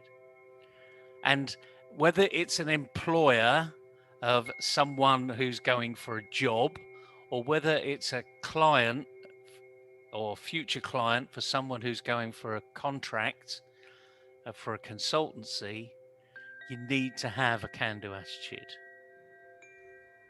And the other thing, the last thing we're going to say today is it's not about you. It's about your customer, your client. Customer is king, as people will say. Accountants say cash is king, but it's 2 C's anyway. So it's either customer or cash. But in this particular instance, the customer is king. What do they need? What's their problem? How can you help them fix it? Because it's not about you. You're going to go in, do a job, and get out. Once you've left, your legacy is the job is still being done. The company is still moving forward in the way that you've helped them design. And remember, you've helped them design it. You haven't designed it for them. And I'll make that difference here, because the large consultancies of the world, the big management consultancies, will go into an organization and they will impose a process on the organization. And they'll stay there for 4 years, making the process work. And it could be quite painful, by the way, because I've been through this. And then they leave. And then after about 6 months, the process starts to fail and people start to do their own thing. And the consultancy that's just left is never blamed for it. The employees are blamed for it, because you've had long enough to change. Now, I don't think we should be getting into that arena, particularly this is the 21st century, not the 20th century of imposition. So today is all about engaging, empowering, inspiring people in your organization. And you can do that through coaching, or you can do that through lots of other ways. But the key thing is, from a consultant's point of view, go in, get the job done, and then get out. Leave them with a legacy that you have then as a testimonial.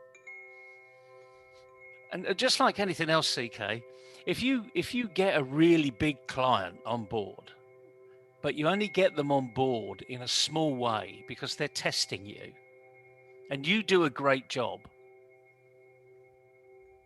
guess where your next job's coming from? Right. The same client. Same client, or probably his competitor, because if we are able to showcase, hey, so much advantage in terms of value to the client, and the competitor starts seeing you, and probably you can get more business from a similar industry or similar clients. And interestingly enough, I can't say who this is for confidentiality reasons, but one of my founding partners in MindFit had a very good colleague in the 1980s, in the 1990s, and that person was so good that one company said, "You're too good to leave to our competitors. We're going to make you an offer you can't refuse." And they literally gave that person a golden handcuffs contract.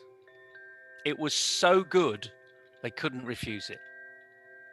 And it took that person off the market. Simple as that. So it can happen. I look forward to that golden handcuff offer in the near future. And if anyone's listening, by the way, you can't afford me. So there is absolutely no golden handcuff offer you're going to get here, because I'm doing too many things for young people, and I want them to succeed, and you can't afford for them. So let's bounce that one off the target immediately. But yes, your next client will come from your current client. You've done such a great job, and they're a huge organization. what a surprise. Or it may come from a competitor. Right, Naval. So at this juncture where we have almost come to the end of our discussion, I have to ask you one last question, which is not related to our subject today. Go ahead.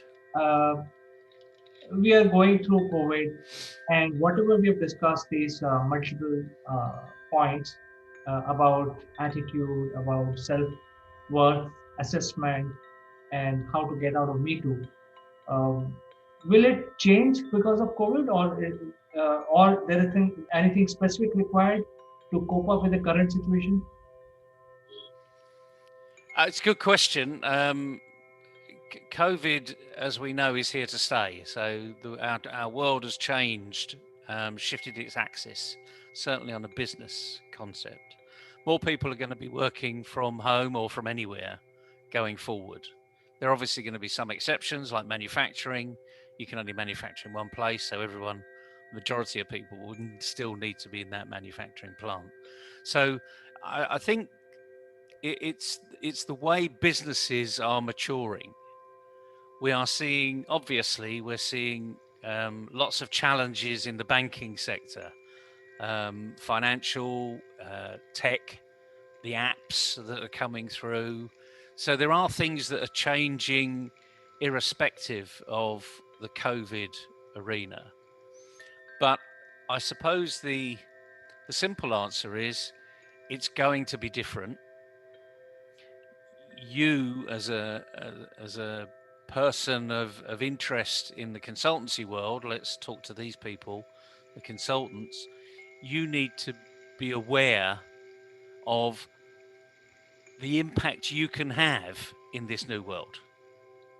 Remember, as a consultant, you've worked from anywhere for the last however long. I mean, when I left corporate life, I left an office. I also left a boss, so it was those unusual occasions where I left the company and I left the people out of choice. And I started to work from home. That was a massive difference for me. That adjustment was interesting, frankly. I mean, it took me a little longer than I expected. But then again, I wasn't going to work anyway, so I was sort of semi-retiring. But you, as a consultant out there, you've done this all your life, so you've got actually quite a lot to offer. And I think there's a lot of people don't realize actually that you really do have a lot to offer, because you not only work from home, but you work from one organization to another, to another, to another. So you are a very flexible type of individual. If you've got a number of clients in different sectors, you're incredibly flexible. And the interesting thing, CK, is that's what your customer will be buying. Remember, this is a supply and demand market. If they want what you've got and you know where they're looking in that marketplace, then you have an opportunity to offer what you've got because they want you to tender.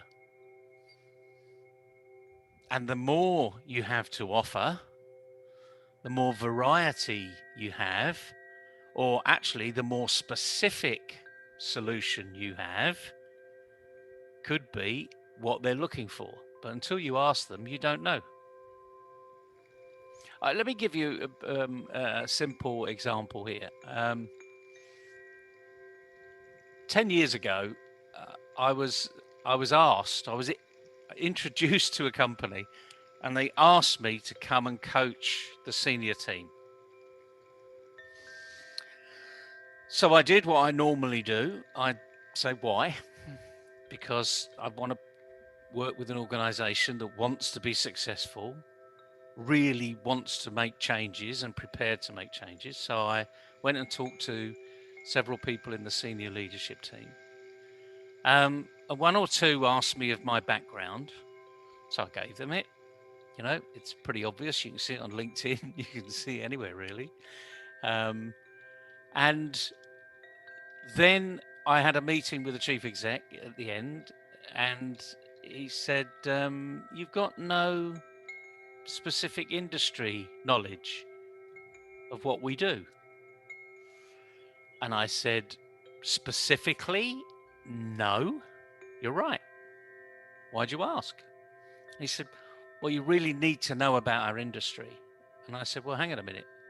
You said about specific knowledge and now knowing about your industry. I actually know quite a lot about your industry." And I started to say things that he'd never heard of in his industry. And then he said, "But you don't know much about the specifics of the industry." And I'm thinking, this guy is absolutely never, ever going to change. So I said, "Thank you very much for the offer, but I won't be working with you."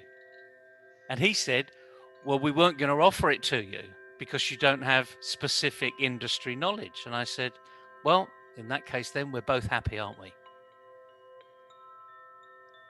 And I shook his hand and I left.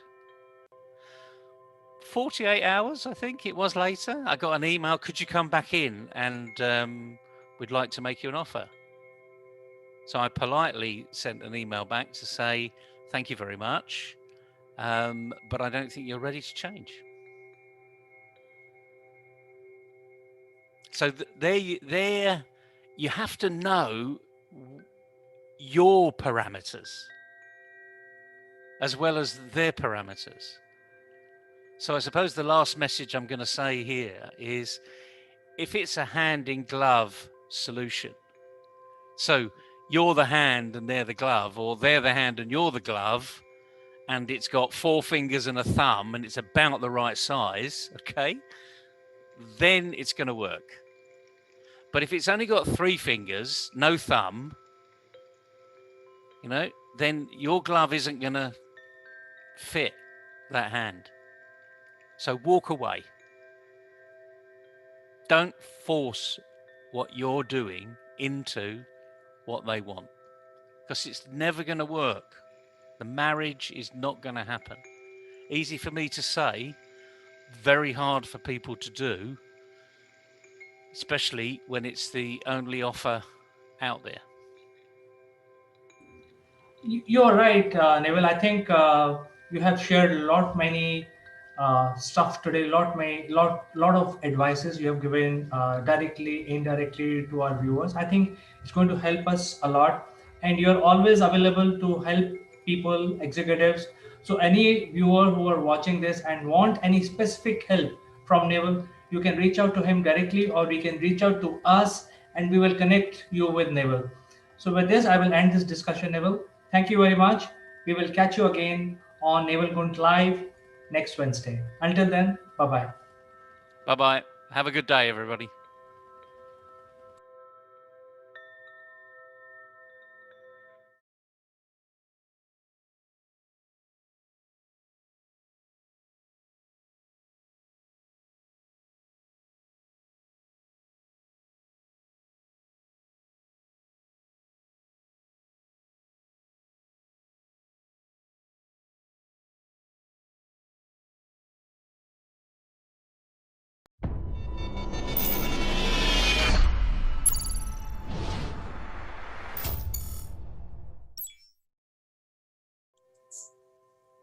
Hello friends, I am Kanchan from Akulmach Technologies and you are welcome to our show Roundtable Discussion.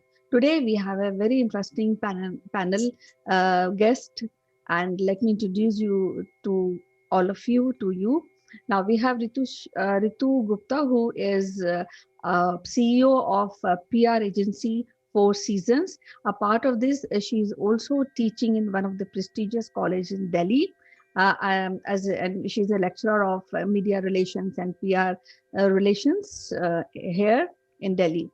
We also have Indra Sharma, who is the head of the department of one of the prestigious school of the subject of physical training. She has been awarded by the government for her contribution in education. Welcome to the show, Indra. Welcome to the show, Ritu. Thank you. We have Sitesh Srivastav, who is an IT professional. A part of this is closely related to radio broadcasting, and he is also he's also having very keen interest in corporate trainings. So, welcome to the show, Sitesh. How are you doing today? I'm well, Kanchan. Thanks for inviting, and thanks for the lovely panel that we have. We have Chandrakant, who is a co-founder of Akulmach Technologies, and he has a great interest in aviation and space-related subjects. So, welcome to the show, Chandrakant. How are you doing today? I'm fine, Kanchan. Thank you for your invite and looking forward to this very powerful discussion today. Yes. So we have a great subject today, and would like to know your opinion about what we lost in this pandemic. We are just nearing to the March, so that means we are covering 1 year of this pandemic era. Though we have vaccination here, and that's a good news, but I would like to know from any one of you who can start on this topic, what really we lost during this pandemic. So Kanchan, I really want to start with this as we have started 1 year of pandemic, and when I look back, I find that this last 1 year is very strange. Has been very strange year. But like many of you, we started 2020 and also now 2021 with plans, hope, dreams, and desires, many of which had to be rethought, rescaled, scaled differently, and even abandoned also. However, this great reset that was 2020 is not all doom and gloom. We have found many new ways of working that may represent a healthier balance between our work life and our home life. We have also found new tools online, virtual, connected to a webcam that allow us easier access to colleagues, experts, relatives, friends all over the world. As we have all been encouraged to mask up and socially distance from each other, we have found the tools to make the separation and distance irrelevant. So that's what I want to say. Yes, it's a very good point that we have found new ways of communication. But what I feel is that we are lacking a social interaction, which is it's very important because as a human race, it's very essential to have a social interaction, and that is how we grow. So, what your ideas on this subject, Sitesh? Well, Kanchan, let me put it in a very in precise way. I feel what we lost is a little bit of a trust in the science and the research fraternity who could not see this coming, despite having SARS, despite having so many other smaller versions of it, Ebola few years back, and MERS in the Hong Kong, Asia Pacific region. So, despite so much of funding available throughout the world, in all the developed and also in not so developed countries, the science fraternity could not see this thing coming. That is one thing that was lost, I feel. The other thing that was lost is the trust in the media, because there was either no media or too much of media and in between. And therefore it needs, I think these two were lost. And because these we are dependent on these two, the media as well as the scientific fraternity, I think little bit of the trust on ourselves and our old ways of living that we have left and moved forward in the name of progress, that was lost. And I think, as Ritu says, after 1 year of this pandemic, we are more than aware of what our grandfathers and fathers and great grandfathers used to do and live. That's what I have to say. Yes, I also want to know your views on this subject, Indraji. When you are closely associated with children and on daily basis you teach children and meet them. So, what we lost exactly when we talk about our children and their growth? Yes, the socialization is very important for children. Like they have been studying, they have improved their computer skills. It has sharpened, but somewhere they were not interacting with the other children, which is very important at this stage. It's very important for their growth. It's very important they interact with other children, they play outside. That they have missed during this time. The children have really missed this time. But sometimes in adversities, children, they have learned so much. They have learned other things also. And I feel this, that the socialization was very important for the children at this Yes, I feel that you raised a very that's all important I feel. yes. Yes. So I feel you raised a very important point that socializing is missing and which is very important. I would like to know from CK that how he really reacts on these ideas and these points when there's a lot of worries among parents, among national leaders about some issues which are we are discussing. How you feel what we lost in this period of pandemic? Well, Kanchan, thank you for selecting this remarkable subject. I think we have not lost anything, but we have actually lost one thing, which is living in denial. All the things that we are seeing today have been around for last 20 years. We were not accepting it. It has been recommended that Industry 4.0 will come, and finally it has come.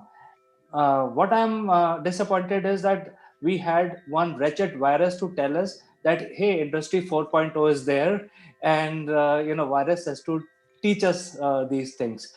And what is happening? The gig economy, everybody has been talking for last 10 years. Now it is finally here. Indraji mentioned about physical connect. I think the physical connect is much more than ever.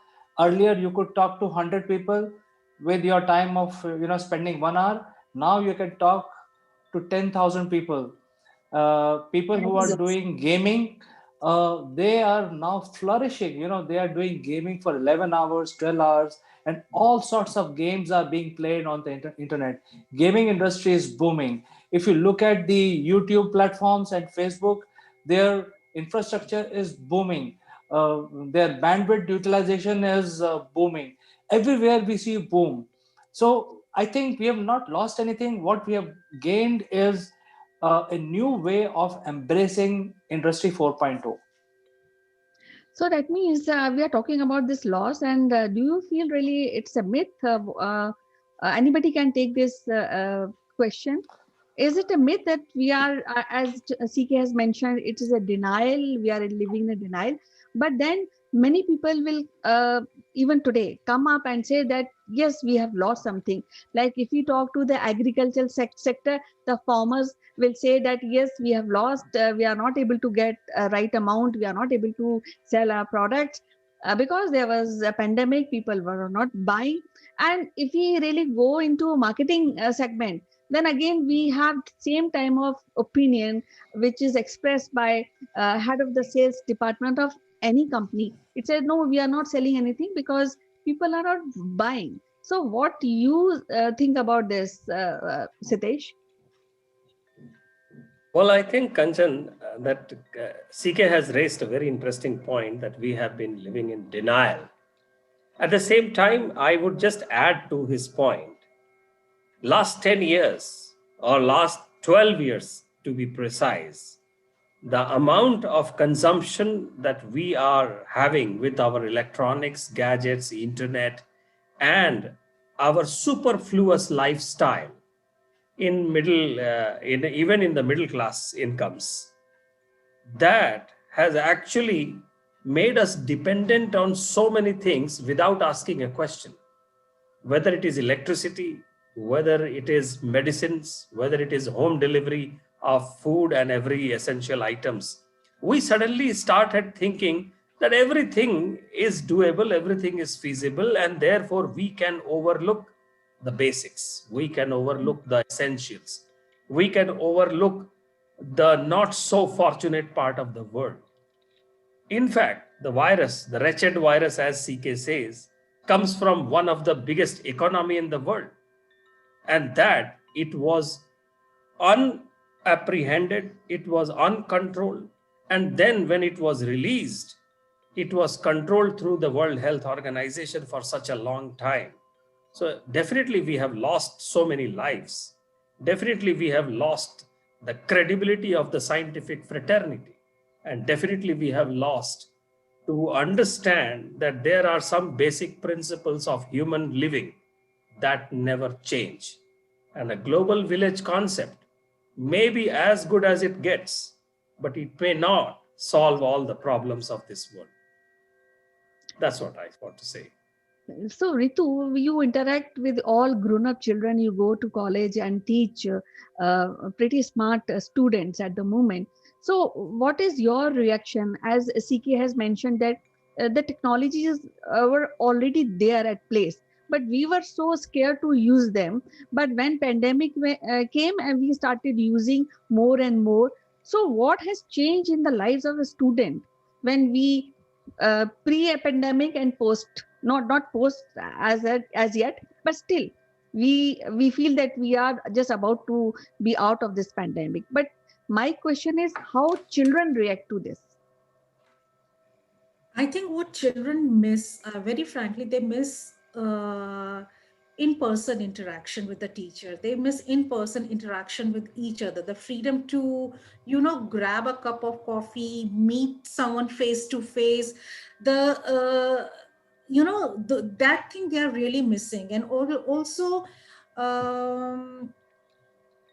we have made online teaching, it's getting better and better each day, but one-to-one interaction definitely is not there. And plus you cannot force students to do something. What I personally miss is when I teach, when I take lectures, and even the other teachers also, we see that students are not that reactive. They're not following the discipline which they would have had followed in the one-to-one class, because most of the time students, they are on mute mode, and their cameras are off. So most of the time the classes are is just one-way interaction. So that I personally feel is not right. Even the students, they feel that the discipline, there was a way in living the life, but I'm sure that things are going to get normal each day. Okay, so Indra, actually, a couple of days back, I have heard that children who are studying in 9th and 10th, they started going to the school. And there was a clipping which I happened to see on the social media. And the children were saying there's nothing comparable to online classes, not compared to the classes we are attending, the offline classes. So, I would like to know how you really feel about this difference between online and offline classes, and how you can really find that where the students are more satisfied. You know that online classes are also giving many information. Much of the platform is very very advanced, and they a student can learn anything on online. But then again, when I saw the clip in any of these social media platform, I realized that students are longing to go to the school. So what you really advise and how you will react to this statement? Children must be they like to go to school, meet their friends, teachers, their interaction. They all love to do that. But classroom teaching, in my school at least, I know that we already had smart boards. Teachers were teaching the smart boards. No? They were all familiar with all the system. And I think it was not very difficult for them to switch over to online. But that is not in all schools. Some schools, some privileged, some schools had the smart boards. And this knowledge, their teaching ability and the use of smart boards helped them, helped every one of us to teach children online when there was a pandemic. And teachers, students always, when they go to school, they meet friends, how they enjoy going to school in buses, coming back, recess time, game time, all this, this they have missed. Otherwise, learning have really taken place. They have learned a lot. It's not that they have not, they have gained so much of knowledge during this. We had been discussing about that we lost this, but what is one thing which really has done a great impact on day-to-day life of people? I would like to ask this from CK. Well, let me start where Ritu left. See, there is industry 4.0 which is going to come in any way, and it has already arrived here. So there is a gap in the market, and the biggest gap is in the ed tech, education technology. I think the points that the panelists are making is that people are missing the friendship, breakups, makeups, those kind of things which happens usually in a school. So I think there is a requirement for smart entrepreneurs to fill that gap, use the online medium to come out with this AI-based learning systems. So when we say that people are putting themselves on mute, why they should be able to put it on mute when you have AI and you can recreate the same environment that you see in your school. That means you can have breakout sessions, you can have tea break, coffee break, and you can maintain social distance and study on a new platform. So I think there is a K-12 system which is already there. The schools in India and many other countries need to adapt to this K-12 system, online level of education, and also certification. So that system brings all the nuances of a physical activity which you will anyway do in your school. So I think that is where we are. We should not be looking at with a narrow mind. The changes are permanent. Whatever changes have happened in 2020 are going to stay there for next 5 to 6 years. So I think sooner we realize that these changes are real, better it would be for us, and look ahead, see what are the new changes that we are going to say. And as somebody said, change is the only constant. So the changes are going to happen. We have to keep adapting to it. Uh, Definitely, it's a very good description about the loss we have been facing during this pandemic. But actually, what I feel, we are a very big country, and everybody don't really gel with the idea of technology. They don't even gel with the idea of social distancing. People are taking advantage. They want to go out. Even for marriages also, it is said that only 50 guests can come and come into the venue of a marriage. So my point is that somehow, somewhere, we have changed our lifestyle, not here in India, but all over the world. Now, we are still learning how to really cope up with this kind of lifestyle, this kind of mentality, this kind of workflow. So, are we ready to really convert this loss into a gain situation, Sitesh? Well, Kanchan, the mask has to become a part of our body. It can be added as a probably 300th organ of our body going forward. That is the interesting part. And this was there always in the Asia Pacific, especially in Japan, where a normal flu would have attracted a mask by people. In India, we have learned it a very, very hard way, but I cannot say that we have learned it in a real way. The other thing is that the lifestyle changes, as CK says, is going to stay, and there is no compromise on that.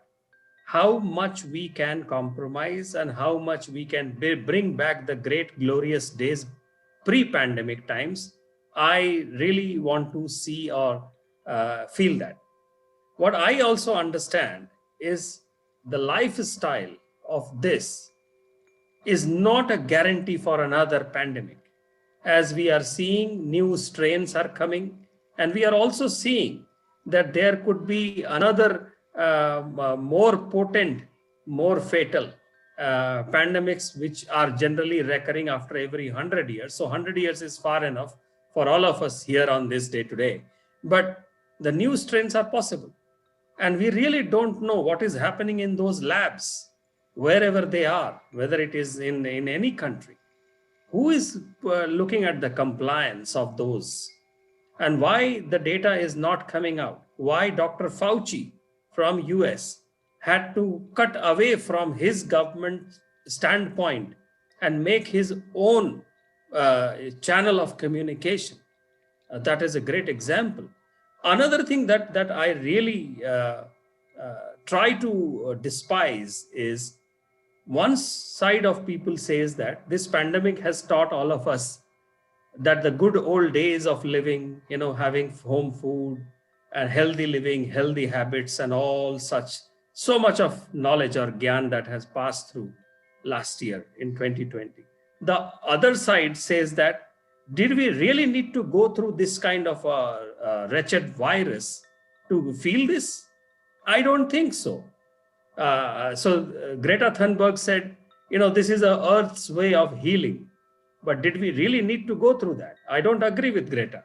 So there are these things that will always be there.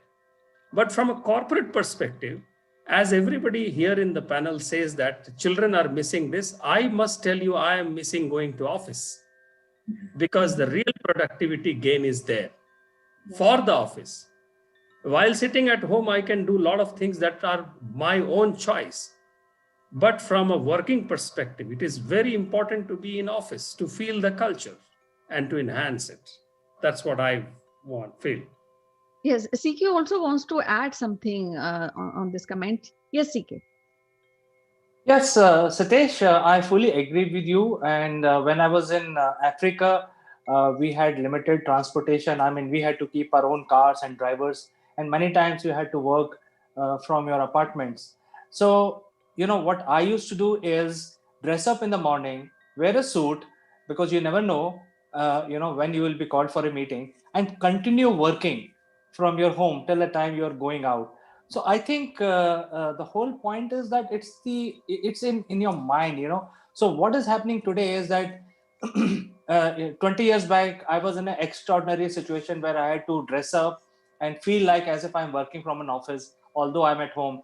But right now everybody has to do that, and they have to learn this new way.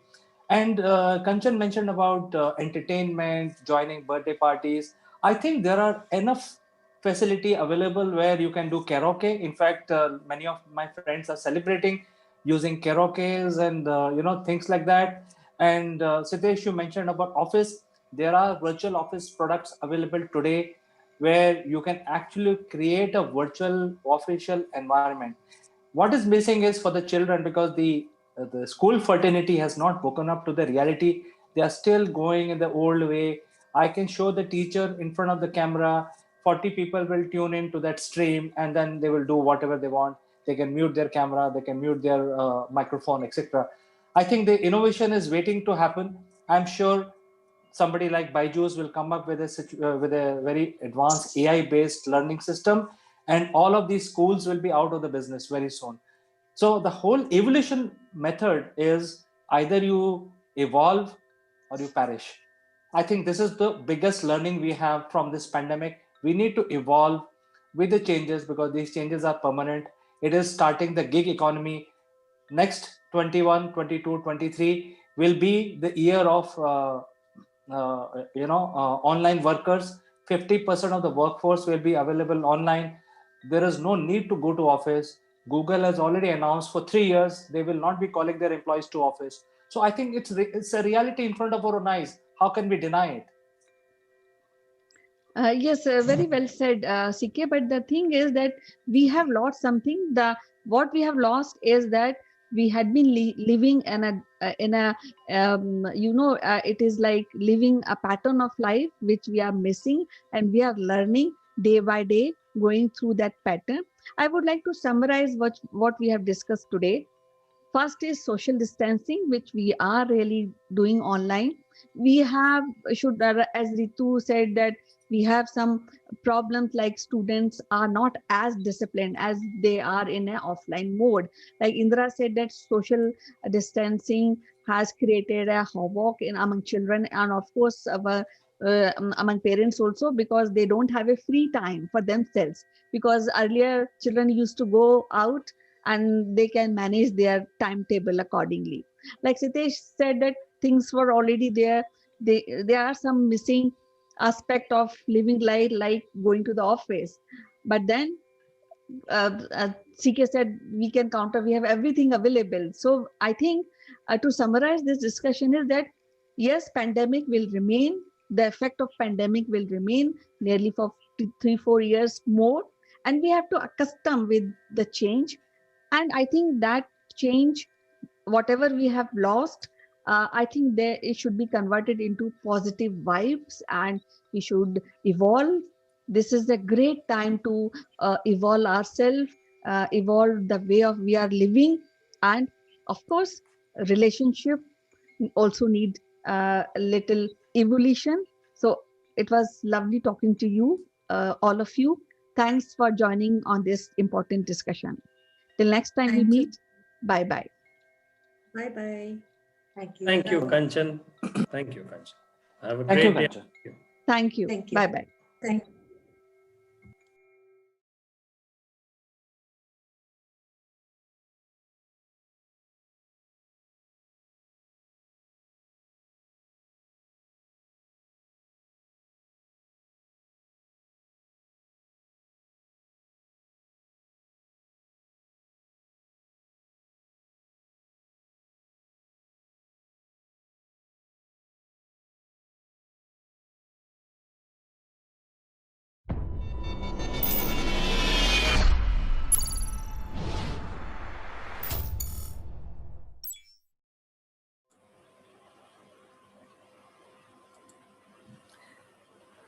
Hello, friends. I'm Kanchan from Akulmach Technologies, and you are welcome to our show. Today, we have a very interesting personality, and she is Professor Amita Sinha. She is a former professor of landscape and architecture and South Asian studies, University of Illinois, USA. She has also taught in the Department of Architecture, Regional Planning, IIT Kharagpur, and also in the Humanities and Social Science Department of IIT Gandhinagar. She is the author of Landscape in India, the famous Forms and Meaning. She is also a senior Fulbright researcher at Indian National Trust of Art and Cultural Heritage, New Delhi.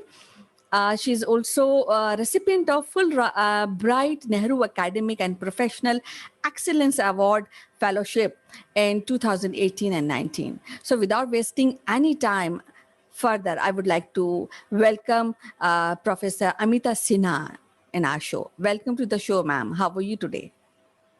Thank you. I'm very well. You know that we had been discussing about mandala architecture, and last episode we have done on Varanasi and the city formation using few aspects of mandala. Now today I got interested to really know about the ghats of Varanasi. Now ghats in Varanasi are a riverfront step leading to the bank of river Ganga. The city has 88 ghats, and most of the ghats are bathing and puja ceremony ghats, while 2 ghats are used exclusively as cremation site. So Professor Sinha, so today we are discussing about ghats. So what you really think before you really, when anybody mentioned Varanasi ghats, what are the visualization you really come to know? I visualize the temple spires. I see the Ganga, and I see people on boats coming down from the steps into the Ganga, taking a bath, offering their prayers.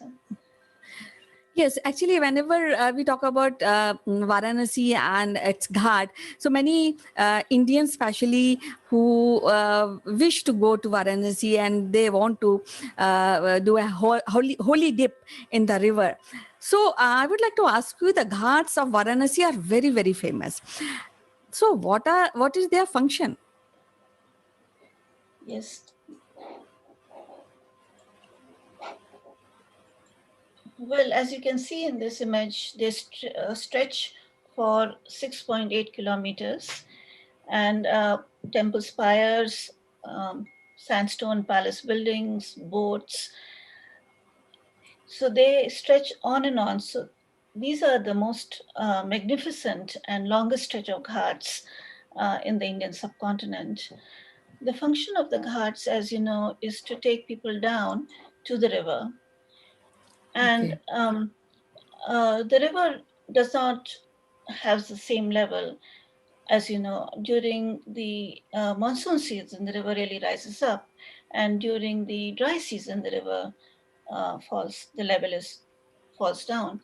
So in Varanasi, as the Ganga takes its northern turn, we have a topography here, a high ridge on which these palaces and temples are located.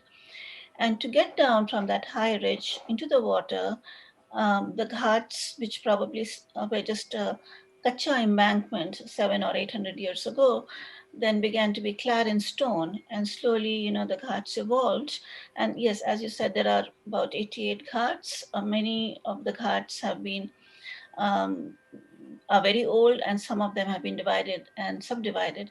Now, I want to also draw your attention to how the Ganga floods during the monsoon season. So at the lowest level, uh, one can go down to the lowest step of the ghat and access the Ganga.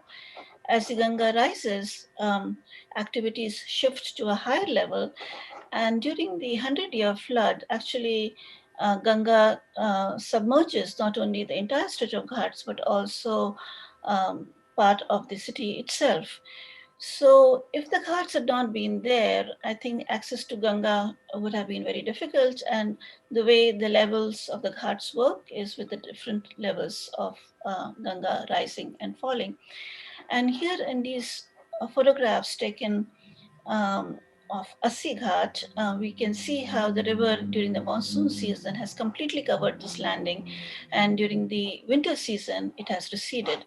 And here in this image of the riverside palace, the red line indicates how high the Ganga goes up. And these palaces are built like almost like fortifications, because there are fewer openings. Otherwise, during the monsoon season, the water would enter.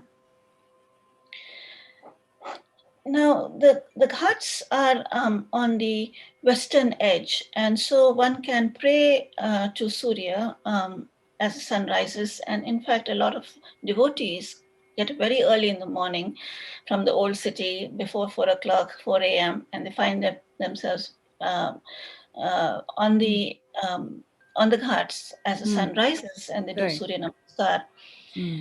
And of course, then bathing any time of the day, but especially in the mornings, because Ganga is the ultimate symbol of purity. And as one bathes, one is not only becoming physically pure, but is also shedding moral sins and is becoming ritually pure. Right. And the ghat, especially the Dashashmedh Ghat, is also the place where a large scale arti takes place. So in the evenings in the Dashashmedh Ghat, uh, arti is done, and hundreds of people watch it. This photograph shows, and it's an aerial view, it shows all the different things that will happen during the day. For example, these wooden platforms are then occupied by ghatiyas or the pandas who do pinddan for ancestors. Then there is other kinds of puja going on, buying and selling of puja items, massaging, and shaving of the head, and so on and so forth. So the ghats are very lively. And this shows how during the day at Assi Ghat, the rhythm changes. So in the morning, you have Subah Banaras, and there are vocal concerts and there are yoga sessions. Of course, the Aarti also at dawn. And during the day, the activities pick up. because many tourists live near Asi Ghat. So, this is also a place where tourist items are sold. There are restaurants and bookshops. Again, in the afternoon, it becomes a little, the rhythm becomes a little quieter. People can be found sleeping on the ghats. Students from BHU come and hang out, and then in the evening time, Aarti. Right. So actually, it was so interesting when you're going through all these slides, and whenever I think of Varanasi or its ghats, I always feel that yes, maybe tomorrow or maybe after a week I will be visiting Varanasi, which is just a stone throw away from here, where I live. But most Varanasi ghats were built in 18th century when the city came under Maratha rule. The patrons of current ghats are Marathas, Sindhyas, Holkar, Bhosles, Peshwas, and many ghats are associated with legend and mythology, as you know. While many ghats are privately owned also, that is so wonderful. And morning boat ride on Ganga across the Ghat is popular visitors attraction. And I know that many people do visit for this attraction quite many times. Now, what are the most popular Ghat and what is their significance?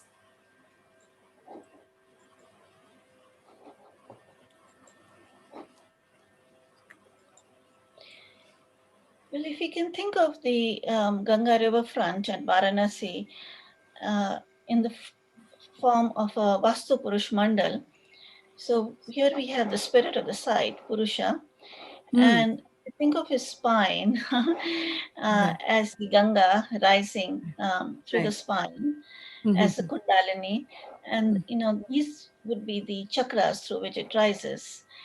And these 5 teeth are the 5 chakras, and they are really the most popular ghats, starting with Asi Ghat in the southern direction, then the Ashwamedh, Manikarnika, Panchganga, and Adikeshav Ghat.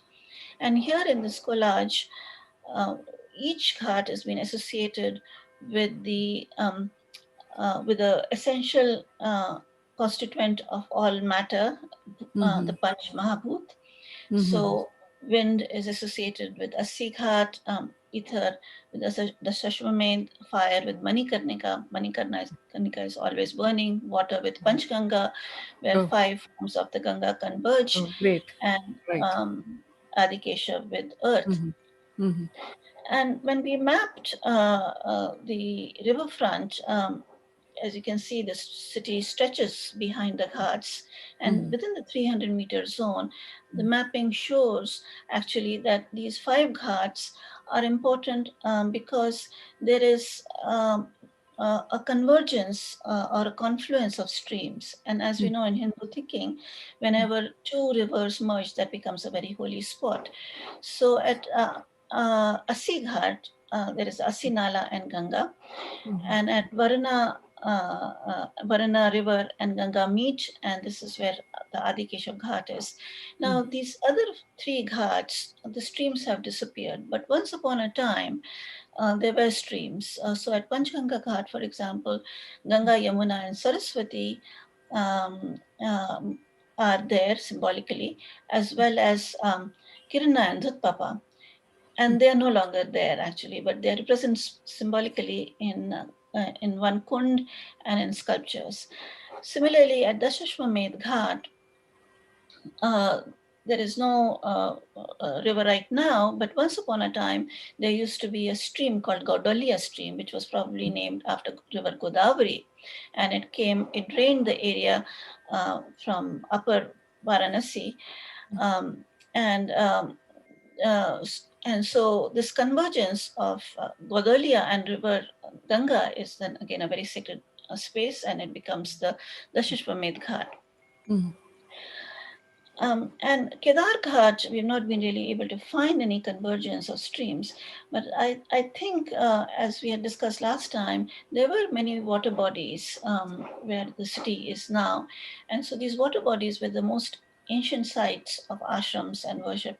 And and the nalas that came from the water bodies when they merged with the Ganga, these Right. became the sacred sites where myths found a home. Right. Okay, so actually you just mentioned Assi Ghat, and I know that this ghat is very popular because it is one of the very few ghat that is linked with that city through the wide street. And if you happen to go to Banaras, you will find this ghat very easily. And part of this, this ghat is very close to Banaras Hindu University, so that makes people just drop in on this ghat and do ceremonies and pujas. But there, as we were discussing, Professor, that we have 88 ghats in Banaras. Now, can you please tell me about the temples on ghat? Because people go and visit temples, do ceremonies. So, what are those important temples? Are they associated with ghats? Yes, there are many temples, and in our mapping of this 300-meter wide swath on the Ganga River front, Right. we found there were as many as 33 temples, and Okay. actually an equal number of palaces and havelis built by the rajas and noblemen from different parts of India. So the historic significance of the riverfront is very high because of the continuous building activity that has occurred. Yes, mostly this has happened since in the last 300 years, but it goes back at least to 700 to 800 years. There were attempts to build temples and some temples were raised, but today in 21st century, we find these temples built in a certain style. So at Assi Ghat, as you said, it's a very popular hangout spot, and this Right. photograph was taken when the river was high. I want to draw attention to this tiny temple under the people tree, Kuntadeshwar Mahadev, Okay. and there are dozens of these small temples, edicule temples, which is basically, you know, a sanctum and a small tower on that, on top of that. And there are hundreds of them, and they add a lot of vitality and interest because they are mostly devoted to Shiv as in his linga form, and you know people come, you know, put water, Ganga Jal. The bigger temples are designed in this Shikara style, and they mostly are this pyramidal tower with smaller shikhars, and so we have this effect of clustered effect. And in this Jagannath temple at Assi Ghat, not very far from the people tree, we see the Panchayana mandal form. So we have the central tower, and then we have smaller 4 towers. By the way, this Jagannath temple is actually modeled after the Jagannath temple in Puri, in Orissa, and this is a temple devoted to Krishna and his brother Balram and Subhadra. And just as in Puri, the deities are taken out on the Rath Yatra. And as we start going northwards, we then come across the Kedar Ghat temple, and this is again a temple which is built, you know, by the Vijayanagar kings, and so you see a little bit of that of that touch here. Interestingly, here inside the temple, the linga is kind of a rough outcrop, and it's, you know, it's the mountainous form of Shiva. Shiva, as we know, is also known as Kedarnath. He lives in the mountains, and because this is on a somewhat higher part of the ridge running along the Ganga, we see many steps going down, and before the Ganga is reached, there is the Gauri Kund. And then we go to the Shashwamedh Ghat as we keep on walking, and this is the most famous ghat because it is close to the chalk. You know, it has got a number of temples, as you can see in this photograph. It's easy to reach. this very popular Aarti ceremony is held here. Once again, in this stretch, as you see, a cluster of temples, and here Lord Brahma had performed the Dash Ashwamedh sacrifice. Meaning, Ashwamedh sacrifice, the sacrifice of horses, and it was a very popular sacrifice done by the ancient kings. In fact, the sacrifice was also done in historic time by the rulers in 2nd century, Varashava Naga rulers in 2nd century BC. And here you see this temple is called the Ashwamedh temple. And here in this photograph in the morning, again, a high level of activity. In the evening, the aarti is held, and many people watch it sitting close, as you may have also seen it. People sit on the boat and watch it. They sit on the steps. They watch it from balconies. And so this becomes like a giant, amphitheater for seeing the aarti. And who are they worshipping? They are worshipping Mother Ganga.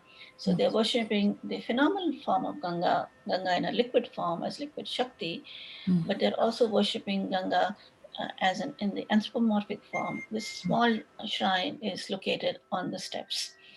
As we move further up north, we see Samrajeshwara temple built in 1843 for the Queen of Nepal, and this is a duplication of the Pashupatinath temple. It's a brick temple. It's got timber roof with a sheet with copper and a lot of wooden detailing, carvings. Then we come to Manikarnika Ghat. Manikarnika Ghat was clad in stone, yes, by Bajirao Peshwa and then later by Queen Ahilyabai. And the 1864 photograph actually shows that the steps were the site of cremation. And now in this photograph, actually, the steps are no longer seen. It's all a like big mound of ash. And here we have Tarkeshwar temple, where Shiva is worshipped as Tarkeshwar, the one who whispers the Tarak Mantra. It's also the Shiva Durga temple in 1850. Again, the Panchayatna style with the central tower and smaller towers in the four corners. Vishnu is here because he had performed austerities. He wanted Shiva to come, and he dug a kund, with his chakra. And so we have the Manikarnika kund and Vishnu's feet, which are worshipped at the ghat. There is this very interesting temple which kind of got submerged. It's an 18th century temple. It got submerged in the it got tilted, and it's still there, though it tilted at an odd angle. And when the water will recede, one can actually enter the sanctum. Panchkroshi temple is a little away from the ghats. It's on the Gola Gali, and I wanted to draw attention to this temple because it's a three-dimensional mandal. It has these niches all around on all sides of the temple where the gods who are guarding the Panchkroshi Yatra in their various shrines are represented. So here you see 108 shrines which are on the Panchkroshi mark are symbolically represented in the walls of this Panchkroshi temple, and they are in these niches. They range from Vinayak to Shivalingas to Bhairav and other, Gans and Ganeshas. So by going around this temple, one actually in a few minutes can do the whole Panchkroshi Yatra, which takes about 6 days. And then we come to Panchganga Ghat. This was a very famous Bindu Mahadev temple, which was demolished by Aurangzeb. And so we have the mosque there whose towers have fallen down. But the Bindu Mahadev temple was rebuilt, and it's inside a building. It's not very far away from the Dharahara mosque. And finally, the Adikeshav temple, which is devoted to Vishnu, but then Shiva is also worshipped as Sangameshwar in a linga shrine inside the temple complex. Right. So when we are talking about Manikarnika Ghat, and there are many stories which are related to this particular ghat, and few of them you also mentioned, like Shiva and Vishnu stories. But one interesting story which I have read somewhere is that according to the ancient text, the owner of Manikarnika Ghat brought King Harishchandra as a slave and made him work on the Manikarnika Ghat, and it is also sometimes called Harishchandra Ghat. And then Hindu cremations take place at that time, and I think most of the people know about the story of Harishchandra and how he has sacrificed his whole king and became a pauper, or a person who was working for the dead bodies clearance. So that is one thing which I read, so I thought I'll share with my audience. But at this point of time, I would like to ask you, Amita ji, what is the challenge in preserving this heritage of Ghat, and how can we met? Because this is these ghats, and Banaras city itself has a huge cultural and heritage value. So how can we really preserve this wonderful city? Yes, you're right. This is it's a great heritage, and it is really a landscape heritage in the sense that the sites are the most sacred, on which temples were built continuously time and again, and the rituals happen because of the sites. A small correction: Harishchandra Ghat and Manikarnika Ghat are separate ghats, actually. Oh, I Even see. though, Okay. Harishchandra was working in Manikarnika Ghat. Okay. And these are the two cremation ghats. And Harishchandra Ghat has an electric crematorium. Okay.